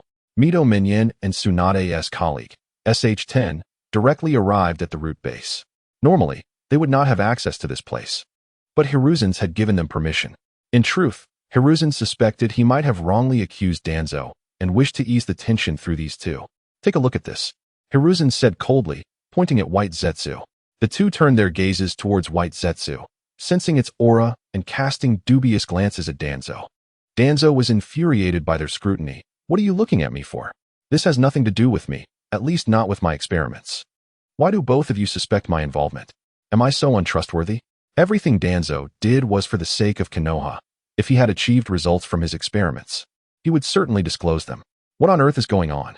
Mito Minion and SH-10 felt awkward under Danzo's outburst, but still dared to inquire. Here's the situation. Hiruzen's recounted the information Tsunade had shared with him, leading both to once again regard Danzo with suspicion. After all, it seemed that only Danzo could be capable of such actions.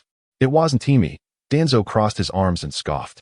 If I truly intended to monitor Tsunade and Kushina, I wouldn't have let these fools observe, but rather have my root members do so openly. After all, my people have protected them before. Danzo was already aware of the information regarding the previous battle, and he had not anticipated that the Nine-Tails chakra could be utilized in such a manner. This only deepened his intrigue towards the Nine-Tails. If he could become the Jinchuriki of the Nine-Tails, would he not be invincible? Even if he could not become the Jinchuriki, controlling the future Jinchuriki was essential. If he could harness the power of the Nine-Tails Jinchuriki, not only could he envision the obliteration of other nations, but even the position of Hokage became a tantalizing possibility. At this stage, Danzo prioritized the annihilation of other nations over becoming Hokage. Tsunade is outside. It seems she has something to say. Shall we let her in? SH-10 suggested. Yes, let her in, Hiruzen's agreed. Earlier, he had explored the laboratory and learned about Danzo's research. He discovered that while Danzo's would release experiments had commenced, there were no significant findings. If these experiments were not Danzo's, then whose were they? Could it truly be connected to Tobirama Senju? Before long, Tsunade entered with Orochimaru. She glanced at Danzo with a hint of apology before addressing Hiruzen's. Teacher, I informed my grandmother about these matters. She mentioned that such creatures appeared during the First Shinobi World War and subsequently vanished. She believed they had been dealt with, only to see their return now. Chapter 67. The thoughts of the third Raikage. Tsunade's words left Konoha's four in stunned silence. Creatures like these existed during the First Shinobi World War. So, is this related to Teacher Tobirama? SH-10 stammered in inquiry. They certainly lacked the audacity to question why Mito had not shared such crucial information. After all, Mito had stated that no such white entities existed in Konoha at present, and he had not left the village for over a decade. It would indeed be strange for him to know of events beyond Konoha. Others felt a sinking sensation. If this matter truly related to Tobirama Senju, it would be exceedingly troublesome, as these would release subjects might have already spiraled out of control. My grandmother said this is unlikely to involve my great-grandfather. There were indeed would-release experiments conducted, but they did not involve human experimentation. Tsunade shook her head slightly. In this regard, my great-grandfather would not conceal anything from my grandmother. At this, the others exchanged glances. If it was unrelated to Tobirama, then who could it be? Tsunade, are you suggesting that others might have completed would-release experiments? Danzo inquired in a subdued tone. It is possible. Of course, others might have awakened would-release on their own. Everyone knows would-release is my grandfather's Kekkai Genkai, yet he was an exception. Before this, it seems our Senju clan had not awakened such abilities. At least, I am not aware of any. It is also possible that others have awakened would-release by chance.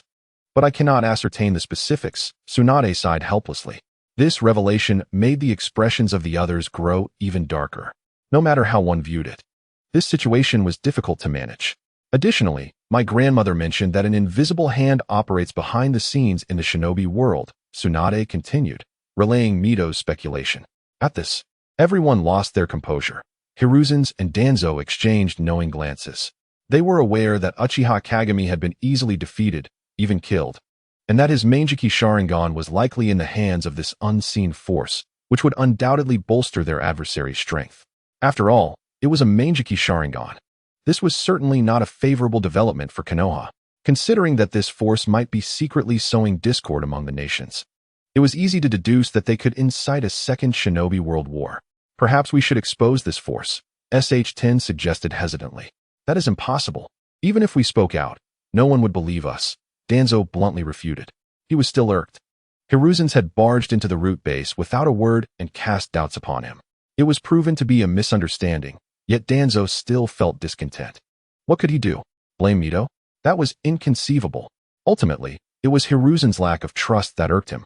Upon hearing Danzo's words, Hiruzen's and Mito sighed in resignation. They understood Danzo's perspective. It was indeed unlikely anyone would believe them. We must prepare more resources swiftly and ready ourselves for battle. Additionally, we should contact the Raikage and request his presence in Konoha, Hiruzen said, taking a deep breath.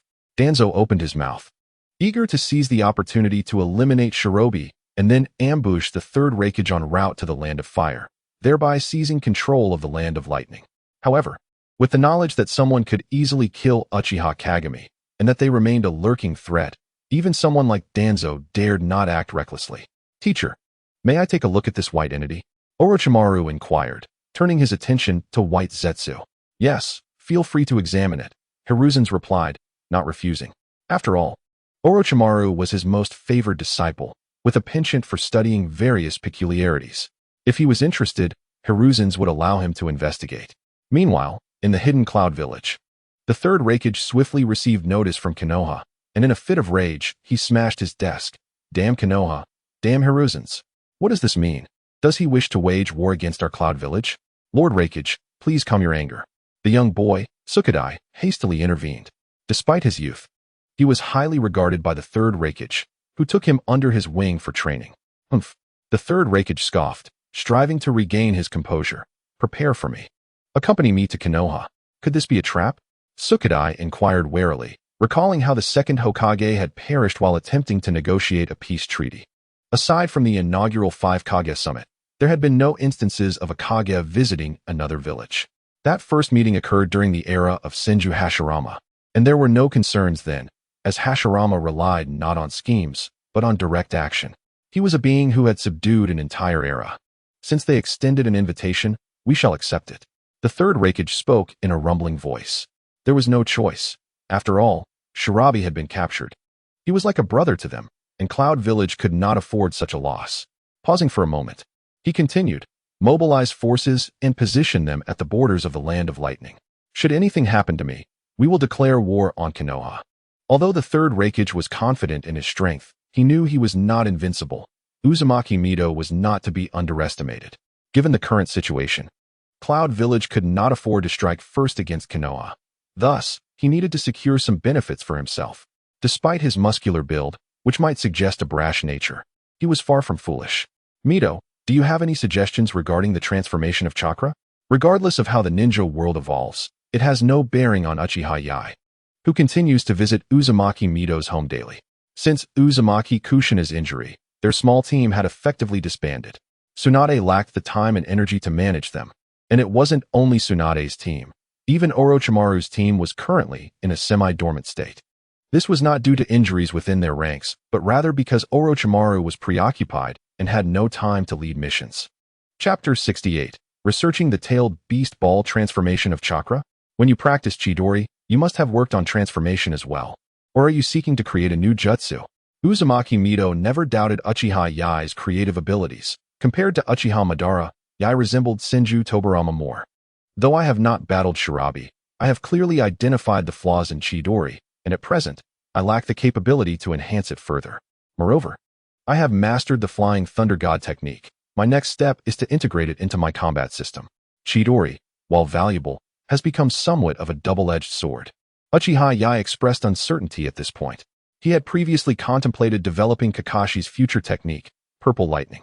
Although it lacked the piercing power of Raikiri, it remained formidable. However, in terms of potential, he believed it paled in comparison to the Rasengan.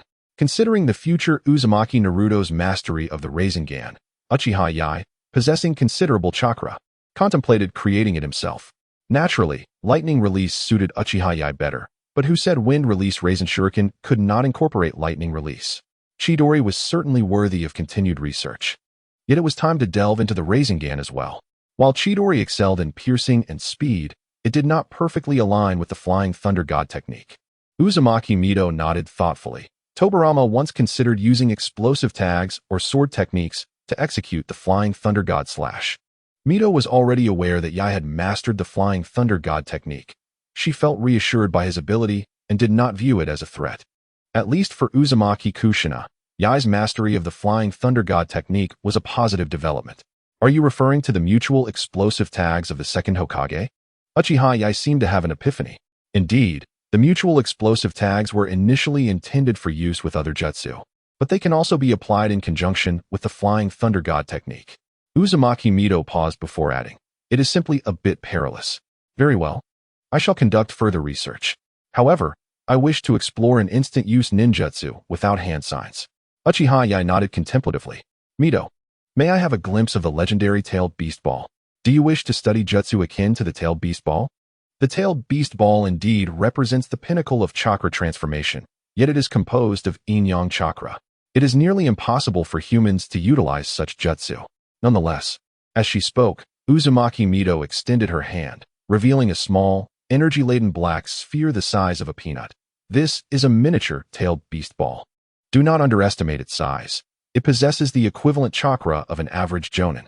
Remarkably, the chakra of an average jonin is now considered a unit of chakra. Unfortunately, Kakashi has yet to appear, and Mito does not comprehend the meaning of a single unit. However, this is indeed a tailed beast ball. And the highly compressed chakra it contains poses a significant threat to Uchiha Yi. I may not possess such yin-yang release, but I can study this jutsu through other chakra forms. Unbeknownst to him, Uchiha Yi activated his three-tomo Sharingan. His gaze fixed intently on the minuscule tailed beast ball in Mito's hand. Though small, the chakra contained within was exceedingly lethal. Yi sensed that if struck by this tailed beast ball, he would be utterly obliterated. I am indeed curious about the jutsu you can create. Uzumaki Mito smiled gently at Uchiha Yi. She regarded this child as her own prodigy. His talent was exceptional, rivaling that of Uchiha Madara, yet regrettably, Uchiha Yi lacked a brother like Uchiha Izuna. Otherwise, he would not have faced the threat of blindness. However, mastery of the Flying Thunder God technique could compensate for many shortcomings. His ability to create jutsu was on par with Senju Tobirama, and it seemed entirely plausible for him to reach Tobirama's level in the future. As his elder, her role was to guide Uchiha Yi in his development and provide assistance before he matured. Though Uzumaki Mito remained within her home, she could still sense the tumultuous winds of change outside. Leaving aside the affairs of other villages, Konoha itself was unstable. The previous conflict between Sarutobi Hiruzen and Shimura Danzo appeared to have been suppressed, yet it was evident that their relationship could never return to what it once was. The Uchiha clan was also restless. Had it not been for Uchiha Yohei's steadfastness and Mito's protective presence, Uchiha Yi would find it challenging to cultivate his strength peacefully. As for how Uchiha Yi came to know about the tailed beast ball, Mito did not mind. She had used it during the First Shinobi World War. Moreover, prior to becoming the Jinchuriki of the Nine Tails, when Senju Hashirama captured the other tailed beasts, it was the Uchiha clan that possessed the deepest understanding of them. The Uchiha had previously commanded tailed beasts in battle. I have a general understanding of the tailed beast ball now. Thank you, Mito. Uchiha Yi expressed profound gratitude towards Uzumaki Mito. Regardless of her reasons for caring for him, her support over the past year was undeniably evident. Uchiha Yi is not devoid of compassion. He intends to assist Tsunade and SHU as much as possible in the future. Once the Rinnegan is developed, he can teach it to SHU, as this ninjutsu is quite suitable for him. It is not only SHU, in fact, the Senju clan and the Uzumaki clan are rather compatible as well. Had the Rinnegan been created a century earlier, it is likely that both clans would have mastered it by hand. There is no need to be modest. I too am eager to see what ninjutsu you can devise. Uzumaki Mito chuckled as she stored away the tailed beast ball. Uchiha Yi stared in astonishment at Mito's hand. Reclaiming such formidable chakra was no easy feat, yet she accomplished it effortlessly. This demonstrated that her control over chakra vastly exceeded Yi's expectations, undoubtedly owing to her extraordinary proficiency in sealing techniques. Chapter 69. The Reckless Rain Country. Once you elevate your control over chakra to a certain level, achieving such feats will not be particularly challenging. sensing Uchiha Yi's astonishment. Uzumaki Mito softly elucidated. While those possessing abundant chakra tend not to be frugal with it, chakra is ultimately finite. Even Hashirama has experienced depleting his chakra reserves. Regular practice in controlling chakra will be beneficial for you. Yes, I understand. Grandma Mito. Uchiha Yi reflected on the final battle between Senju Hashirama and Uchiha Madara. This confrontation has inspired many memes. The manga offered scant details, particularly lacking scenes depicting Hashirama effortlessly overpowering Madara and the Nine Tails. The moment when Hashirama declared the Nine Tails too dangerous to be left unchecked, he appeared to be at the brink of exhaustion. Perhaps a singular Nine Tails could be countered or even overwhelmed by Hashirama, but with Madara's involvement alongside the Nine Tails, he was far from intimidated. History proved that in that battle, Hashirama ultimately overexerted his chakra, leading to his demise shortly thereafter. It can be said that Hashirama's sage art would release truly exacted a toll on his life. He only utilized it once. If one were to regard the animated series as a genuine reflection of the ninja world, one would undoubtedly fall victim to its absurdities. Much like the portrayal of Kagaya Tsutsuki marrying a sovereign, it is implausible that a member of the Tsutsuki clan would ever be attracted to such a so-called emperor. To the proud Tsutsuki clan, the emperor is no different from a mere monkey. How could they possibly fall in love with him? This is merely a means to flatter the emperor. After all, the foot-washing chickens possess a royal lineage, and at times, creative endeavors cannot escape their influence. The Six-Path Sage is purportedly the child of the so-called emperor, with the divine women being his consorts. Is this not remarkable? Yet, could such scenarios truly materialize? Even infinite Tsukuyomi would not permit such occurrences. Both Senju Hashirama and Uchiha Madara exhibited commendable control over chakra. And Uchiha, he does not believe his future chakra reserves will pale in comparison. Nonetheless, he recognizes the importance of training. In the ensuing days, Uchiha entered seclusion to develop the Rinnegan. He was already familiar with the training process and had now witnessed the tailed beast ball firsthand, making the creation of the Rinnegan both a well-deserved endeavor and a considerable challenge. However, Uchiha resolved to maintain a degree of humility. It would be unreasonable to expect to develop the Rinnegan the very next day after merely observing it. During Uchiha Yi's secluded research, the third Raikage arrived in Konoha. This visit was anything but discreet. Rather, it was conducted with great fanfare, drawing the attention of the entire ninja world. Welcome, Raikage. Our last encounter was during battle, was it not? Sarutobi Hiruzen greeted, clad in the Hokage robe and donning a straw hat, as he shook hands with the third Raikage, smiling amiably. I have no desire to meet with you at all. Each encounter has only brought misfortune, the third Raikage grumbled. Even upon arriving in Konoha, his dissatisfaction was palpable. Sarutobi Hiruzen merely smiled at the Raikage's displeasure, thinking to himself that as long as he could secure benefits, the Raikage's grievances were inconsequential. If possible, I would like for us to meet more frequently. After all, the current ninja world is hardly tranquil. Many issues can be resolved through dialogue, sparing us from unnecessary conflict. Wouldn't you agree? Hiruzen suggested with a smile. How could the third Raikage fail to grasp the underlying implications of Hiruzen's words? He inhaled deeply and let out a soft huff, yet he did not refute Hiruzen's sentiments. When Shinobi was captured, the third Raikage realized that his side was destined to suffer losses. Sacrificing Shinobi was out of the question. It could be said that as long as Hiruzen did not push too far, his side would be able to acquiesce. Of course, externally, the third Raikage needed to maintain a facade of toughness, asserting his willingness to engage in battle with Konoha. While Kumobikure alone could not withstand Konoha, other villages would not idly stand by. The third Raikage and Sarutobi Hiruzen engaged in discussions within the Hokage Tower's conference room when suddenly, an Umbu rushed in, whispering something into Hiruzen's ear, causing his expression to shift dramatically.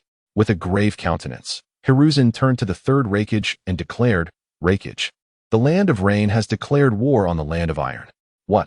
The third Raikage was taken aback. The land of rain had been making frequent movements recently, indicating signs of impending conflict. Initially, he had suspected that the land of rain might declare war on Konoha, allowing them to seize the opportunity. However, he never anticipated that the land of rain would audaciously invade the land of iron. Raikage, you must understand what the land of iron represents, Hiruzen stated solemnly. Fixing his gaze on the Raikage, a permanently neutral nation, It is also protected by the 5 great nations, a promise made personally by their daimyos. The third Raikage snorted, wishing he could deliver a sound beating to Hanzo at that moment. If you wish to fight, then target Konoha, not the Land of Iron. It won't be long before the daimyos demand our forces to intervene in the Land of Rain. Sarutobi Hiruzen internally sighed in relief. Hanzo was undoubtedly acting out of desperation. The samurai of the Land of Iron were recognized by the warriors and daimyos of various nations. To the samurai, the Land of Iron was akin to kin. Despite ninjas having largely supplanted them, the daimyos still regarded the samurai as true allies. Hanzo's actions were favored by the 5 great ninja villages, yet not permitted by the daimyos. For Konoha, this development was ultimately advantageous. The Land of Iron possessed abundant mineral resources and was a significant producer of weaponry. Should the Land of Rain conquer it, they would effectively rise to the status of the 6th great nation. The third Raikage sighed helplessly. If the Land of Rain declared war on the Land of Fire at this juncture, he could have easily extricated Shinobi. However, it appeared he might have to concede some benefits now. This was a situation everyone wished to avoid. Raikage, let us cooperate. Hiruzen extended his hand to the third Raikage. If possible, I hope we can form an alliance. Our last attempt nearly succeeded, but unforeseen circumstances arose. This time, I hope we can achieve success. Chapter 70. The Alliance between Kumogakure and Konoha Humph. The third Raikage let out a cold snort, but did not refuse. Initially, the plan was to strike Konoha and secure benefits for the Cloud Village. However, if an alliance with Konoha could help combat other villages, he was not opposed to it. The enemy had already captured Shira, indicating their considerable strength, which made an alliance with such a village seem advantageous. Yet, the third Raikage did not anticipate that Cloud Village would ultimately seek to unite with Konoha, even forming an alliance.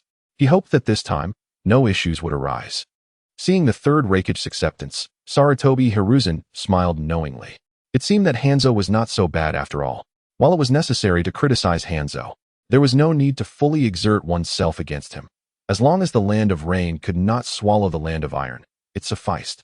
The alliance between Konoha and Cloud Village was swiftly announced, with the foundational aspects settled that very day, followed by discussions on the relevant details. Kushina Uzumaki was taken aback by the news of the alliance. Her expression twisted in displeasure, as she held no fondness for Cloud Village. Recently, they had captured a villain from there, and she had heard whispers that the downfall of the Uzumaki clan might have involved their participation, alongside other villages. How could Konoha ally with Cloud Village? This is a matter of political necessity. Uchiha Itachi reflected for a moment before offering reassurance. For Konoha, collaborating with Cloud Village is the most prudent choice. No single village can challenge all others alone. Kushina pursed her lips, wanting to voice her thoughts, yet finding herself at a loss for words. The destruction of the Uzumaki village likely involved Cloud Village, but so did other villages. They were simply a case of dogs fighting amongst themselves. Observing Kushina's despondent demeanor, Itachi continued to comfort her. Who speaks of such things? Kushina retorted, bemused. It seemed only Uchiha Itachi would regard Cloud Village in such a manner. If the villagers were to learn of Itachi's opinion, he would surely become a target of their ire. However, there was no need for fear. Nations had no eternal allies. Konoha and Cloud Village were unlikely to maintain a long-term partnership, as Cloud Village would not be content to remain subordinate to Konoha indefinitely. Itachi gently stroked Kushina's hair, advising her, instead of worrying, focus on your recovery and training. There may come a time when we can confront Cloud Village again. Pausing, Itachi leaned in closer to whisper in her ear, let us investigate who was involved back then and find an opportunity to eliminate them. Kushina's eyes widened in disbelief at Itachi's unexpected suggestion. They could even post a mission within Konoha to search for any surviving members of the Uzumaki clan scattered throughout the ninja world. If the reward was generous enough, the higher-ups would likely approve. I refuse to believe that the entire Uzumaki clan is truly extinct, Itachi asserted, continuing. However, if these individuals return to Konoha, they may be monitored closely, as spies from other villages could be present. Is that truly possible? Kushina exclaimed, her excitement palpable. The destruction of Uzumaki village had left them homeless, and their kin likely faced a life of wandering. The thought of their suffering was unbearable. We should attempt this. You should consult with Granny Mito. Mito Uzumaki had always been kind to Itachi, and Kushina's relationship with her was well known. Itachi recognized their shared concern for the Uzumaki clan. He recalled that there was still a member of the Uzumaki clan in the Land of Grass, specifically the mother of a girl named Hanabi. Given the opportunity, he would rescue her. The Uzumaki clan deserved better than this tragic fate. If the Uzumaki clan were intact and joined Konoha, it would likely provoke discontent among other clans. As it was not the founding era of Konoha, their inclusion could disrupt existing interests. However, the current state of the Uzumaki clan posed no threat to Konoha's clans. Even if they were to become a clan, it would take decades, if not centuries. By then, Mito's influence would have waned. Itachi believed that Sarutobi Hiruzen would not refuse this opportunity. If they could save the Uzumaki clan, Hiruzen would be their benefactor. The political implications were significant. If Konoha chose not to abandon the fallen Uzumaki clan, what would other allies think? I will go ask Granny Mito right away, Kushina declared, sprinting towards Mito's location. Is this truly feasible? Uchiha Makoto inquired with concern. I merely suggested it. It should be possible, Itachi replied. Granny Mito has likely considered this before, but lacked the opportunity. Now seems an opportune moment. It is worth noting that initially, Granny Mito could have traded members of the Uzumaki clan for Shira, as Cloud Village would likely have complied. Yet she chose not to. Perhaps, for Mito, the interests of Konoha now outweigh those of the Uzumaki clan. This sentiment, however, Itachi refrained from voicing aloud. Kushina's existence had already compensated for Mito's regrets, and Konoha had indeed made efforts. It was merely that a hidden hand had orchestrated the downfall of the Uzumaki clan, resulting in the sacrifice of Uchiha Kagami. Even Mito had no words of consolation. In truth, the annihilation of the Uzumaki clan bore a share of Mito's responsibility. Had Hashirama Senju not distributed the tailed beasts, other villages would not have sought Jinchuriki. Had Mito not displayed extraordinary strength, other villages would not have set their sights on the Uzumaki clan. The downfall of the Uzumaki clan could be seen as a consequence of the actions of this couple. Naturally, the feudal lords were also displeased with their rise. Ninja becoming feudal lords. How would other ninjas perceive that? Makoto pondered, enlightened. By the way, Itachi, could you teach me Chidori? Chidori. Certainly. You possess the lightning release, but without the Sharingan, it may be difficult to master, Itachi replied without hesitation. Chapter 71. Mito Uzumaki takes action. Just as Itachi finished speaking, Mikoto's eyes revealed her Sharingan, one with a single tomo and the other with two. Itachi gasped in astonishment. It became clear that Sasuke's unique Sharingan inheritance had come from Mikoto. He had not only inherited her beauty, but also her ocular prowess, suggesting that Fugaku's lineage had indeed influenced Mikoto. Of course, Uchiha Fugaku was a remarkable individual. Had Itachi not appeared, he would have been regarded as the greatest genius of the Uchiha clan. Now, at 13, Fugaku had already awakened his double tomo Sharingan, standing out among his peers. Alas, in the presence of Itachi, Fugaku's brilliance was eclipsed. What is happening to you? Itachi asked, furrowing his brow with concern. Awakening the Sharingan is not always a positive sign. And there haven't been any issues with your family, have there? It's just that guy, Shinjutsu. Uchiha Makoto's expression became subtly altered. Not long ago, during a mission, that rascal Ju had activated an explosive tag trap. Had it not been for Lord Orochimaru's timely reflexes, Ju would have emerged severely injured. I was so startled that I awakened my Sharingan. Uchiha Yi. The matter of Uchiha Makoto activating her Sharingan, while not widely discussed, is not entirely unimaginable within the Uchiha clan.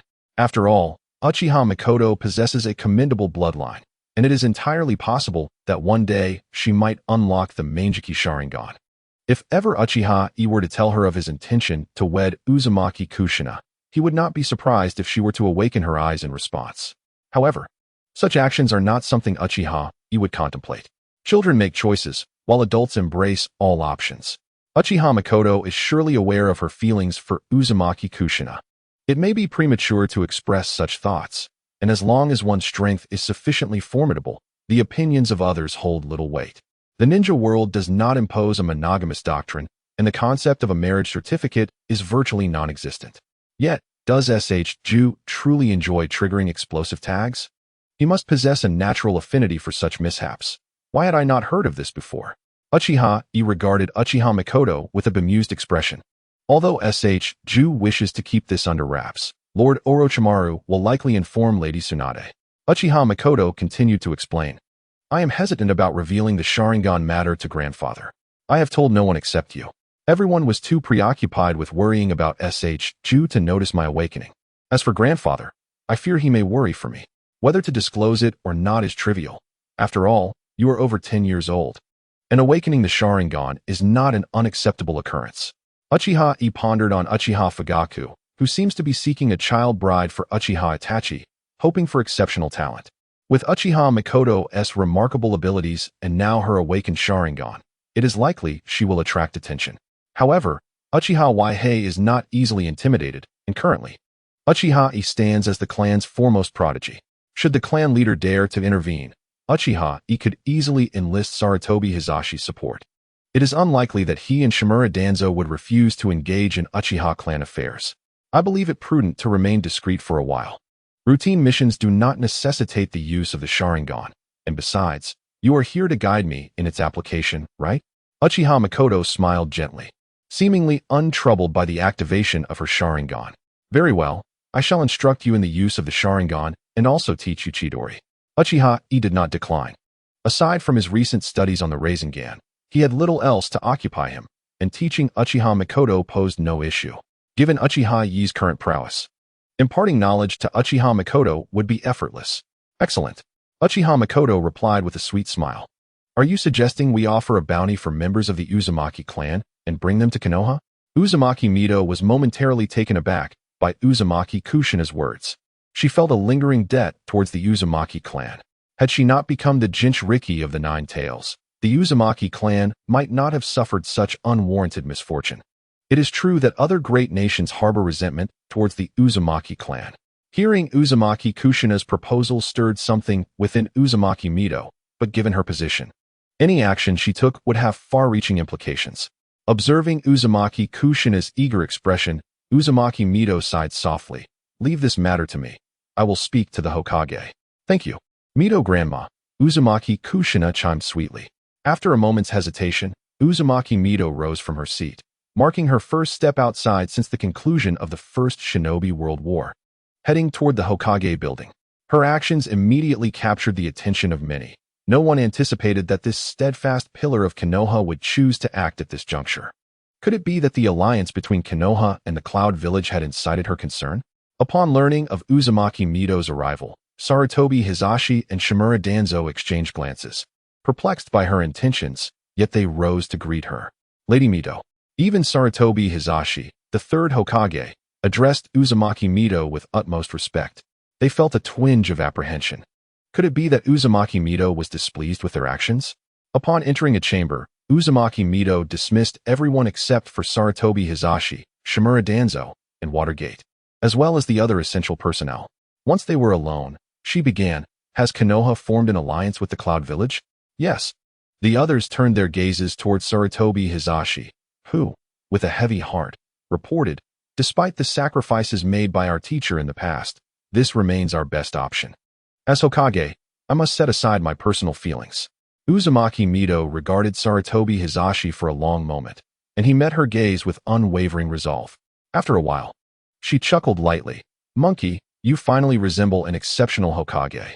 Aligning with the Cloud Village was indeed a wise choice. Pausing, she continued, However, I have a request. Please, Lady Mito, speak freely, Sarutobi Hizashi urged. Following the destruction of the Uzumaki village, I am uncertain if any members of the Uzumaki clan are wandering outside. I would like to enlist your help in locating those who may be lost and bringing them to Konoha. Rest assured, even if there are survivors, they are few in number and will not impose any significant burden on Konoha. Uzumaki Mito stated solemnly, her gaze fixed on the four. What if they have joined other villages? Shimura Danzo interjected unexpectedly. Uzumaki Mito regarded Shimura Danzo with a discerning eye before responding. We seek only those willing to return to Konoha. This is also a matter of my heritage, and it should benefit Konoha without any substantial drawbacks. Without hesitation, Sarutobi Hizashi consented, recognizing that if the entirety of the Uzumaki clan were to join Konoha, it would be met with resistance from him and other prominent families.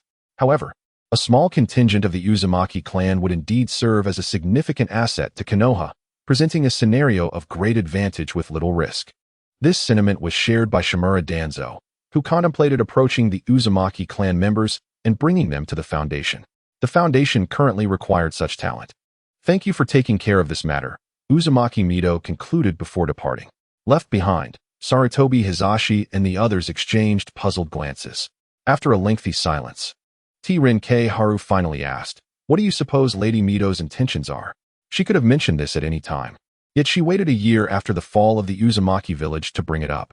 Perhaps she is testing our resolve? Watergate speculated uncertainly. Regardless, facilitating the return of the Uzumaki clan to Konoha poses no inherent issues. If there are complications, Lady Mito will be able to discern them. Danzo expressed a sense of envy at the prospect of possessing such perceptive abilities. Forget it. Let us dispatch some personnel to assist Lord Uzumaki in locating the members of the Whirlpool clan. Sarutobi Hizashi sighed helplessly. It truly does not concern us. We shall do our utmost. The other three did not refuse, as they were apprehensive that Uzumaki Mito might demand they retrieve the captured members of the Whirlpool clan. They could easily envision the grim fate that awaited the clan should they fall into the hands of other villages. However, if the task were merely to find those lost and wandering, they would endeavor to fulfill this to the best of their abilities. Yet, they could not fathom why Uzumaki Mito had delayed this initiative for so long. Unbeknownst to them, she had previously contemplated that if any of her kin were indeed scattered, perhaps embracing a life as an ordinary person and allowing the Whirlpool clan to fade away was not entirely undesirable. After all, ninjas were not necessarily superior to commoners. The sudden military action by the Land of Rain against the Land of Iron was a development none of the great nations had anticipated. Hanzo had truly shown audacity. If all went as expected, the 5 great nations would soon condemn Hanzo, demanding his withdrawal of troops from the Land of Iron. However, what they did not foresee was that Hanzo and his Rain ninjas not only refused to retreat, but rather accelerated their offensive against the Land of Iron. Uchiha Yi understood the frontline situation through Tsunade, realizing that the 5 great villages had likely refrained from immediate action to gauge the stance of their daimyo. After all, the Land of Iron was effectively under the influence of the daimyo, and the relationship between the villages and the daimyo, while harmonious on the surface, was fraught with underlying tensions. It was plausible that Hanzo had reached a consensus with certain Kage before launching his military campaign. Should the Land of Iron indeed fall, it would not be surprising if some villages chose to act against the daimyo's interests.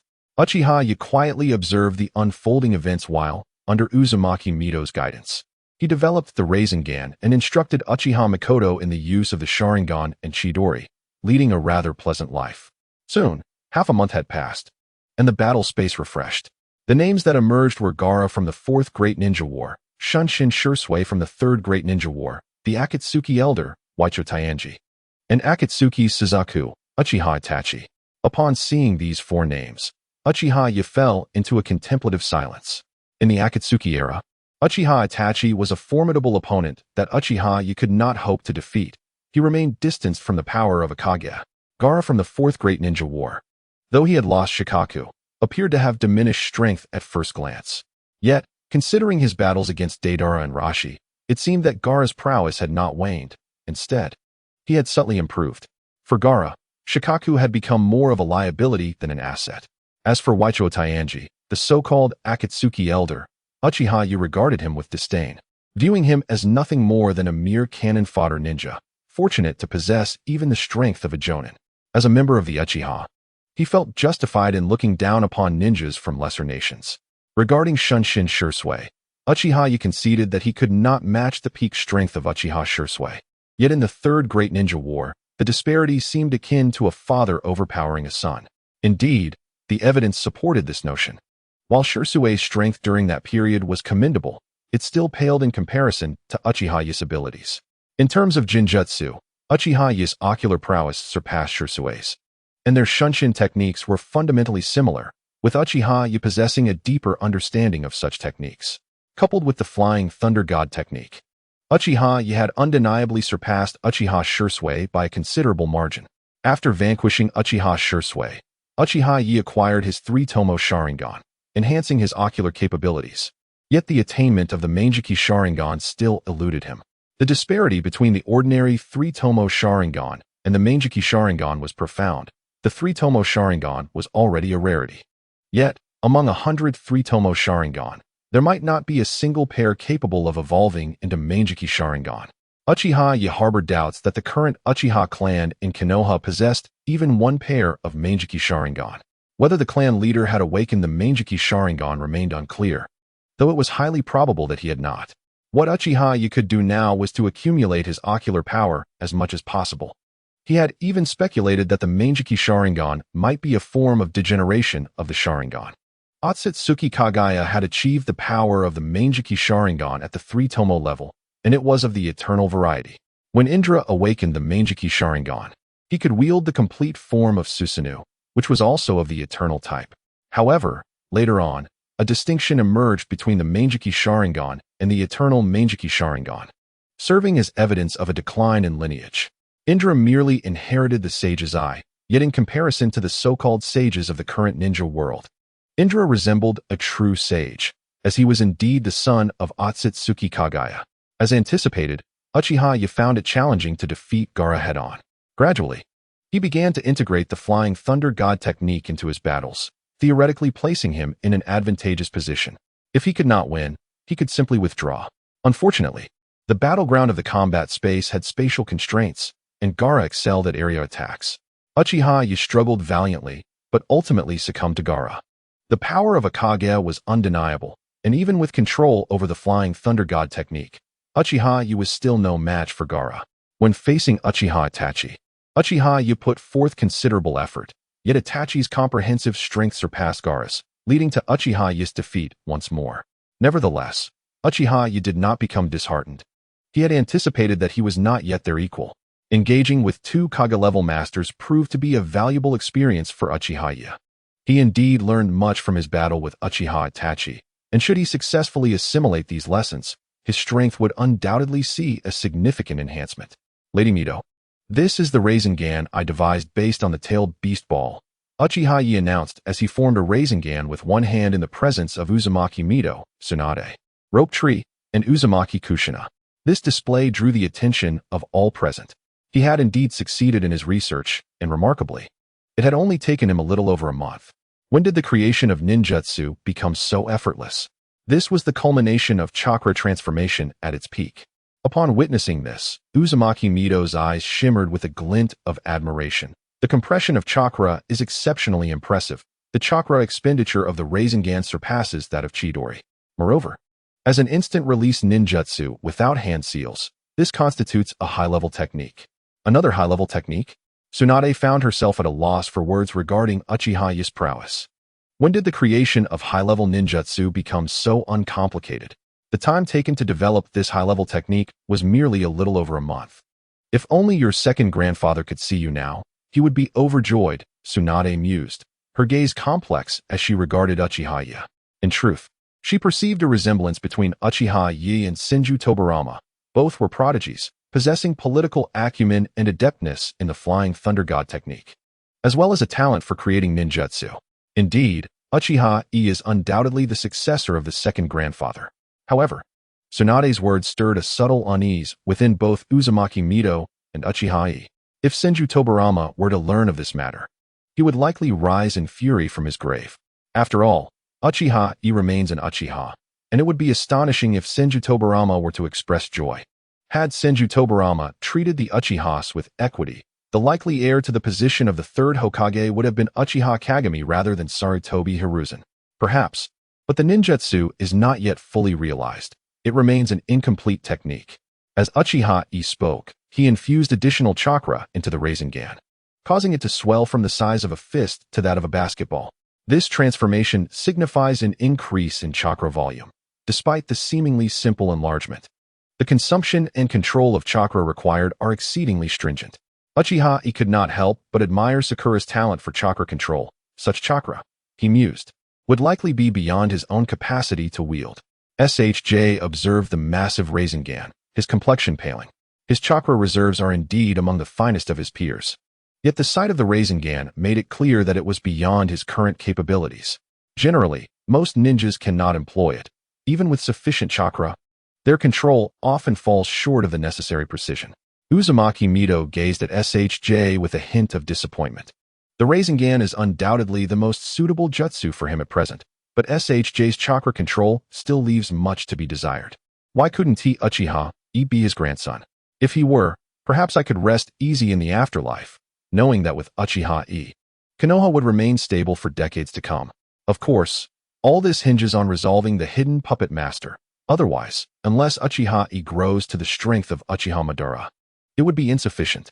While Uchiha Kagami may not rival Uchiha Azuno of old, his prowess is not to be underestimated, yet he too fell victim to the adversary. Even at the cost of his life, he must eliminate this unstable factor.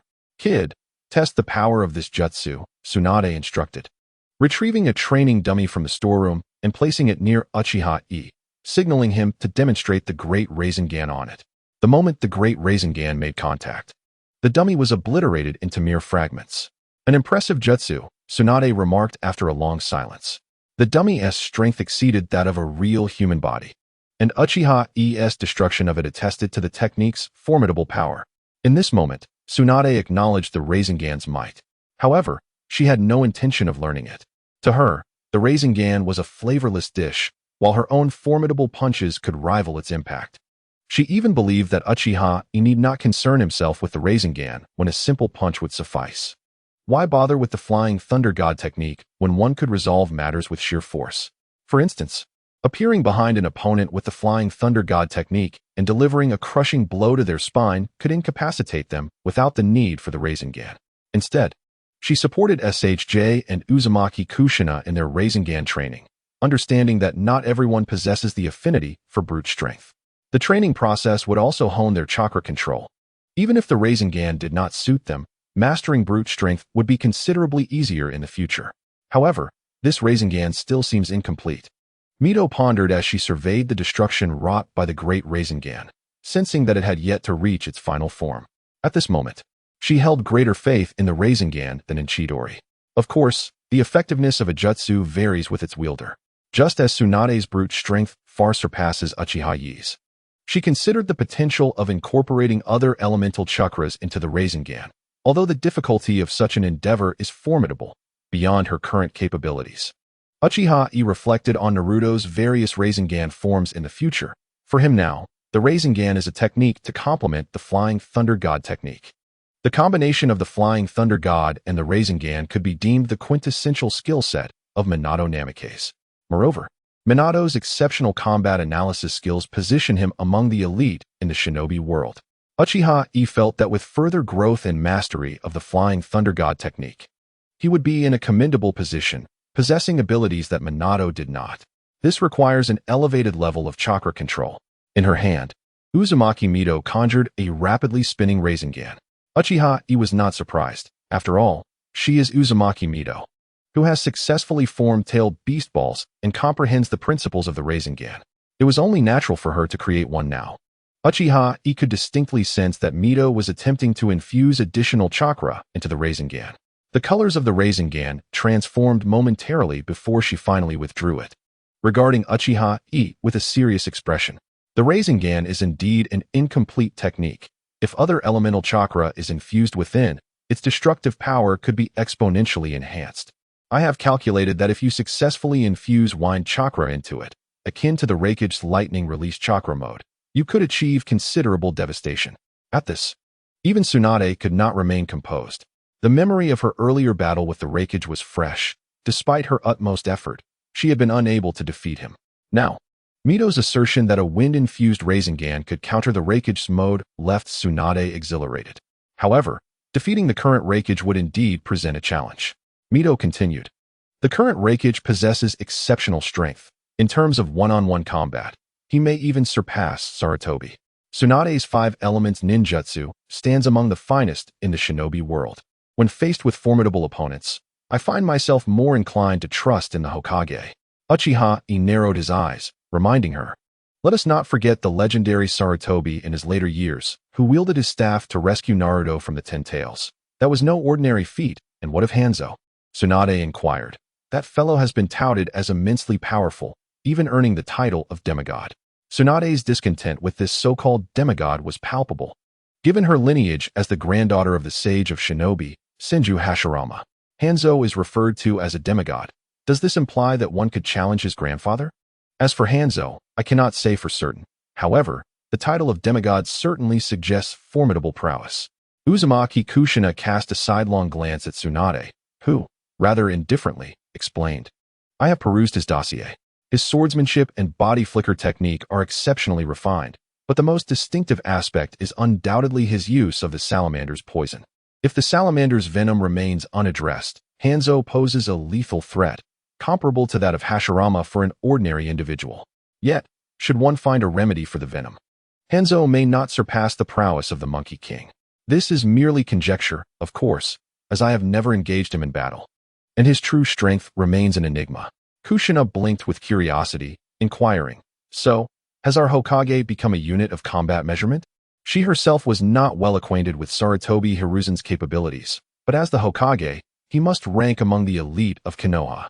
With so many formidable opponents outside, she felt an urgent need to bolster her own strength, lest she or Uchiha Itachi fall victim to unforeseen circumstances. After all, the Hokage is capable of safeguarding Konoha. Tsunade saw no fault in using Sarutobi Hiruzen as a benchmark to analyze other strengths. In fact, it could provide her with invaluable insights into the abilities of those powerful figures. Would one prefer to compare with Shimura Danzo instead? Surely, many would surpass him in strength. Whether it be Sarutobi Hiruzen, the third Raikage, or Hanzo, none could be deemed weaker than Danzo. If Hanzo were incapable of defeating Danzo, boasting of his demigod status would seem rather hollow. There are indeed several Kage who outshine Danzo, including the third Tsuchikage and the third Kazekage, while the third Mizukage could be considered an even match for Danzo. If Danzo were to learn that in Tsunade's eyes, he lacked the qualification to be compared with the Kage of other villages, he would surely be heartbroken. He perceives his contributions to Konoha as diligent and commendable, yet now, he finds himself unworthy of such comparisons, leading him to harbor numerous grievances. Without such qualifications, his aspirations of becoming Hokage seem futile unless he eliminates those more capable than himself. Indeed, as a ninja, unless one encounters extraordinary individuals like Hashirama or Madara, the Monkey King remains the pinnacle of strength, Kushina affirmed. While he may not rival Hashirama, his capabilities do surpass those of Tobirama. Nevertheless, he is undeniably exceptional. Most importantly, Sarutobi Hiruzen embodies the will of fire, consistently prioritizing the collective welfare of Konoha. For the sake of the village, he would indeed lay down his life. And that is sufficient. Yet, both my grandfather and Uchiha Madara are formidable. I am genuinely curious about the extent of their power, Rope Tree confessed. Intrigued by the legacy of Hashirama Senju, all he knew was that the first Hokage was indeed powerful, yet he remained oblivious to the true depths of that power. At their level, the number of ninjas poses no threat to them. Uzumaki Kushina gently patted Rope Tree's head, saying, before their time, no one could have envisioned ninjas reaching such heights. It is safe to assert that when considering all the Kage who have emerged in the current ninja world, aside from Hashirama, none could rival them. Such remarkable strength prompted gasps of astonishment from all present, save for Uchiha Itachi.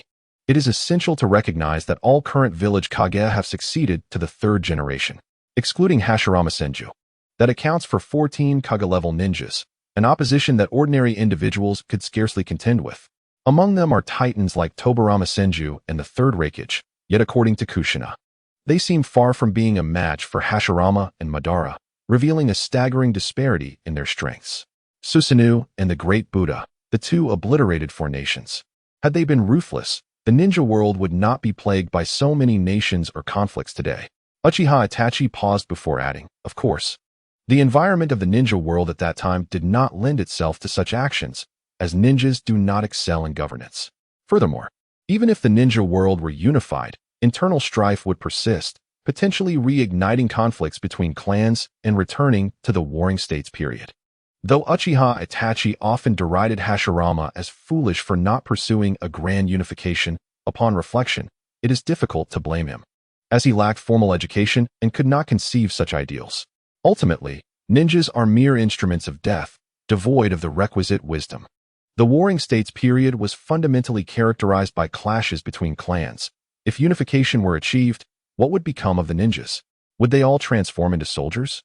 Who would ascend to power, and what incentives would they have to grow stronger without external pressures?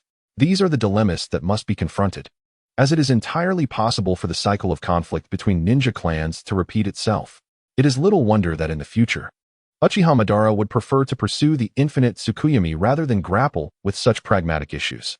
Who spoke of the Susanoo and the Great Buddha? If this were to spread, it could be construed as slander against Hashirama, Uzumaki Kushina remarked, casting a disapproving glance at Uchiha Itachi. It is not beyond the realm of possibility that some may perceive Hashirama as a figure of violence, causing neighboring villages to feel threatened by Konoha. Heh.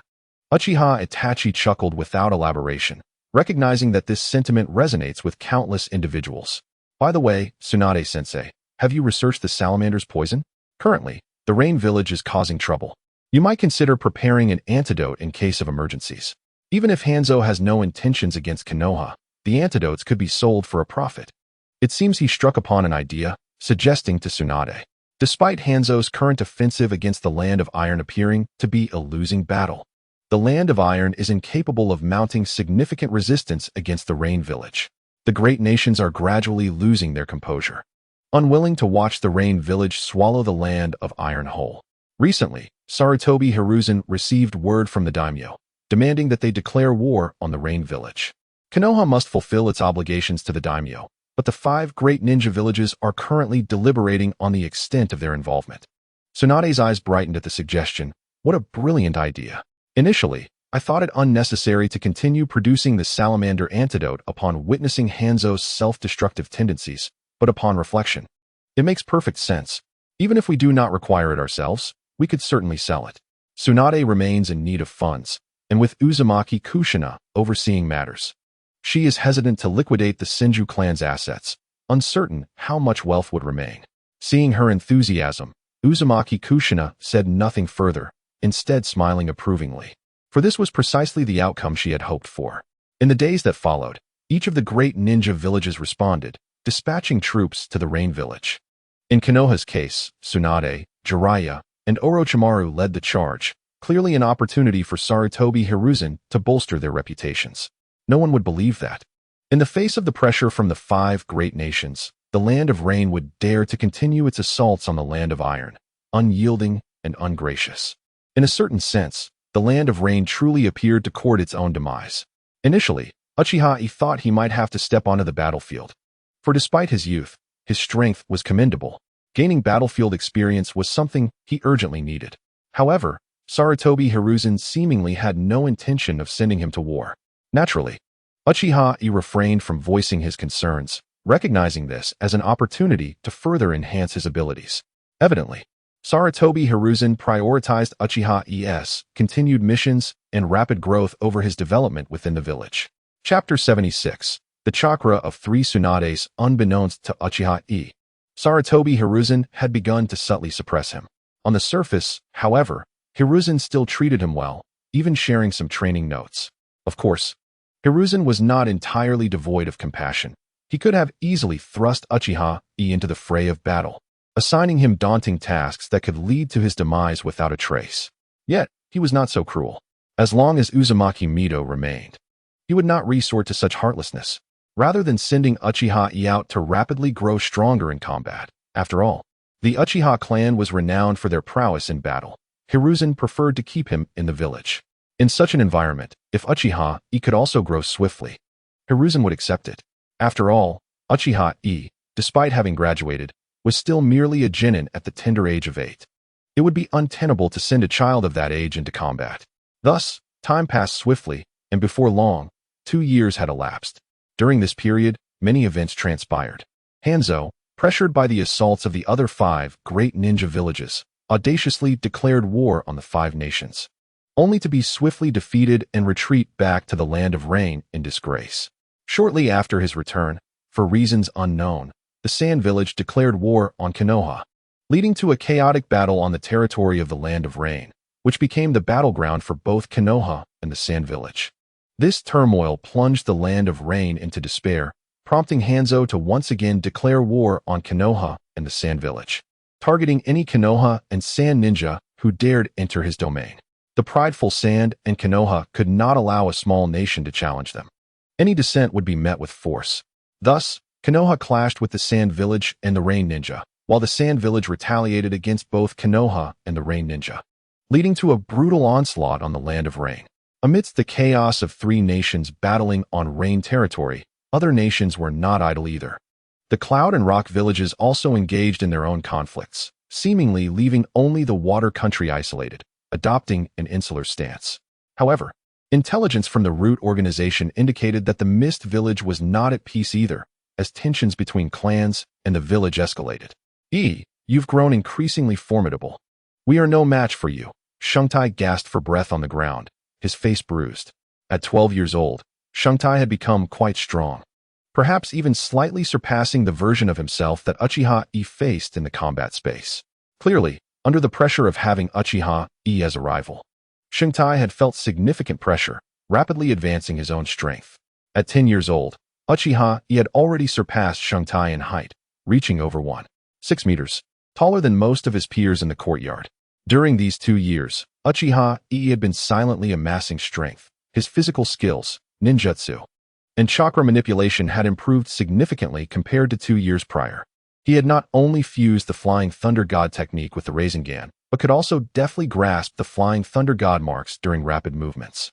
Mastering what could be termed the second phase of the Flying Thunder God, coupled with the various sealing techniques taught by Uzumaki Mito and his superior physical skills, Uchiha Yi felt he was no weaker than the fourth Hokage, Minato Namikaze. Many would assume that possessing immense strength equates to superior physical skills. In truth, there lies a paradox. Raw strength is merely a manifestation of Chakra's explosive potential, allowing Uchiha Yi to unleash greater power. However, should he face Tsunade in a direct contest of strength, he would likely be swiftly defeated. From a certain perspective, greater physical strength allows for better chakra control, thus enhancing the explosive force of said strength. As Uchiha Yi's physique strengthened, so too did his physical skills. Over the past 2 years, he had encountered formidable opponents in the combat space and acquired numerous valuable abilities. He gained the ocular powers of Uchiha Makoto, the sensory abilities of Go, the fire techniques of Uchiha Itachi, and various other talents from renowned ninjas. As Uchiha Yi's prowess burgeoned, so too did the rewards he received from the combat space, rendering him increasingly monstrous, evolving towards the Otsutsuki lineage. Uchiha, Hyuga, Uzumaki, and Senju bloodlines had all been acquired by Uchiha Yi, even if some lacked sufficient purity. He had gathered multiple. With Indra's chakra augmenting his growth, Uchiha Yi's physique advanced rapidly, even without ASURA'S chakra. At times, Uchiha Yi pondered that if he continued to grow at this rate, he might not need to undertake missions. He could simply embrace the path of the Otsutsuki. Beyond resembling an Otsutsuki, Uchiha Yi had also gained various skills and ninjutsu from the combat space, such as Tsunade's gambling techniques and Asuma's fire techniques. These acquisitions filled the gaps in his abilities, with the exception of Tsunade's gambling skills, which were more of a hindrance than a help. At 10 years old, Uchiha Yi remained unaware of his true strength. During the confrontation against Uchiha Madara from the Valley of the End, he was soundly defeated. And likewise during the Konoha invasion arc against Pain. Yet, against Tsunade of the 5th Hokage era, Uchiha Yi emerged victorious, indicating that he had attained the strength of a Kage. Even without employing the Flying Thunder God technique, he possessed the capability to contend with a Kage's might. Moreover, Uchiha Yi's chakra reserves were rapidly increasing. If 2 years ago, his chakra had been slightly greater than Tsunade's, he now held the equivalent of 3 times her chakra reserves. Chapter 77. Techniques targeting spacetime. Ninjutsu. Tsunade possessed considerable chakra, ranking her among the highest in Konoha village. While the data may state her chakra level as merely 8 during her middle age, due to the significant amount she expended to maintain her youthful appearance, her true potential was far greater. Setting aside those factors, Tsunade's chakra is undeniably substantial. Even before her full maturation, her chakra levels rivaled that of Sarutobi Hiruzen. It is not unfathomable to consider that she may one day surpass him. According to Uchiha Yi's estimation, Tsunade possesses chakra equivalent to that of a 3 to 4 card ninja, excluding the effects of the Yin seal. Currently, Uchiha Yi's chakra has reached 3 times that of Tsunade's, at merely 10 years of age.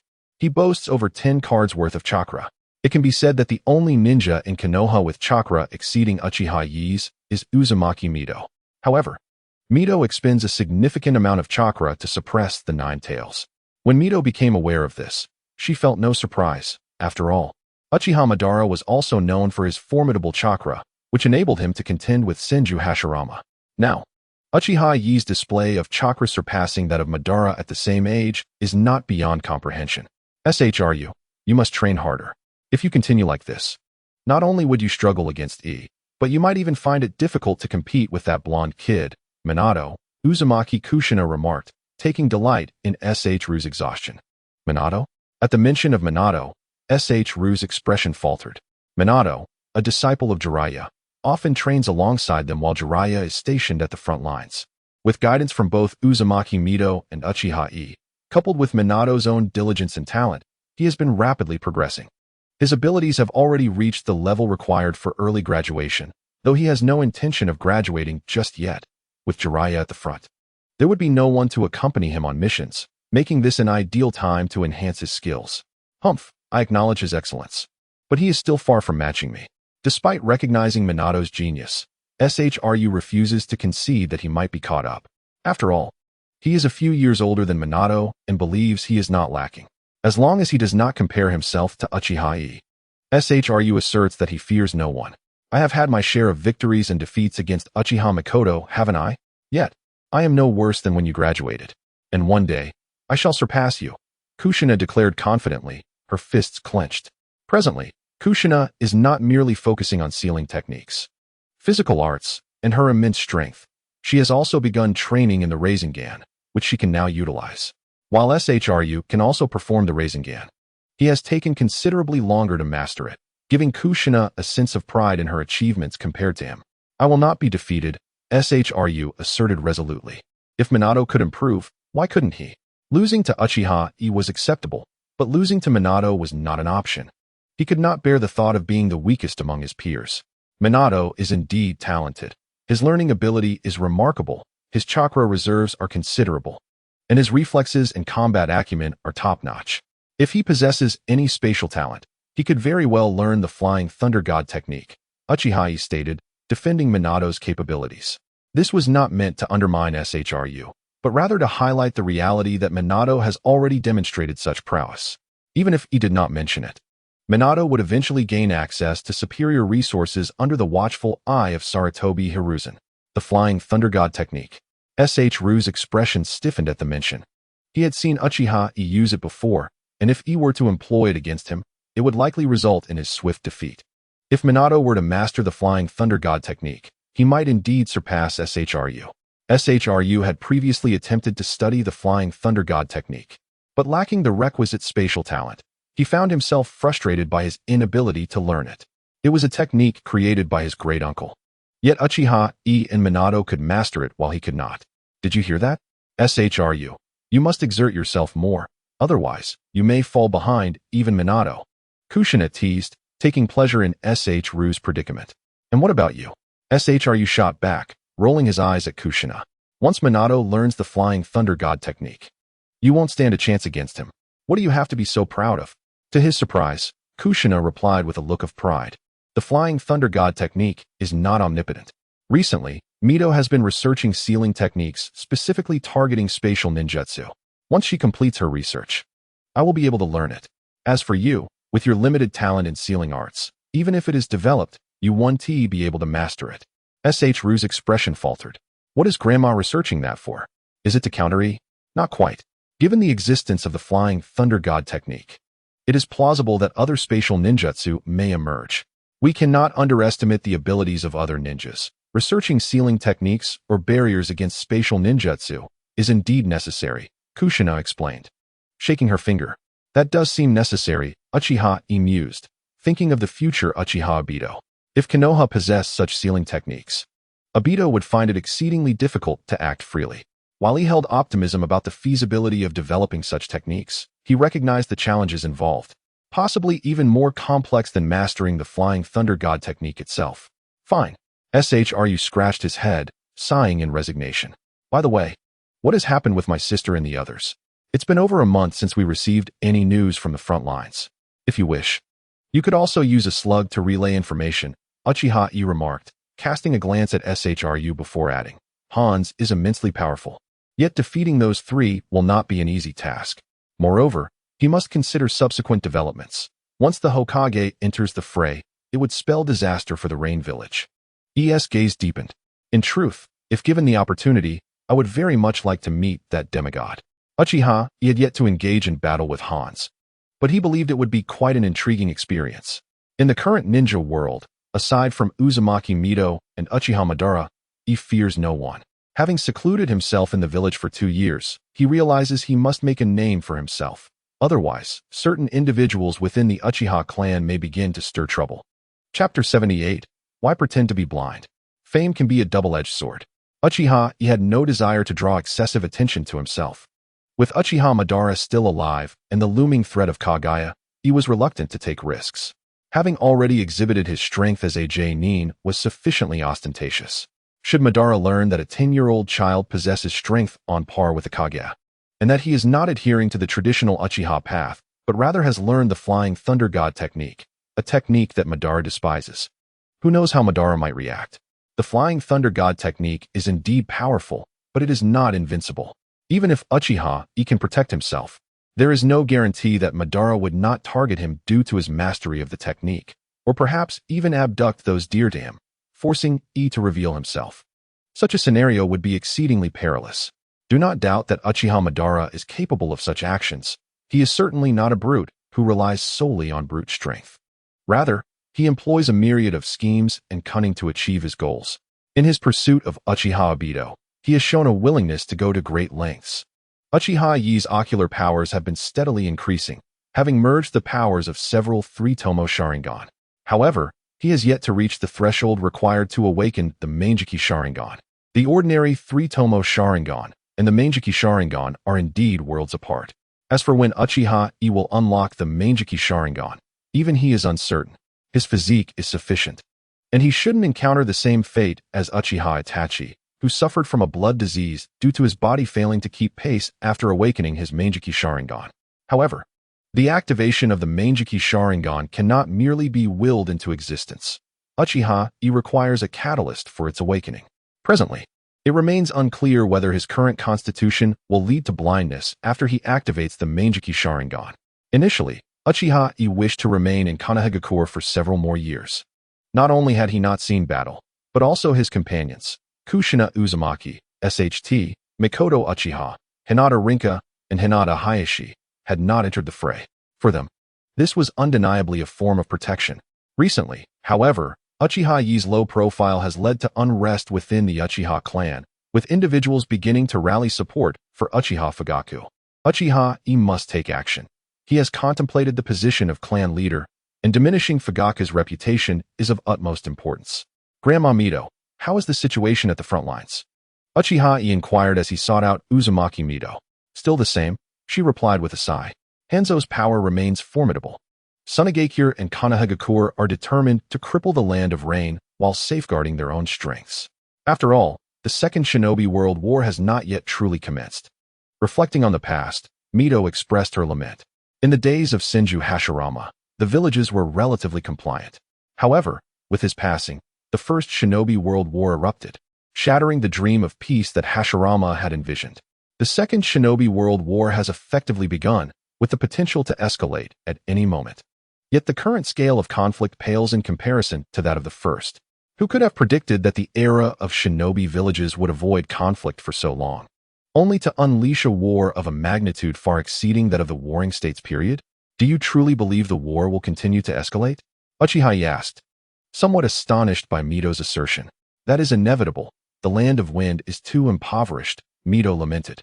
With Konoha occupying the most prosperous lands, they will naturally take action when we lack the absolute strength to protect it. In fact, the land of earth poses a greater threat than the land of wind, though the land of lightning is currently preoccupied with it. Uchiha Yi nodded slightly, recognizing the truth in her words. In the impending Third Shinobi World War, Konoha would not only be at war with Sunagakure, but also with Awagakure, and even Kirigakure and Kimogakure. Despite the might of Konoha, such a conflict would undoubtedly leave them significantly weakened. It is no wonder that even years after the Third Shinobi World War, Konoha struggled to recover, compounded by the Nine-Tails attack and the subsequent downfall of the Uchiha clan. Grandma Mito, I wish to go to the battlefield. After a moment's hesitation, Uchiha Yi finally voiced his thoughts. You wish to go to war? Mito's gaze deepened, scrutinizing Uchiha Yi closely. May I ask why? You are merely 10 years old, and your body has only just begun to develop. You are entering a period of rapid growth. Remaining in the village would allow you to mature safely. She was uncertain why Sarutobi Hiruzen chose to keep Uchiha Yi and the others in Konoha, yet she internally supported the decision. After all, Senju Hashirama had founded Konoha to prevent children from entering the battlefield. In Mito's view, anyone under 15 was still a child and should not be sent to war. I understand, but my current strength is in a precarious state. The prospect of awakening the Manjiki Sharingan seems distant, Uchiha Yi sighed. Moreover, I require practical experience and the opportunity to battle against formidable opponents of my age. Mito fell silent. Uchiha Yi's prowess was already commendable. Indeed, his contemporaries, such as Uchiha Madara and Senju Hashirama, were far from his current capabilities. What 10-year-old could possess power comparable to that of a Kage? Certainly, the Flying Thunder God technique contributed significantly to his strength, yet Uchiha Yi excelled in various other aspects as well. Sometimes, Mito found herself contemplating whether Sarutobi Hiruzen could defeat Uchiha Yi in a duel. It seemed unlikely. The Manjiki Sharingan? Those eyes are cursed, and they may not serve you well. Furthermore, even without it, you have been growing stronger, Mito argued, believing there was no necessity for Uchiha Yi to awaken the Manjiki Sharingan. Ordinary Manjiki Sharingan users could reach the level of a Kage once they became accustomed to their powers. Yet, Uchiha Yi had already attained that level. While the Manjiki Sharingan might help him advance further, he still had a considerable way to go. Moreover, as a defective eye, awakening the Manjiki Sharingan could lead to blindness. And Mito wished to avoid that fate for Uchiha Yi. Why would you want to become blind?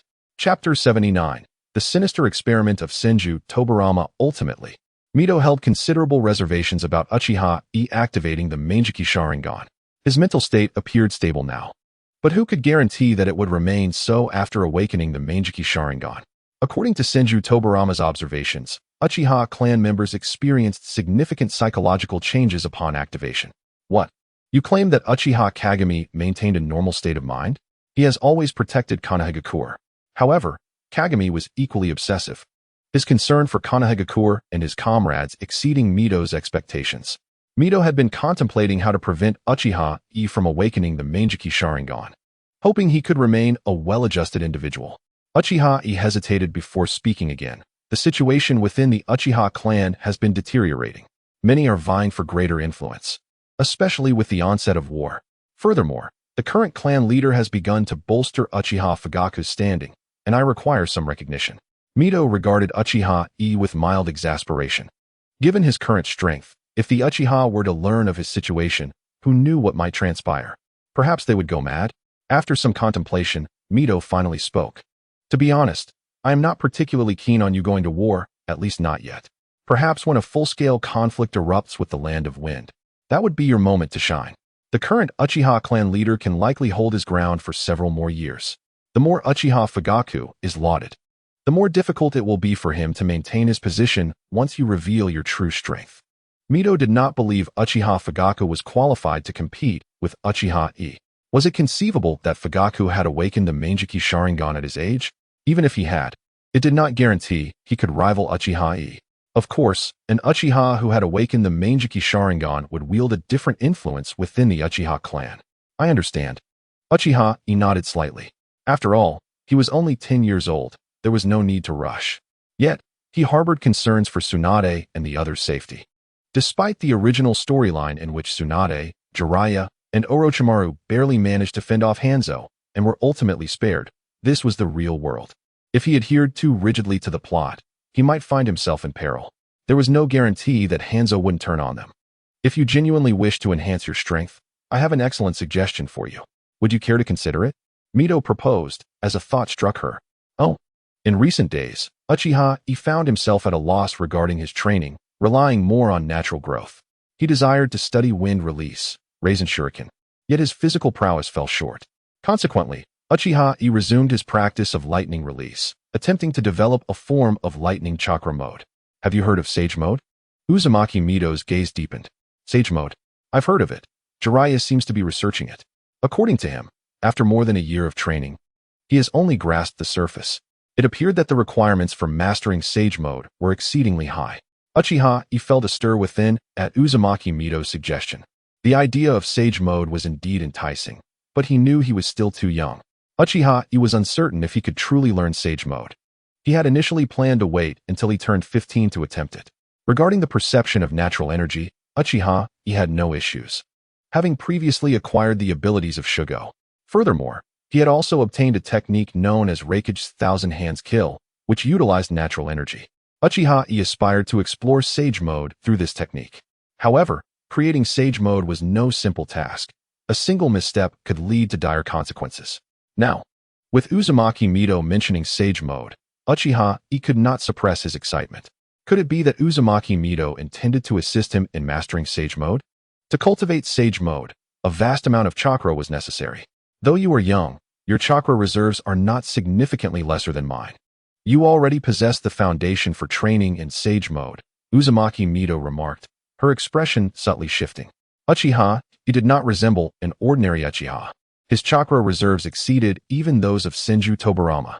At times, Uzumaki Mito couldn't help but wonder if Senju Tobirama had secretly influenced Uchiha Kagami, endowing his offspring with traits of the Senju clan.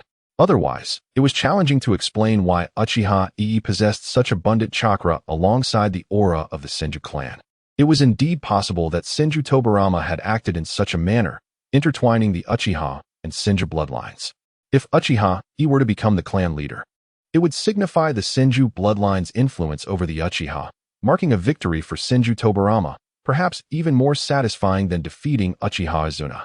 Coincidentally, when Uchiha Yi was conceived, Senju Tobirama was still alive, leading Uzumaki Mito to believe she had stumbled upon the truth.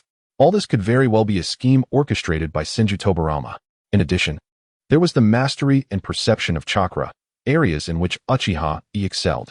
These qualities are also present in the second Hokage. Though I'm unsure if he specializes in sage mode, Uzumaki Mito added. Could it be that Senju Tobirama was incapable of mastering sage mode? Besides these factors, one must also possess the ability to remain calm and dedicate ample time to training. However, Tobirama had never had such time. Uzumaki Mito reflected, in many respects, Hashirama fell short of Tobirama. The affairs of the Senju clan required Tobirama's attention. Even after Hashirama became Hokage, much of the responsibility still lay with Tobirama, who also needed time to develop ninjutsu. Thus, he had no opportunity to train in sage mode, nor could he focus on its study. Uchiha Yi understood the underlying sentiment behind Uzumaki Mito's words. The nefarious Senju Tobirama lacked the purity of intent to cultivate sage mode. Of course, it wasn't that Tobirama was truly incapable. Rather, his efforts yielded minimal results. Chapter 80. Training in Sage Mode. Indeed, the malevolent old Senju was quite despicable. You previously signed a contract with a slug for summoning. If you wish to practice sage arts, you can certainly train alongside Lord Slug. The process may be somewhat awkward, but I believe you can endure it. At this, Uzumaki Mito's eyes glimmered with a hint of mischief. Initially, Hashirama modified sage mode, and I can provide you with his training notes. Should you master sage mode, few in the ninja world would stand against you. Even in the eventuality of my absence, Uchiha Yi would possess the strength to protect Konoha. Uchiha Yi's current prowess had already reached the standard of a Kage. Mastering sage mode could elevate him to an even greater level of power. It was akin to the situation with Hashirama, who, when Uchiha Madara wielded his eternal Manjiki Sharingan, matched his strength. Yet, once Madara acquired his eternal Manjiki, Hashirama learned sage mode, thereby suppressing Madara's enhanced power. From that moment onward, Hashirama distanced himself from other ninjas. However, the so-called rivals of that time were simply unworthy of Hashirama employing sage mode. Sage mode. I am indeed fascinated by it. A smile graced Uchiha Yi's face. He was uncertain how to continue growing stronger. Sage mode would undoubtedly prove advantageous, even against those of the Six Paths level. Prepare yourself. The Surebone Forest is not Konoha, and there will be little food, Uzumaki Mito cautioned. Thank you for the reminder, Lord Mito. Uchiha Yi, granted permission, couldn't help but reflect on the immense benefits of having apprenticed under Tsunade. Indeed, Tsunade was not the most fitting teacher for him, and his choice to study under her had stirred quite a commotion within the Uchiha clan. Many proud Uchihas expressed their discontent, believing that Uchiha Yi had lost his dignity and was unworthy of the Uchiha name. Yet, in reality, following his apprenticeship with Tsunade, Uchiha Yi had gained invaluable skills. Without her guidance, would Uchiha Yi have ever mastered the Flying Thunder God technique? Even if Uchiha Yi appeared to be a pacifist, as the son of Uchiha Kagami, acquiring the Flying Thunder God technique would have been utterly impossible. Not being part of the Hokage faction and not being oppressed was already a considerable achievement. Moreover, who said Tsunade's combat system was unsuitable for him? The strength she possessed had seamlessly integrated into Uchiha Yi's own combat style. And learning medical ninjutsu was far better than remaining ignorant. It could save lives in critical moments. Now, Uchiha Yi's strength had surpassed that of Tsunade. Yet he was still under the tutelage of Uzumaki Mido. If one were to speak candidly, Uzumaki Mido could be considered his true teacher, having taught him far more than Tsunade. Furthermore, Uzumaki Mido had become his protective shield. With a motherly wave, Uzumaki Mido signaled to Uchiha Yi that he could take his leave. Once Uchiha Yi departed, a flicker of fox-like pupils glimmered in Uzumaki Mido's eyes. She furrowed her brow slightly, but quickly suppressed the anomaly. As she caressed her abdomen, she whispered, "Kyubi, settle down." Clearly, as Uzumaki Mido aged, the Ninetales had begun to grow restless, requiring her to exert even more effort to keep it in check. Upon returning to the hall, Uchiha Yi summoned the slug before the others. "Lordy, is there something you wish to discuss regarding the summoning?" The slug inquired with a soft voice. Apart from Uchiha Yi, only Uzumaki Kushina had signed a contract with the slug. As for Senju, he intended to sign a contract with the Dragon Cave. If not for his insufficient strength, fearing disdain from the serpent and potential backlash, he would have done so long ago. "Lord Slug, I wish to cultivate Sage Mode." Uchiha Yi expressed his desire. Sage Mode. The slug sensed the chakra within Uchiha Yi. "Oh, Lord Yi, your chakra has increased significantly. You meet the requirements for cultivating Sage Mode and can attempt it. However, I must caution you, the practice of Sage Mode is perilous." "Is it truly dangerous?" Uzumaki Kushina inquired anxiously. In her eyes, Uchiha Yi was already formidable enough, and there seemed to be no need to risk cultivating Sage Mode. Could it be that without attaining this so-called Sage Mode, Uchiha Yi's strength would not improve? Natural energy is quite volatile and difficult to control. There are corresponding Sage Modes in Mayaboka Mountain, Dragon Cave, and Surebone Forest. If one fails to cultivate the Sage Mode of Mayaboka Mountain, they may petrify and ultimately become a stone frog. Failure at the Dragon Cave results in becoming a stone serpent. Though typically one is devoured by those great serpents before failure can occur, the slug patiently explained. "What? If E fails, will he turn into a stone slug?" Uzumaki Kushina's face was filled with concern as she gazed at Uchiha Yi. At this moment, not just Uzumaki Kushina, but also Uchiha Makoto, Shinshu, and Hinata Rika turned their eyes toward Uchiha Yi. "I believe Lord Slug has a method to help me manage the chaotic natural energy, correct?" Uchiha Yi was confident in his ability to cultivate Sage Mode. Presently, he was evolving towards the Otsutsuki clan, only concerned that the slug sages might be wary of his growth and take measures against him, rather than fearing his inability to master Sage Mode. Fortunately, it seemed that the slug sages had not yet detected any of his hidden agendas. "It is indeed possible. I can assist you in absorbing the natural energy within you. But this process will also draw some of your blood. Even I, in my true form, cannot perfectly separate natural energy from blood. To be precise, I will allow the natural energy within you to enter that portion of your blood, which will then be drawn out." The slug seemed concerned that Uchiha Yi might misunderstand and continued to explain, "Lord Hashirama also cultivated Sage Mode in this manner. Is that so?" Uchiha Yi contemplated the circumstances of Mayaboka Mountain and Dragon Cave, also recalling Hashirama Senju's experience. He felt that Hashirama's Sage Mode appeared to be superior. Chapter 81. The limitations of Sage Mode in Surebone Forest. Hashirama Senju could instantaneously absorb vast amounts of natural energy to enter Sage Mode. This was indeed impressive. Other ninjas adept in Sage Mode, like Naruto, initially could not directly enter Sage Mode and needed time to accumulate energy. To solve this issue, Naruto relied on shadow clones. After the Ninetales acknowledged him, Naruto utilized its power to enter Sage Mode. Even after losing the Ninetales, Naruto still seemed to struggle with Sage Mode, requiring preparation time before entering it, which might be the inherent nature of Mayaboku's Sage Mode. To enter Sage Mode, Kabuto transformed himself into a grotesque amalgamation. Conversely, Hashirama's Sage Mode appeared to be the most efficient, allowing for an instantaneous transition with minimal alteration to his appearance. This piqued Uchiha Yi's interest in the sage mode of Surbone Forest. Drawing blood? Will it be a substantial amount? Uchiha Yi furrowed his brow, pondering that if cultivating sage mode required excessive blood loss, it might not be worth pursuing. He harbored doubts that the slug could absorb his blood to enhance its own strength. Of course, it was reasonable for the slug to teach him sage mode, aiding him in gaining power and potentially assisting in battle when needed. Mutual benefit was fundamental for a lasting relationship. One could not expect Uchiha Yi to continually gain advantages without any reciprocity. It won't be excessive. It will depend on your chakra levels. At your current chakra capacity, each session may require the absorption of 100 milliliters of blood, the slug explained after a moment of contemplation. You might want to prepare some restorative medicines to take to Surbone Forest. 100 milliliters each time? Uchiha Yi paused, recalling that in his previous life, blood donation regulations typically allowed for a maximum of 400 milliliters, with intervals of at least 6 months for adults.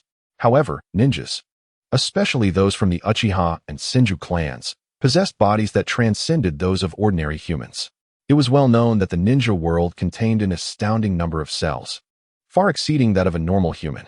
A loss of blood would not be a significant matter for Uchiha Yi.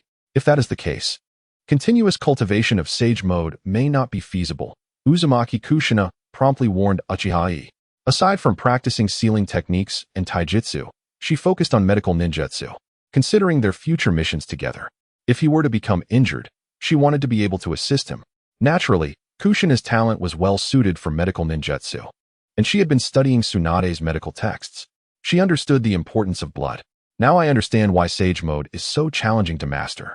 After a few failures, one might need to rest for months before attempting again, which could impact combat effectiveness. Uchiha Yi mused, realizing why Tsunade had abandoned the pursuit of sage mode. If he were not so idle and aware of sage mode's immense power, he would not wish to attempt the sage mode of Surbone Forest. Effort will yield rewards. Once you successfully cultivate sage mode, your strength will receive a tremendous boost, the slug said in a soothing tone. Very well, let us proceed. Uchiha Yi did not refuse, for he could sense natural energy and understood that sage mode required a balance of absorbed natural energy with his own physical and mental energies in a precise ratio of 1:1:1. However, the exact execution still required guidance from the slug. Furthermore, Uchiha Yi hoped to develop a sage mode tailored to himself based on the characteristics of Surbone Forest. Ultimately, sage modes from the Dragon Cave, Mayaboka Mountain, and Surbone Forest were not ideally suited for human cultivation, as they were derived from the unique physiologies of their respective animals. How could humans possibly compare to summoning beasts? Uchiha Yi turned to Uzumaki Kushina and stated, I shall train in Surbone Forest. Kushina, please prepare food for me daily. Leave it to me. Uzumaki Kushina readily agreed. If anything happens, be sure to notify me at once. Uchiha Yi then directed his gaze toward the slug. Lord Slug, please summon me to Surbone Forest. Yes, I understand. The slug's antennae twitched slightly, and after approximately half a minute, Uchiha Yi's figure vanished from the scene. I feel as though the gap between us and Uchiha Yi is widening, Senju reflected, filled with a sense of nostalgia. In truth, he had made significant progress recently. Yet Uchiha Yi was already training in sage mode in Surbone Forest. Once Uchiha Yi mastered sage mode, he would undoubtedly become one of Konoha's most formidable warriors. And now, Uchiha Yi was merely 10 years old. Why was the disparity between individuals so vast? The most crucial aspect is that Uchiha Yi is younger than himself, and they have all been training together. It is imperative that they continue to strive to enhance their abilities. Hyuga Rinaka cast a detached glance at Senju before resuming her training. As for Senju, Rinaka harbored no particular fondness. Their interactions were generally lukewarm. Even towards Uchiha Yi, Rinaka exhibited no overt enthusiasm. Indeed, they must endeavor to practice even harder henceforth. Uzumaki Kushina clenched her small fist. Let us not compare ourselves to Yi, but rather focus on becoming stronger than our former selves. Moreover, one must not solely fixate on strength. Attention must also be paid to other aspects, lest one inadvertently steps on a detonating tag and meets an untimely end. Teased by Kushina, Senju's face flushed. I've told you, that was merely an accident. How could I possibly be eliminated by a detonating tag? I've never heard of anyone being killed by one. Humph, as long as you understand, Kushina huffed lightly. Her intention was not to oppose Senju, but rather genuine concern for his carelessness regarding the detonating tags. Boom. A puff of white smoke heralded the arrival of Uchiha Yi in the wet-bone forest, where he beheld the colossal slug, its size reminiscent of a mountain. Even Uchiha Yi felt a jolt of astonishment within. Chapter 82. The Sage's Speculation. Uchiha Yi was aware that the Sage of Slugs possessed a grand form. Yet upon witnessing it firsthand, he realized his previous perceptions had been rather narrow. This scale of size likely surpassed even the Nine Tails. Unless he were to unleash his complete Susanoo, surpassing the slug's size would prove exceedingly challenging. Sage of Slugs, I shall trouble you henceforth. Uchiha Yi surveyed his surroundings, silently perceiving the immense natural energy within the wet-bone forest, which far exceeded that of the outside world by more than fivefold, abundant in natural chakra. Previously, Uchiha Yi had battled the One-Tail in a combat space and could distinctly sense that the Sage's chakra surpassed even that of the One-Tail. While it might not rival the Nine Tails, the Sage of Slugs' chakra outstripped that of most tailed beasts, truly deserving of the title of one of the three great sages. You are likely already aware of the Sage mode, although your chakra amount does not compare to that of Senju Hashirama. You are nonetheless among the humans I have encountered with the largest chakra. Remarkably, you are only 10 years old. It is difficult to fathom how immense your chakra will become in the future. To be honest, the Sage of Slugs felt somewhat perplexed. He understood the circumstances of Senju Hashirama. That was the chakra reincarnation of Ashura. Possessing such vast chakra was only reasonable. But what of Uchiha Yi? Though his chakra was still far from matching Hashirama's, it was notably more abundant than many others, even surpassing the ordinary Senju and Uzumaki clans. If it were merely the Senju or Uzumaki clans, the sage could comprehend, but Uchiha Yi belonged to the Uchiha. While Uchiha chakra was indeed more plentiful than that of the average ninja, it still paled in comparison to the Uzumaki and Senju clans. Soon enough, the Sage of Slugs began to formulate some hypotheses. Could it be that Uchiha Yi is the reincarnation of Indra in this generation? Only an Indra reincarnation could fulfill this criterion. It was implausible for Ashura to reincarnate into the Uchiha clan merely to thwart Indra. This realization compelled the sage to regard the matter with seriousness. Even though Indra had failed when confronting Ashura, the reincarnations of Indra's chakra had consistently been among the strongest in the ninja world. Some Indra reincarnates even surpassed Ashura's chakra reincarnates, only to meet an inexplicable defeat in the end. To claim there were no ulterior motives would be impossible. However, with both the Senju and Uchiha clans present in Konoha, and Uchiha Yi exhibiting a sound mental state, it seemed unlikely that an Indra chakra reincarnate would oppose Ashura's chakra reincarnates. Thus, investing in Uchiha Yi posed no issue. Never before had an Indra chakra reincarnate trained in sage mode. The Sage of Slugs was curious whether Uchiha Yi could succeed, and to what extent the combination of sage eyes and sage mode would elevate his abilities. Your compliments are unwarranted, Uchiha Yi remarked after scrutinizing the Sage of Slugs for a considerable time. I still fall short compared to you. Assuming that young Naruto, after suppressing the Nine Tails chakra, could utilize 4 units of chakra, and considering the Nine Tails along with his own chakra, the total would be 100 units. This indicates that Naruto and the young Nine Tails would amount to 100 units, and if the Nine Tails were included, it would be at least 150 units or more. The overall chakra amount of the Nine Tails should also exceed 100 units. During the Fourth Great Ninja War, the malevolent Senju Old Ghost once stated that Naruto, combined with the young Nine Tails chakra, was on par with Senju Hashirama. As Naruto matured from 12 to around 16, his chakra would significantly increase. In fact, before the age of 18, his chakra would witness remarkable growth.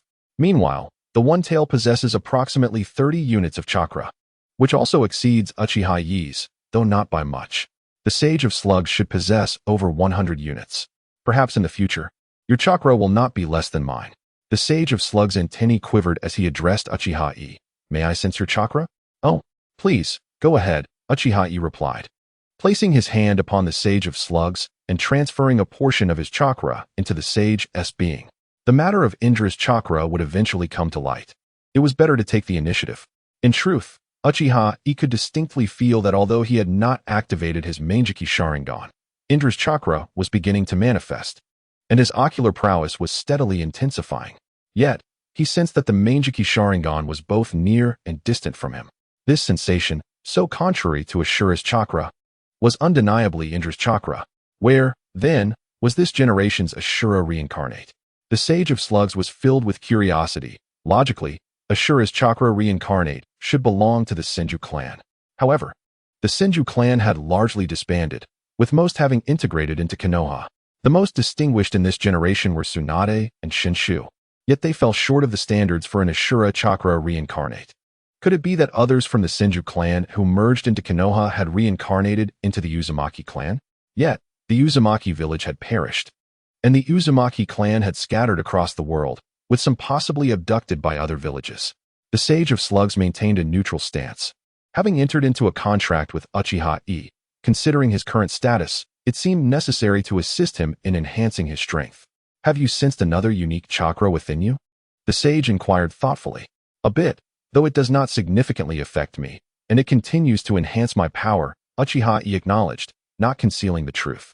Have you encountered anyone similar to you in Konoha? Generally, the age difference between Indra and Ashura reincarnates would not be significant. If they were in Konoha, Uchiha Yi should be familiar with them. I have not encountered anyone. Uchiha Yi's response left the Sage of Slugs feeling disheartened. Perhaps the situation regarding Ashura's reincarnate was less than favorable. Fortunately, there was no need to worry about Ashura's reincarnate harboring chaotic thoughts.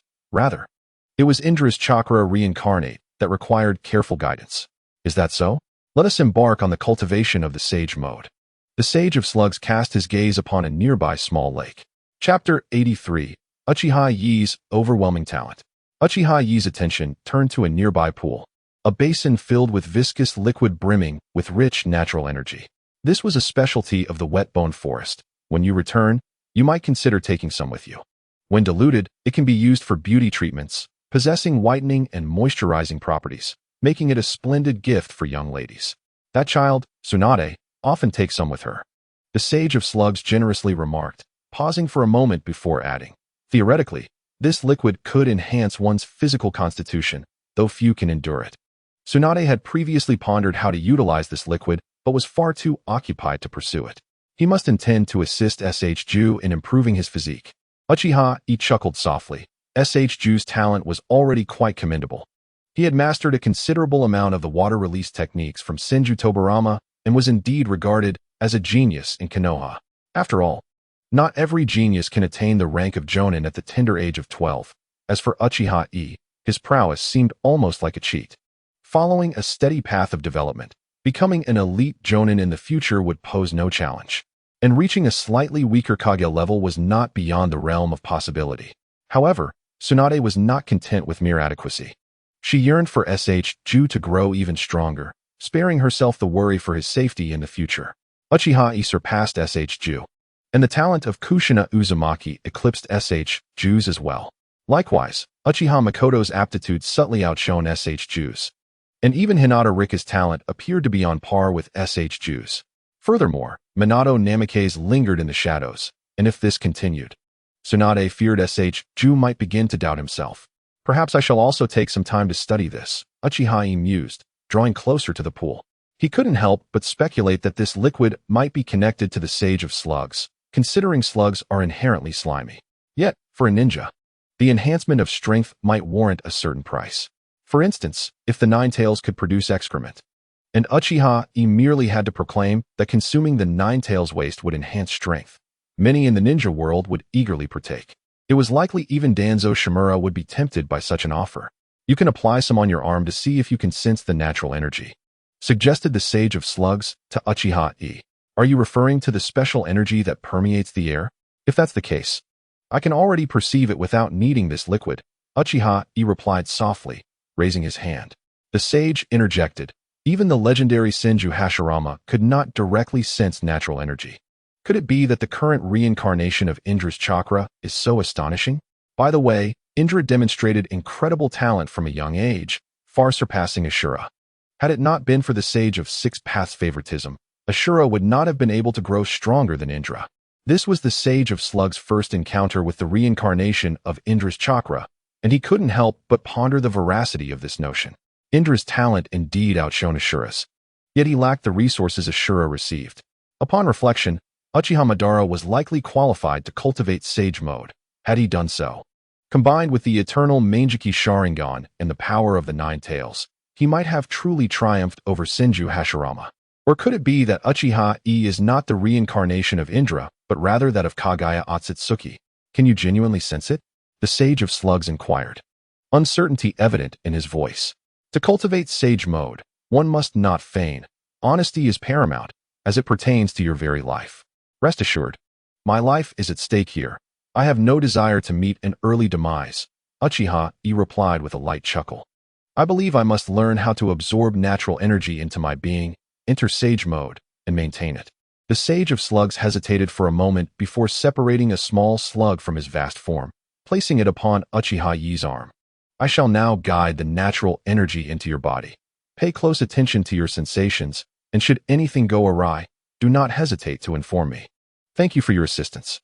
Meanwhile, Tsunade had just concluded her arduous healing tasks and rushed into the main tent, collapsing onto the ground as she gazed at Orochimaru, who was still diligently managing affairs from his position. Her eyes flickered with contemplation. During the recent conflict in the Land of Rain, Sarutobi Hiruzen had not led the charge himself nor entrusted the task to stalwarts like Danzo Shimura or Akimichi Torafu.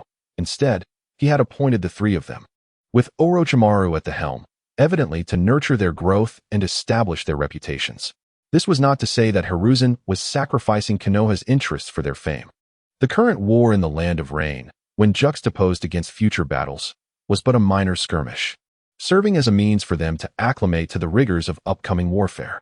Orochimaru's close relationship with Hiruzen and the extensive training he received was evident. Should Orochimaru ascend to the position of Hokage in the future, Tsunade would undoubtedly lend her support. However, Kakashi Hitaki seemed to have been concealed. At first, it was understandable that he needed to recuperate, rendering him unable to join the front lines. Now, 2 years into the war, Kakashi remained engaged in Umbu missions. Though these tasks were undoubtedly significant, he was missing the opportunity to build his reputation. Presently, within Konoha, Orochimaru's renown was gradually eclipsing that of Kakashi. Shaking her head, Tsunade resolved to set aside those thoughts. Kakashi's character and abilities were better suited for a ninja rather than the Hokage. In that regard, his lack of fame served as a form of protection.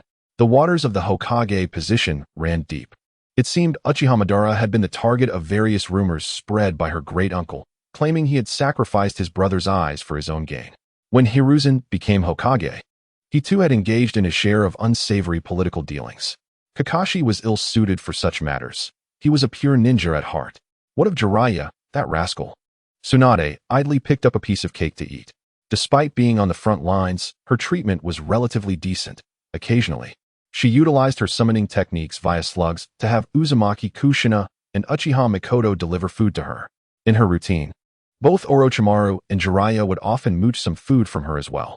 Chapter 84. Jiraiya's 2.5 years of training. Orochimaru signed off on a document before setting it aside, then spoke. That fool went out to scout the area. The rain ninjas have been probing nearby recently.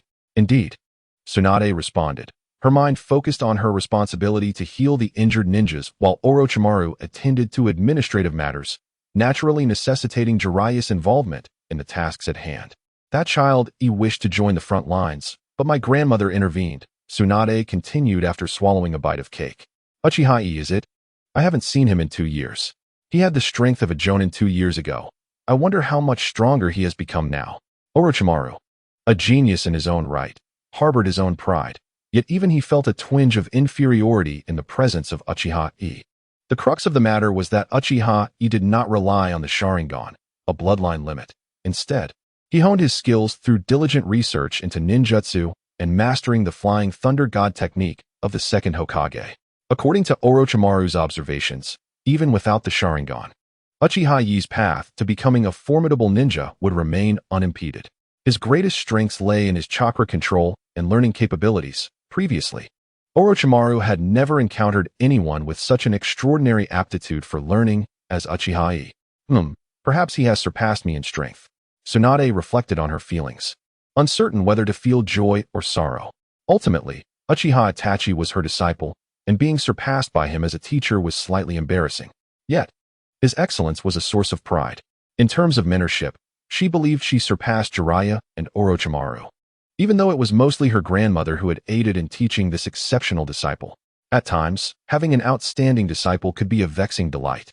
Orochimaru was taken aback by Tsunade's words. He has surpassed you in strength? He prided himself on being nearly equal to Tsunade in power. If Uchiha Itachi had indeed surpassed her, it meant he had also surpassed Orochimaru. And he was only 10 years old. Who could fathom it? You know, the Flying Thunder God technique is quite tricky, and Uchiha Itachi has even developed a Rasengan that complements it. Just mastering that technique alone is sufficient to leave most ninjas at a loss, Tsunade remarked, raising her hands in resignation. In any case, I consider myself incapable of challenging him. Her grandmother had specifically sent him to the Whetbone Forest to cultivate Sage Mode to keep him off the battlefield. Sage Mode, you say? Orochimaru replied, intrigued. Indeed, all 3 great sanctuaries possessed Sage Mode. His grandfather had once defeated Uchiha Madara and the Nine Tails using Sage Mode and would release. I had researched Sage Mode myself, but it was far too difficult and time-consuming, so I abandoned it for the time being. Tsunade sighed. If that little brat learns Sage Mode, then even I might not stand a chance against Uchiha Itachi. Is Sage Mode truly that formidable? Orochimaru was astounded. Previously, Jiraiya had boasted about Sage Mode, but despite practicing for 2.5 years, he had failed to master it, and Orochimaru had dismissed it. However, hearing Tsunade's words ignited his curiosity. If Sage Mode was indeed that powerful, perhaps he could visit the Dragon Cave after the war, as it too was one of the 3 great sanctuaries that possessed Sage Mode. Yet, it seemed difficult to learn. If Tsunade struggled, how could he hope to succeed? Of course, it is impressive. Mastering it would elevate one's strength to a new level. Moreover, I have heard, though it is merely hearsay, that the Sage of 6 Paths also cultivated Sage Mode, Tsunade said mysteriously. Is it a legacy of the Senju clan? Orochimaru asked, suddenly intrigued. Even if it were not for the sake of increasing his power, the connection to the Sage of 6 Paths was enough to excite Orochimaru. After all, the Senju clan likely had the most extensive records regarding the Sage of 6 Paths, with the Uchiha clan having considerable knowledge as well. No, it was that Jiraiya fellow who mentioned that the Sage of 6 Paths cultivated Sage Mode in Mount Myaboku and subsequently became the Sage of 6 Paths. I later inquired with Fukasaku, who did not deny it. It is likely true. Tsunade produced a bottle of soda from somewhere, opened it, and took a sip. Too bad there's no alcohol. Soda will have to suffice. Is that so? Orochimaru nodded thoughtfully. The 3 great sanctuaries had existed for a long time, so knowing secrets from a millennium ago was quite normal. He had not anticipated the connection between Mount Myaboku and the Sage of 6 Paths. What of the Sage Mode in the Dragon Cave? After mastering Sage Mode, would he be able to rival that so-called Sage? Do you think Uchiha Itachi can learn Sage Mode? Orochimaru couldn't suppress his curiosity. He harbored no ill will towards Uchiha Itachi. He felt a certain kinship with him. He set aside thoughts of the Hokage for now, as Uchiha Itachi was significantly younger and his junior. Even if Uchiha Itachi surpassed him in power, the position of Hokage could not leapfrog over his generation to select someone from Itachi's. What would that make of them? Was it possible that he, Orochimaru, along with Jiraiya and Tsunade, would be deemed inadequate? Orochimaru believed that their mentor, Hiruzen, would not make such a choice. Uchiha Itachi would need to wait at least a decade after Orochimaru's time before he could aspire to such heights. There was no inherent conflict between them. On the contrary, Orochimaru felt he could get along quite well with Uchiha Itachi. Uchiha Itachi's desire to enter the battlefield likely stemmed not merely from a wish for fame in Konoha, but also from a desire for recognition within the Uchiha clan. If Uchiha Itachi proved to be exceptionally strong, they could work together. His rising reputation would yield political gains for Orochimaru. As long as Uchiha Itachi was under his command, no matter how much credit he received, at least a third would be attributed to Orochimaru as the strategist. Previously, Orochimaru had doubted anyone could learn Sage Mode. It was exceedingly challenging. Tsunade rubbed her cheek. I feel that even if I diligently studied Sage Mode, I would not master it in less than a decade. However, that little brat Uchiha Itachi might very well succeed. No one had managed to master the Flying Thunder God technique yet. That certainly makes it interesting. I truly hope he can learn Sage Mode quickly so I can observe it. Orochimaru licked his lips in excitement. At that moment, Jiraiya swaggered into the tent. Sage Mode? Fear not. I, the great Jiraiya, will soon master Sage Mode. Orochimaru, prepare to be utterly astonished. It will exceed your expectations. We're not talking about you. We're discussing Uchiha Itachi, Orochimaru shot Jiraiya an exasperated glance. You always boast about the strength of Sage Mode. Why not demonstrate it yourself? What? Uchiha Itachi? Are you saying he is training in Sage Mode? Jiraiya pieced together the information he had heard, incredulity etched on his face. He recognized Uchiha Itachi's talent. Recently, Tsunade had showcased the Rasengan before him, igniting Jiraiya's envy. He believed the technique suited him perfectly, but it was ultimately developed by Uchiha Itachi, and Tsunade could not teach it to him without Itachi's permission. Asking a younger ninja for guidance on the Rasengan? That was not the sort of thing Jiraiya would typically do. Yet, it seemed he was indeed capable of such humility. However, time was of the essence. He would have to wait until they returned to Konoha to discuss it. Learning that Uchiha Itachi was cultivating Sage Mode was fortuitous for Jiraiya. Among those in Konoha, if anyone could claim to understand Sage Mode, Jiraiya would confidently assert second place. No one would dare claim first. He could certainly exchange his insights on Sage Mode for Uchiha Itachi's Rasengan. With that thought, Jiraiya's spirits lifted. Yes, my grandmother sent Itachi to the Wet-Bone Forest to cultivate Sage Mode. Tsunade nodded slightly, then regarded Jiraiya with disdain. It seems you have been attempting to learn Sage Mode for over 2 years, haven't you? How about we place a wager on who masters it first, yourself or Uchiha Itachi? Orochimaru's eyelids twitched at Tsunade's proposition. Her luck in gambling was notoriously poor. Could it be that Uchiha Itachi would actually learn Sage Mode before Jiraiya? Little did they know, Tsunade intended to use this opportunity to break her streak of bad luck in gambling. She had absolute confidence in Uchiha Itachi. Even if Jiraiya had encountered Sage Mode first, she did not believe Itachi would fall behind. Furthermore, with the war's duration uncertain, there was ample time for Uchiha Itachi to master Sage Mode. Let us wager. What if I learn Sage Mode before Uchiha Itachi does? Jiraiya harbored confidence in mastering Sage Mode before reaching the age of 30. The elder sisters had mentioned their ability to facilitate his entry into Sage Mode, provided he acquired a foundational understanding of it first. Could it be that even his underhanded methods could not surpass Uchiha Yi? If he were to achieve Sage Mode sooner, he was inclined to persuade him to teach the Rasengan. Tsunade, crossing her arms, let out a cold laugh, stating, if you lose, you'll be responsible for covering my gambling expenses for an entire month upon my return to Konoha. Jiraiya's expression stiffened at her words. Indeed, the Rasengan was worth such a price. Should he manage to obtain the training method from Uchiha Yi, he would consider it a profit. However, the burden of Tsunade's gambling expenses was something he found rather daunting to bear. As a promising young ninja, Jiraiya possessed a fair amount of wealth, despite having spent a considerable portion on drinks and companionship over the years. Nevertheless, he had saved a decent sum. For ninjas like them, engaging in battles often came with monetary rewards. Some were distributed during wartime, while the remainder was allocated by the village. Jiraiya had yet to find an opportunity to utilize this money, as there were no avenues to seek companionship on the battlefield. Clearly, Tsunade had her sights set on his modest fortune. Finally, gritting his teeth, Jiraiya declared, fine, if you win. I will cover your gambling expenses for a month after the war. Tsunade scoffed lightly, directing her gaze toward Orochimaru nearby. Orochimaru, you must bear witness. No problem. Orochimaru nodded slightly.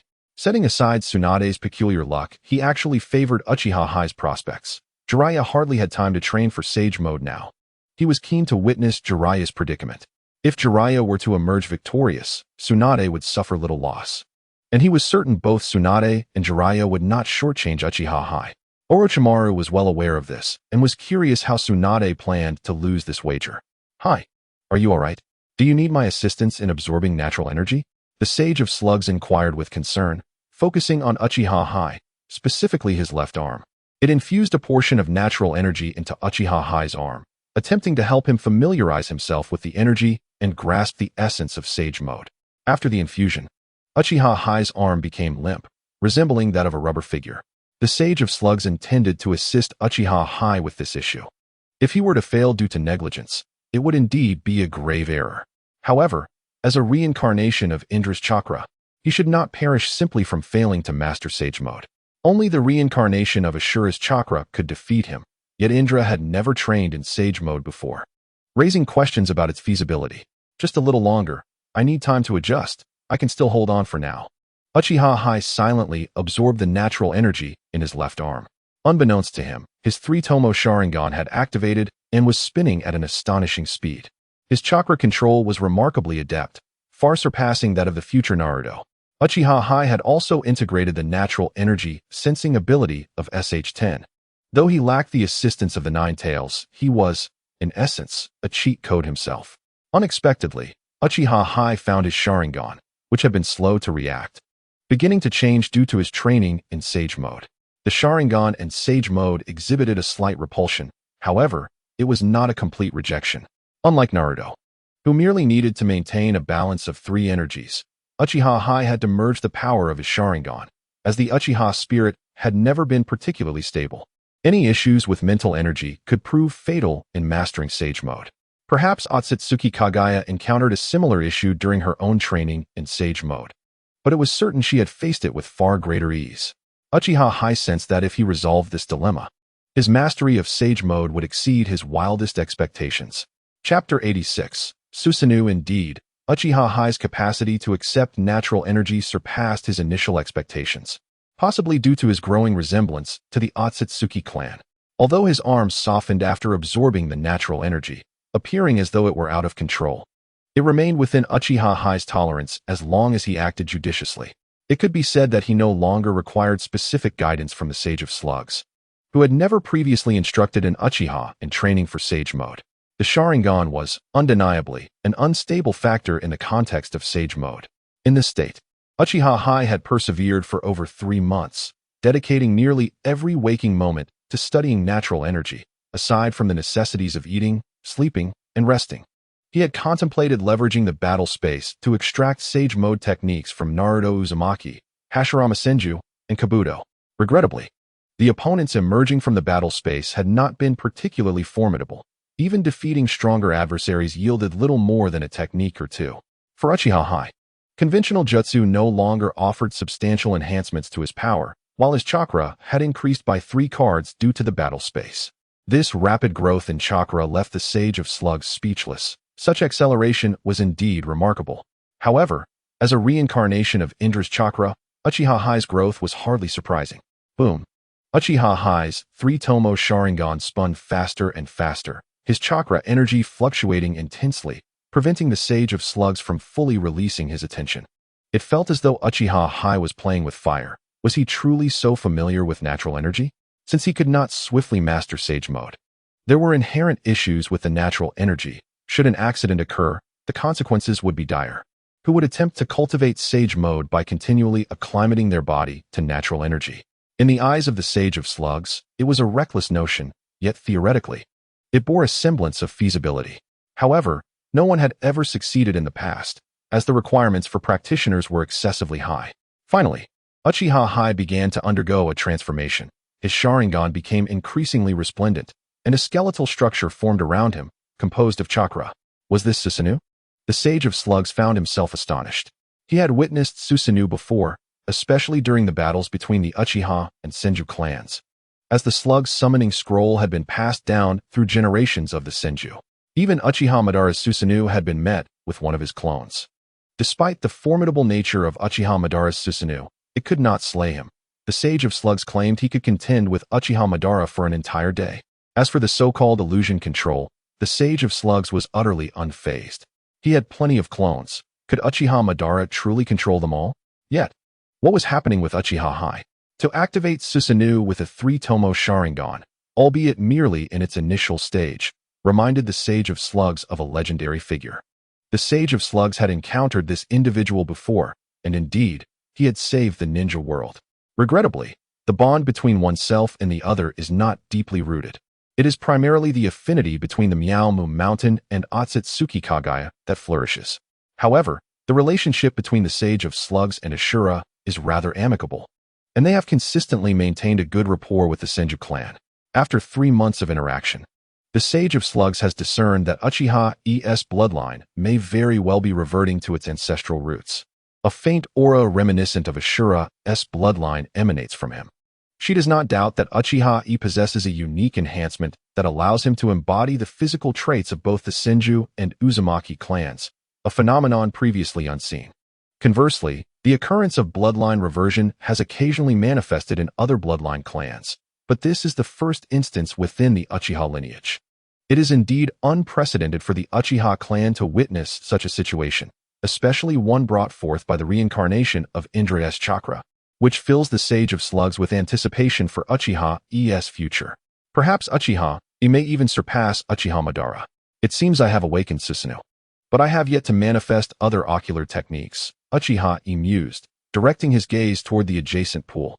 Through the reflection, he beheld his eyes, still the three-tomo Sharingan. And he paused momentarily. Is it possible to activate Susanoo without unlocking the Manjiki Sharingan? Uchiha Yi distinctly sensed a significant enhancement in his ocular power. Yet it appeared he had not awakened the Manjiki Sharingan, nor its associated techniques. Nonetheless, Susanoo had indeed been activated. What, then, does this signify? Is it a half-step into the realm of Manjiki Sharingan? However, following the activation of Susanoo, he did not experience the overwhelming fatigue that Sasuke often described. Merely a slight discomfort in his eyes, while his ocular power remained intact. Could it be that, due to the absorption of excessive ocular power and physical attributes, coupled with the nurturing influence of natural chakra, he has become akin to Otsutsuki Kagaya? With a flicker of thought, Uchiha Yi endeavored to advance his Susanoo to its second stage, but relinquished the attempt almost instantaneously. While it could be activated, it felt forced and might even harm his eyes. It would be wiser to await a future when his ocular power is more formidable before pursuing higher stages. Initially, there was no concept of the Manjiki Sharingan. It is quite surprising that Susanoo can be awakened without it. This is not a misfortune, so there is no need for concern.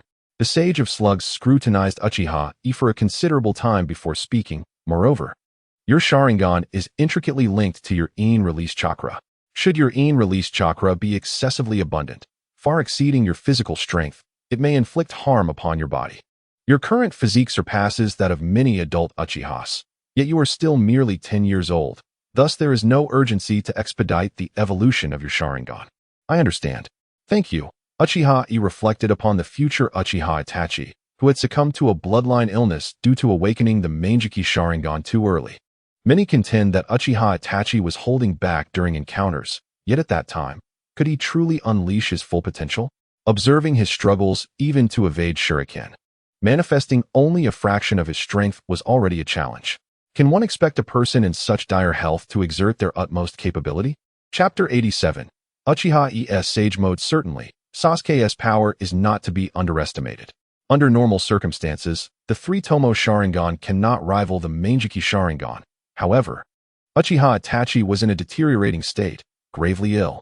Sasuke, having mastered the Cursed Seal, essentially a simplified version of Sage Mode, coupled with Itachi's intentional restraint, made his victory seem plausible. The Sasuke who had just unlocked the Manjiki Sharingan may not have surpassed the Sasuke empowered by the Cursed Seal, as he was unable to utilize that power at the time. Now, as the Sage of Slugs suggests that his inability to directly activate the Manjiki Sharingan may be a protective measure for his body, Uchiha Yi comprehends this reasoning. He prides himself on his ocular power, believing it rivals that of Uchiha Kagami's Manjiki Sharingan. Should it continue to grow, his physical capabilities might struggle to keep pace. Theoretically, each upgrade of the Uchiha clan's Sharingan results in a corresponding enhancement of strength and an increase in chakra capacity, driven by the growth instigated by the Sharingan. However, a rapid succession of enhancements may not be advantageous for the body.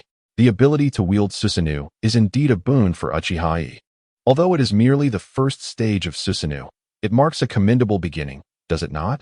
His Susanoo radiates a bluish-purple hue, possibly influenced by Indra's chakra, and Uchiha Yi is quite pleased with this coloration.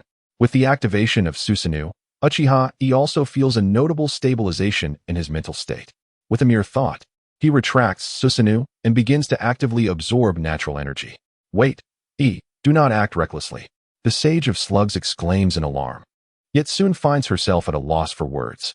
As natural energy flows into Uchiha Yi's body, it causes no harm. Rather, he manages to control it flawlessly, resulting in visible changes upon his attire, manifesting several tomo-like symbols. Are those Sage Tomo? The Sage of Slugs gapes in astonishment, realizing that Uchiha Yi appears to have successfully cultivated Sage Mode at an astonishing speed. These Tomo resemble those seen on the Sage of Six Paths, Indra, and Ashura. though the Sage of Slugs has never encountered them on ASURA'S descendants or even on the inheritors of the Shinobi religion. The Sage of Slugs ponders why Indra bore such tomo on his garments, as it seems they only appeared after mastering Sage mode, a feat also accomplished by Ashura. Perhaps those are relics of a heritage from the paternal side. It is quite unexpected that Uchiha Yi, upon achieving Sage mode, would manifest these Sage tomo. Uchiha Yi's Sage mode may surpass even that of Senju Hashirama. After a considerable duration, Uchiha Yi finally opens his eyes, noticing a transformation in his attire. His traditional Uchiha garb now adorned with several tomo, subtly emitting a white luminescence due to the influence of special Sage Chakra. Uchiha Yi has long since grown accustomed to the alterations in his clothing upon entering Sage mode. After all, Naruto's Six Paths mode is referred to as Sage art by Uchiha Madara, is it not? Uchiha Yi is no ordinary Uchiha. He has begun to revert to the Otsutsuki lineage. The absence of a sage visage on his face, coupled with the markings on his attire, seems entirely reasonable. Much to Uchiha Yi's satisfaction. Uchiha Yi, have you truly mastered Sage mode? The Sage of Slugs stutters, stunned into incoherence. She had anticipated that Uchiha Yi would eventually learn Sage mode, but the swiftness and perfection with which he has achieved it are beyond her expectations. This is indeed remarkable. While I have temporarily grasped Sage mode, familiarization will require some time, Uchiha Yi replied, a smile gracing his lips as he assessed his own condition. However, entering Sage mode has significantly amplified my strength compared to my usual state. 2 years ago, I encountered a formidable adversary named Shinobi. I now feel confident that defeating him would pose little challenge. You are already immensely powerful. At this age, Senju Hashirama could not possibly compare to you. At the age of 20, Senju Hashirama pales in comparison to you. The Sage of Slugs expresses a sense of nostalgia. The next step is to instruct you in the use of Sage techniques, primarily focusing on the integration of Sage Chakra into ninjutsu. We must also observe how long you can maintain Sage mode and the duration required to enter it. Even Senju Hashirama could not directly enter Sage mode. I recall that the first Hokage could instantaneously enter Sage mode. Uchiha Yi, taken aback, thinks that Hashirama merely clapped his hands to absorb natural energy and transition directly into Sage mode. Could it be that my memory is flawed? Considering both Naruto and Hashirama are reincarnations of Ashura Chakra, the disparity is rather significant. I senti it? Have you not seen the records of Hashirama's training in Sage mode? He utilized his wood release to absorb natural chakra, which possesses a natural advantage in this regard. However, Hashirama's control over chakra is also formidable. The Sage of Slugs pauses before adding. Nonetheless, this is also attributed to Hashirama's exceptional physique. The average individual cannot assimilate such a vast amount of natural energy. Both their meridians and bodily cells would be unable to withstand it. Hashirama's premature demise was likely tied to his battle with Uchiha Madara, where he excessively depleted his chakra and vitality, which should also be related to that Sage mode. You mustn't emulate Hashirama. Uchiha Yi nods thoughtfully, understanding this point. After all, entering Sage mode requires the absorption of an immense amount of natural energy, and Hashirama's chakra is of a monumental scale. An influx of such substantial natural chakra would be unbearable for any human. Not even Hashirama could manage it, and I fear even Otsutsuki Kinshiki would struggle. The notion of instantaneously entering Sage mode could indeed be deemed a life-draining mode. Theoretically, this is quite plausible. Chapter 88. Are you Uchiha so skilled at this? Typically, the best method to absorb natural energy is through meditation.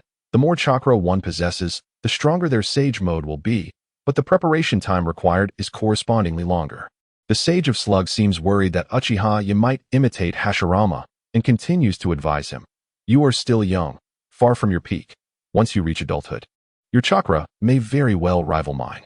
However, directly entering Sage mode would likely require a significant amount of time.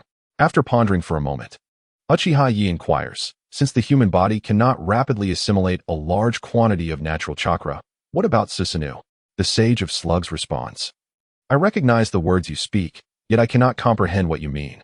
Uchiha Yi senses the Sage of Slugs' confusion and elaborates. Susanoo is a rather unique technique that can harbor special energies. It can be considered an extension of the body. If Hashirama can absorb natural energy through wood release, then I can absorb it through Susanoo, creating a Sage technique Susanoo. Uchiha Yi recalls that in the future, Sasuke indeed mastered Susanoo to an extraordinary extent. Not to mention, the Susanoo absorbing the chakra of nine-tailed beasts was regarded by Kurama as being on par with the Sage of Six Paths in terms of chakra fusion. By the later stages of Naruto, he was often praised as comparable to the Sage of Six Paths. Just like the Ten-Tails Jinchuriki Uchiha Obito, he fancied himself to be on par with the Sage of Six Paths. Meanwhile, the Ten-Tails Jinchuriki Uchiha Madara was acknowledged by the Sage of Six Paths as being comparable to Otsutsuki Kagaya. Of course, Otsutsuki Kagaya is undoubtedly more powerful than Uchiha Madara. This is indisputable. Although Kagaya does not exude the same imposing presence as Madara, the latter had numerous accomplices showcasing his strength. While Kagaya only faced Naruto's team and Uchiha Obito, with others lacking even the qualification to confront her. Even Naruto and Sasuke agree that Kagaya surpasses Madara by no small measure. From another perspective, if we consider Kagaya's maneuvers, her performance could indeed be superior to Madara's, suggesting that her capabilities exceed his significantly. Setting aside Sasuke's future Susanoo, which absorbed tailed beast chakra, even utilizing Jiraiya's curse seal to enter Sage mode is noteworthy.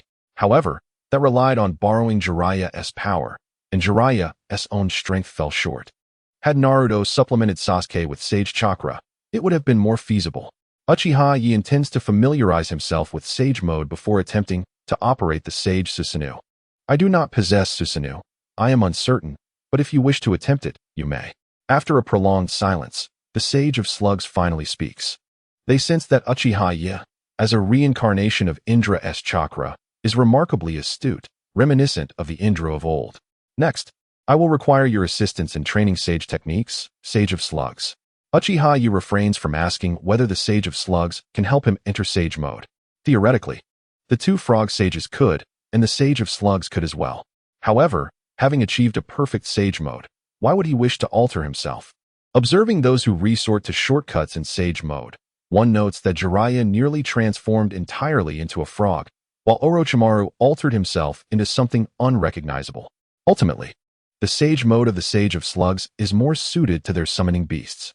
From here, he simply needs to gradually develop his own Sage mode. Who knows?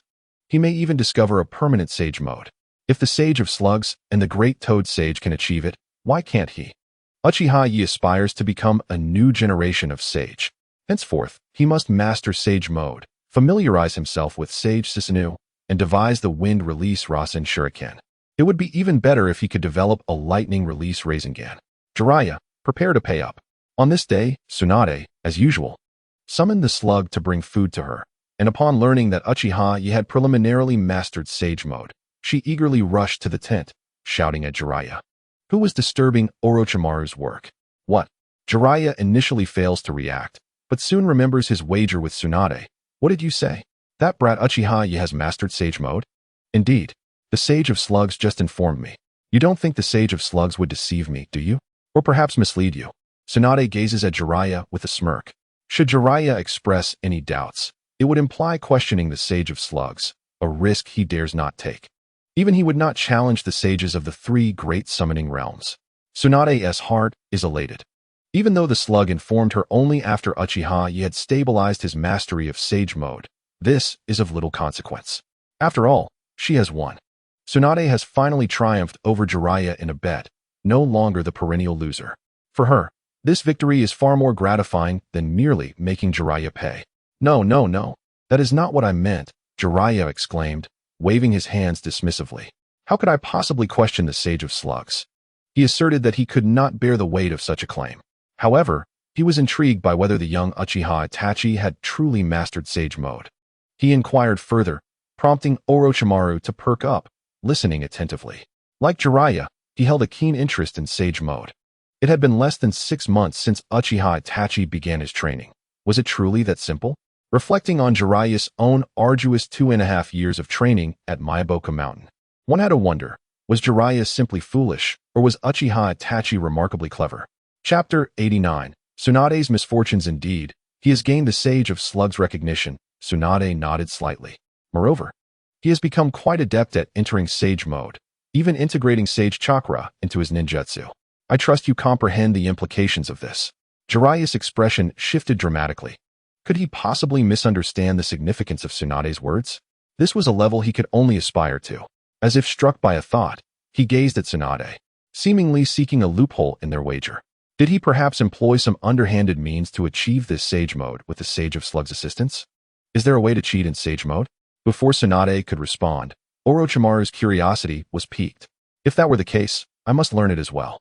How could you think that? Do you believe that Uchiha Itachi, that young lad, would resort to trickery? He is exceptionally intelligent and quite proud. If he had cheated his way into Sage Mode, do you think he would inform me through the Sage of Slugs? Tsunade scoffed, casting a disdainful glance at Jiraiya. It appears there are indeed ways to circumvent the rigorous training of Sage Mode at Myaboka Mountain. Yet, for some, even such shortcuts remain unattainable. What a disgrace. I initially thought it was merely your incompetence that prevented you from mastering Sage Mode, yet Uchiha Itachi has achieved it in less than half a year. In that final remark, Tsunade felt a twinge of insecurity. After all, it was not just Jiraiya who had failed to grasp Sage Mode. She had not succeeded in mastering it either. Had she truly been capable, she would not have been compelled to study the Ein Sealing technique and rely on the 100 Healings technique. Nevertheless, this did not deter her from deriding Jiraiya. Her pupil had mastered Sage Mode while he had not. How embarrassing it was for him to be outdone by his own disciple. As for whether she felt disgruntled at being surpassed by Uchiha Itachi, she thought, what was there to be upset about? Her pupil was unparalleled. Just as Jiraiya was about to speak, an Umbu member rushed into the tent, eliciting discontent from Tsunade, Orochimaru, and Jiraiya alike. However, the Umbu swiftly presented a scroll to Orochimaru, who sat at the head of the table. His heart sank as he opened the scroll, his expression growing serious. This is dire news. Tsunade and Amigakure have forged an alliance to target us in Konoha, at least for the time being. Hanzo has already led the forces of the Land of Rain towards us. What? Tsunade exclaimed in shock. How is that possible? How could Hanzo ally with Tsunade? Why was there no hint of this? If they were to join forces, it should have been with us. What does Tsunade have to offer? Moreover, is Hanzo not concerned about being betrayed by Tsunade? It is precisely because Tsunade has little to offer that Hanzo would ally with them to strike against us. Orochimaru sighed deeply. Tsunade's mind cleared at his words. The majority of the Land of Wind consists of desert. Although it harbors abundant minerals, the arid conditions and the difficulty of extraction make it nearly impossible for ordinary individuals to mine them. Thus, even if Amigakure were to defeat Tsunade, they would gain no benefit. Our Land of Fire, however, is rich and fertile. As she continued, Tsunade's heart sank further. Their Land of Fire had always been a target for envy among the other nations. None wished for anything less than a piece of its bounty. Once the Ninja World War commenced, it would be a miracle if Konoha were not besieged by other villages. The prospect of war loomed ominously. Yet, Tsunade felt a disquieting premonition. In her life, she had rarely emerged victorious in gambling. The first time she had won, Uchiha Madara had returned to Konoha with the Nine Tails and engaged in battle with her grandfather. In that confrontation, Madara had displayed astonishing prowess. Yet he was ultimately outmatched by her grandfather. Although Senju Hashirama had triumphed over Madara, he had soon succumbed to death. In truth, Madara's actions had led to Hashirama's demise. The second time she had won, her great-uncle had ventured to Kumogakure to forge an alliance, only for civil strife to erupt there. Senju Tobirama, in his bid to protect others, had sacrificed himself, a master of the Flying Thunder God technique, to ensure their safety. The third time, she had gambled on a fool named Shinjuro, a supposed genius of the younger generation, who had stumbled upon an explosive tag. Had Orochimaru not been present to intervene, she might have lost her brother. Tsunade could not help but suspect that her gambling was somehow tied to a law of causality. Whenever she lost, events unfolded as they should. Yet, when she triumphed, misfortune seemed to befall those around her. Now that she had triumphed over Jiraiya, Amigakure had declared war on Konoha. Did she not value her own dignity? Such circumstances were what many would yearn for, who claimed that winning was akin to a game of chance. She could easily bet against the odds. If Hanzo truly approaches, you must lead the others to safety. He is a formidable opponent, on par with our teacher. Orochimaru cautioned Tsunade and Jiraiya. Despite his confidence in his own abilities, he still felt a sense of inadequacy when compared to Hanzo. No, Orochimaru, we shall face him together. You cannot confront Hanzo alone, and I wish to meet such a powerful adversary, Tsunade declared, shaking her fist. Ever since she had neutralized the poison of the salamander, it posed little threat now. Of course, Hanzo remained a formidable force. No, Orochimaru, I would never abandon you. Let us confront this strong foe together. Jiraiya vowed without hesitation. Orochimaru shot Jiraiya a disdainful glance, thinking him rather foolish. Yet, he felt a warmth in his heart. Having a friend like Jiraiya was indeed valuable. Let us face this together, Orochimaru. You cannot confront Hanzo alone. With the three of us, even if we cannot defeat Amigakure, we should be able to hold off the rest, Tsunade chimed in. Moreover, I have contingencies in place. That individual should be quite eager to join us. Chapter 90. Future strategies of combat. That individual? Orochimaru immediately grasped Tsunade's intention, frowning as he inquired, Are you suggesting we send Uchiha Itachi into battle? He is still nominally within the village, training in the Forest of Death, where he goes unnoticed. However, if we were to summon him here directly, it would appear as though he had left the village without cause, which would not reflect well. Furthermore, he is still merely a child. Orochimaru did not doubt Uchiha Itachi's strength. He might already surpass Orochimaru himself. Yet, he remained uncertain about the implications of bringing such a talent to the battlefield.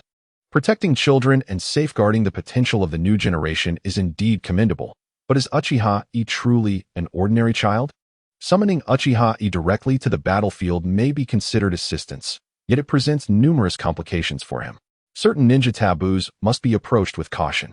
Tsunade shot a disapproving glance at Orochimaru, stating, What is there to fear? Is it possible that Lord Sarutobi would have anything to say against it? With Yumi and Jiraiya backing this, could there be any issue? In truth, I had the Sage of Slugs summon Uchiha Yi. Is he a ninja of Konoha? No. He is my summoned beast. At this, both Jiraiya and Orochimaru were left speechless. Can it truly be counted this way? However, given the current circumstances, neither chose to elaborate. Orochimaru hastily scribbled a few words on a scroll and summoned a small white snake, which promptly vanished within the tent. He had left some contingencies in Konoha, and necessary information could be relayed through this channel. For now, this was all he could do, trusting that Lord Sarutobi would not let him down. Let us proceed. Orochimaru inhaled deeply, directing his gaze towards Tsunade.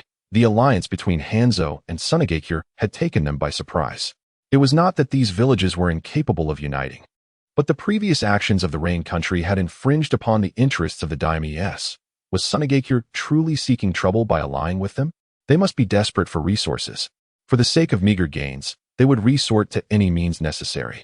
Orochimaru recalled how Sarutobi had previously lamented about Tsunagakure, stating that they had built their reputation on deceit, and during the first 5 Kage summit, all nations, including Konoha, had been repulsed by the first Kazekage. Even a single Hanzo was enough to pose a significant challenge. He hoped that Uchiha Yi would not falter. In the Wetbone Forest, a sphere imbued with potent wind-released chakra struck a mountain, reducing its peak significantly in an instant. Sensing the overwhelming aura emanating from the mountaintop, the Sage of Slugs realized that Uchiha Yi had mastered his sage techniques.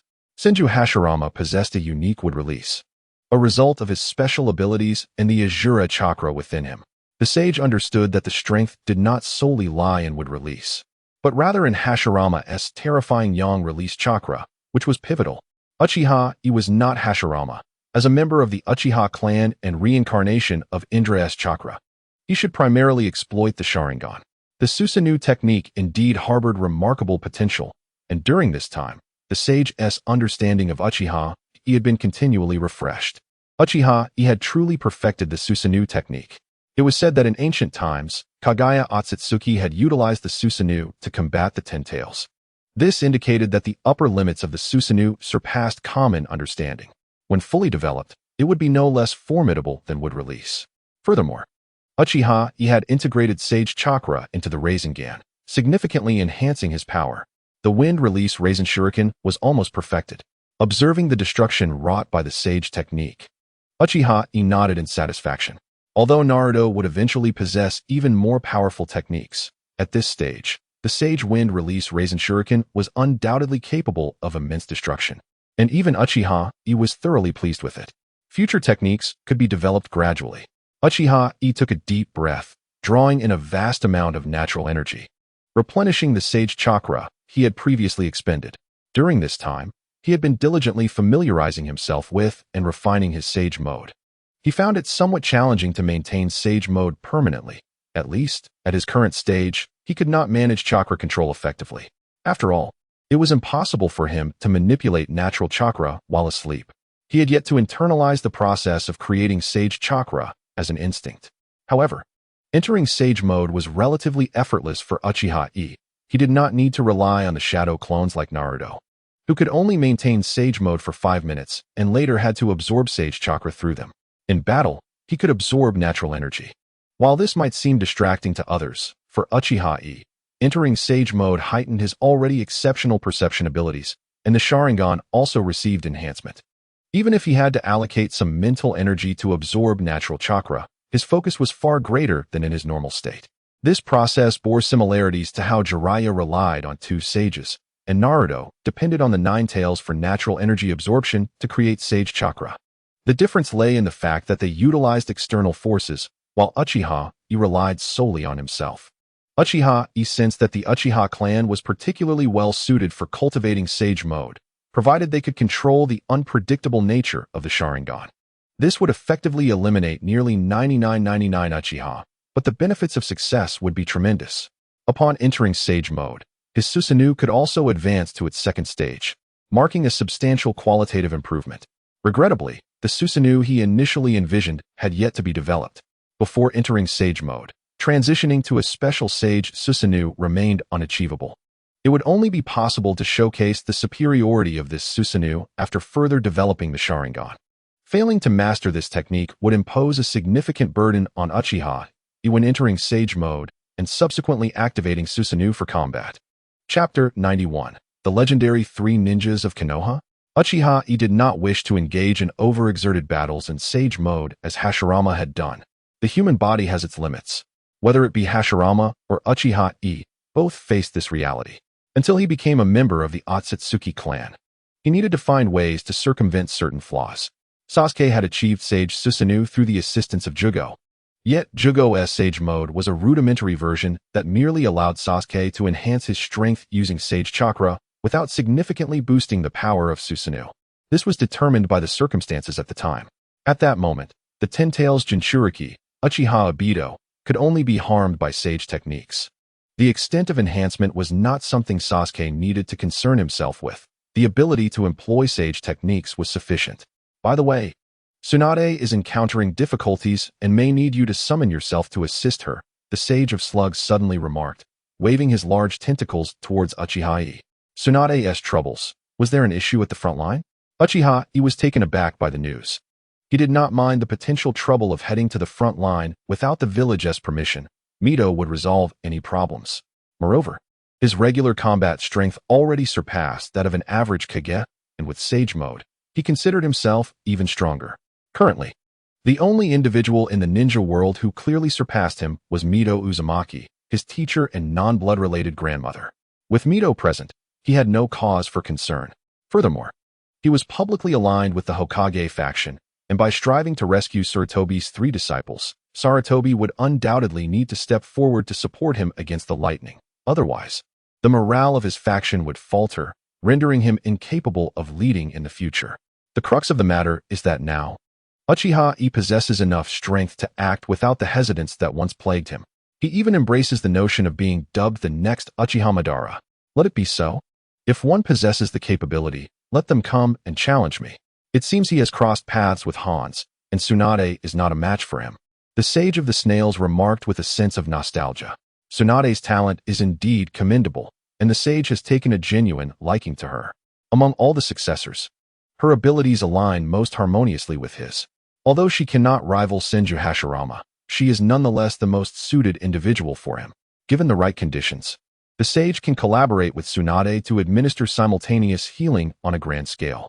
Unfortunately, Tsunade has yet to fully mature, making it quite reasonable that she cannot best Hans.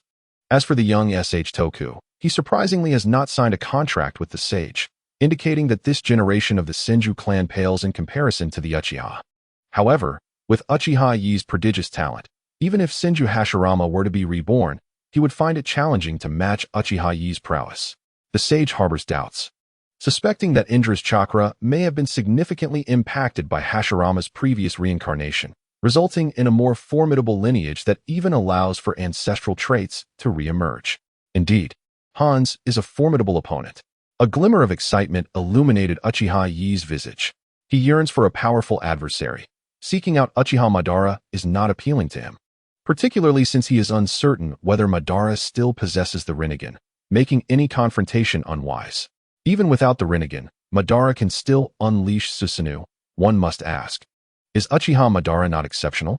As for Uzumaki Mido, Uchiha Yi has no intention of seeking her out, as she has always treated him with the affection of a grandmother, nurturing his growth and providing him with protection. No matter her initial intentions, he has undeniably reaped the benefits. Unlike Uchiha Obito, he cannot betray her trust so callously. Now that Uzumaki Mido has aged, a battle with her would only lead to her demise. There is no need for such a confrontation. Thus, his primary choices for combat include Sarutobi Hiruzen, the third Raikage, the third Tsuchikage, or Hans. With Hans suddenly stepping forward, it is indeed time to engage them. Yet, he wonders whether Uchiha Madara will take notice of him. Well then, I shall inform Tsunade. How infuriating! How can Hans be this powerful? Tsunade Jiraiya and Orochimaru confronted Hans directly, engaging him in battle. Contrary to expectations, despite their enhanced abilities, they remain no match for Hans. Initially, Hans would have held back during their encounters, for killing the three of them would inflict severe damage upon Konoha. Should Konoha retaliate, the Rain Country would be unable to withstand such wrath. However, having secured an alliance with the third Kazekage, Tsunade has consented to engage in full-scale war against Konoha on other fronts while withdrawing from the Rain Country. Hans must contribute to this cause, as it is essential for both parties to achieve their objectives. While he does not desire to provoke Konoha entirely, he feels compelled to do so for the sake of the Rain Country, a nation that has suffered long enough and should no longer be a battlefield. Simultaneously, he covets the fertile lands of the Fire Country. Eventually, he must confront Konoha, so he might as well do it now. After all, he is known as Hans. And even without the salamander, his prowess is not to be underestimated. Orochimaru's expression soured. Previously, he had considered Hans to be a mere myth, believing his strength would wane without the salamander. Yet, he did not anticipate Hans's exceptional martial skills. Even united, the three of them cannot overpower him. While stalling for time is feasible, defeating Hans seems nearly impossible. A misstep could lead to severe injury or even death. This man is far too dangerous. You are far too strong. Under normal circumstances, I might have spared you and granted you the title of Konoha's legendary three ninjas in my name. But you pose too great a threat. I must ensure you remain here, Hans declared, his gaze fixed on the trio, his eyes brimming with lethal intent. Konoha is indeed a land of exceptional talent. It is entirely plausible that these three could reach the level of a Kage in the future. They must be contained. Chapter 92. Ants, do you wish to dance as well? Hans appreciates geniuses, but alas, these individuals are not from the Rain Country. They belong to Konoha. Should they remain, they will eventually become a significant threat. He can defeat them now, but in years to come, they might turn the tables on him, leaving the Rain Country in dire straits. With that thought, Hans raised his scythe, prepared to do whatever it takes in the ensuing battle. The legendary three ninjas? What right do you have to bestow titles upon us? Defeat my disciple first, Tsunade retorted, her anger only fueling her resolve in the face of Hans's arrogance. Not only Tsunade, but even Jiraiya was ready to fight Hans, and even Orochimaru, known for his calm demeanor, was visibly agitated. After Tsunade's declaration, she bit into her thumb, swiftly forming hand seals. With a clap upon the ground, a small snail appeared beside Uchiha Yi after a puff of smoke. A mere child? Hans scoffed, bemused by Tsunade's apparent confidence.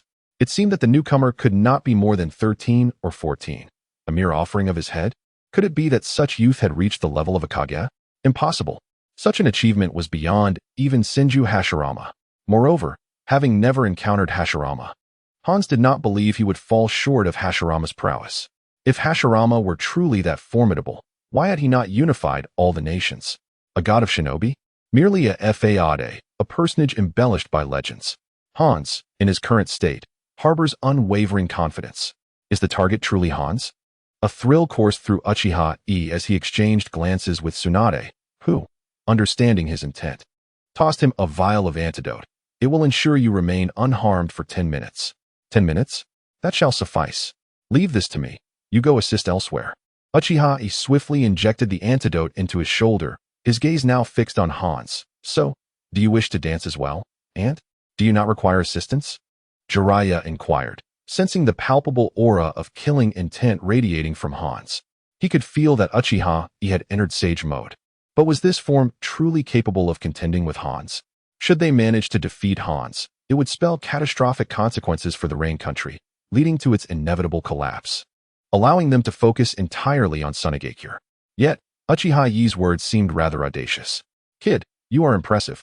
Hans's voice had barely faded when he hurled his scythe towards Uchiha Yi, drawing the sword of Raijin from his back.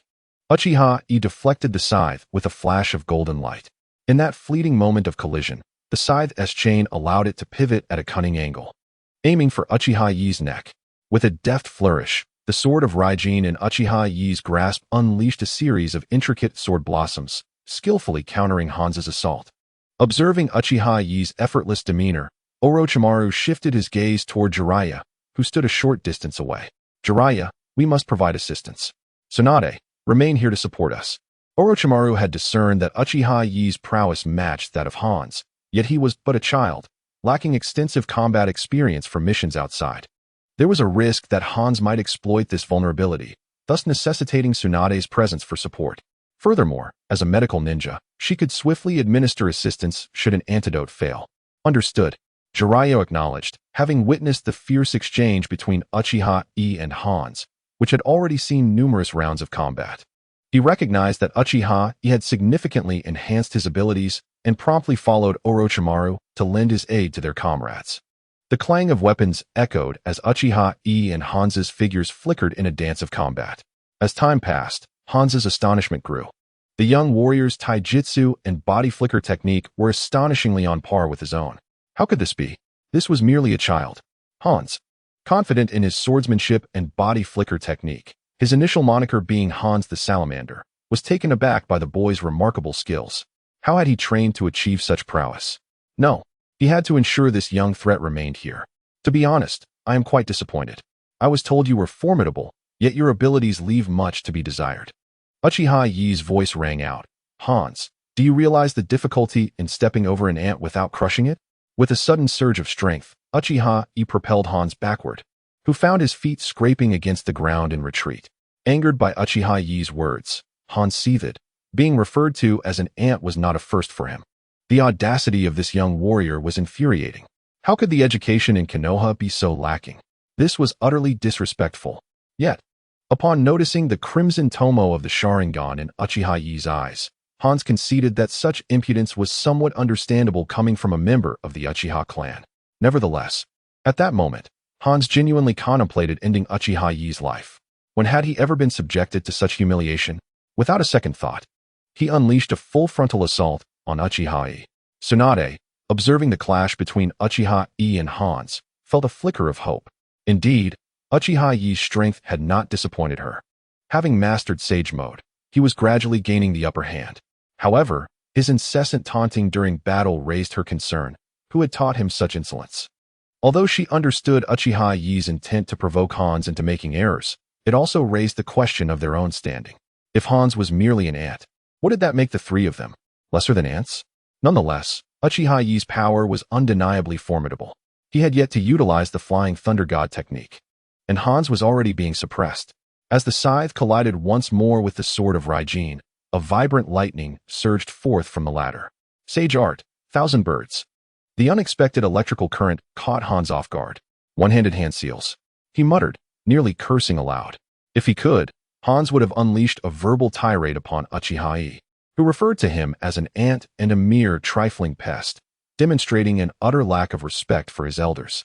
Uchiha Yi's prowess had indeed earned Hans's begrudging acknowledgement.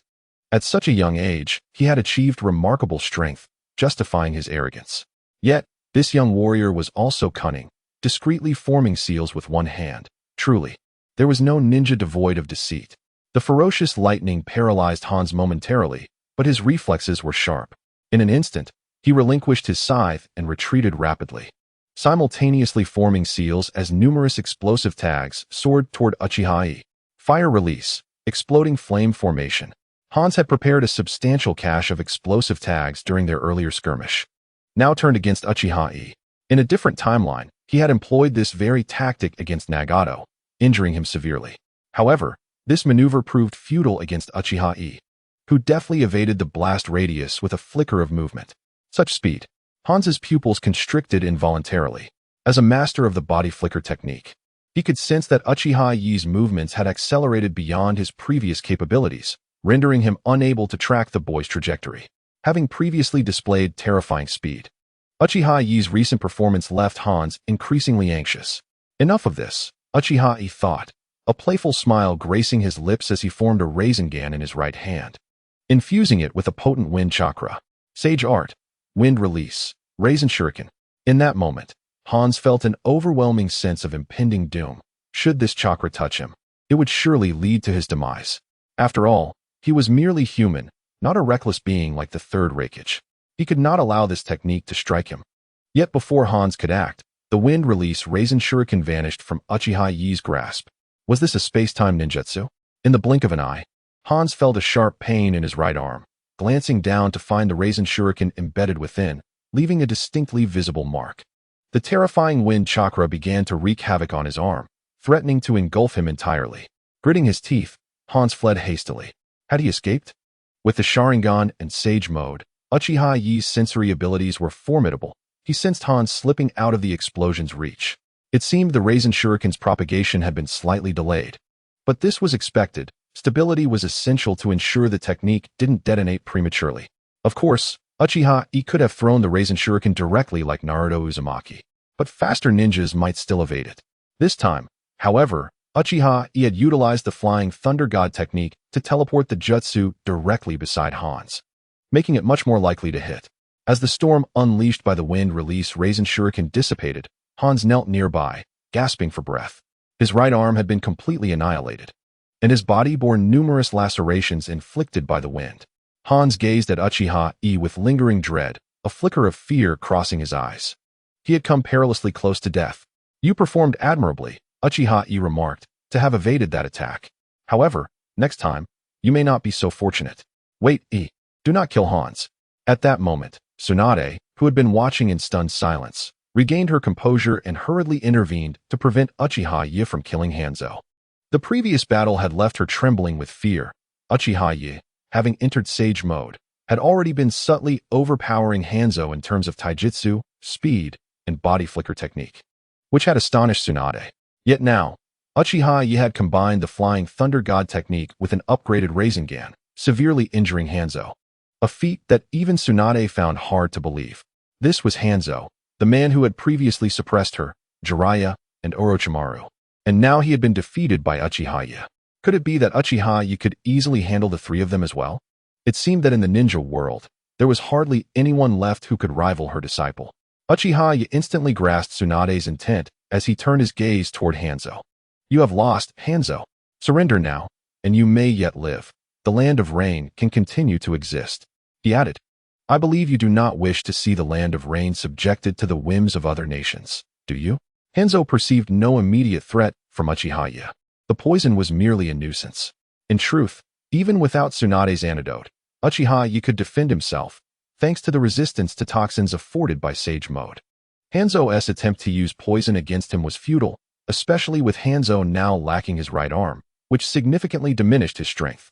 Without doubt, Uchiha Yi would soon be on par with Hanzo, and Tsunade and the others would likely reach that level as well. Hanzo's eyes locked onto Uchiha Yi, filled with rage, hatred, and fear. He understood what Uchiha Yi meant. The land of rain had been devastated, and if he were to perish, it would become a mere plaything for others. As long as he remained alive, there was still a glimmer of hope for the land of rain. Despite his deep-seated resentment toward Uchiha Yi and his monumental ambitions, Hanzo recognized that he had reached a point where he must concede. Unless he wished to bury the entire land of rain alongside himself, he had no choice. What hope do I have? Hanzo bitterly inquired, coming to a decision. Send your subordinates to deal with those sand shinobi. Uchiha Yi replied in a tone that brooked no refusal. Chapter 94. It is well known that the Wind Shadow is not adept in wind release. Damn sand shinobi! Jiraiya exclaimed, having just annihilated a squad of elite sand shinobi alongside Orochimaru, his words laced with concern. Compared to the sand shinobi, Konoha's preparations were somewhat lacking. With numerous villages to guard against, Even if they engaged in battle with the Sand Village in the Land of Rain, they could not swiftly mobilize a large force. They typically maintained just enough personnel for everyday needs. However, they had not anticipated that the Sand Village would disregard the rules of combat and ally with the Land of Rain, dispatching a multitude of powerful shinobi to the fray, leaving Orochimaru and the others caught off guard. If things went awry, Konoha could suffer significant losses. What concerned them most was whether Uchiha Yi could defeat Hanzo. If he could vanquish Hanzo, there would be room for maneuvering. If he could not, then everyone would be in peril. It all hinged on whether Uchiha Yi possessed the strength Tsunade had claimed. Orochimaru unconsciously glanced toward the previous battlefield, uncertain of how the fight was unfolding. Uchiha Yi wielded the Flying Thunder God technique. Even if he could not surpass Hanzo, he should be able to protect himself. If it came to the worst-case scenario, he could easily escape with Tsunade, which was a contingency Orochimaru had prepared for. At the very least, Tsunade's safety would be assured. In this moment, Orochimaru embodied the will of fire, valuing his comrades greatly. If only he were a bit stronger, Hiruzen Sarutobi would have truly been worthy of inheriting the position of Hokage even at 70 years old. Of course, if we consider the future. Orochimaru too harbored the will of fire. The so-called Konoha collapse plan had inflicted the heaviest casualties on the Sand Village. Fearing that the Wind Shadow might bring destruction upon Konoha, he might eliminate the fourth Wind Shadow midway. If Orochimaru truly wished to obliterate Konoha, the fourth Wind Shadow would be a formidable asset. Yet, he also had to be wary of the Wind Shadow potentially turning against him. Believing that Hiruzen Sarutobi's existence was a hindrance to Konoha's development, he could strike him down, thereby shattering the dominance of the Sarutobi clan and granting Tsunade an opportunity to return to the village. However, this was merely one of many possibilities. Nevertheless, Uchiha Yi was inclined to believe that Orochimaru held genuine feelings for Konoha. His betrayal stemmed from circumstances beyond his control. Hiruzen and Shimura Danzo also had significant issues. Should we retreat, Orochimaru? We need to preserve our forces for a future counterattack, Jiraiya suggested, taking a deep breath. When the time comes, I'll take full responsibility for this decision. You won't have time to intervene. Jiraiya. A flicker of emotion crossed Orochimaru's eyes. He realized that he might bear the blame for this incident, which could hinder his future aspirations of becoming Hokage. Jiraiya had clearly perceived this and chosen to shoulder the burden himself. What a fool. He seemed rather carefree, yet he had a commendable character. Suddenly, a powerful gust of wind swept in from the distance, instantly capturing the attention of both Orochimaru and Jiraiya. Even they had never felt such an overwhelming presence of wind release. Could it be the third Wind Shadow? Yet, the third Wind Shadow was not particularly skilled in wind release. He utilized iron sand. It was common knowledge that the first and second Hokage were not adept with fire release, and all past Wind Shadows had similarly lacked proficiency in wind release. The first Wind Shadow had even employed puppet techniques. What could this possibly mean? Could it be Uchiha Yi? But was he not more adept at lightning and fire release? Both men found themselves puzzled. Shall we go take a look? After a moment of hesitation, Jiraiya suggested to Orochimaru. Their current conditions were not ideal, and the situation they faced was precarious. However, the threat looming over them was too significant to ignore. Just as Orochimaru was in a state of indecision, a figure suddenly appeared not far from them. Kid, what are you doing here? Jiraiya asked upon seeing Uchiha Yi, whose attire was still relatively neat. Where is Tsunade? What happened with Hanzo? Hanzo has been defeated. Teacher Tsunade is tending to his wounds. As part of the terms, the Land of Rain will soon turn against the Sand Shinobi, Uchiha Yi quietly explained, assessing the not-so-great condition of the two men. Jiraiya and Orochimaru had previously fought alongside Tsunade against Hanzo, and their states were less than optimal. They had just arrived here after battling other village ninjas. Even ants can bring down an elephant. In the face of absolute power, numbers can indeed dictate many outcomes. Uchiha Yi gazed at the multitude of rain and sand shinobi, excitement flickering in his eyes. Having finally stepped onto the battlefield, he was eager to unleash his fury. Hanzo had become a stepping stone for him, and now was the perfect opportunity to advance further. You defeated Hanzo? Jiraiya was momentarily taken aback, having felt Hanzo's formidable strength during their earlier confrontation. Yet here was Uchiha Yi, effortlessly claiming victory. Was this truly the extent of Uchiha Yi's power? Even Orochimaru's gaze toward Uchiha Yi was now filled with fervor. If Uchiha Yi had relied solely on the power of the Sharingan, Orochimaru would have thought little of it. However, Uchiha Yi's prowess stemmed from Sage Mode and various ninjutsu, which made the situation markedly different. He resolved to delve deeply into the study of Sage Mode, pondering why, if Uchiha Yi could master it, he could not as well. At that moment, Orochimaru found himself genuinely impressed by Uchiha Yi, who was anything but an ordinary Uchiha. Indeed, Sage Mode had significantly enhanced Uchiha Yi's abilities. He gazed into the distance, where a multitude of sand and rain ninjas besieged the leaf ninjas. These wretches deserve death, do they not? With that declaration, Uchiha Yi transformed into a bolt of lightning, dashing towards the battlefield before Jiraiya and Orochimaru could utter another word.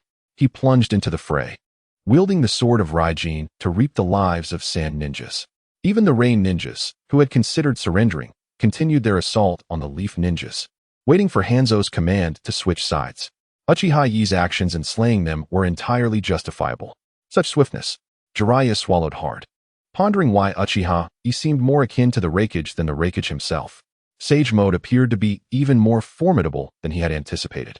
He realized he must strive harder to master Sage Mode himself. Chapter 95. Hanzo, all must die? Truly impressive. Orochimaru licked his lips, contemplating a thorough discussion with Uchiha Yi about Sage Mode once the conflict concluded. Furthermore, he intended to investigate the situation in the Dragon Cave. The serpent residing there was notoriously difficult to deal with, and the so-called sages were even more elusive. Although Orochimaru could be considered a successor of the Dragon Cave, he had never ventured within. He needed to ensure he was strong enough to protect himself first. Let us assist as well. We cannot allow Uchiha Yi to steal all the glory. Jiraiya mused for a moment before extending an invitation to Orochimaru. Agreed. Orochimaru did not decline. The greater Uchiha Yi's strength, the more advantageous it would be for them. After all, Uchiha Yi was Tsunade's disciple, one of their own. As for the future, they would address it when the time came. If one day Uchiha Yi proved more suited to be Hokage than himself, Orochimaru would wholeheartedly congratulate him. Now that was true genius. Ultimately, Uchiha Yi was distinct from the future Minato Namikaze. Orochimaru would never concede that he was inferior to Minato. In every conceivable aspect at that time, Orochimaru surpassed Minato.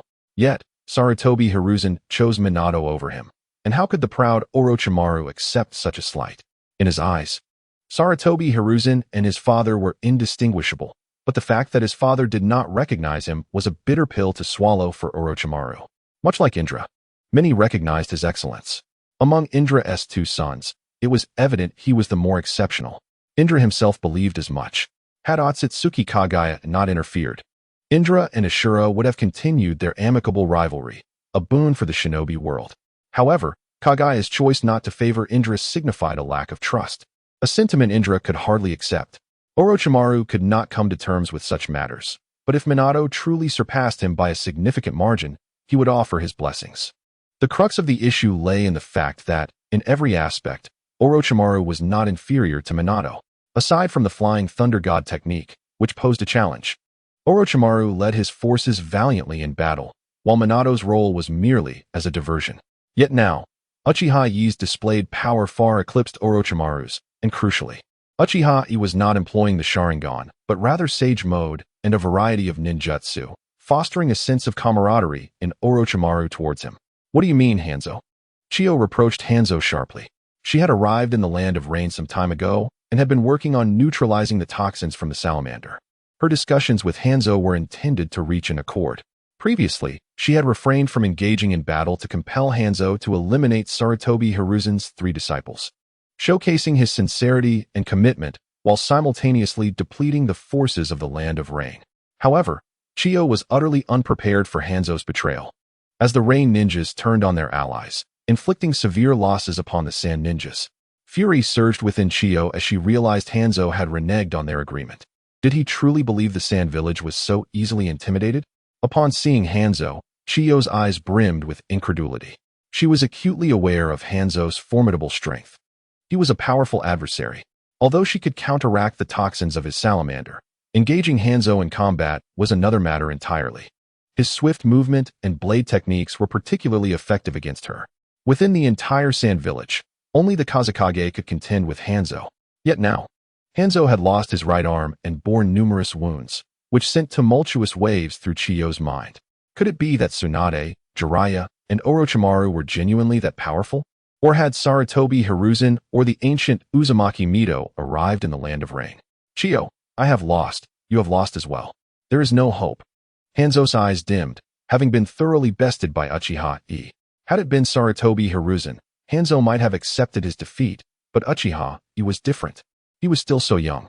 Who could predict how far Uchiha Yi would ascend to the pinnacle of power? You, Chio gasped, eager to uncover the truth. But as she witnessed Hanzo brandishing a scythe with his remaining arm and advancing towards her, the urgency of the situation escalated.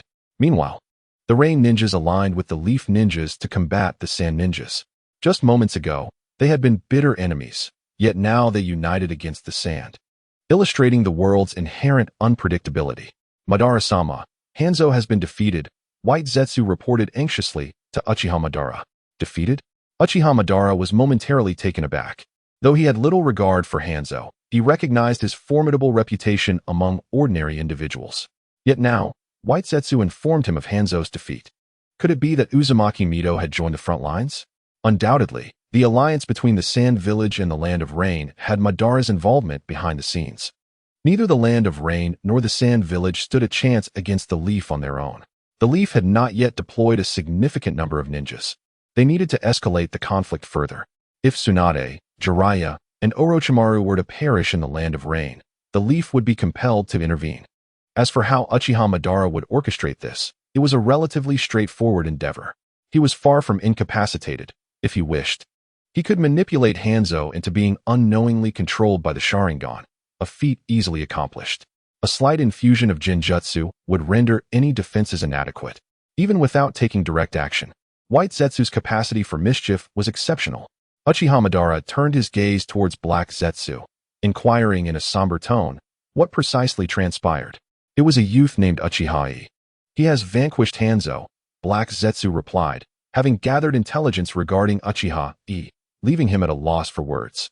Chapter 96. The thoughts of Kurizetsu. Kurizetsu felt an urgent need to observe Uchiha Itachi once more. Initially, he harbored no concerns that Itachi would pose any significant threat to his plans. After all, he was merely a prodigious member of the Uchiha clan, a talent he had encountered countless times over the millennia. However, Uchiha Itachi lacked any siblings and was thus unable to awaken the Mangekyou Sharingan.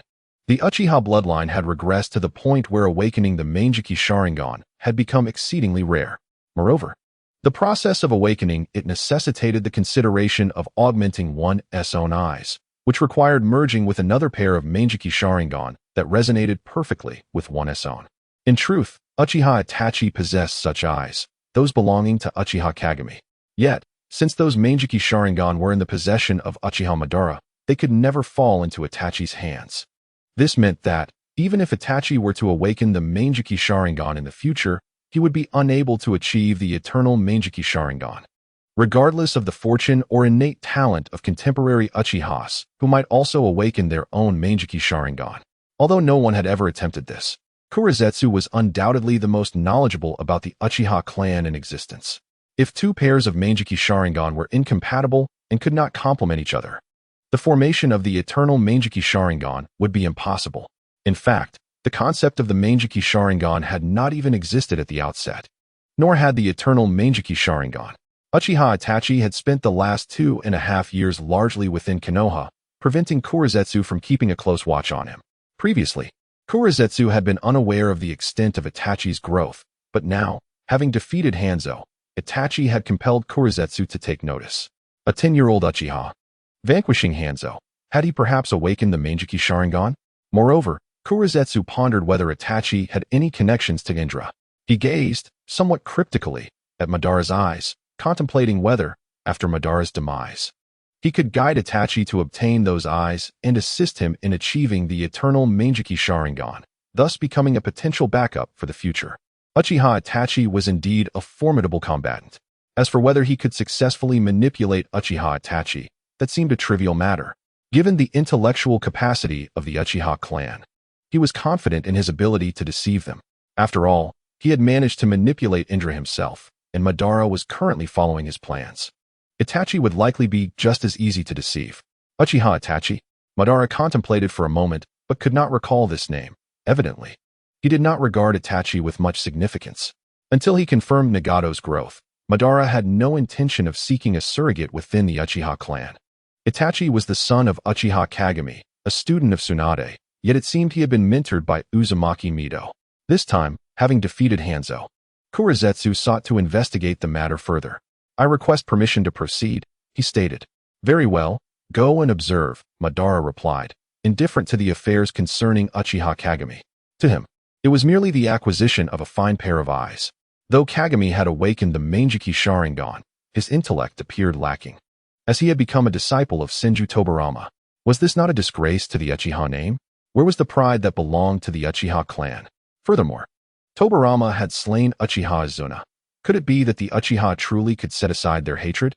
Though Madara himself had let go of his enmity with Hashirama, he maintained a lingering hatred for Tobirama. He had merely given Hashirama face. Itachi, as a disciple of Tsunade and raised by Mido, could he possibly become another Uchiha Kagami? This thought unsettled Madara greatly. Perhaps it would be best to eliminate this boy as well. A teenager capable of defeating Hanzo. Had he truly awakened the Manjiki Sharingan? The Manjiki Sharingan was not invincible, but certain ocular techniques were indeed formidable, and even the mightiest of warriors could falter against them. Under the guidance of Black Setsu, he observed Uchiha Itachi not far away, wielding the sword of Raijin as he traversed the battlefield with remarkable agility, leaving a trail of destruction in his wake. Any ninja who encountered Itachi met an instant demise. Kurizetsu fell silent, for Itachi did not appear to be using the Manjiki Sharingan. It seemed he had merely activated the three tomo. Yet, the aura surrounding Itachi suggested he had achieved Sage Mode. Kurizetsu was aware of Sage Mode. Yet he had never delved into the realms of the three Great Sage Territories. The Tsutsuki clan and the so-called Three Great Sage Territories were locked in a perpetual conflict. Simultaneously, Kurizetsu held a deep-seated apprehension towards these sage territories. No one could ascertain whether they would discover his presence. Should they manage to contact his elder brother, it would spell disaster. He firmly believed that Tsutsuki Kagaya was not truly dead. Until he rescued his mother, his identity must remain concealed and undetected. Kurizetsu had witnessed the immense power of Sage Mode through Senju Hashirama, a formidable technique indeed. He was astonished that it had been mastered by Uchiha Itachi. Most crucially, he sensed a familiar chakra emanating from Itachi. It was undoubtedly the chakra of Indra. As Itachi's strength further blossomed and his Sharingan evolved, the essence of Indra began to emerge more prominently. His predictions had proven accurate. The chakra of Indra had manifested within him. Should he cultivate Uchiha Itachi? If he chose not to invest in him, he would need to eliminate him swiftly. The reincarnation of Indra's chakra was no trivial matter. If Uchiha Itachi were allowed to flourish, no one could predict the heights he might reach. Nevertheless, Itachi seemed a worthy investment. Should he lose his sight in the future, Kurizetsu would have the opportunity to lead him into the abyss. Yet, could the Uchiha clan also cultivate Sage Mode? This was a realization that had eluded him until now. Observing Uchiha Itachi's current state, aside from Madara, there were likely very few ninjas in the ninja world capable of challenging him. Madara. Uchiha Itachi has mastered Sage Mode and also learned the Flying Thunder God technique from Senju Tobirama. Upon returning to the lair, Kurizetsu hurriedly reported to Madara.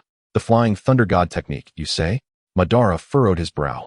What kind of ordinary person learns such a technique? Chapter 97. Senju Tobirama. You truly deserve death. It was Senju Tobirama who had treacherously used the Flying Thunder God technique to eliminate Uchiha Izuna, a despicable and unscrupulous act. The mere thought of that accursed Tobirama ignited a fierce killing intent within Madara. The Uchiha clan should never have pursued the Flying Thunder God technique. Yet now Kurizetsu informed him that Uchiha Itachi had mastered it, filling Madara with dissatisfaction. How could the Uchiha learn the Flying Thunder God technique? Had they truly forgotten the death of Uchiha Izuna? Reflecting on this, Madara fell silent once more. Not only had Uchiha Izuna been forgotten, but even he, Uchiha Madara, had likely been overlooked by the current Uchiha. Remembering how he had departed from Konoha with no one willing to follow him, a pang of sorrow pierced Madara's heart. Izuna had entrusted him with the care of the Uchiha, yet ultimately, he had failed to fulfill that promise.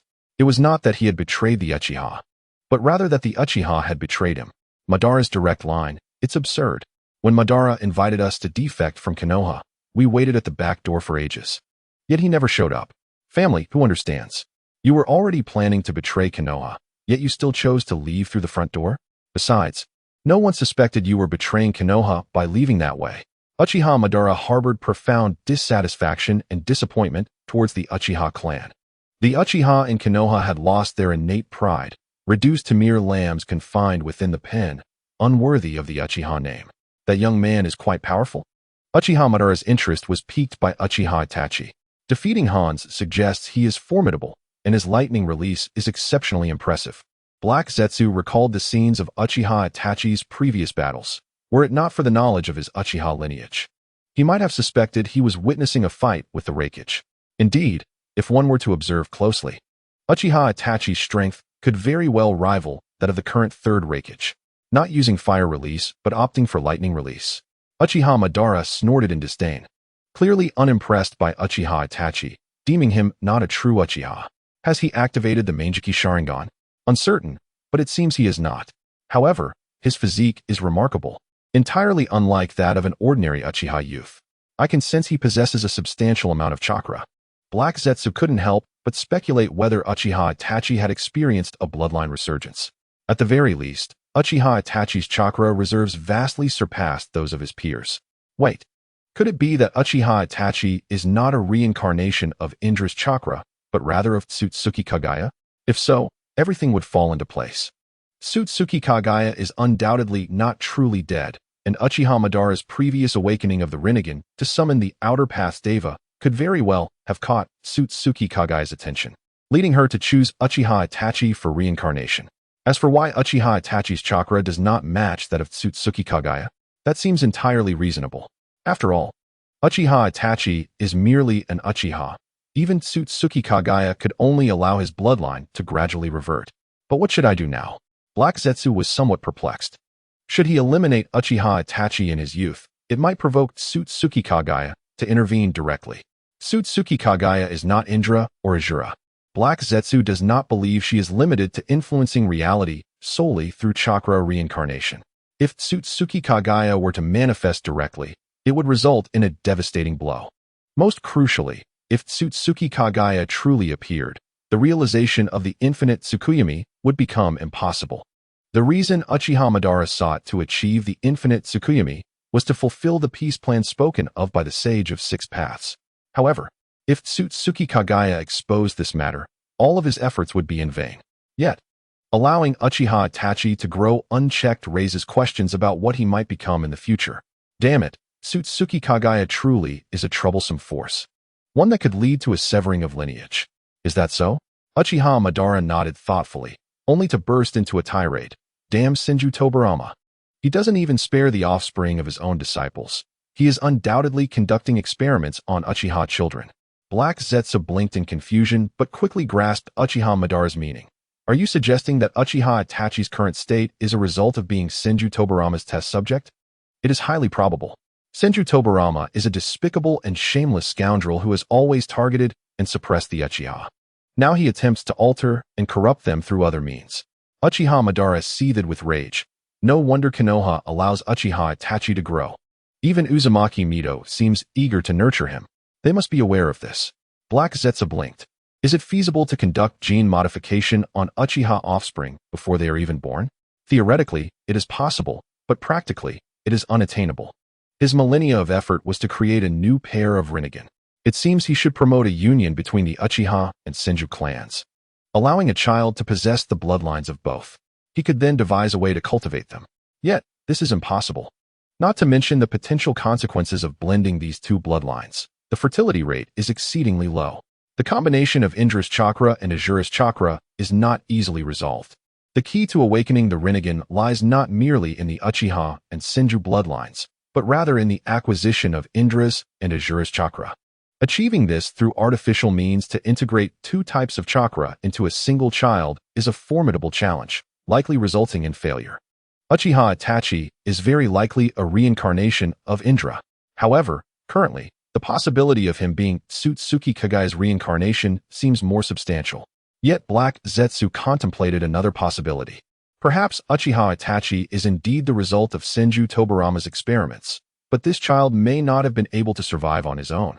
Merely being targeted by his elder brother, Uchiha Kagami, becoming the reincarnation of her chakra.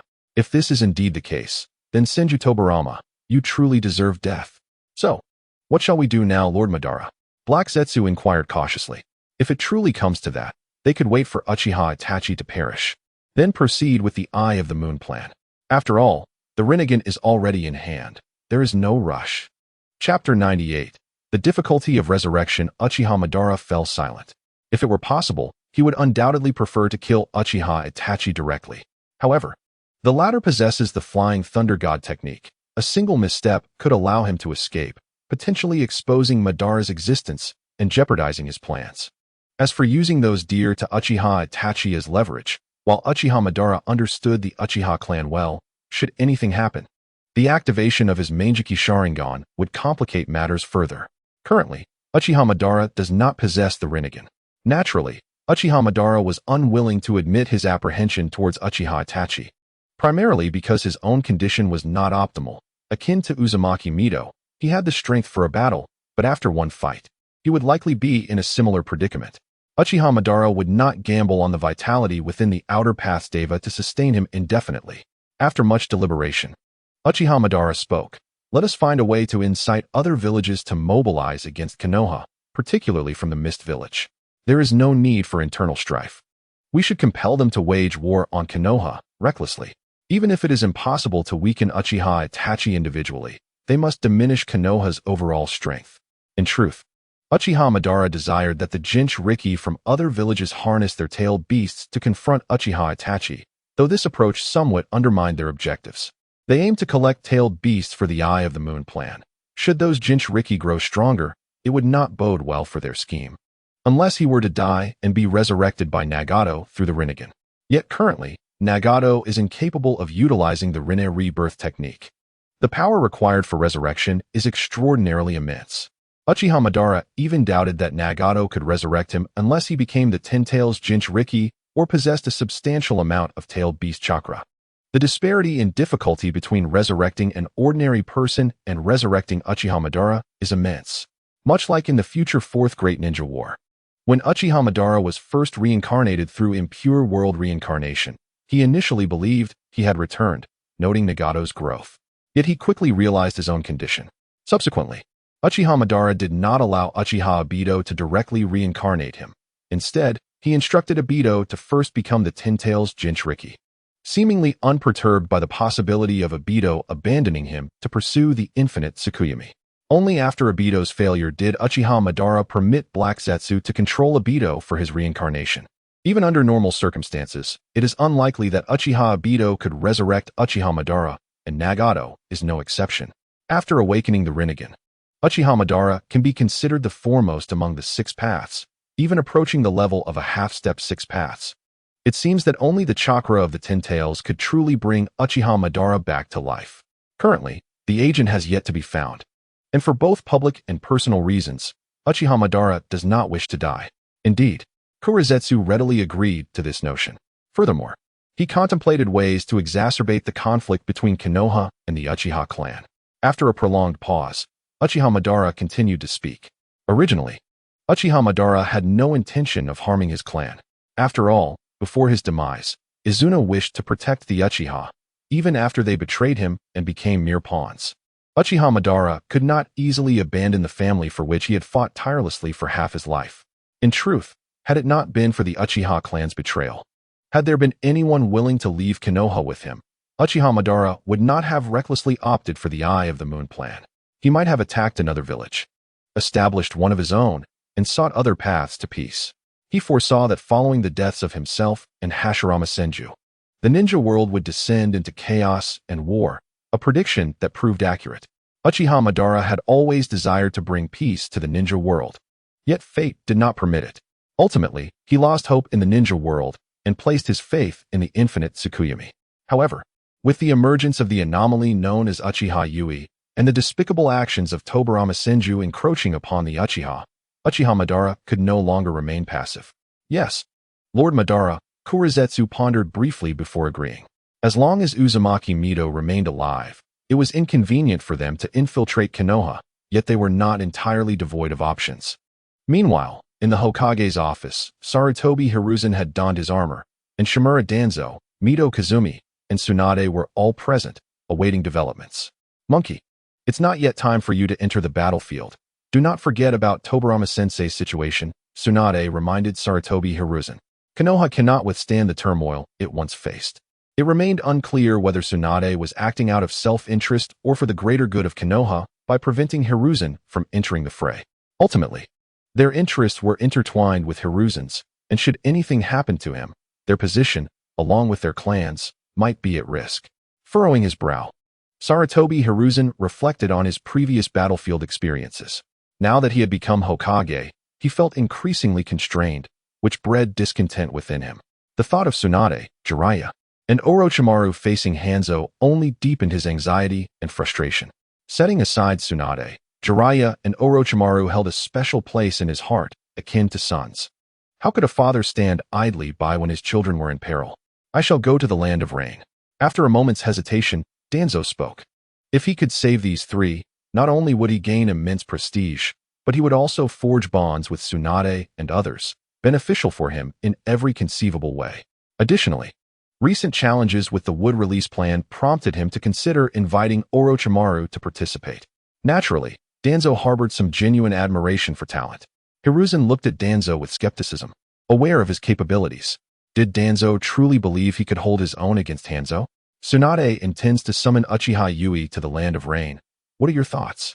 Mito Kazumi inquired, gazing intently at Hiruzen. Chapter 99. The promotion of Uchiha Yi. Sarutobi Hiruzen cast a glance at Mito Kazumi and replied with unwavering certainty. Yui has been training in the Wetbone Forest. It is reasonable for Tsunade to summon him using reverse summoning in the event of danger. Regardless of the circumstances, Uchiha Yi was one of his own. If he were to oppose this decision now, it would be tantamount to waging war against Uchiha Yi, alienating Jiraiya, Tsunade, and Orochimaru in the process. It was only justifiable for him to ensure Uchiha Yui's proper recognition. He wondered how much Uchiha Yui's abilities had grown over the past 2 years. Danzo, curious, asked, 2 years ago, Uchiha Yi possessed strength comparable to that of AJ Nin. At that time, I found it hard to believe. What about now? It was known that Uchiha Yi was still in a period of rapid growth and strength. I cannot say for certain, but I doubt he is any weaker than Tsunade and the others. Hiruzen replied uncertainly. Mito had encouraged him to train in Sage Mode. He was unsure whether Yui could master it, but if he did, his power would surely increase even further. We cannot underestimate Uchiha Yui's aptitude for learning. Danzo fell silent, contemplating what it would mean if their own learning capabilities mirrored Uchiha Yui's. Upon the resolution of this matter, let Uchiha Yui join the Umbu. This would render many actions quite reasonable. Mito Kazumi did not seem to harbor any ill intentions toward Uchiha Yui in this regard, for if it were to be personal, Orochimaru would become an adversary in the future. Indeed, that is also a possibility, Hiruzen agreed, deciding to allow Uchiha Yui to remain incognito, whether on the battlefield, in the village, or in the Umbu. At that moment, a white snake slithered into the office. Hiruzen immediately approached the snake and extended his hand. The serpent opened its mouth, and a scroll was expelled. Upon receiving it, Hiruzen's expression turned to one of astonishment. Danzo and the others quickly gathered around to read it, exchanging bewildered glances. Hanzo had lost, defeated in one-on-one combat by Uchiha Yui, who had mastered Sage Mode. The land of rain had been swayed, uniting with Konoha's Shinobi to vanquish the Sand Ninja, and they were now preparing to expel them from the land of rain. The fact that Hanzo had lost a hand to Uchiha Yui left them utterly speechless. Monkey, is this something you can achieve? Danzo finally broke his silence to ask. I cannot. My strength is comparable to Hanzo's, Hiruzen replied, shaking his head with complexity in his gaze. If Uchiha Yui truly possessed such power, it would mean he surpassed even Hiruzen himself. What is the reasoning behind Lord Mito's insistence on having Uchiha Yui train in Sage Mode? Hiruzen mused. He would not blame Mito. She was nurturing talent for Konoha. Setting aside any other factors, Uchiha Yui's growing strength would ultimately benefit the village. He understood Mito's intentions. Regardless of Uchiha Yui's future demeanor, his ascension in strength would favor Konoha. From Konoha's perspective, Hiruzen would have acted similarly. If Uchiha Yui could indeed evolve to the level of Uchiha Madara, as long as he harbored feelings for Konoha, Hiruzen would willingly entrust the village to him. It appeared that this young prodigy's power was increasingly becoming uncontrollable. Danzo, feeling a measure of frustration, had initially suggested keeping Uchiha Yi under wraps, believing that time would render him indistinguishable from the masses. No formidable warrior emerges from a sheltered environment. Yet, what exactly is the situation with Uchiha Yi? Should he have been perpetually engaged in missions, devoid of any respite or opportunity to enhance his abilities, honing his ninjutsu? Uchiha Yi undeniably embodies the will of fire. I am prepared to place my faith in him, in Kakashi, and in Lord Minato. Sarutobi Hiruzen, without hesitation, expressed his concerns, primarily regarding how Uchiha Yi's ascension to Hokage might adversely affect the interests of the Sarutobi clan, but he would not dismiss others' merits.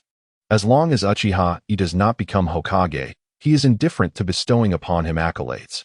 Indeed, if the Uchiha clan's actions were to provoke Uchiha Yi to the point of rage, leading him to eradicate them, Sarutobi Hiruzen would not mind should Uchiha Yi take the blame, allowing him to ascend to Hokage, a benefit to both Konoha and the Sarutobi clan. A debt of gratitude that Uchiha Yi must acknowledge. Now, as Uchiha Yi has matured, Sarutobi Hiruzen would not intentionally target him. Beyond power, he is willing to offer Uchiha Yi anything. It seems you need not venture to the battlefield any longer. Tsunade glanced at Sarutobi Hiruzen, hesitating briefly before continuing. The Uchiha clan has been rather restless of late. It is time to disclose Uchiha Yi's information. Sarutobi Hiruzen nodded slightly, allowing Uchiha Yi and Uchiha Fugaku to engage in their own conflicts. Uchiha Fugaku and the clan leader behind him are not adversaries. Uchiha Yi cannot rely solely on force to resolve everything. This alone would demand the majority of Uchiha Yi's focus. They indeed need to create a favorable environment for Uchiha Yi. Otherwise, no matter how exceptional his abilities or how grand his reputation, the Uchiha will remain skeptical of him. The Uchiha's reverence for strength is not misplaced, yet they must also consider the clan's interests. Uchiha Madara was undeniably powerful, yet he was betrayed by his own. With Hanzo dealt with, my presence is unnecessary. Let us elevate Uchiha Yi to Jonin status, at just 10 years old. Sarutobi Hiruzen grimaced at this thought. Theoretically, Uchiha Yi has yet to complete all requisite missions. However, what sort of ninja cannot ascend to Jonin status if one stronger than himself cannot? Yet, it seems he had previously overlooked promoting Uchiha Yi to Chunin. Initially, Sarutobi Hiruzen intended to hold the Chunin exams before the war, inviting other villages to participate, allowing Uchiha Yi to showcase his prowess. However, events unfolded too swiftly, leaving Uchiha Yi still a genin. Over the past 2 years, he had completely forgotten to promote Uchiha Yi. Perhaps Uchiha Yi himself did not mind. With the authority of Hokage, promoting a genin to Chunin is a trivial matter. However, elevating one to Jonin necessitates various evaluations, given that Jonin theoretically possess the qualifications to vie for Hokage and hold voting rights. Konoha has consistently limited the number of Jonin. Many clan ninjas possess sufficient strength, yet remain unrecognized as Jonin. Sarutobi Hiruzen's promotion of Uchiha Yi to Jonin at the age of 10 carries significant implications, signaling that he would not suppress Uchiha Yi due to his youth. Should Uchiha Yi desire to join the Umbu, he could be appointed as a squad leader. And as he matures, he could eventually ascend to captain, much like Kakashi did. Subsequently, Shimura Danzo added further commentary. He held a certain envy for the Uchiha Sharingan, recalling Uchiha Kakashi's Mangekyo Sharingan, which was indeed formidable. However, compared to the Mangekyo Sharingan, Danzo was now more concerned with wood release, as he was deeply invested in its experimental research. In comparison, the Sharingan seemed somewhat less appealing. Moreover, Uchiha Yi was following the path of the Senju clan rather than developing the Sharingan. Thus, it was essential to restrain Uchiha Yi for the sake of the future Hokage position. Setting that aside, Danzo still greatly admired Uchiha Yi. Were it not for external opposition, he would dream of incorporating Uchiha Yi into the root organization. I understand. I trust that child Yi will not refuse. Sarutobi Hiruzen took a puff of his pipe, neither accepting nor denying the notion, as he had already prepared a future role for Uchiha Yi, such as protecting the Nine-Tails Jinchuriki. Presently, the Nine-Tails Jinchuriki, Kushina Uzumaki, shares a close relationship with Uchiha Yi, having been nurtured by her. Thus, Uchiha Yi would likely not decline a task to protect Kushina. The next Nine-Tails Jinchuriki could very well be Kushina herself, contingent upon the success of their would-release plan.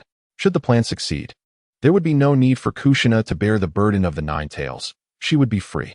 However, if it failed, Kushina would still be the prime candidate for the Nine Tails Jinchuriki, unless they could find another member of the Uzumaki clan capable of suppressing the Nine Tails Chakra. As far as Sarutobi Hiruzen knew, such a physique is exceedingly rare within the Uzumaki clan.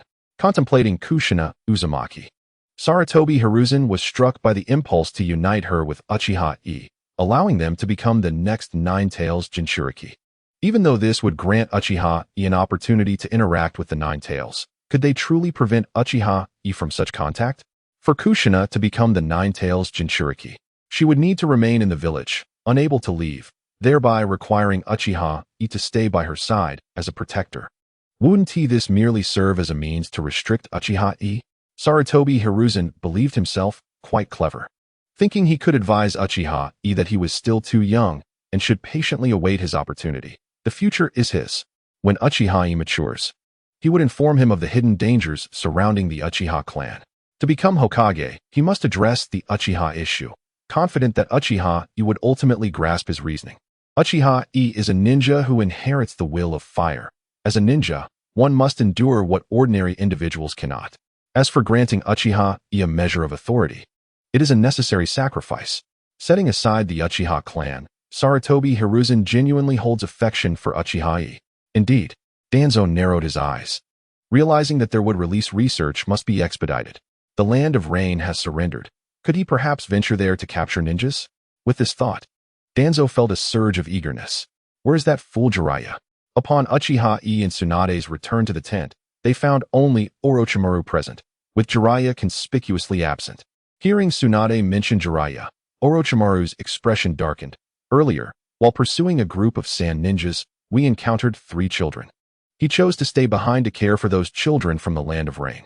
Speaking of this incident, Orochimaru felt a twinge of disappointment. That fool. Orochimaru, did you not intervene?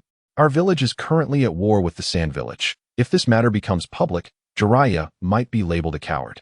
Not only would he face consequences, but even Sarutobi-sensei would be implicated. Tsunade was left utterly stunned.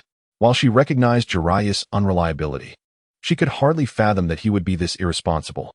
During wartime, leaving the battlefield could be somewhat justifiable, especially considering that the commander on the front lines was Orochimaru, a comrade who might turn a blind eye for a short duration. However, Jiraiya's decision to teach the children of the Land of Rain raises concerns about their future sentiments towards Konoha. If, upon maturing, these children harbor grievances against the village, it is Jiraiya who will bear the consequences. Uchiha Yi's gaze flickered slightly. Was that Nagato and his companions? He had not anticipated Jiraiya would still make contact with them.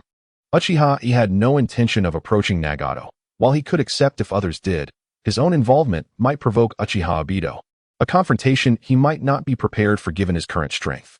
Jiraiya's naivety was evident. He seemed to think that waging war in the Land of Rain would somehow atone for the suffering inflicted upon its children. Orochimaru fell silent at this point, pondering Jiraiya's overly optimistic views.